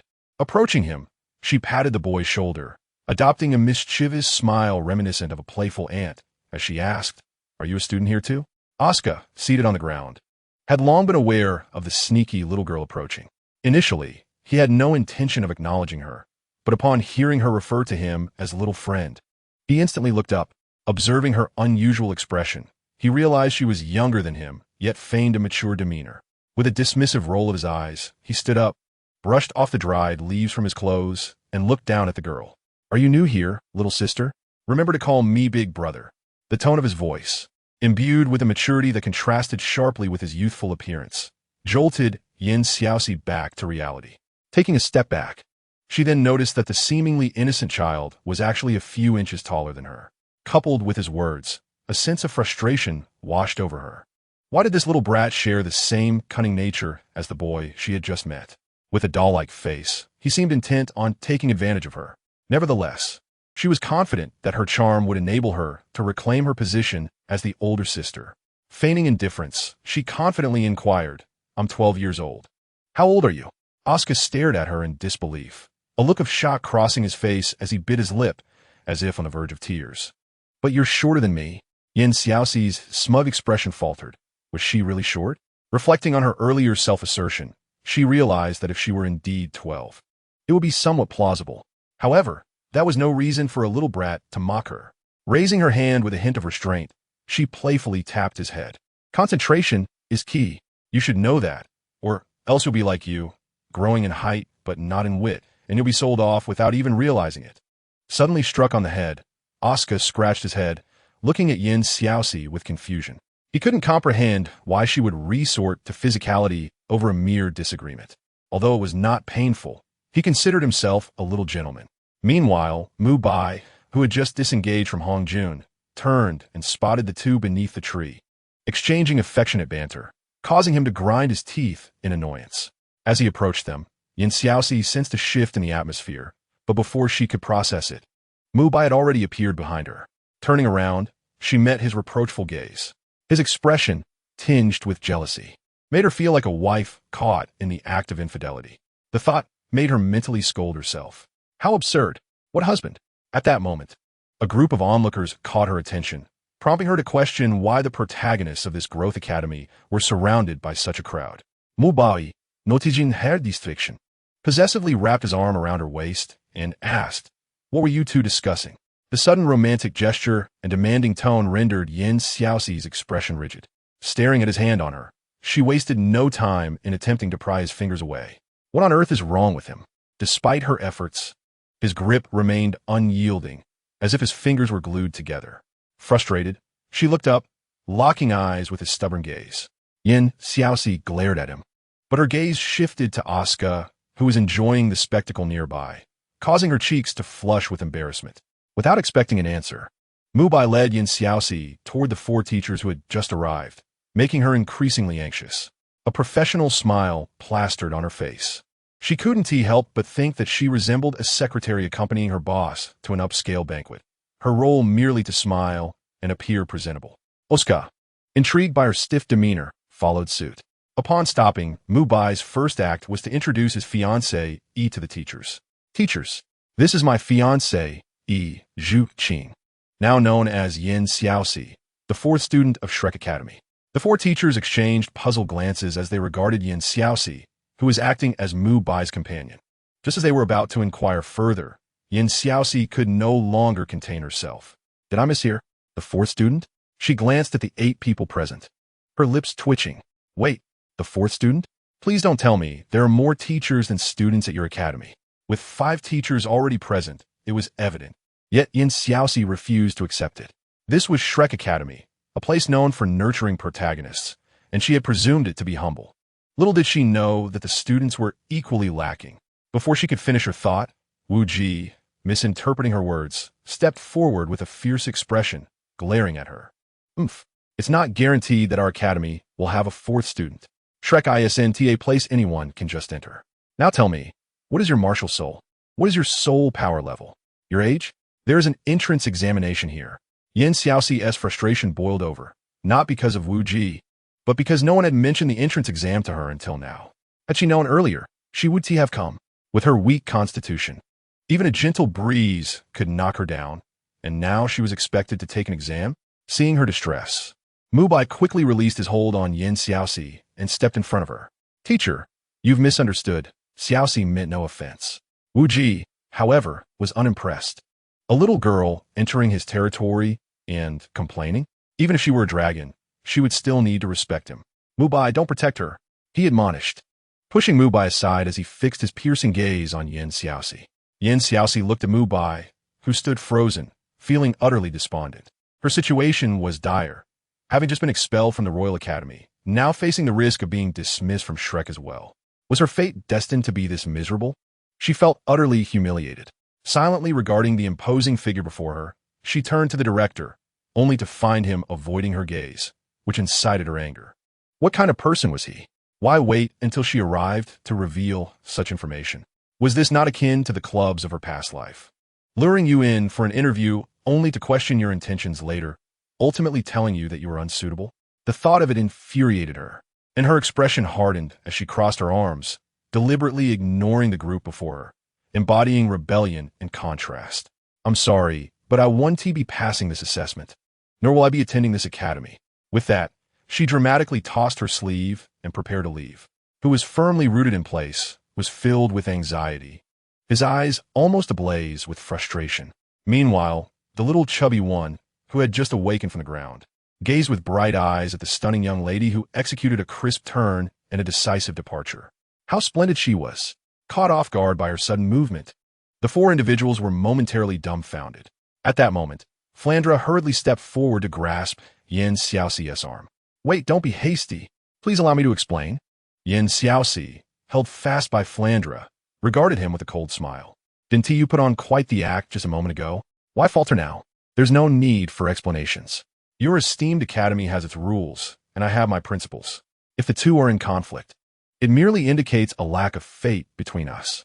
I have wasted enough of the director's time these past few days. With that, she shrugged off his grip and strode out without a backward glance. This left the members of Shrek exchanging bewildered glances, while the director cast a reproachful look at Wu Ji before addressing the rest. Everyone, you may disperse. Once the teachers departed, Hong Jun and Oscar exchanged worried glances at the still, silent Mubai, who stood in place, devoid of any visible emotion. Oscar approached and gently patted his shoulder. Are you all right? Mubai, appearing somewhat glum, yet as if he had come to a realization, shook his head in response. Dumia favor. Upon exiting Shrek, Xiaoxi sought out the nearest inn, intending to rest for a while. After experiencing such a tumultuous day, both her body and spirit were undeniably fatigued. As the night breeze caressed her sleeves, a dark figure appeared outside, standing straight against a locust tree. Noticing that the occupant was fast asleep, the figure swiftly materialized at Xiaoxi's bedside.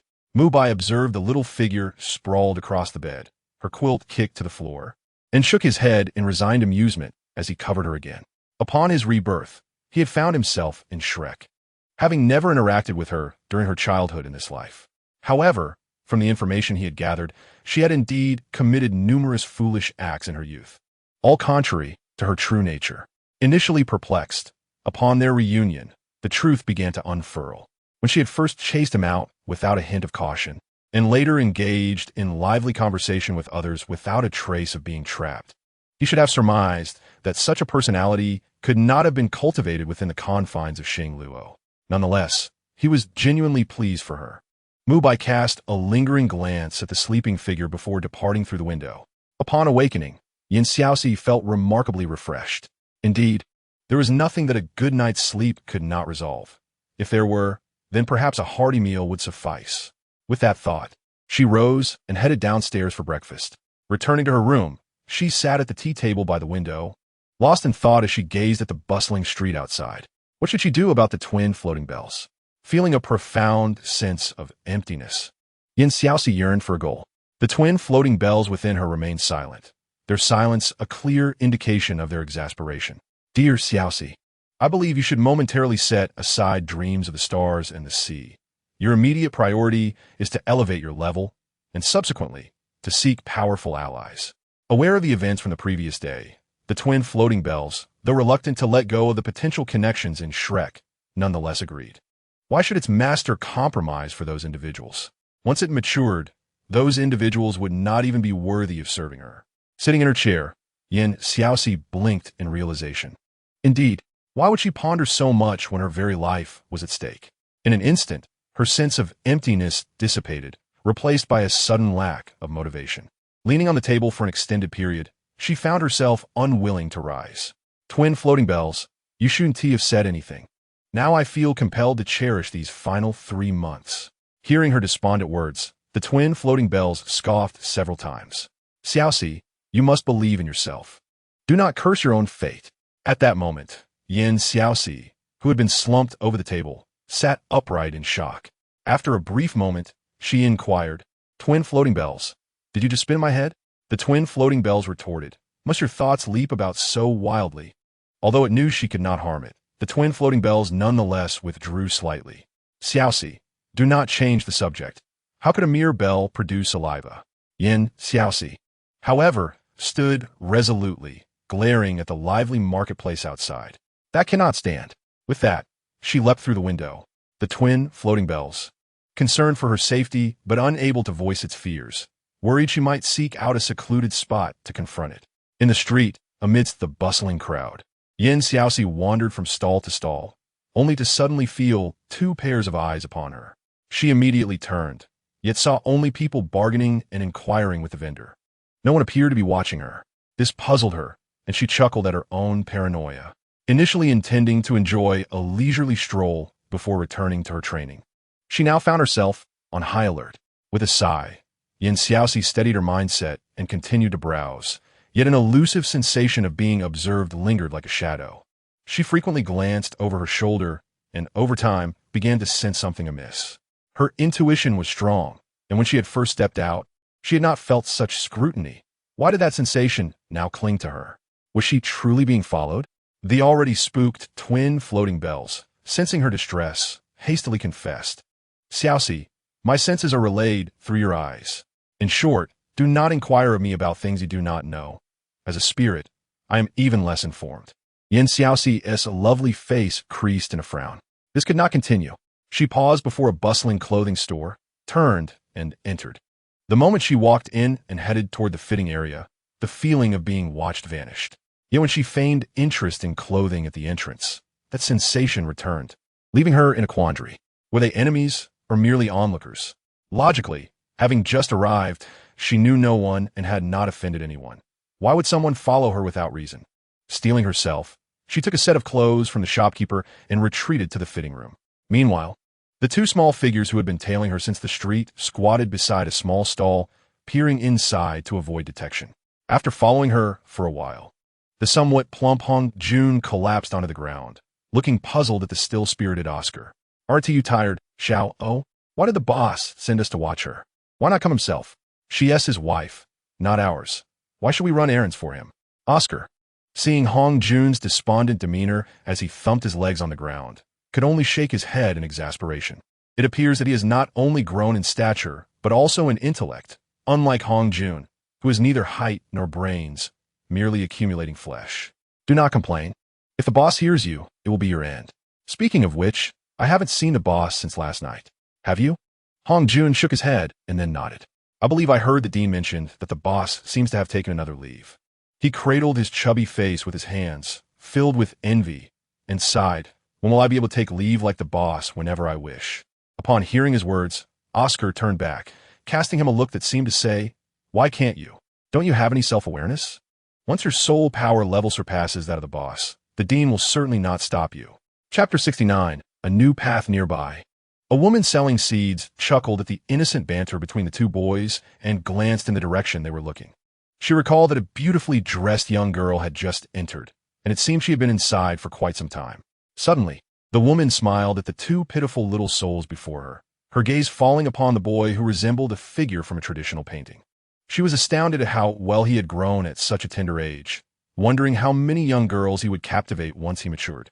Observing the fine beads of sweat on his forehead, the woman set aside the seeds and ladled a bowl of mung bean soup, offering it to the chubby boy Oscar. Thirsty, are you? Here you go, dear. Oscar glanced at her and then at his hands clinging to the stall, his cheeks flushing crimson. mistakenly believing his actions had led the woman to misinterpret his intentions. He hastily declined and took a step back. I'm not thirsty, thank you. I'm thirsty, exclaimed Hong Jun, who, sitting on the ground, caught sight of the refreshing mung bean soup.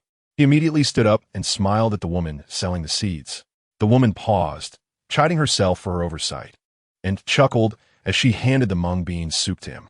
She prepared to scoop another bowl, but was stopped by Oscar. Thank you, ma'am, but I really am not thirsty. Is there a back door to the clothing store in front? It seems odd. Changing outfits shouldn't take this long. Those who entered after her have already made their purchases and left. It doesn't take a fool to realize something is amiss. The woman, regarding the delicate and attentive boy before her, smiled and nodded. Indeed, that clothing store does have a back door located behind the fitting rooms. Noticing Oscar's instantly shifting expression after hearing her words, as he hurriedly pulled along the plump boy enjoying his snack, the woman could not help but smile widely. That young lady has probably spotted you. It would be futile to enter now. Oscar pressed his lips together, producing a copper coin from his pocket and placing it on the table. Thank you. With that, he seized Hong Jun and dashed toward the inn where Xiaoxi was staying, unaware that she had already vacated the premises. After leaving the clothing store, Xiaoxi returned to the inn, understanding that it was unwise to linger, and promptly checked out. She still could not comprehend who was following her. Could it be someone from Xingluo? That shouldn't be the case. If they were truly from Xingluo, why would they merely be tracking her? Having considered everyone around her, she still could not deduce who it might be. As for Shrek, they had never crossed her mind, although she was reluctant to admit it. The people from Shrek Academy did not seem like the type to engage in such underhanded tactics. After all, they approached recruitment openly, and given that there were no strong individuals stationed where she was, it seemed unnecessary for them to seek her out. Perplexed, Xiaoxi inquired with passers-by about another, slightly more concealed in. The new inn lay along a dark alley, and after assessing the environment, she decided to relocate there. Primarily, she was not very familiar with the area, and the distance to the Sunset Forest was not too far, so she wasn't prepared to leave just yet.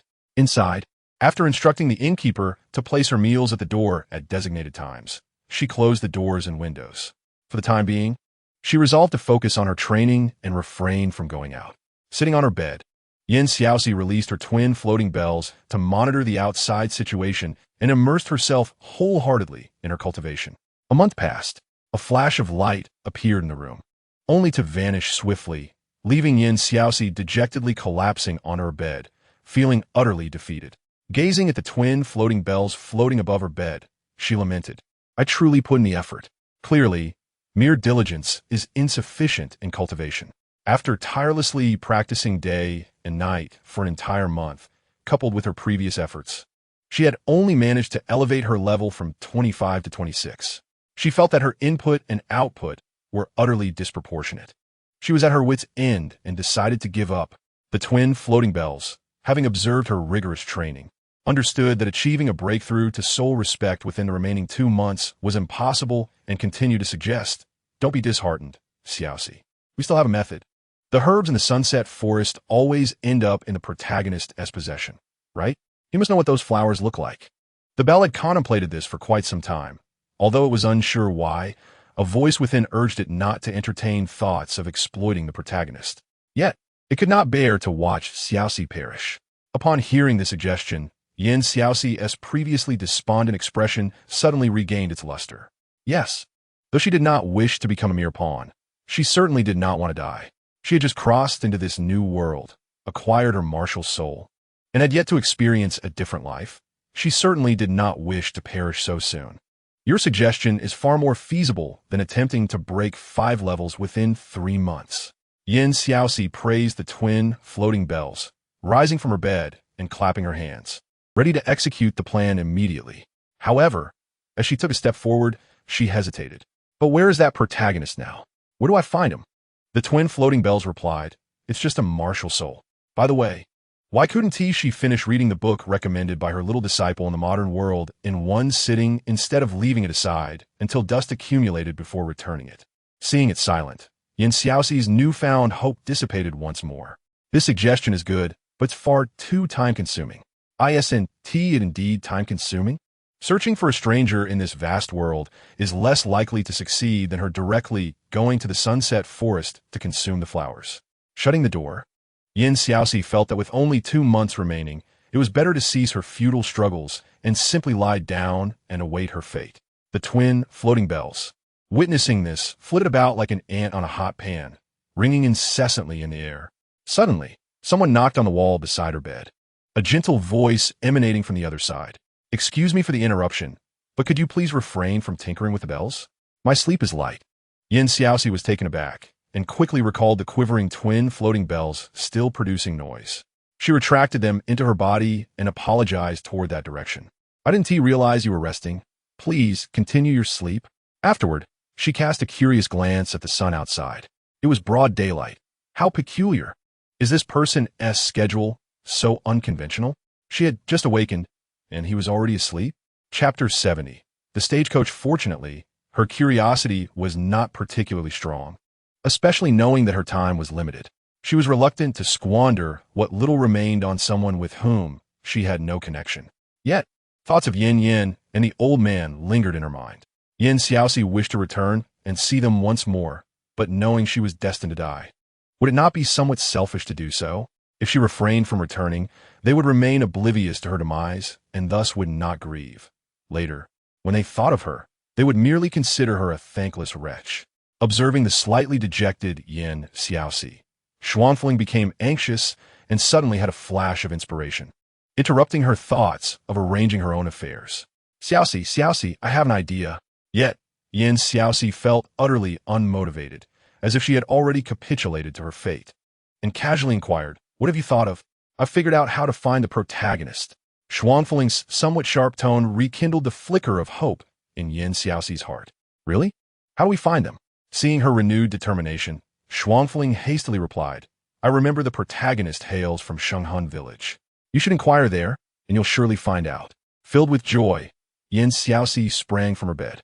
"Wow, Xuanfeng, you are simply amazing. I adore you." Indeed, she had found a glimmer of hope. She burst through the door and promptly checked out. Not long after she descended the stairs, the boy in the adjacent room suddenly opened his eyes wide. Upon exiting the narrow alleyway, Xiaoxi witnessed 2 swift figures dart past her, prompting her to glance curiously in the other direction. What's going on? Is no one pursuing them? As she pondered this, she was abruptly jolted from behind, staggering several steps before regaining her balance. With a face flushed with annoyance, she looked up to see a child of similar age, whose hurried pace had faltered due to their collision. Yet, they did not pause, merely offering her an apologetic, "I'm so sorry," and bolted ahead as if on a death march. Xiaoxi stood in stunned silence, gazing at the retreating figure of the boy, her finger pointing in disbelief. If you don't want your eyes anymore, why not donate them to someone in need? But that voice, had she not heard somewhere before? Xuanfeng, don't you think that voice sounded familiar? Xuanfeng was genuinely impressed by Xiaoxi's memory. However, recalling what the blue-haired boy had previously said, Xuanfeng's tone turned indignant. "Xiaoxi, it's normal for you to find it familiar. That person found me noisy." He was the very first to express disdain for her chimes, despite their melodious nature, which could soothe souls even without the use of soul techniques. Such a person truly did not appreciate the finer things. Xuanfeng, excellent. You have successfully captured my attention. Young man. Xiaoxi gazed in the direction the 3 figures had departed. That location was the stable. Had something transpired? A vague sense of urgency stirred within her. But she quickly reasoned, if something truly significant had occurred, it was likely Shrek's teacher who would be rushing, not just these 2 youngsters. With a nonchalant clap of her hands, she resolved, forget them. Let us seek out the stagecoach and endeavor to discover the protagonist's whereabouts today. She resumed her inquiries with passers-by about any other stables in town, only to be informed that there was but one. Resigned, Xiaoxi could only hope that those individuals had already departed as she ambled toward the solitary stable. Before she arrived, a familiar voice reached her ears. "Do you not understand the concept of first come, first served? I arrived at this stagecoach first." Xiaoxi focused her eyes and saw Hong Jun standing atop the carriage, looking down at the very individual who had just knocked into her. The blue-haired boy, however, stood resolutely in front of the departing carriage. Xiaoxi shook her head, lingering at the entrance. Indeed, the heavens had disregarded her plea. Inside the stable, the blue-haired boy's lips were pressed tightly together. His dark eyes filled with regret as he addressed the passengers of the carriage. I apologize. I truly have urgent matters. I hope you can grant me the use of the carriage. I am willing to offer 3 times the fare as compensation.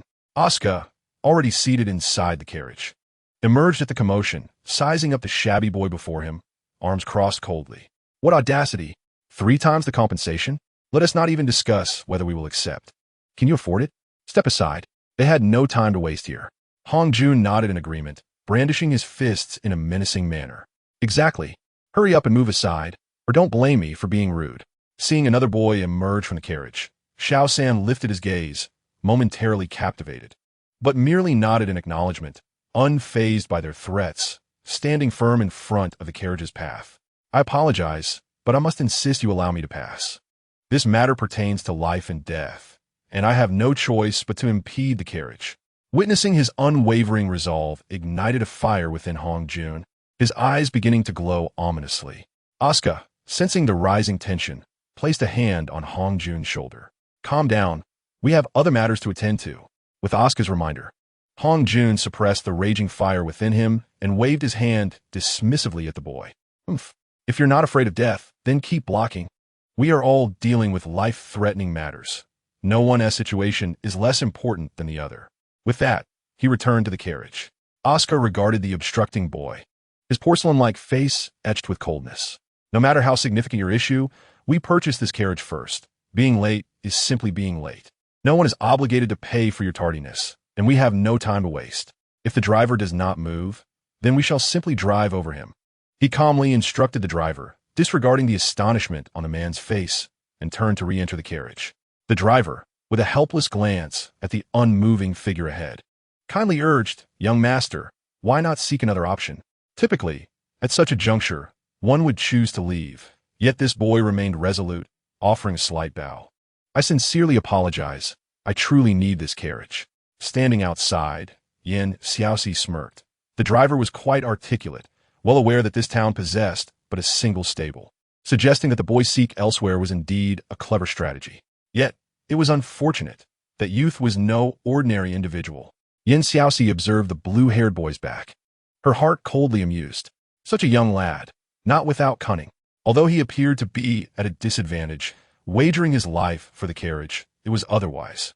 If she was not mistaken, the wheels of that carriage bore a blue hue akin to paint, most likely blue-silver grass.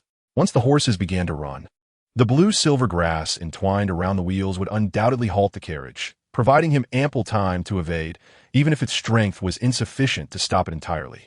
However, judging by the situation, it seemed there were no carriages left in this stable. Alas, what a disheartening state of affairs. Xiaoxi kicked a stone under her foot and turned to leave. Never mind. She would come early tomorrow. Chapter 71. No good deeds. At that moment, Asuka, who was seated in the carriage, noticed that it hadn't moved for quite some time. He stepped out, and his previously furious eyes softened upon seeing the familiar figure. Waving cheerfully, Sister, please don't go." Xiaoxi stumbled slightly, almost losing her balance. Hearing the calls from behind, she quickened her pace. Had she known earlier, she would have eavesdropped. It was evident to any discerning person that the life and death matters they were discussing were far from pleasant. Xiaoxi, who had no desire to become entangled with them, was even more reluctant to be drawn into their affairs. Watching Xiaoxi hastening away, Asuka was taken aback. What was going on? Did she realize that the ones who had followed her last time were them? Upon hearing Sister, Hong Jun inside the carriage quickly lifted the curtain and peered outside. Where's she? Upon seeing Xiaoxi's graceful silhouette, he immediately caught Asuka by the throat. "You can't just call her like that. Of course, she stop. Watch this. Boss's wife. Boss." As Xiaoxi transitioned from walking to running, Hong Jun's composure began to crumble, and he blurted out every affectionate name he could think of. "Don't run. If you don't like me, I can change. Mubai's wife. Miss. Beautiful sister. Xiaoxi's sister. Yin's sister." Realizing that Xiaoxi was almost out of sight, Asuka pushed Hong Jun back into the carriage and grabbed the reins of the driver. Of course, he didn't know how to drive, so after the carriage started moving, he handed the reins back to the driver. "Quick, chase after her." Meanwhile, the blue-haired youth who had been blocking the way had also moved aside. As the driver recognized this, He urged the carriage towards Xiaoxi, watching the carriage grow more distant. Xiaoxi reflected on what they had just said. They had their own life and death matters to attend to, and the mention of Mubai's wife made it clear to him. There was no need for contention, as their destination was the same. With a firm leap, he bounded onto the carriage, sitting inside under the astonished gazes of the two. Oscar remained unperturbed, but Hong Jun's face turned crimson with anger. Do you not understand human speech? We want to yield the carriage. Yet, the newcomer waved dismissively, his calm gaze defying his youth. I understand, but for what you just said, I deduce that our destination is likely the same, so I thought I might hitch a ride. Hong Jun stared, dumbfounded by the audacity of the declaration, while the newcomer feigned sleepiness, eyes closed. He had never encountered someone so shameless. Just as Hong Jun was about to retort, the carriage came to an abrupt halt. With this, he lost interest in arguing and said, "Suit yourself. Just don't cry if it's not on your way." After speaking, he turned and exited the carriage with a bright smile, as if he were a fan meeting an idol. On the street, a carriage had blocked the road completely. Xiaoxi could only marvel at the driver's impressive skills. He had effectively locked her path. Seeing Hong Jun's cheerful face, she rolled her eyes and cautiously stepped back. No one was going to ruin her plans to go to Shanghun village tomorrow. Is there something? Hong Jun seemed oblivious to her reluctance, nodding enthusiastically as he grasped her hand. I admired your carefree spirit last time, and I regretted not speaking to you. It's truly fate to see you again. Hearing his casual tone, Xiaoxi found it peculiar. Could it be that she had overthought things, and they had no significant matters at all? Or perhaps they had no intention of involving her. With this thought, her expression brightened, and she found Hong Jun's chubby cheeks quite endearing. She playfully pinched his face. Indeed, such fate. However, given your conversation earlier, it seems you have urgent matters, so I want to intrude. Let us meet again, and I shall treat you to a meal. Waving goodbye, she prepared to leave. Hong Yun, unfazed, waved back excitedly. All right, it's a deal. Oscar, sitting in the carriage, rubbed his forehead and pulled back the curtain. Wait. Seeing Xiaoxi halt and look curiously at him, Oscar sighed with a troubled expression. Sister Xiaoxi, Mubai is in danger, surrounded in the sunset forest. This statement sounded somewhat off to Xiaoxi.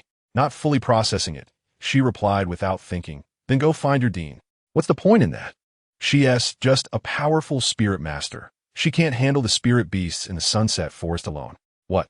Are we supposed to hold hands and deliver ourselves to death? I want to do something so foolish. Recalling why they had pursued Xiaoxi, Hong Jun quickly grabbed her arm. The dean and the other teachers are not at the academy, but we have left a message. Once she sees it, she will rush over. Xiaoxi frowned. Are you all just decorative pieces around your necks? Are they going to help out when they arrive? If they're a bit late, they want to even find a decent spot to collect the bodies.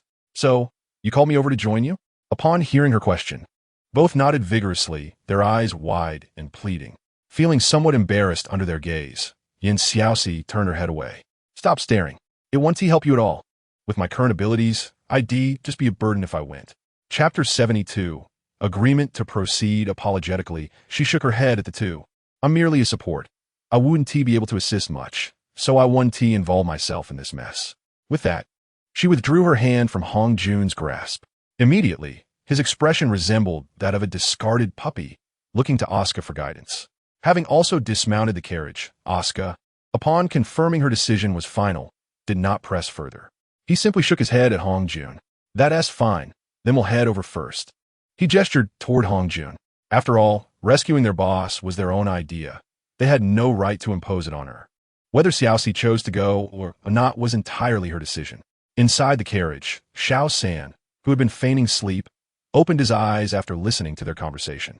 He gazed at the girl who had departed so resolutely, feeling a flicker of sympathy for Mubai. It seemed that not everything was as he had claimed.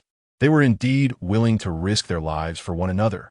Though he knew he shouldn't intrude, seeing her carefree silhouette left Tang San somewhat disappointed in Xiaoxi. After all, Mubai had sought him out for her sake, and ultimately his injuries were also a consequence of his devotion to her. There are certain matters that Mubai finds difficult to articulate, yet he feels compelled to speak.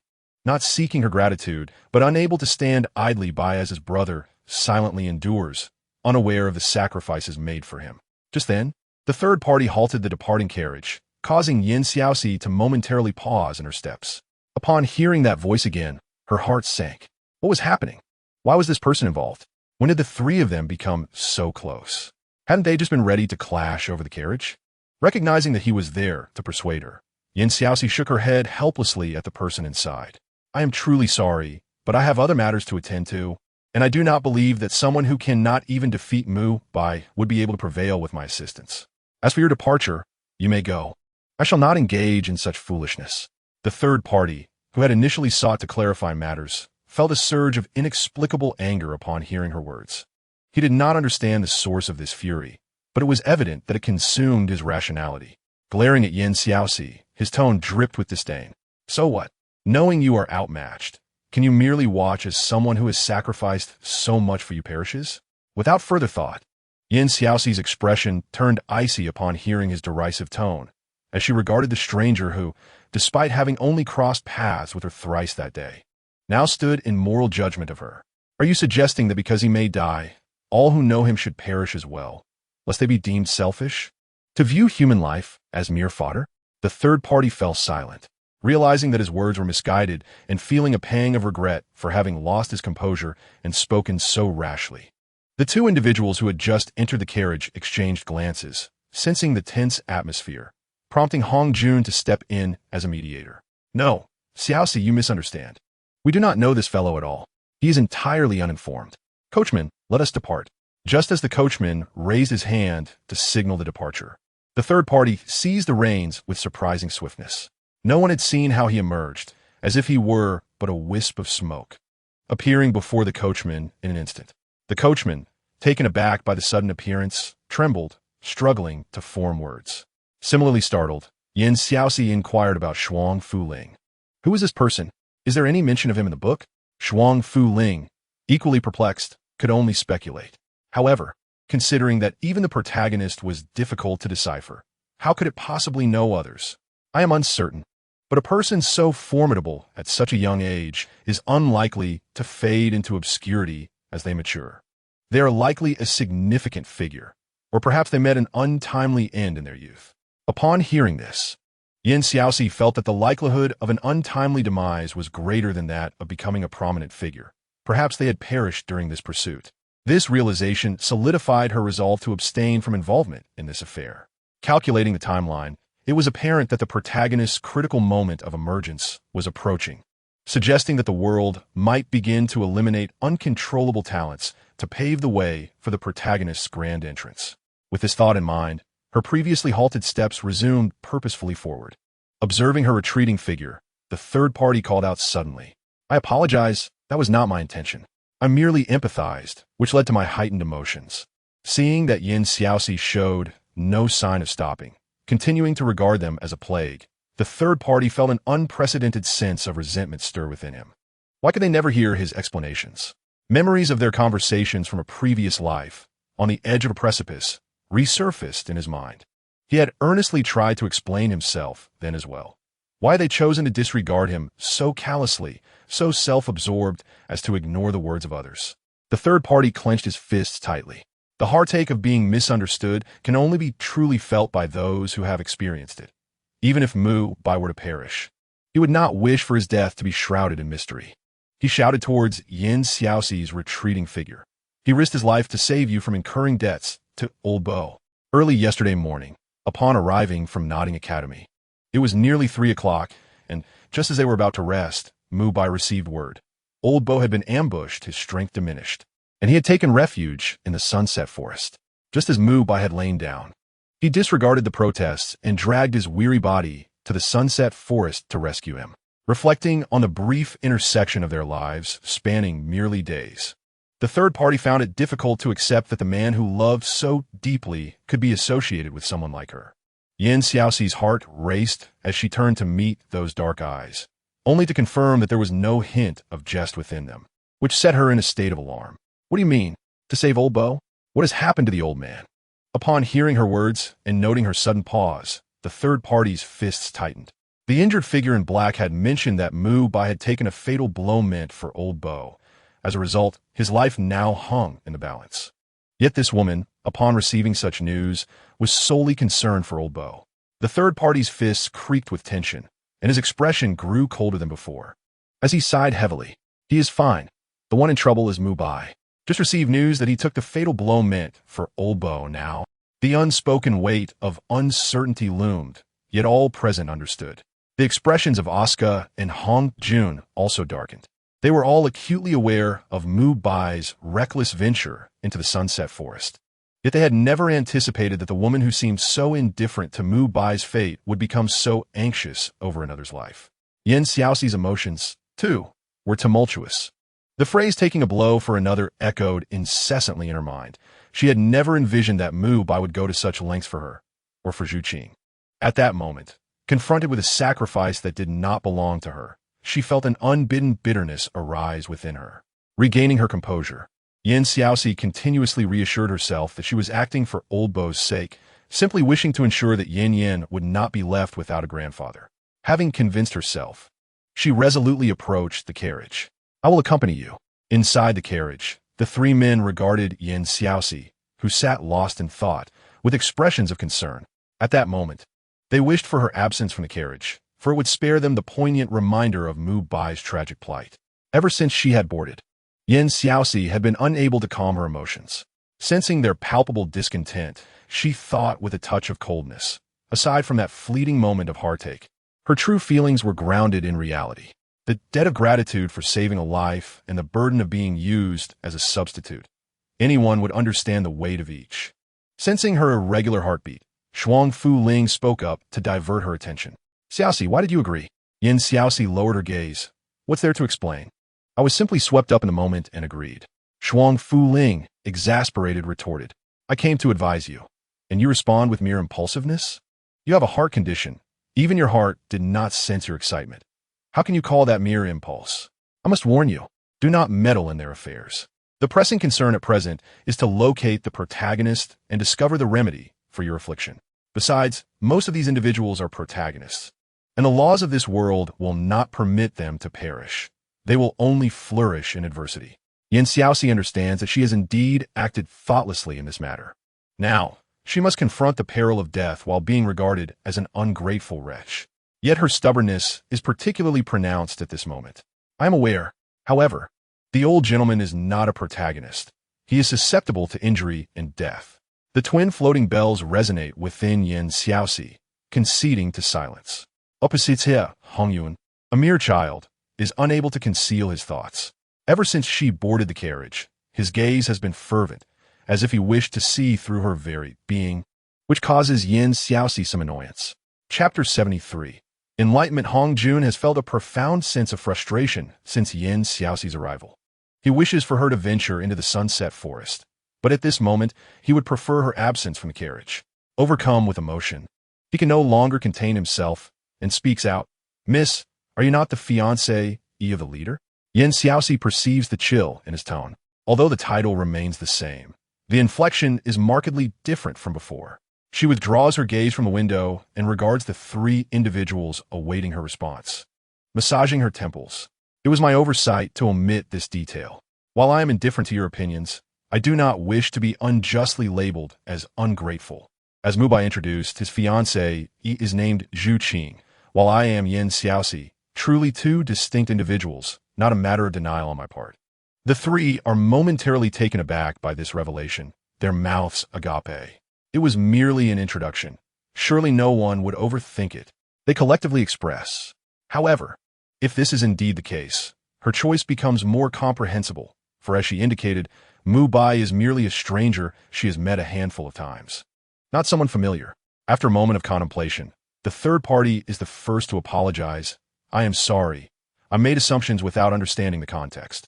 Asuka and Hong Jun follow suit, lowering their heads and murmuring apologies. Observing the three youngsters' repentant expressions, Xiaoxi's mood lightens. "Hey, the protagonists are formally apologizing to me." While she was not particularly upset to begin with, she swiftly dismisses the incident. No worries. Ignorance is no crime. The atmosphere within the carriage grows relaxed once more. Seeing that she has forgiven them, Hong Jun, unable to contain his curiosity, leans closer to Xiaoxi. "So you are not the leader's fiancée, Then who is?" Xiaoxi regards the three with skepticism. Is her capacity for acceptance truly this robust? As fellow protagonists, why is Mubai's confidence and composure in stark contrast? Recalling her previous attempts to explain things to Mubai, she cannot help but roll her eyes and simply shrugs in response to Hong Jun's inquiry. Who knows? I informed Mubai from the outset that I did not know him. It is his incredulity that is the issue. The three engage in lively conversation thereafter. Meanwhile, within the sunset forest, the howling winds rage. The beleaguered Bo Lao clutches his chest, warily observing the 5 pursuers who have trailed him from Xingluo to Tiando. Unexpectedly ambushed and nursing concealed injuries, his soul power seethes within him, each moment akin to enduring the torment of 1,000 venomous creatures. Nevertheless, he endures the discomfort, positioning himself before the already unconscious youth. Witnessing his weakened state, the 2 injured men opposite him are filled with fervor. Dare to harm him? He shall pay with his life. One man, with a fierce glare, summons his soul ring, disregarding his injuries, and forcibly channels Zhuo Shi's essence, launching himself at Bo Lao. Bo Lao wipes the blood trickling from his mouth, his gaze coldly fixed on the approaching figure. A mere soul, saint dares to appear before me? Second soul skill. Crimson Python's constriction in an instant. A fearsome crimson serpent surges forth from Bo Lao's hand, hurtling towards the astonished man. Within mere seconds, the man is reduced to a bubbling pool of venom, flesh and bone alike liquefied. Old Fourth.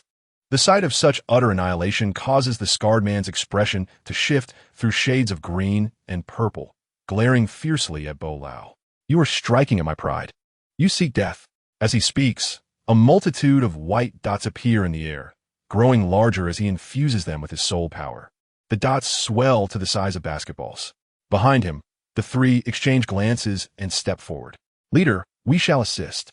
They channel their soul power towards the expanding white sphere. Never before has Bo Lao encountered a soul skill with such adaptability.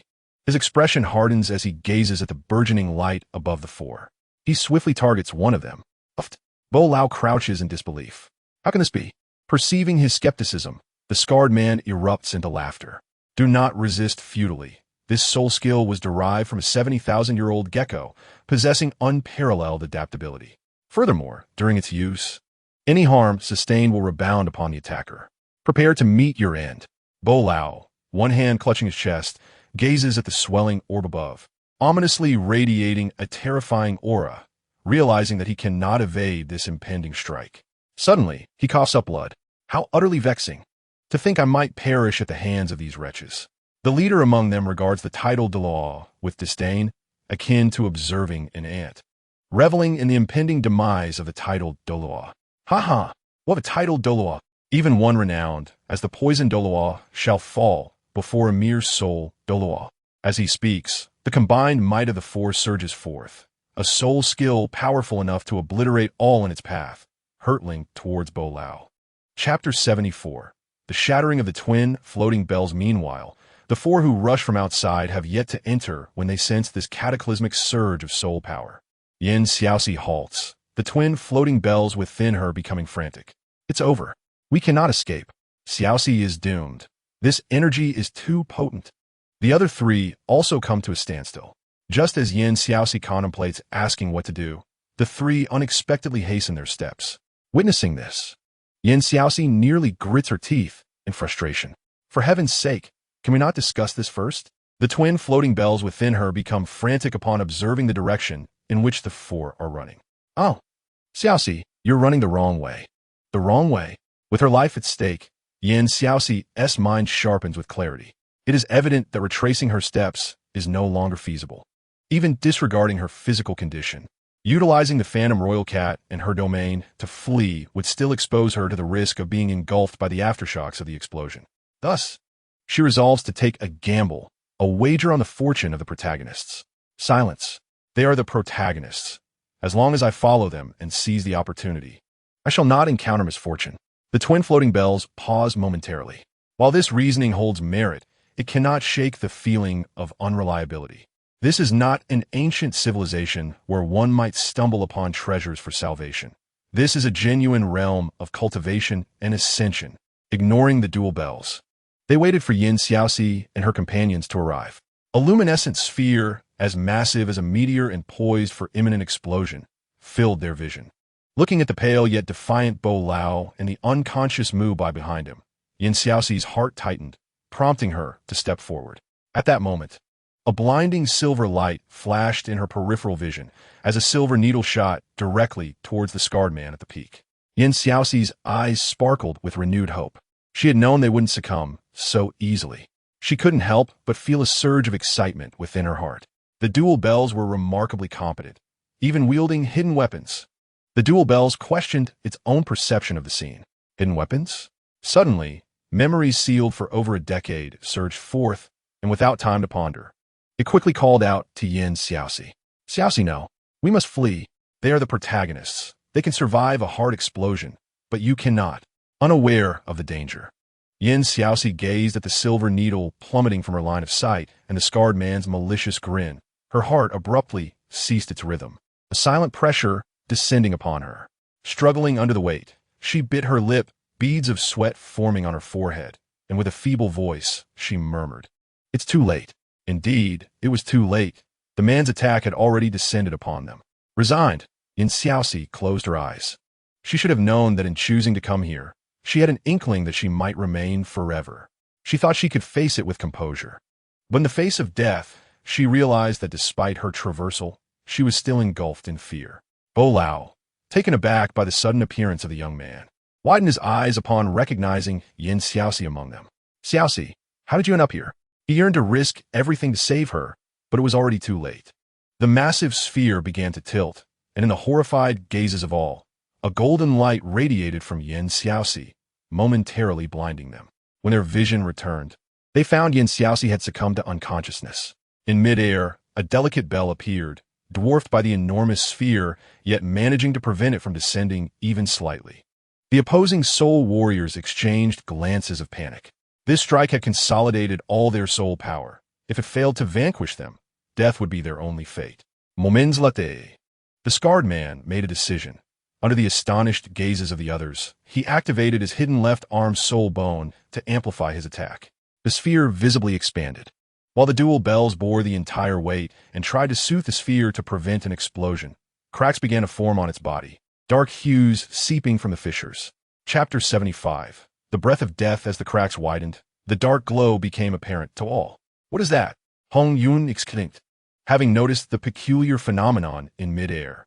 The crowd looked up to see a black mist emerging from nowhere, gradually consuming the soul power spheres of the four. The scarred man's expression shifted dramatically. Clutching his chest, he exchanged glances with the other three. Their soul power had been depleted, and staying here would only mean waiting for death. Understanding each other silently, the three discreetly departed with the scarred man. However, their movements were caught by the keen-eyed Hong Jun. He aimed to pursue them, but was stopped by Xiaoxi.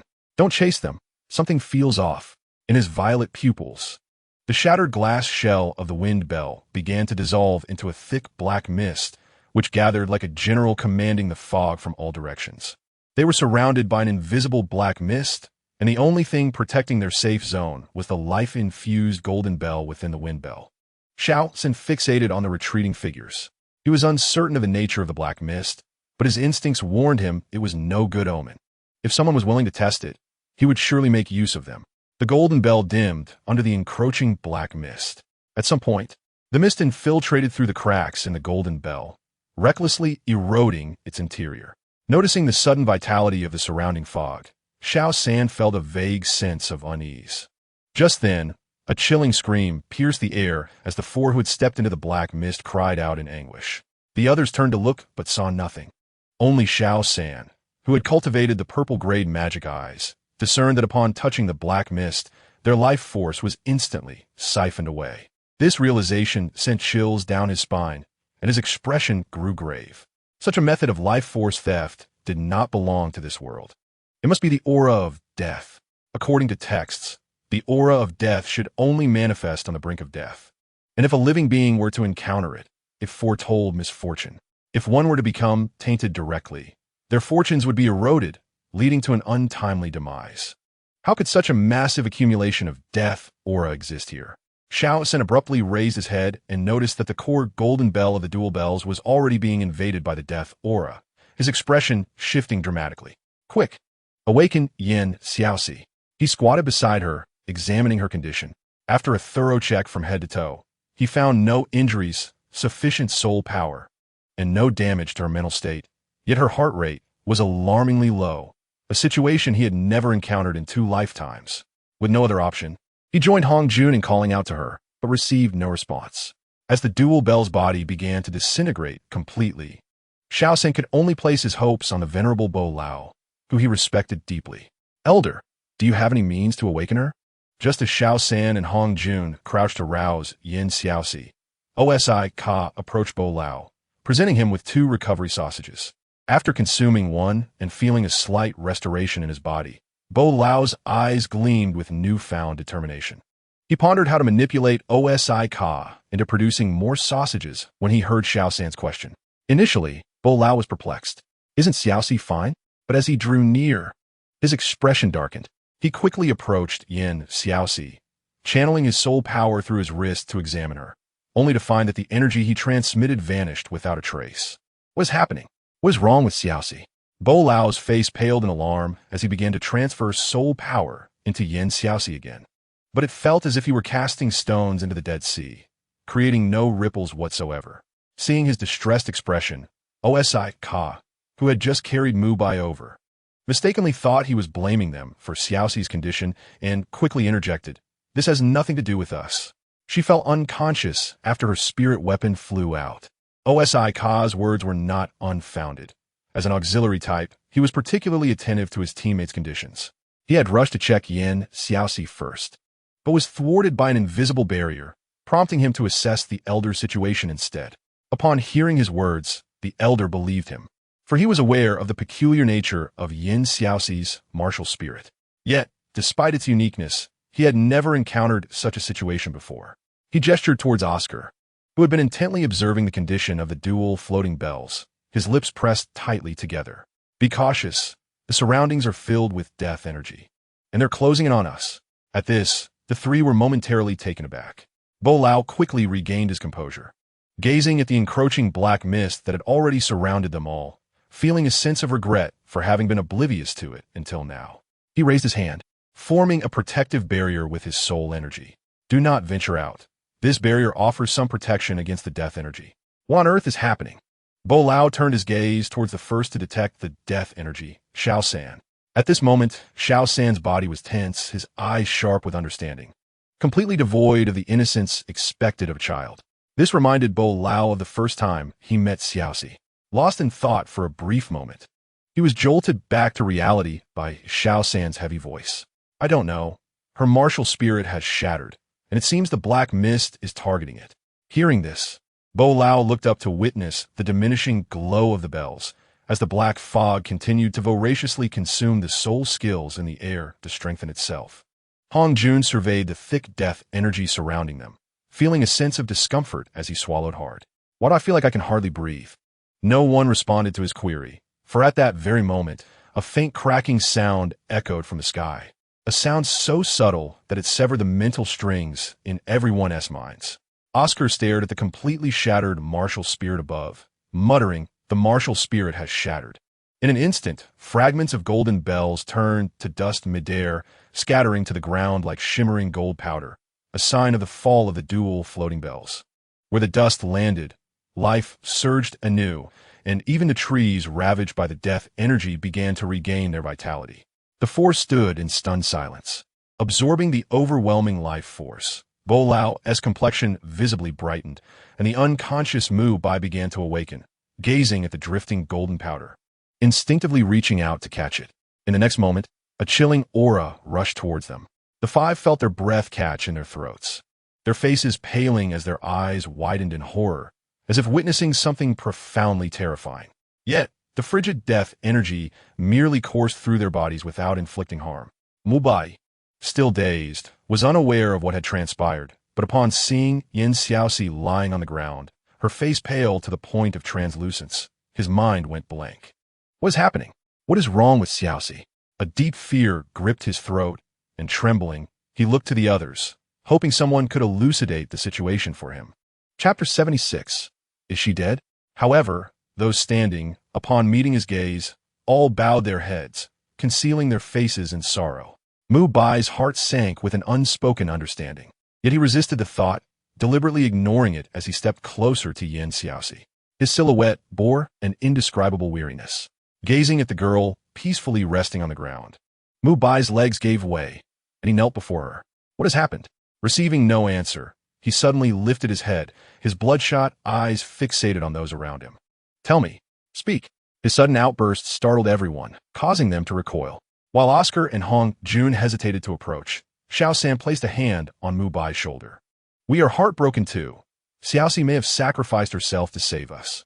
After all, before her martial spirit shattered, her heartbeat had been faint, and now that the spirit was gone, her chances of survival were virtually non-existent. Hearing this, Mubai froze, gripping Xiaoxi's hand tightly. No, this cannot be. As he spoke, a terrifying wave of energy surged from him. Unable to accept this reality, his rage manifested in the bulging veins of his neck, as if he were desperately trying to restrain something within. Xiao San, witnessing Mubai's state, felt an inexplicable fear rising within him, as if something was about to be overturned. Overwhelmed by fear, he instinctively spoke. Mubai, Xiaoxi told us she is not Zhu Qing. Calm down and think. Perhaps the real Zhu Qing is waiting for you somewhere. As soon as these words left his lips, Xiao San's hand was flung away, and Mubai stood, his eyes blood-red, glaring at him with fury. What do you know? What right do you have to say she is not Zhu Qing? Do you think you are so noble? With that, he unleashed a massive fist towards the unguarded Xiao San, only stopping when it collided with a tree several meters away. Xiao San wiped the blood from the corner of his mouth, and in the next moment, a figure dashed past him. Looking up, he saw an enraged Douluo. How dare you use my granddaughter as a substitute? You must be tired of living. With that, another figure rushed past him towards the spot where Mubai had fallen. Oscar and Hong Jun remained rooted in place, watching the three take flight, trembling in the wind. As Douluo's attacks proved deadly, even Xiao San, who had just been angry, turned his face away, unable to bear the sight. Meanwhile, the two nearest to Xiaoxi, still clinging to a glimmer of hope, reached out only to have their hands pass through her body. On the other side, Mubai, under Douluo's shadow, witnessed this scene and, fueled by an inexplicable strength, pushed the stunned Douluo aside, desperately stumbling towards Xiaoxi. No, it cannot be. She has not yet ascended to godhood. How could she die? It is impossible.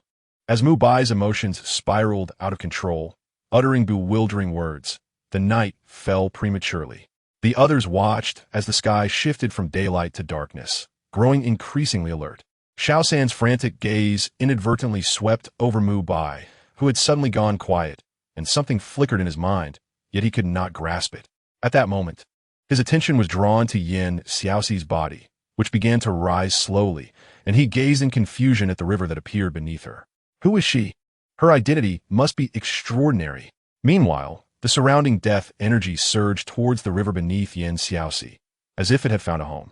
In the eyes of the onlookers, the shattered dual floating bells, along with a soul energy sphere yet to be completely consumed, entered the river of the Sanzu. The once bright sphere of soul energy was instantly engulfed by darkness upon touching the waters of Sanzu. The speed of this consumption, combined with the knowledge that the black waters were composed of death energy, filled the five with terror, causing them to retreat several steps. If they accidentally stepped into that, they would surely be obliterated. Ghosts that had never crossed the Sanzu River began to surface, drawn by the death energy and soul energy. Upon seeing Xiaoxi, their faces contorted in rage as they surged towards her, seemingly driven by a desperate need to bite her, as if that would free them from this cursed place. Seeing this, Mubai was the first to act, launching a white tiger's radiant wave towards the nearest ghost, only to strike empty air. Just like the previous death energy, his attack passed right through the ghost. The ghost paused midair, casting a hollow gaze at the group. A collective gasp escaped the lips of the onlookers as they recognized its appearance. At that moment, the ghost in the air seemed to find amusement, and a sinister smile crept across its face, no longer heading towards Xiaoxi, but instead flying towards the five. Witnessing this, Hong Jun felt tears welling in his eyes. Boss, what shall we do? Mubai gazed at the spectral figure hovering in mid-air, relying solely on its auditory senses to discern its surroundings, and a faint smile graced his lips. Fear not, they cannot harm us. Indeed, as Mubai had asserted. The specters posed no threat. They were merely slightly chilly, a tad noisy, and offered a mild test of one's psychological fortitude.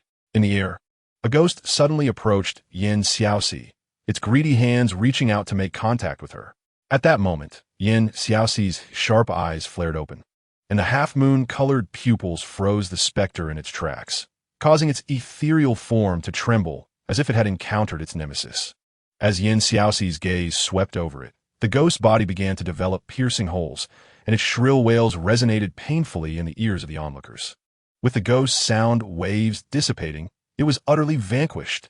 The dark lake seemed to capture one's soul with just a glance, and Hong Jun, standing by the water's edge, trembled and fell to the ground.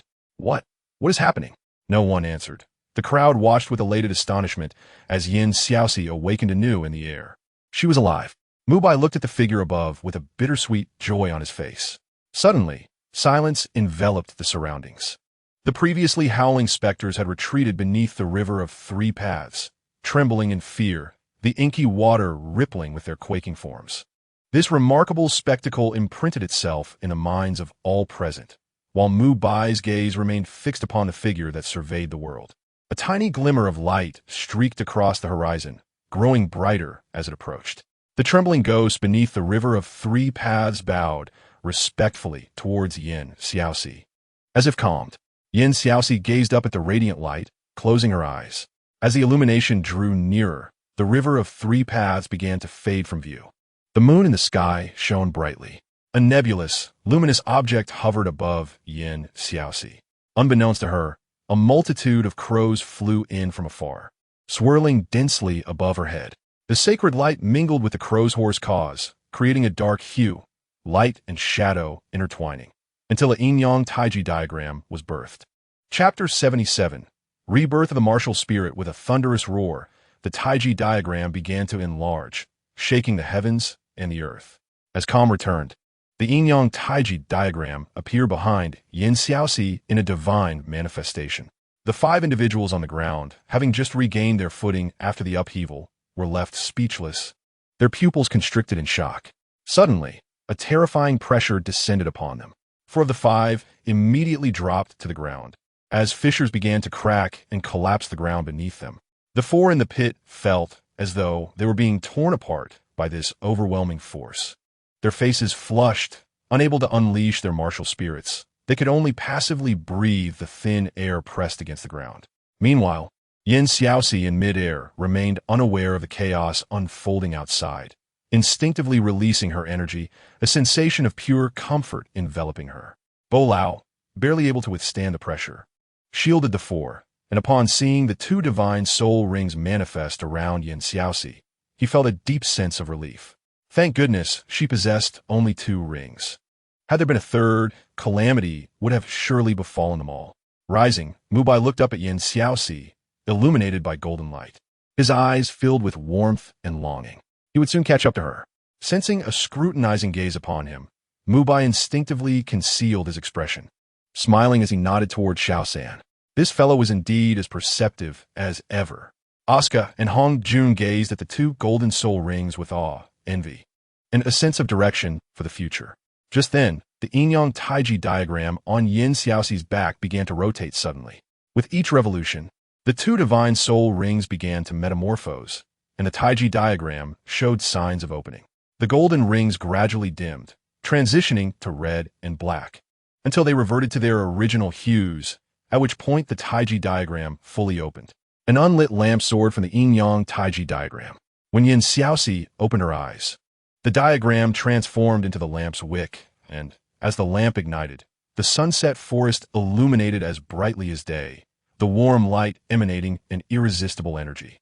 All soul beasts within the sunset forest turned their gazes towards the source of the radiance, their previous ferocity dissipating. The three paths lamp flowed like light into Yin Xiaoxi's being. At that moment, thunder rumbled in the moonlit sky, and amidst the flashes of lightning, it appeared as if a breach had been torn in the clouds, a domineering force of cosmic law descending upon Yin Xiaoxi. Yet, in an instant, the force retreated. In midair, Yin Xiaoxi's original two yellow soul rings suddenly transformed, adding a purple one. Her level surged from a 26th rank Great Soul Master to the pinnacle of Soul Sovereign, just a step away from breaking into Soul Sect. In her hazy consciousness, a voice echoed in Xiaoxi's ears. The Ghost Realm Divine position has been activated. The one who wields dominion over both realms of Yin and Yang has emerged. Officially titled, the Primordial Deity. Upon your return, the 3 great Ghost Kings and 10 Judgers will be under your command. From henceforth, you may traverse freely between the realms of humans and ghosts, with the hope that you will not forget your original intentions and remember to illuminate the world with the flame in your hands, using the power of the Yin candle to enlighten the ghost realm.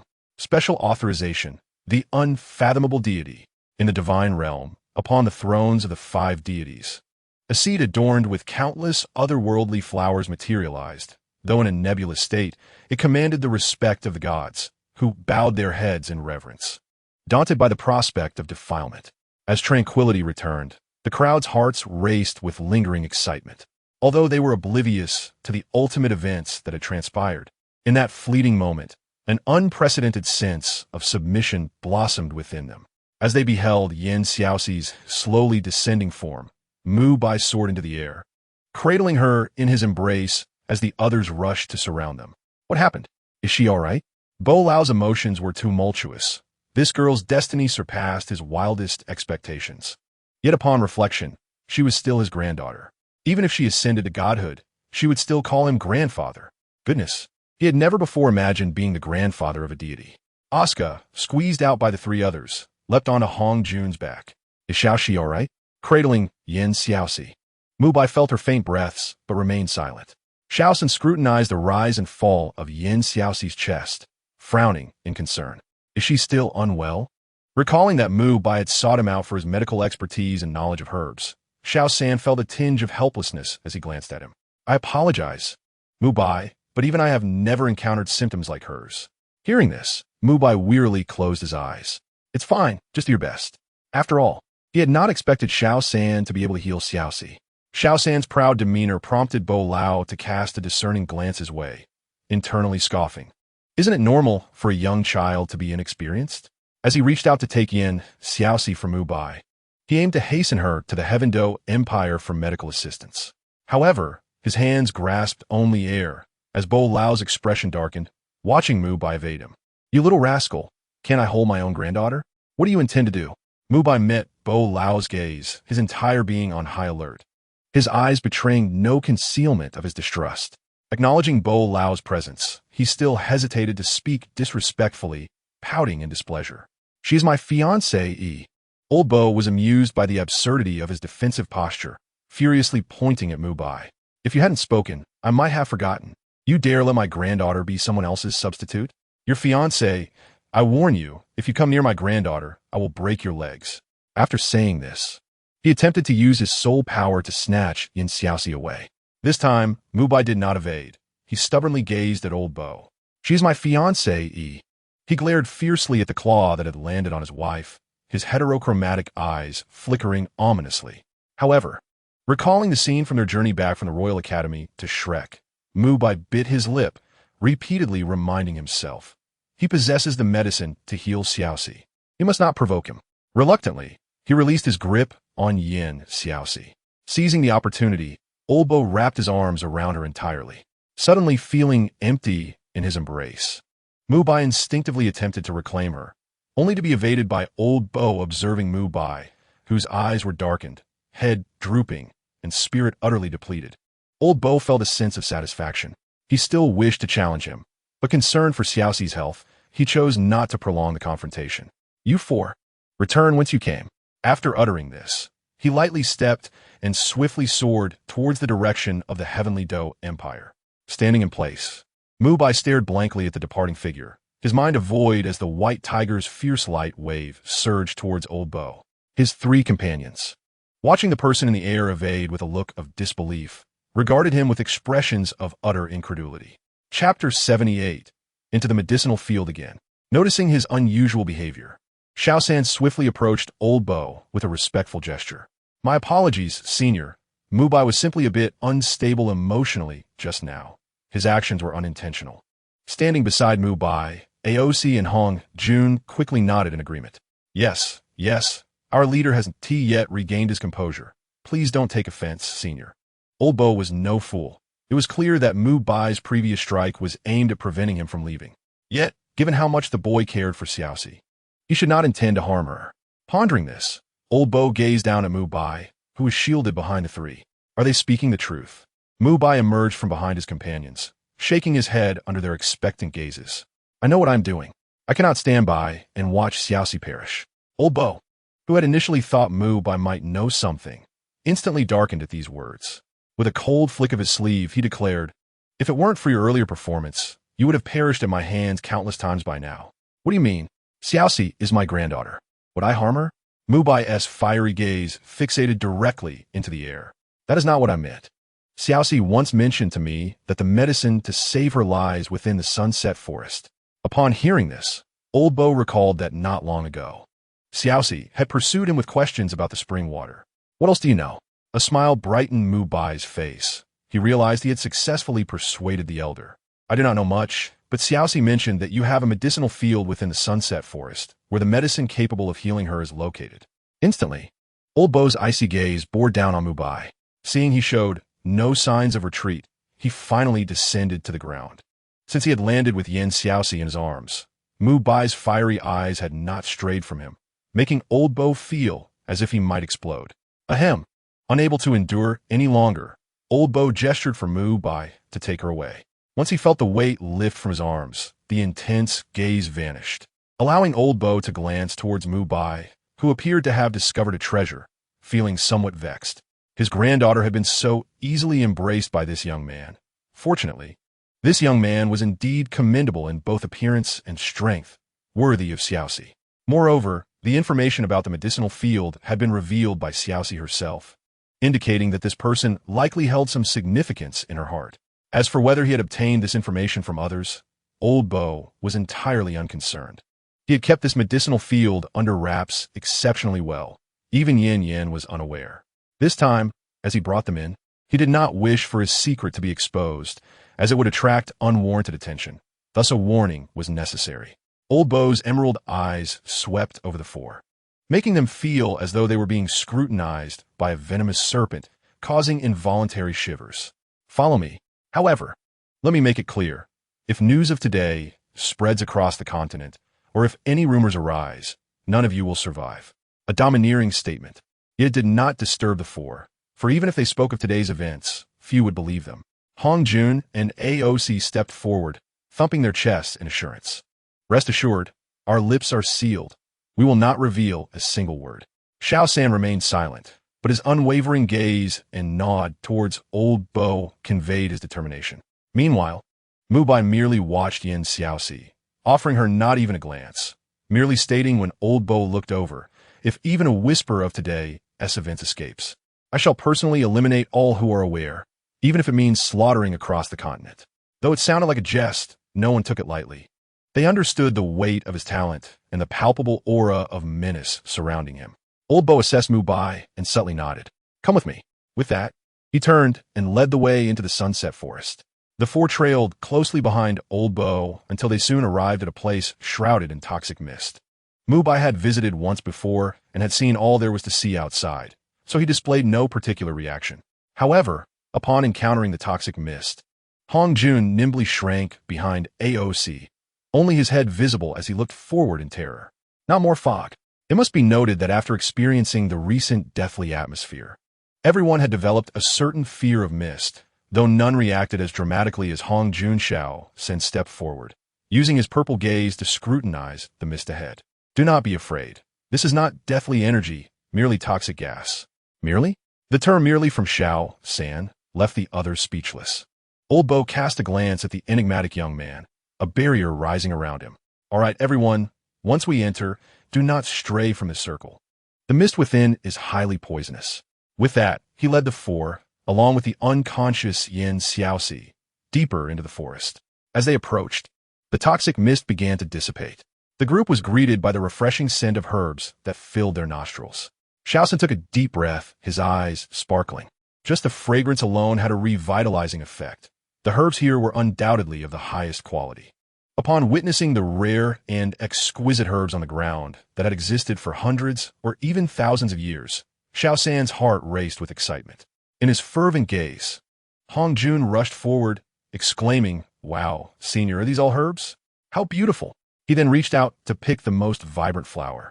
However, upon seeing Hongjun's erratic movements, Xiaoxi quickly grabbed his hand and pressed a point on his acupoint. "Be careful. Many of these herbs are toxic, and some have developed consciousness due to their age." Returning to his senses, Hongjun's face paled, and he dared not touch anything else, standing beside Aosi, unwilling to venture further. As for the third party, she harbored no other intentions towards the herbs. Although each plant was a rare treasure, highly valued, yet elusive in the market, they ultimately belonged to someone else. Master Bo glanced at her before making his way toward Mubai, who was cradling Yin Xiaoxi. "Did she mention the name of the herb she requires? Speak up quickly. This will allow me to research its appearance. Otherwise, how can I, a titled Douluo with an entire herb field, not recognize these plants? Wouldn't that be a blow to my reputation?" Mubai, gazing at the multitude of herbs before him, shook his head helplessly. He finally understood what Yin Xiaoxi meant when she had roared about being unable to find anything a month ago, with so many herbs. Even testing them one by one would take 10 days to half a month, while also avoiding all toxic plants. She hadn't specified, but merely indicated that there were herbs here. Master Bo furrowed his brow. "What shall we do?" Xiaoxi remains in a coma and cannot articulate her needs. The atmosphere grew somber. Yin Xiaoxi's faint heartbeat tormented Mubai, as he feared it might cease at any moment. Desperate to act, he turned to the third party, who was studying the herbs from across the water. "Since you're familiar with these herbs' properties, could you identify which of them are non-toxic? Anything harmless to the human body should be given to her. Although some of these herbs belong to other brothers, I will make amends for them later." Xiaoxi cannot afford to wait any longer. The third party, immersed in herbs, looked up in confusion. Upon grasping his meaning, she couldn't help but twitch her lips. "Must you be so extravagant?" She stood up, seeking confirmation from Mubai. "Are you serious?" Hearing Mubai's reckless words, Master Bo shot him a disapproving glare. He needed to clarify that this herb field belonged to him. If anyone were to squander resources, it should be him. "Indeed, my granddaughter consuming some herbs doesn't require permission. Find them." With a wave of his hand, he exuded a demeanor reminiscent of someone who could buy an entire street for the one he cherished. Master Bo focused intently on the lush herb garden.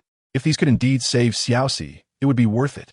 Initially uncertain, the third party now confirmed. The old and young seemed to share perspective. If something was unfamiliar to them, it was deemed worthless. Although the items here did not belong to him, it was still not his place to feel the pinch.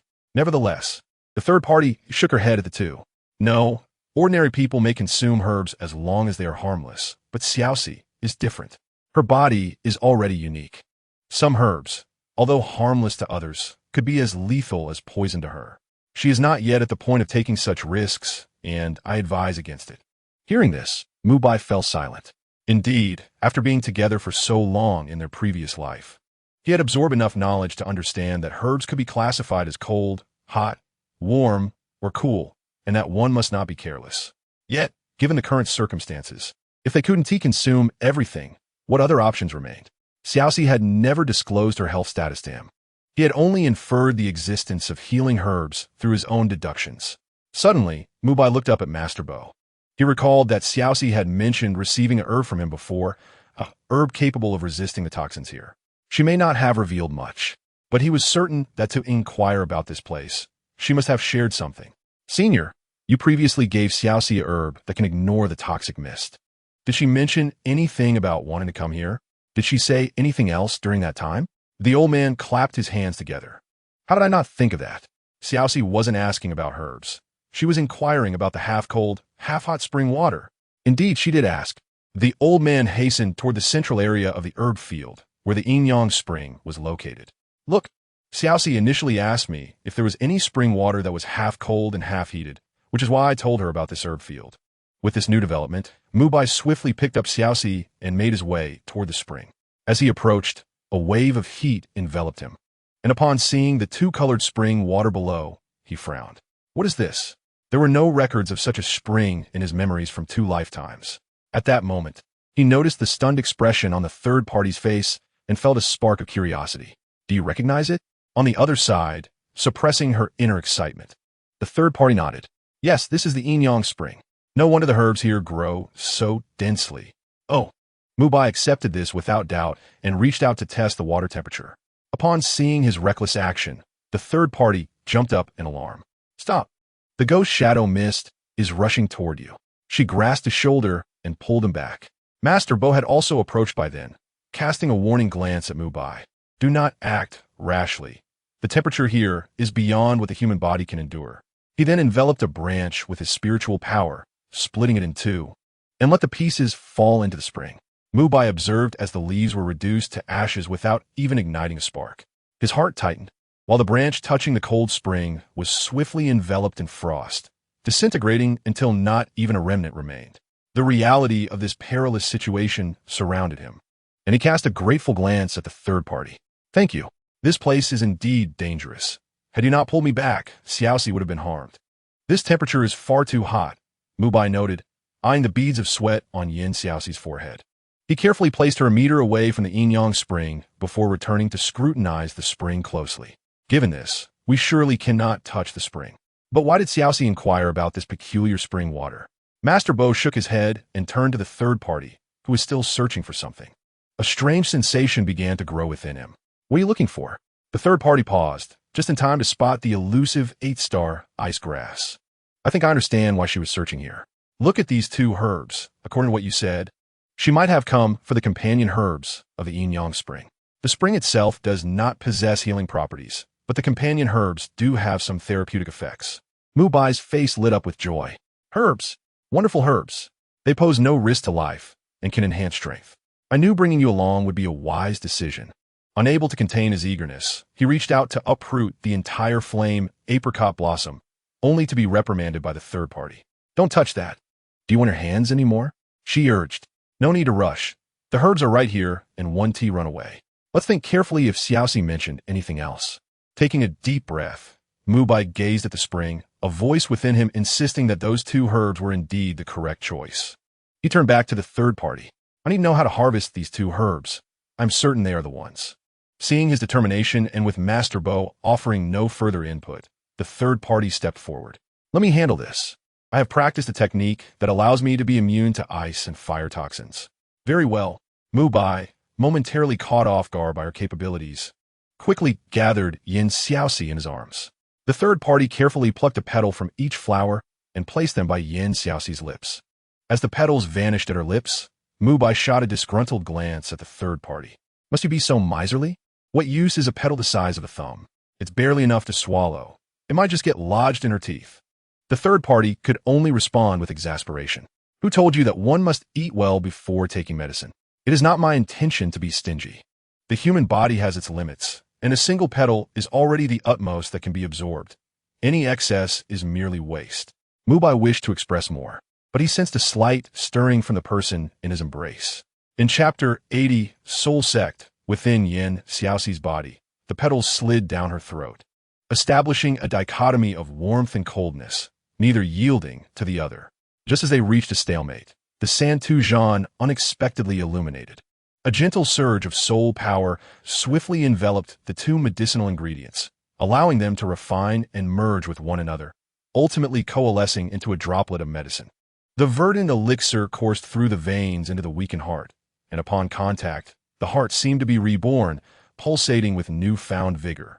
The remaining essence, alongside the protective soul power previously utilized by the double floating bell, was entirely returned to Yin Xiaoxi. Meanwhile, Yin Xiaoxi's body, having successfully reshaped her martial soul, experienced a surge in soul power, elevating her to the 13th level and breaking through into the soul sect with a significant surplus. After 3 days of continuous absorption of residual medicinal energy, her body gradually came to a halt. 3 days later, seeing that Yin Xiaoxi showed no signs of awakening, Mubai directly roused the still, slumbering Xiao San. Please check again. Ensure there are no issues. Why hasn't she awoken yet? The exhaustion from the past 3 days had nearly driven Xiao San to the brink of nervous collapse, and he conducted a thorough examination of Yin Xiaoxi once more.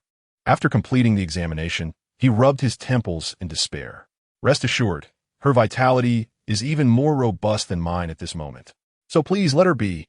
He hasn't had a good night's sleep in 4 days. His condition is worse than that of someone who remains in a coma. If this continues, he too shall succumb to unconsciousness. He regretted his momentary softness in coming here. Xiaoxi's words did provide Mubai with some comfort. However, old Bo could not shake his unease regarding the medical aptitude of a mere child in the face of Xiaoxi's continued unconsciousness. Why is she still not awake? Xiaoxi felt he could no longer remain in the same space, clearing his throat as he prepared to take his leave. She has been brought back from the brink of death. Surely you must allow her body some time to recuperate. It seems the sky may soon rain. My blankets are still outside. I shall take my leave now. Ignoring the bewildered expressions of the others, he clasped his hands in farewell and vanished in an instant. Hong Jun, scratching his head in confusion, looked up at the clear sky. How could he discern that rain was imminent? After old Bo confirmed that Xiaoxi was indeed fine, he no longer wished to linger in the sunset forest. He yearned for Yanyan. Gazing at the unconscious Xiaoxi cradled in Mubai's arms, he declared, "Since Xiaoxi is all right, we shall part ways here. I will take her home." He reached out to retrieve Xiaoxi, but Mubai, having also confirmed her safety, was determined not to relinquish her. Upon seeing his outstretched hand, Mubai stepped back, his previously reckless demeanor replaced by a blend of gentleness and tenacity. "Perhaps you are unaware, but Xiaoxi is a student of Shrek. She came out with us and must naturally return with us, correct?" Caught off guard, Oscar and Hong Jun exchanged glances, perplexed. Xiaoxi is a Shrek student? When did this happen? They had no inkling. Indeed, right? Right? Under the pressure of Mubai's gaze, the two could only nod awkwardly, unable to speak the truth. Hearing this, old Bo was perplexed. What had transpired in the Heaven-Do Empire during his absence? Wasn't Xiaoxi studying at the Royal Academy? When had she become a student of Shrek? Mubai met old Bo's gaze directly, unfazed as he spun his tale. "Just recently. You may inquire with those at the Royal Academy. We Shrek are right here, and if we are lying, you may return at any time to take her." They had nothing to fear from investigation, as they had followed proper procedures when taking Xiaoxi from the Royal Academy. After a moment's hesitation, old Bo chose not to forcibly reclaim Xiaoxi. "Very well. The situation in Heaven-Do is unclear. There must be a reason for Xiaoxi's departure from the Royal Academy. My greatest concern is that her identity has been discovered. If that is the case, insisting on taking her back would only complicate matters." With this thought, old Bo retrieved a large bag of gold soul coins from his soul guide and presented them to Mubai. "For the time being, let Xiaoxi stay at Shrek. This is her recent allowance for sustenance. I will return once I have a clearer understanding." Mubai, feeling the weight of the coins in his hand, fell into silence. He lacked for gold soul coins, yet he hadn't anticipated that this elder would be so generous towards Xiaoxi. Such selfless giving was truly a source of frustration. He had no intention of accepting the coins, tossing them back. "My fiancé, he could be well cared for." Old Bo was not offended. The fact that Mubai could declare such a statement indicated he was a man of responsibility. He placed the gold soul coins back on Xiaoxi, smiling at him. "These gold soul coins are for Xiaoxi. He has no right to refuse this gesture from her grandfather." Mubai stared blankly at the departing figure of the old man. The weight of his embrace around Xiaoxi felt burdensome with the addition of the bag. Once the elder had left, Oscar and Hong Jun shed their reservations and playfully approached Mubai. "Wow, big brother, you've hit the jackpot." Mubai, initially vexed, could only shake his head in resignation upon hearing their remarks. "Enough of this. Let us return. If a prince of a nation could so easily become wealthy, how would the citizens of Luo fare?" As Mubai held Xiaoxi and set off with the two, a carriage came barreling toward them. Having just finished the academy's enrollment promotion, Flinder and the others, upon arriving at the academy, found the letters left by the two and immediately inquired among the locals. Upon learning that the pair had ventured into the Sunset Forest alone several days prior, their hearts sank and they hurriedly galloped toward the forest. Fortunately, they were unharmed. The driver, Wu Ji, keen-eyed, spotted the four at the forest's entrance and leaped from the carriage before it had even come to a halt. Seeing they bore no injuries and appeared in good spirits, the tension in his heart finally eased, but his anger surged as he pointed at the three with fervor. "I said, you little rascals, are you trying to court death? If you're itching for trouble, come to me. I'd be happy to oblige." After a prolonged tirade, Flinder and the others, having heard Wu Ji's reprimands, finally dismounted from the carriage, resembling mediators as they approached the chastised trio. All right, that's enough. Next time you face such a situation, Mubai, remember to act with caution. Thankfully, nothing serious occurred this time. Had something gone wrong, our Shrek Academy would have become a laughingstock throughout the continent. Wu Ji, having been held back, rolled his eyes at Flender, struggling to restrain his tongue. He couldn't dare say Dean, and instead directed his frustration towards Oscar and Hong Jun. And you too, instead of diligently cultivating. You spend your days causing trouble for me. If you do this again, I'll break your legs. In Chapter 81, Soul Skill Enhancement, the three climbed onto the carriage, continuously promising there would be no next time. Oscar and Hong Jun gazed enviously at Xiaoxi, who remained unconscious in Mubai's arms, marveling at the formidable prowess of the dean and teacher Wu Ji. Flander gazed at the carefully cradled Xiaoxi, extending his hand to examine her. With a loud thud, their heads collided, startling Flander to the point where he nearly dropped the carriage cover. This was a moment of linguistic failure for Flander, who pointed at the Xiaoxi nestled in Mubai's arms with a gaze full of astonishment, before resolutely checking on Oscar and Hong Jun as well. Upon inspection, Flander felt a wave of frustration wash over him as he pointed at the two, who were clearly struggling in their cultivation, and exclaimed, "You two are driving me mad. Weren't these three supposed to be training together? How is it that this little girl's level is skyrocketing like a shooting star, while these two remain stagnant, resolutely stuck in the dust?" Taking a deep breath, Flanders silently resolved to double their training workload starting tomorrow. Not wishing to dwell on these two miscreants any longer, Flander turned his attention back to Mubai. "I just saw that this girl seems to be all right. Why hasn't she awakened yet?" Mubai tenderly stroked Xiaoxi's hair, seemingly unable to tire of the sight, and shook his head reassuringly at Flander. "Xiaoxi is fine. She should wake up in a few days." Upon meeting Mubai's gaze, which could melt hearts, Flander shuddered slightly and awkwardly chuckled. "Yes, she should wake up soon, just in time to participate in the Shrek Academy's enrollment on the 5th of next month. It will also show those who mock Shrek for not being able to recruit students that we are not incapable. We merely select the best." Seeing that Flander was still intent on having Xiaoxi participate in the testing, Mubai hesitated, looking at him with concern. "She still has to take the entrance assessment? Why?" Teacher Wuji is not unaware of Xiaoxi's combat capabilities. You should know that she has no issues in practical combat. Besides, Xiaoxi has already stated that she is a support type. She neither enjoys fighting nor does the dean need to force her into it. Wuji, who was driving the carriage, glanced curiously at the conversation within. "What on earth are you all talking about? Is that girl a support type? Support types just need to protect themselves during battle. Do you really expect her to slay enemies?" The memory of how Xiaoxi had left last time, due to Flanders' careless words, made his head throb, prompting him to shout outside, "Drive your carriage." Then he glanced at Mubai with a hint of guilt. "You don't think she would actually want to avoid Shrek, do you?" Mubai sighed. "That's also my concern. From the very beginning, Shrek was not part of her plans. It took considerable effort to convince her to come. And after the last incident, I Haven T tried to persuade her again since I was busy at Notting Academy searching for Xiao San. I don't know what she is thinking now." Oscar and Hong Jun, who had been listening intently, finally grasped the situation, observing Xiaoxi nestled in Mubai's arms. Oscar questioned, "Isn't Xiaoxi your fiancée? Can't you persuade her?" This remark jolted Flander into realization. He was uncertain whether they would be able to recruit any other students. They certainly couldn't let this talent slip away. Ahem, I agree for Xiaoxi to enter Shrek as a support type. As for the entrance tests, we can wait until we recruit a few more students and conduct the assessments together. Now, since this girl is your fiancée, please pay the initial enrollment fee of 10 gold soul coins."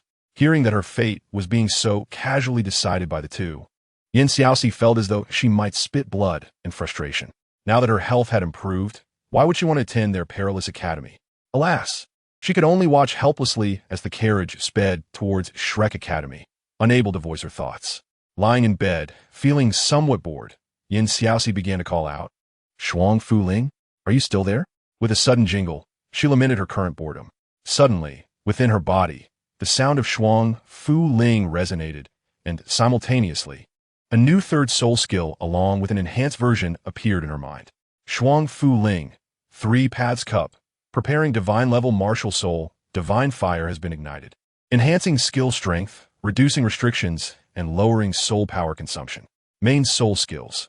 First skill, Zhenling, within visual range. Can control up to 5 allies to restore 100 health points, with greater injuries consuming more soul power. Second skill, Xiling, within visual range. Forces enemies to be stunned for 5 seconds, during which allies gain a 25 speed boost, with a certain slowing effect on opponents whose soul power exceeds their own by 20 levels. Third skill, Yiling, mutual enhancement.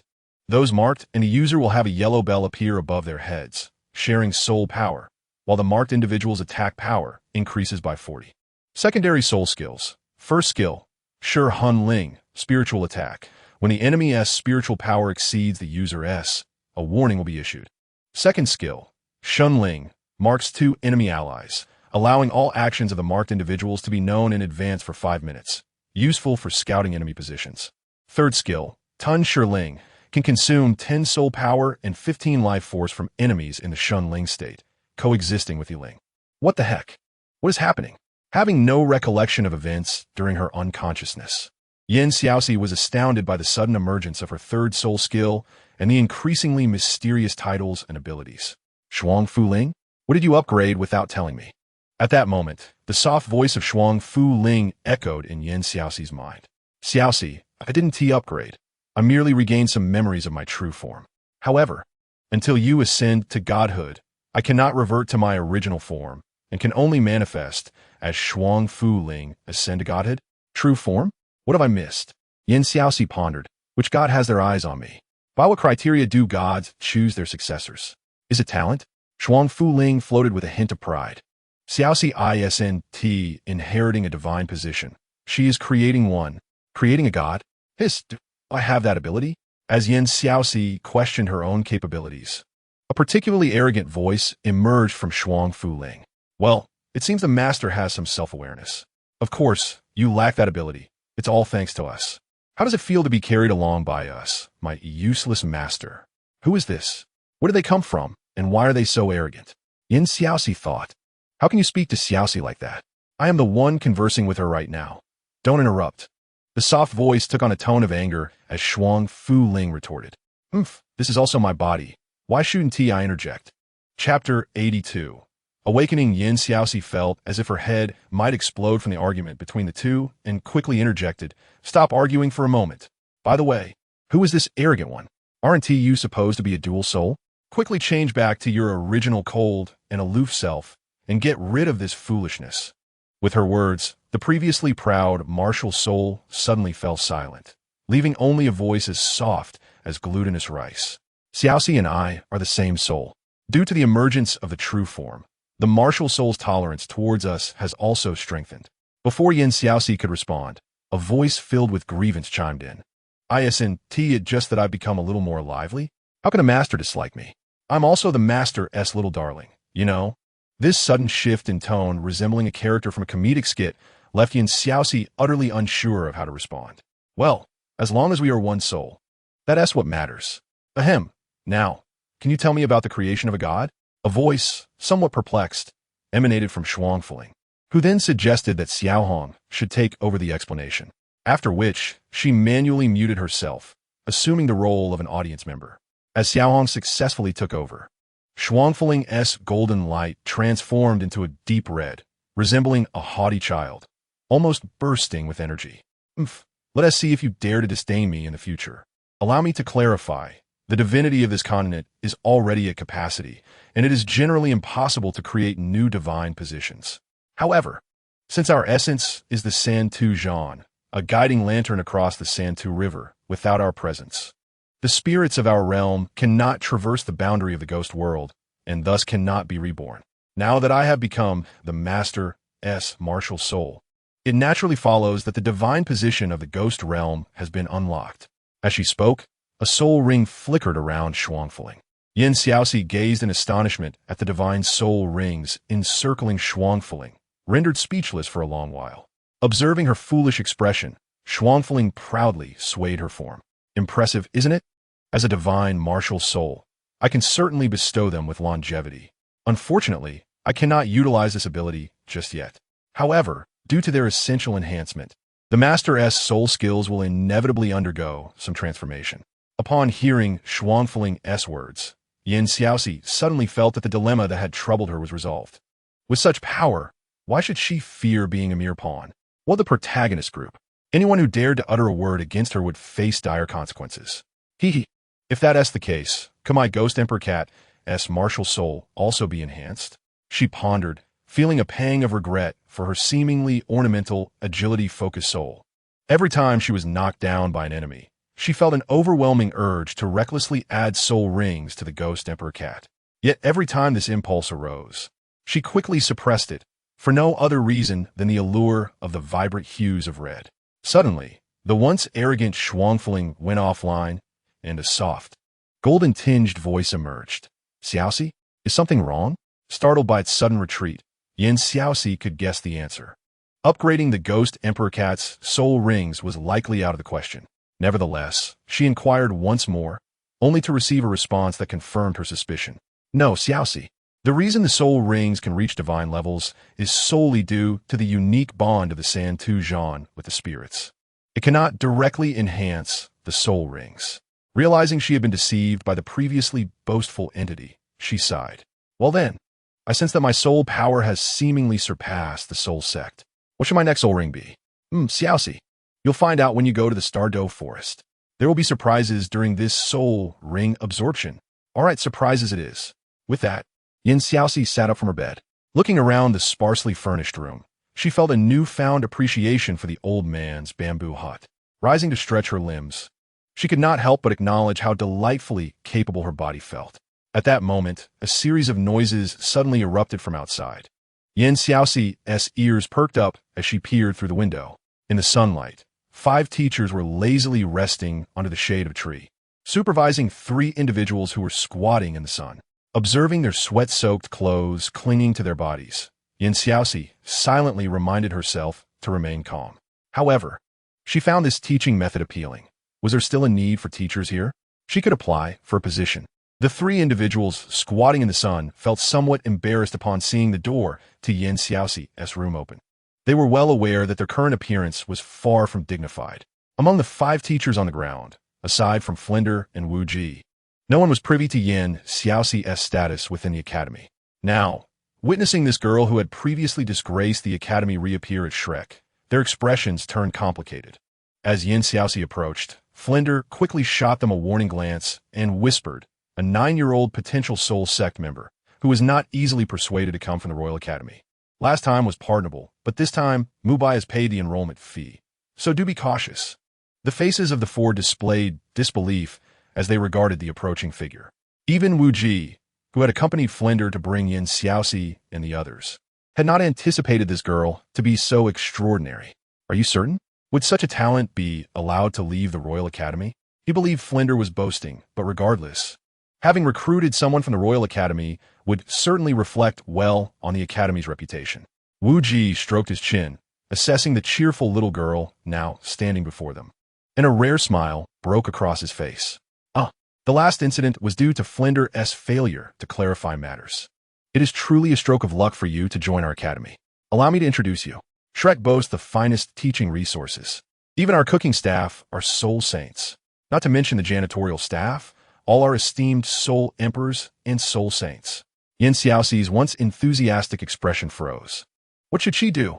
It seemed her qualifications to apply for a teaching position were insufficient. Was she truly meant to be a student? Stealing a glance at the 3 individuals who were fervently training in the sun, she resolutely shook her head. No way. The students here were not mere mortals. What if they got sunburned? Just as Xiaoxi contemplated how to muster the courage to state her willingness to serve as an assistant teacher without pay, Flinder interjected.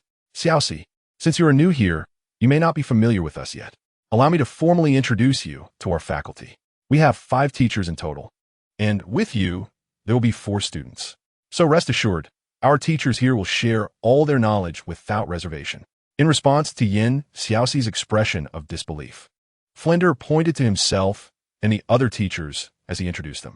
I am Flinder, the teacher and also the dean of Shrek Academy, a level 77 soul saint of the agility attack system. Should you have any questions regarding martial souls, feel free to ask me directly.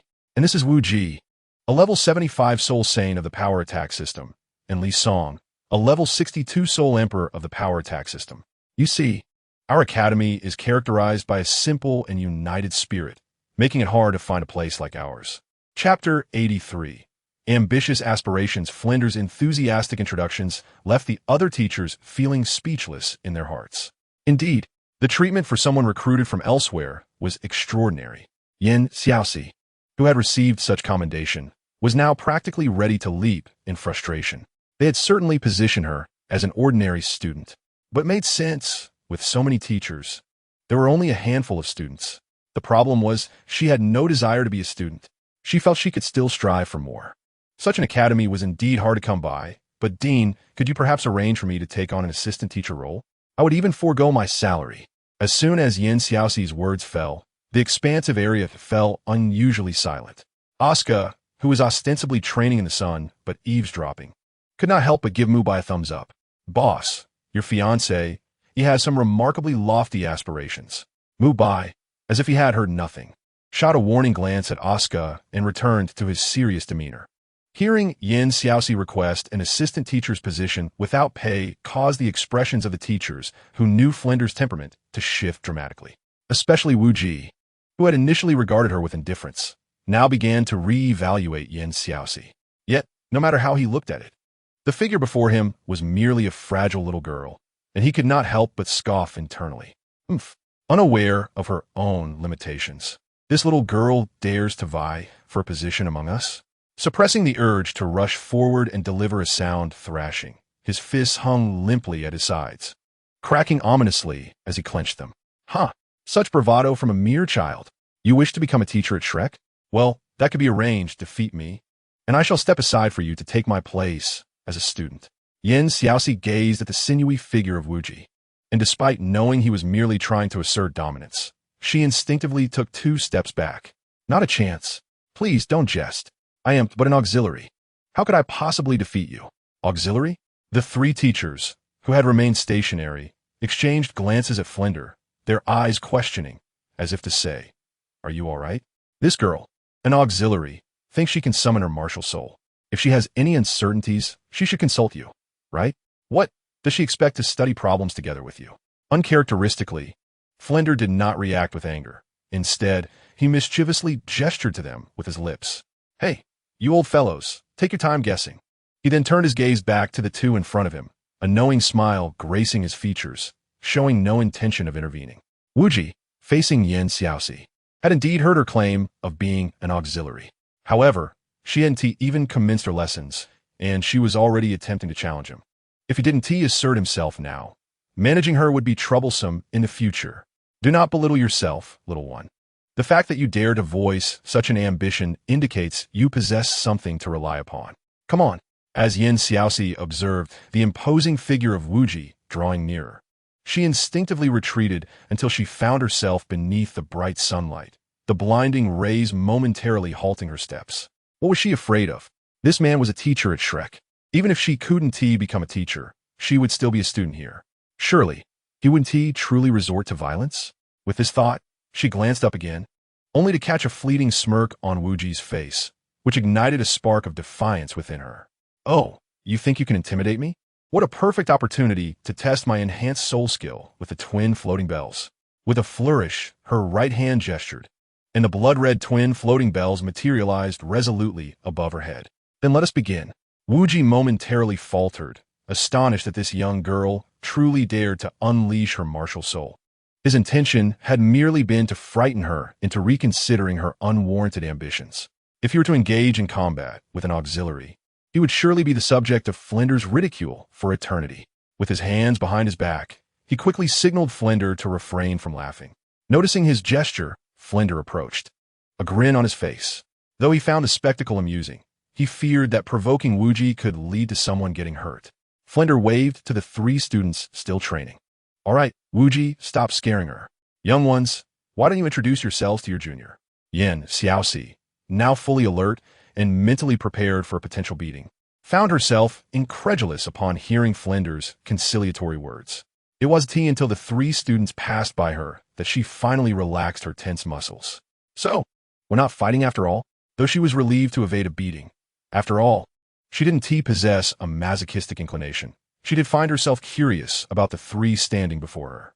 Is this what training at Shrek Academy looks like? How dismal. Xiaoxi pondered, realizing that leaving would not be as simple as she had hoped. Moreover, she might need their assistance in hunting soul beasts. In that case, why not stay? With her current strength and the twin floating bells, what difference did it make where she remained? Free labor was too valuable to disregard. Suddenly more amenable to the idea of staying, Xiaoxi stepped forward, eager to secure some advantages for herself. Hello, teachers. My name is Xiaoxi, nearly 10 years old, and I am an auxiliary soul master. However, my training method may differ from others. May I request permission to study independently? Upon hearing the term soul master, the expressions of the four teachers standing before Xiaoxi stiffened. A 9-year-old soul master? What an absurdity.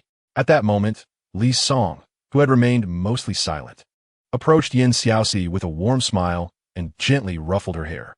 Little girl, you claim to be a soul master. Might you demonstrate your abilities? As long as she could substantiate her claims, Shrek would not mind making an exception for her. Xiaoxi met his half-squinted gaze, uncertain of what thoughts lay behind it. But she felt no fear.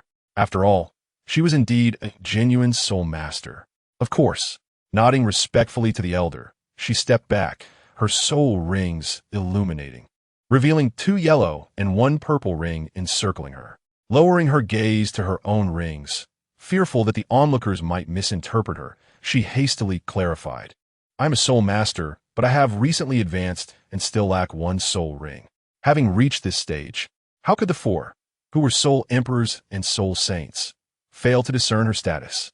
They were left stunned, gazing up at the heavens in disbelief. What on earth is happening in this world? Chapter 84. Free range from a distance, Flinder, who had previously worn a smile, now fixed his inquiring gaze upon Xiaoxi as her words settled. Could it be that her unique training method was the reason for her rapid progress? But what kind of method could allow someone to ascend several levels in mere days, or even a month? No, according to reports, she should have experienced amnesia. And even if she hadn't, such a training method did not exist in Xinghua. Otherwise, it would have long since unified the continent. The Royal Academy? That seemed improbable as well. What exceptional training methods could a Royal Academy possess? Conflicted by the authenticity of her claims, Flinder found himself in a quandary. Yet, Xiaoxi's recent advancements were undeniable. Very well, we can grant you the freedom to pursue your training as you see fit. However, I must emphasize that I hope your claims regarding your training method are not mere fabrications born from a desire to avoid effort. Additionally, I must clarify that during collective training or trials, all students must be present. This was his bottom line.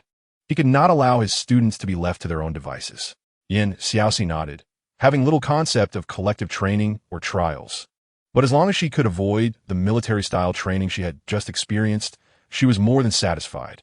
Seeing that they had reached an agreement, Oscar, who had been glaring at Xiaoxi, could no longer contain his frustration.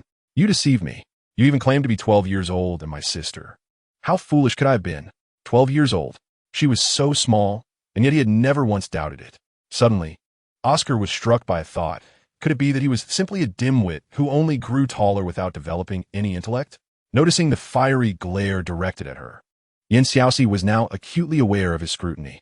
When he voiced his doubts, she felt a pang of guilt. Well, I only thought you were adorable and wanted to tease you. Who knew you would take it so seriously? Seeing her defiant reaction to having her lie exposed only served to infuriate Oscar further, to the point where he felt his lungs might burst. He wanted to lunge at Xiaoxi, but the watchful gaze of Mubai held him back, leaving him to begrudgingly bare his teeth at her. You're clearly just grasping at straws. Xiaoxi gazed at Oscar, who was hopping in place in frustration, and felt her heart melting at his antics. Indeed, the adorable little boy becomes most delightful when he is angry. Xiaoxi could not help but tease him, gazing at him with an expression that conveyed both patience and mischief, while her lips leisurely uttered no. In an instant, Oscar could no longer maintain his composure. Disregarding his authority as the leader, he rolled up his sleeves and charged towards Xiaoxi. You still dare to say oh? Just wait until I make you call me brother. Compared to Xiaoxi, Oscar was truly a support character, despite his tall stature and frequent training. He struggled to match the speed of her agile attacks. Yet, Xiaoxi enjoyed provoking him, and every time he attempted to halt, she would stand a distance away, beaming at him. This infuriated Oscar. Mubai observed the chaotic scene of their playful chase with a feeling of frustration. "Oh, Oscar, you charming little face. Xiaoxi has been out of the room for quite a while, and hasn't even said a word to you. Now, she won't even glance your way." As Oscar once again faltered in stamina, Xiaoxi was about to employ her old tricks when Mubai suddenly stepped forward, interposing himself between them. "All right, enough of the antics. The teacher wants us to introduce ourselves. I'm Mubai, and, as you know, Xiaoxi is 12 years old just like you, and we both belong to the Soul Sect." Suddenly obstructed, Xiaoxi looked up to see Mubai's stern visage and quietly stepped back. The soft little boy was far more charming. When Hong Jun, who had been watching the spectacle, realized there was no entertainment left to enjoy, he stepped forward and jested. Oh, you're just like me." Catching sight of Mubai's dark expression, Hong Jun felt a sudden tightening in his skin and hurriedly tucked his tail behind Xiaoxi. Hello there, miss. My name is Hong Jun, and I'm 10 years old. My soul power has just reached the level of a great soul master. Don't worry, miss. I'll strive to catch up to you, and one tea brings shame to our Shrek Academy." His declaration was filled with fervor, moving even his mentor, Flinder, to discreetly wipe away a tear. At that moment, only a few people remained in the courtyard. Aside from the academy's students, only the dean, Flinder, was still present. Seeing everyone had introduced themselves, Oscar, despite still being upset with Xiaoxi for tricking him, awkwardly approached Mubai. Listen up, Oscar, 10 years old. Support type, great soul master. Don't get the wrong idea. I'm only here to greet you because of Mubai's influence." Xiaoxi immediately perked up. Because of Mubai's influence?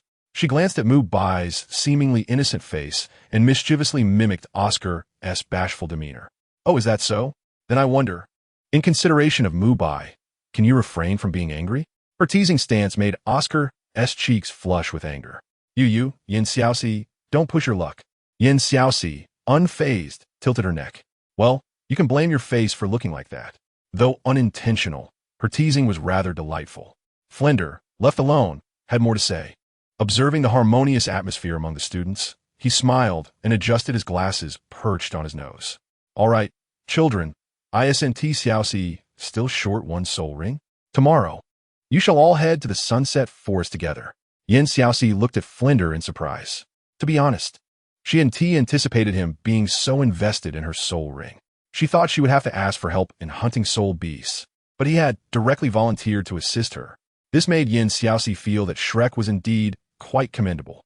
However, she also remembered that the requirements for her next soul ring, according to Shuang Fuling, were from the Stardow Forest. Moreover, a delightful surprise awaited her with the next soul ring, prompting her to raise her hand without hesitation. "Dean, I wish to hunt soul beasts in the Stardow Forest." Upon hearing this, Flinder paused mid-stride. Why do you wish to go to the Stardow Forest? Recalling her recent correspondence with Xiaoming, in which he had inquired about her situation and mentioned her high standards for the origin of her soul rings, which must be from the Stardow Forest. Flinder's gaze turned scrutinizing. The reason?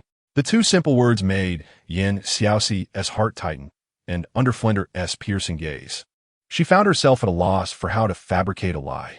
However, if she divulged the truth, she feared they would not believe her. She pressed her lips together. There is no reason. Chapter 85. The bet Flinder was not the least surprised by her response, casting a casual glance at Xiaoxi. Since there is no reason, what difference does it make where the soul beasts come from? Tomorrow, as planned, you shall go to the Sunset Forest. His words were final. Xiaoxi watched him turn coldly and depart, refraining from voicing any objections. What a ridiculous dictatorial academy. Truly dreadful. With a disdainful glance at the unguarded gate of Shrek, she yawned lazily at her companions who were still training. You all carry on. I shall return to my cultivation. Oscar, witnessing her lethargic departure, snorted in discontent as he glared at her retreating figure. She spoke so sweetly, yet it was evident she merely wished to return to her room for a nap. Hong Jun, filled with envy, lamented, I wish I could self-study as well.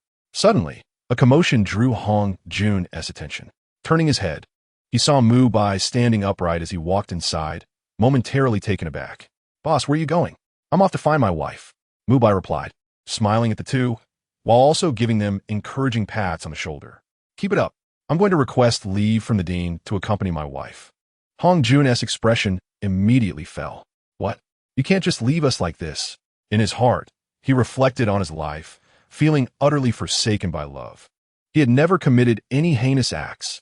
Why had fate paired him with this pair of calamities? After departing, Mubai indeed headed straight for Flinder's room. A couple of knocks on the door led to it opening almost instantaneously. The entire process of knocking, opening, entering, and closing took no more than 5 seconds. Before Flinder could fully register what was happening, Mubai had already entered the room, swiftly approaching. "Dean, I have something to discuss with you." Flinder shot a glance at Mubai, now standing before him. "Oof. If you don't want to knock, then don't. It's training time. Why are you here instead of training? If you're here to plead for Xiaoxi, you needn't bother. My words one change. Unless she has an irrefutable reason to go to the Douluo forest, this matter is non-negotiable."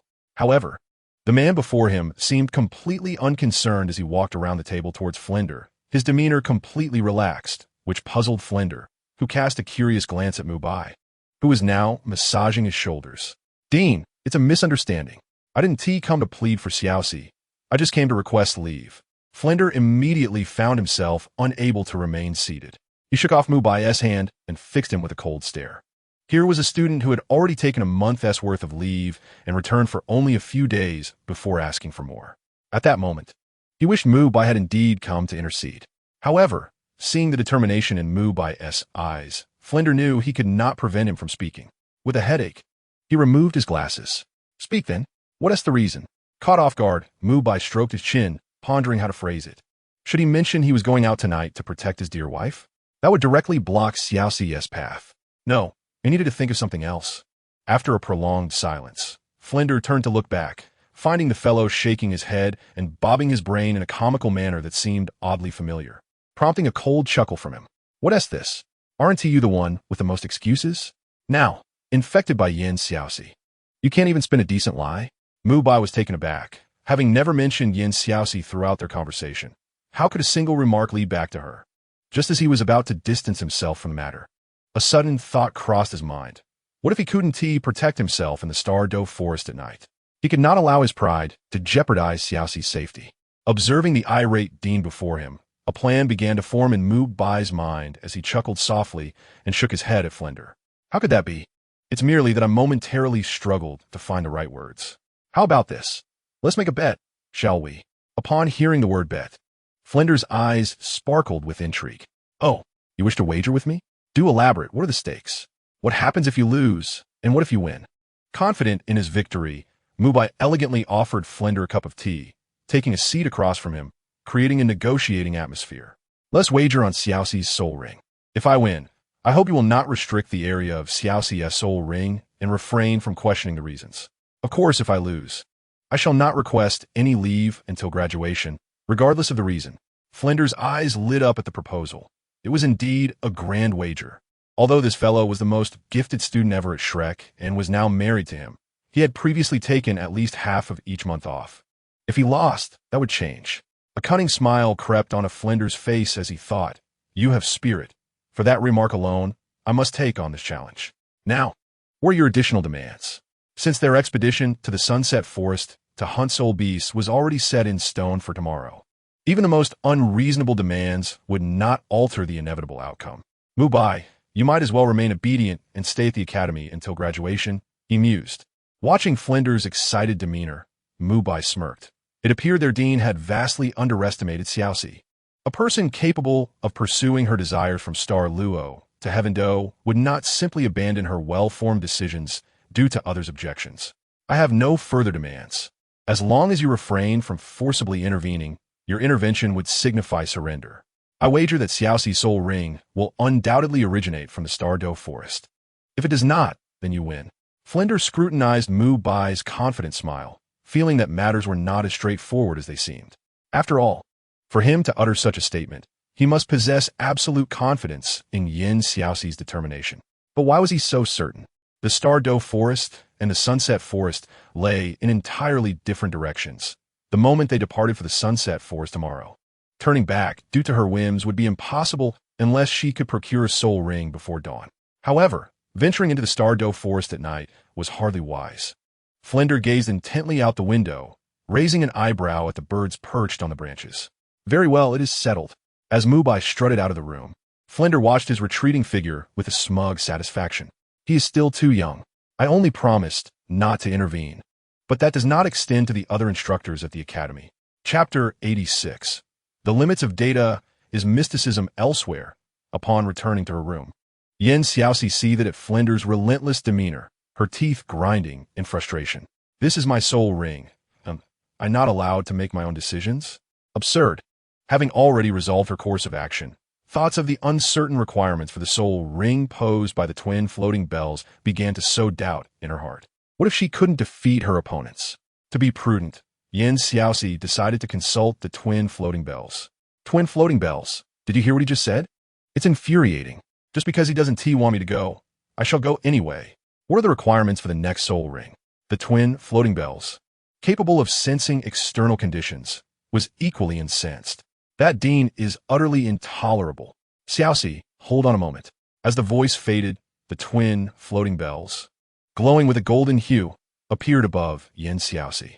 With a resonant chime, an inaudible wave of sound emanated from the room, reverberating through the Douluo forest. In the depths of the Douluo forest's dark river, a shadowy figure emerged from the water, its human-like eyes filled with confusion and rage. It could not comprehend recent events, yet an inexplicable agitation and fear surged within it. Like the skull-headed leader of the skeleton gang, it scanned its surroundings. Confirming no immediate danger, it unleashed a furious roar, feeling as if it had been toyed with. Birds fluttered overhead, chirping incessantly, while the skeletal figure raised its bony arm from the water, warily surveying the shore.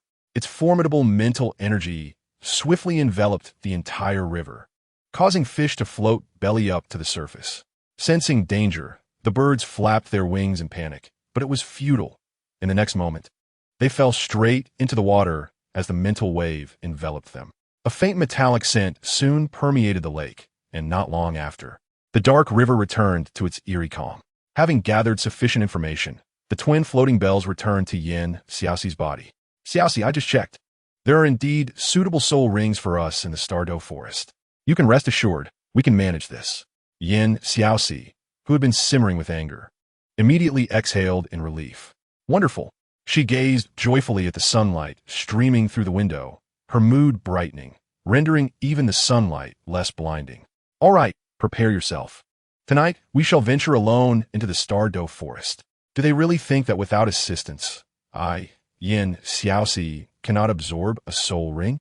The twin floating bells, equally determined, wholeheartedly agreed with her plan. Yes, Xiaoxi, that insufferable dean thinks he can control us. We will complete our task and leave, never to return. As the two grew increasingly animated, their eagerness to set off was palpable, leaving the other spirit within the twin floating bells speechless. It had no intention of interrupting their dreams, but seeing them become increasingly reckless was unbearable. Hold on. I recommend you temper your enthusiasm. It would be best to take someone along, as our mission involves more than mere slaughter. We will need time to absorb the soul ring, and during that absorption period, you must not be disturbed. Xiaoxi's previously uplifted expression faltered. How had she overlooked this crucial detail? With only an afternoon left, where could she find a fearless partner?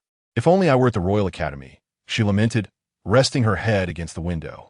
Twin floating bells, who do you think I can ask for help? The twin floating bells had not anticipated Xiaoxi would pose this dilemma to it, a spirit. Master, I believe. Seeing the twin floating bells hesitate, Xiaoxi grew impatient. What do you think? Speak up. The dual floating bell primarily reflects upon the dismal location of Shrek Academy, seemingly devoid of any formidable individuals. Although the students here are considered exceptional among their peers, they have yet to reach their full potential, making it challenging to identify suitable candidates at this moment. If all else fails, Master, perhaps you could seek assistance from Mubai. Aside from the instructors, his strength is the only one that can barely suffice. You should absorb the spirit rings swiftly. He should be able to endure. As the conversation progressed, the flamboyant dual floating bell, Xiaohong, could no longer suppress its anxiety. Upon hearing its suggestion, Xiaoxi nodded thoughtfully. Indeed, her spirit ring absorption has always been remarkably swift. Her ascension to the Great Spirit Master was her slowest attempt. Primarily due to the age of the spirit beast, which resulted in an overflow of soul power that Xiaohong ultimately absorbed, causing the delay. Since this time she can handle the spirit beast herself, there should be no issues with soul power overflow. As someone with her own thoughts and aspirations as a spirit master, why should she rely on others for protection? Ahem. You mentioned that my absorption of spirit rings is quite rapid. As a divine spirit, surely you can withstand a brief period, right? The tone of her doubt provoked Xiaohong, feeling that its dignity as a divine spirit was being challenged. Impossible.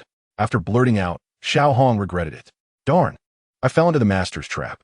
It attempted to retract its words, but Xiaoxi was no longer giving it the chance. Oh, really? Then I shall trouble you. Xiaohong. Pausing for a moment, Xiaoxi recalled the sense of powerlessness she felt when summoning her spirit during the day, harboring a certain suspicion in her heart. And now Xiaohong's current state was the easiest to extract information from. Sigh. Xiaohong.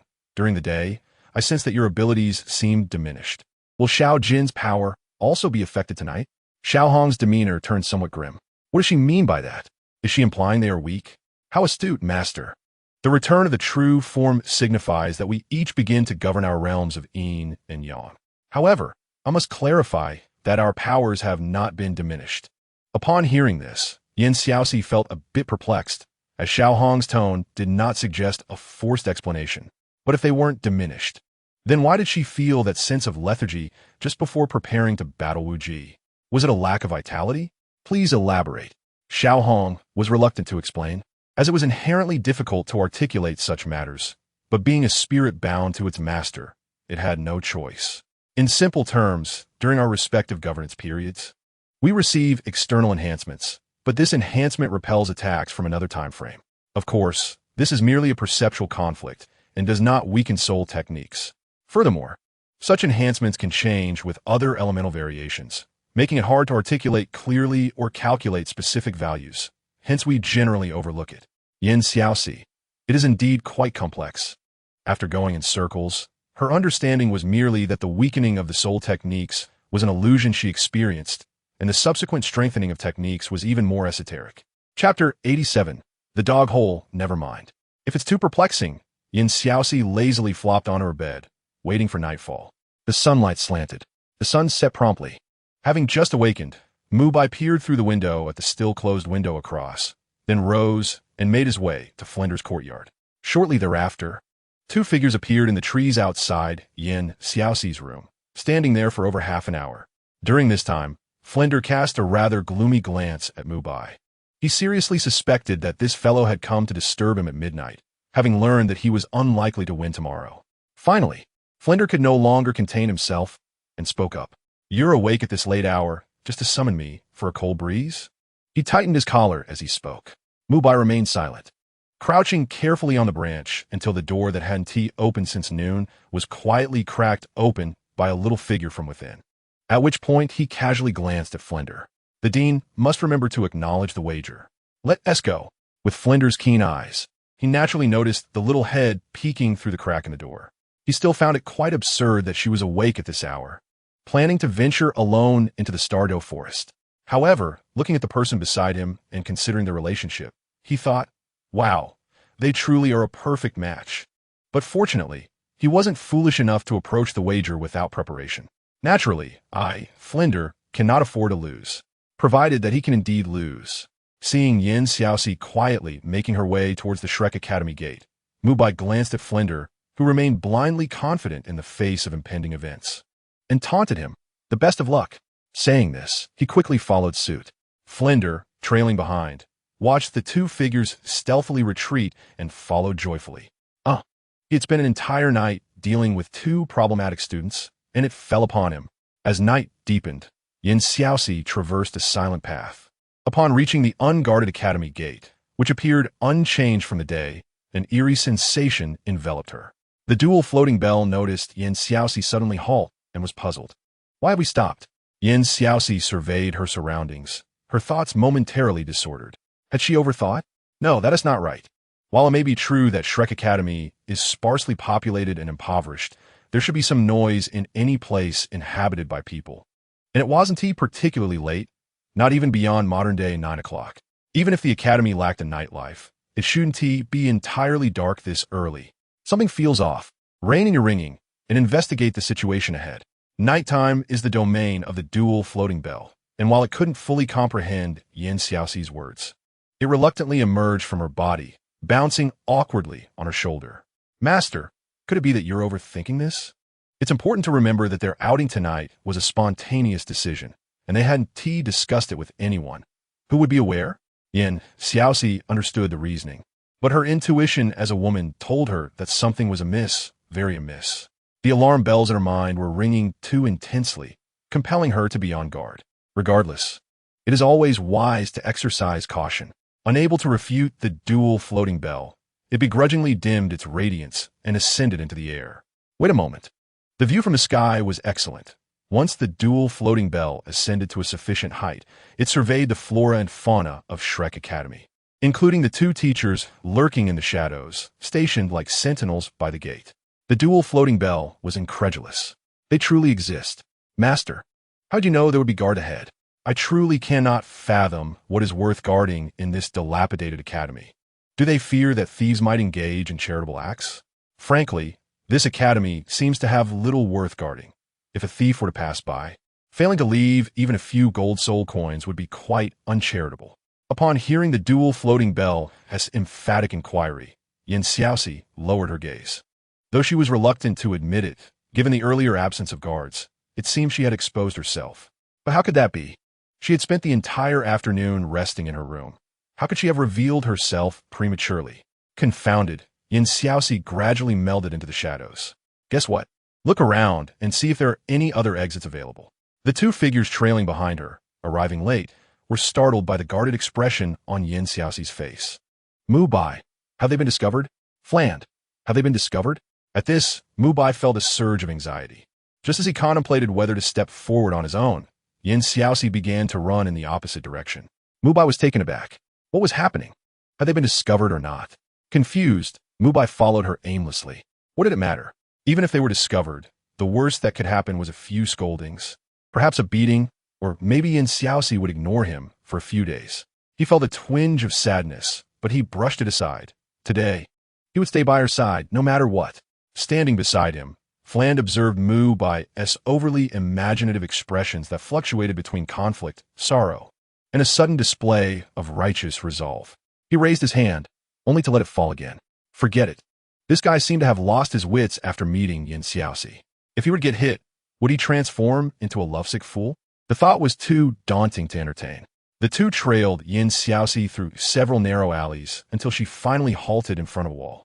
Upon reaching the location described by Shuangfeling, Yan Xiaoxi gazed at the dog hole in front of her, struggling to contain her urge to lash out. Honestly, Shuangfeling, your expectations are rather high. Such a minuscule hole is a true challenge for her. Was she ever crawled through a dog hole? If she needed to escape, she would scale a wall. That would be more befitting her identity and grace. With this thought, Yan Xiaoxi didn't linger, feeling a surge of soul power, ready to leap over, but was interrupted by Shuangfeling's voice. Master, I advise you to heed my warning. I noticed that those two are extremely vigilant. If you use your soul power to scale the wall, do you think you want to be caught before a stick of incense burns out? Yan Xiaoxi felt frustrated at the thought of taking such a risk. I don't believe it. She protested. Did she not care about her dignity? Although tempted to take the risk, she still hesitated to test it. As for crawling through the dog hole, not a chance. Behind her, Mubai began to understand her hesitation and cast a disapproving glance at Fland. You are the dean of Shrek Academy. How can you resort to such underhanded tactics to win?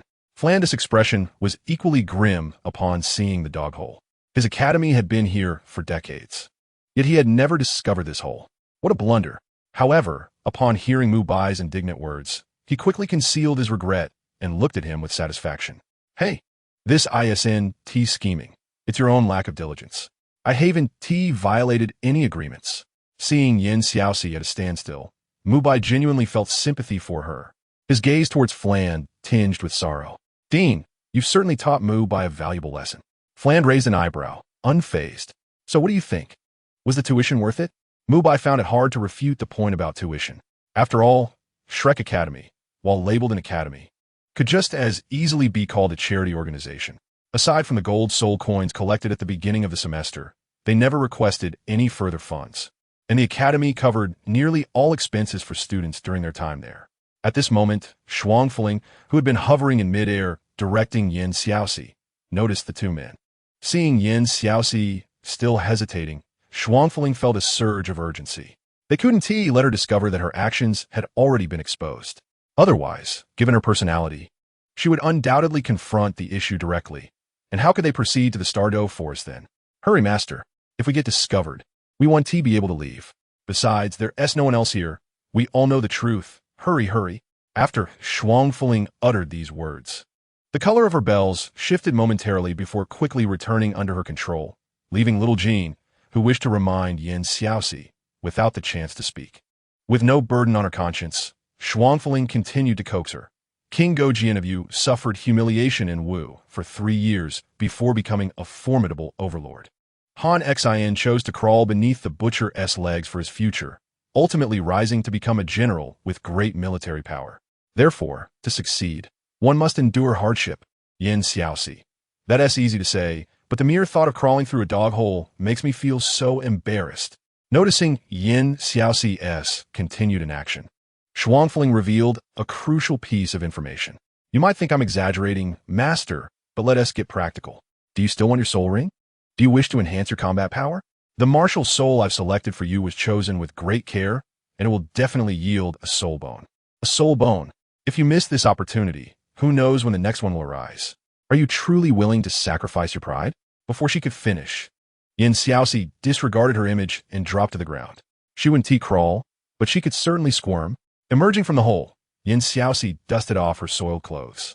Shuangfuling, you are right.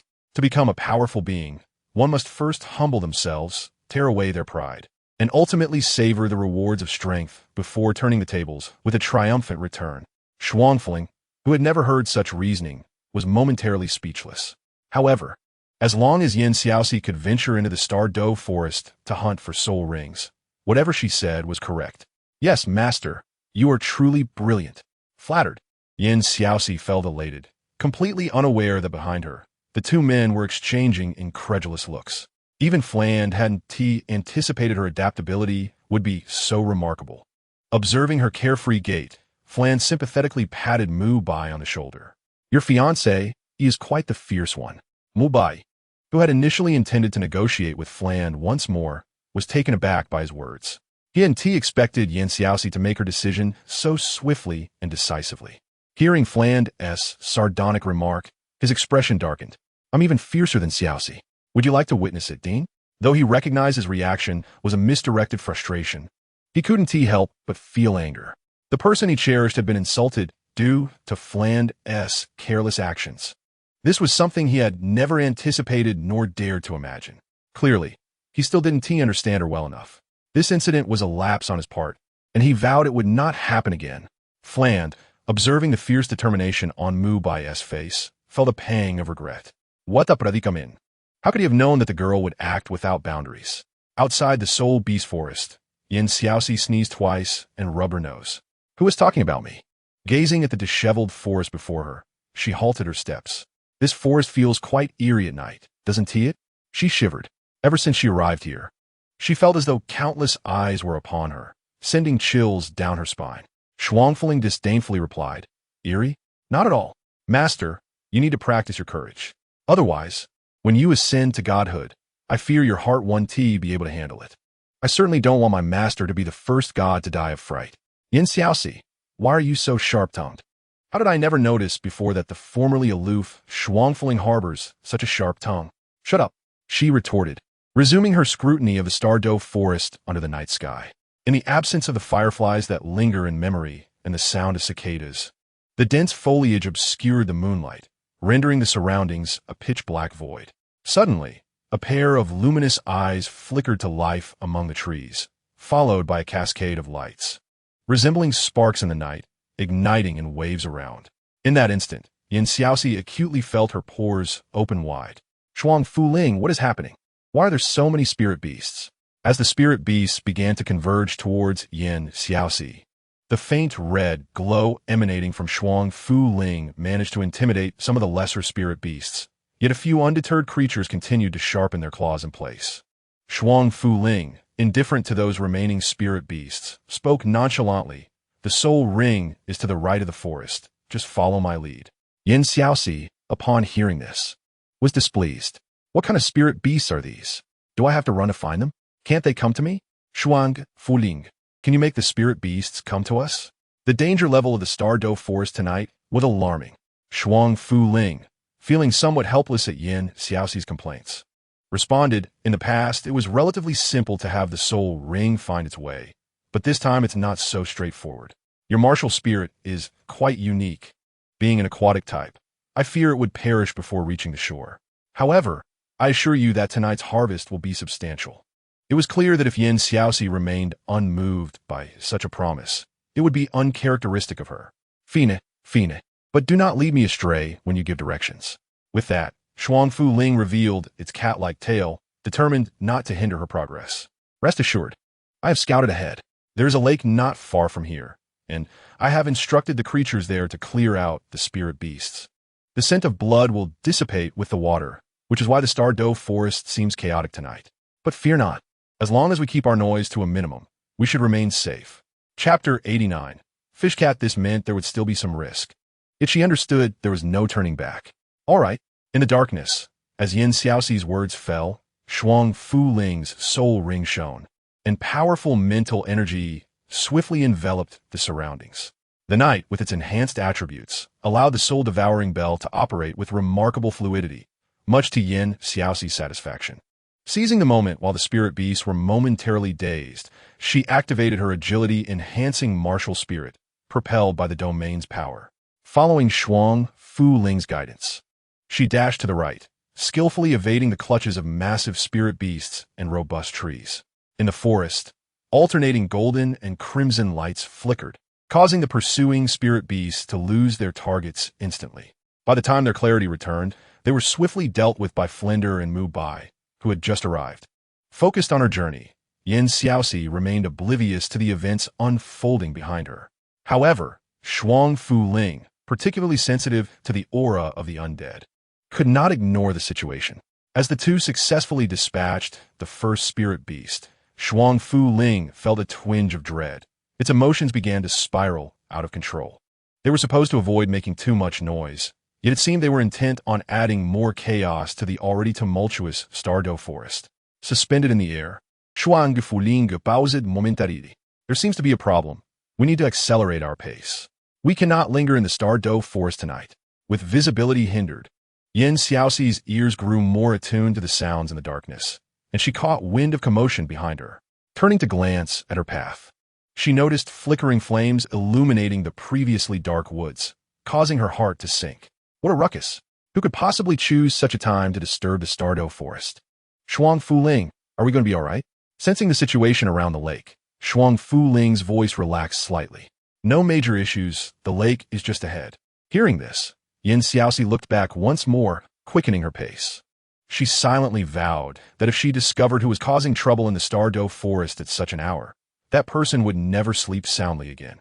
As she pressed onward, a thick scent of blood assaulted her senses, prompting her to halt in fear.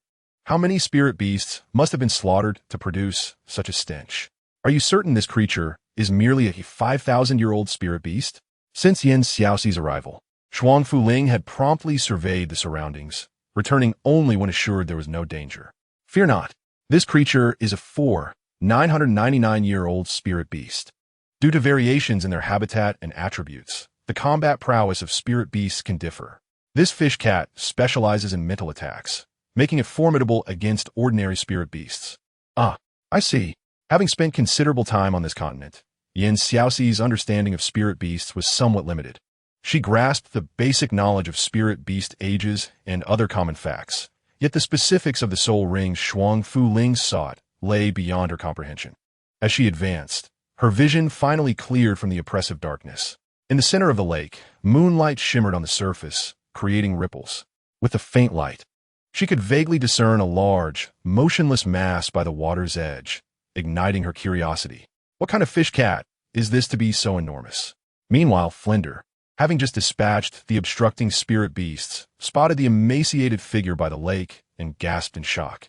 Unlike Xiaoxi and Mubai, His vision was enhanced by his owl martial spirit, allowing him to discern everything even in the dark. The fish cat. I can't believe it actually exists. Recalling what he had once read about the fish cat in ancient texts, the king of the water, typically residing at the lake's bottom, rarely surfaces. Possessing immense mental strength and formidable defense, he realized that unlike other rare spirit beasts, the fish cat was not scarce due to endangerment, but rather because it seldom revealed itself to humans. He had thought the existence of the fish cat was merely a myth, considering the text claimed it never appeared before people. If it did not present itself, how could it be documented? Overwhelmed with excitement at the sight of the fish cat, Flinder yearned to rush forward and assist Xiaoxi in slaying it. Eager to verify whether the soul ring truly possessed the potential to greatly aid a soul master, as claimed in the texts. Sensing Flinder's fervent gaze, Mubai, intrigued yet confused, also turned toward the mysterious creature by the lake, but could not decipher its nature, fearing it posed a threat to Xiaoxi. He quickly inquired, "Teacher, is something amiss?" Flinder nodded. "Indeed, something is very wrong. This is a creature from our textbooks." Noticing Flinder trembling, Mubai misunderstood and activated his martial spirit, his expression darkening as he prepared to advance. Sensing the change in his companion, Flinder swiftly restrained him. "What are you doing?" Mubai, with a frantic gaze fixed on Xiaoxi, exclaimed, "Did you not say there was danger? I must protect Xiaoxi." Flinder, momentarily taken aback by Mubai's urgency, realized he had never mentioned that Xiaoxi was in danger. Understanding the misunderstanding, Flinder silently pulled Mubai back. "Your comprehension abilities are indeed remarkable. As a mere mortal, one would assume that understanding eludes you. She remains unfazed.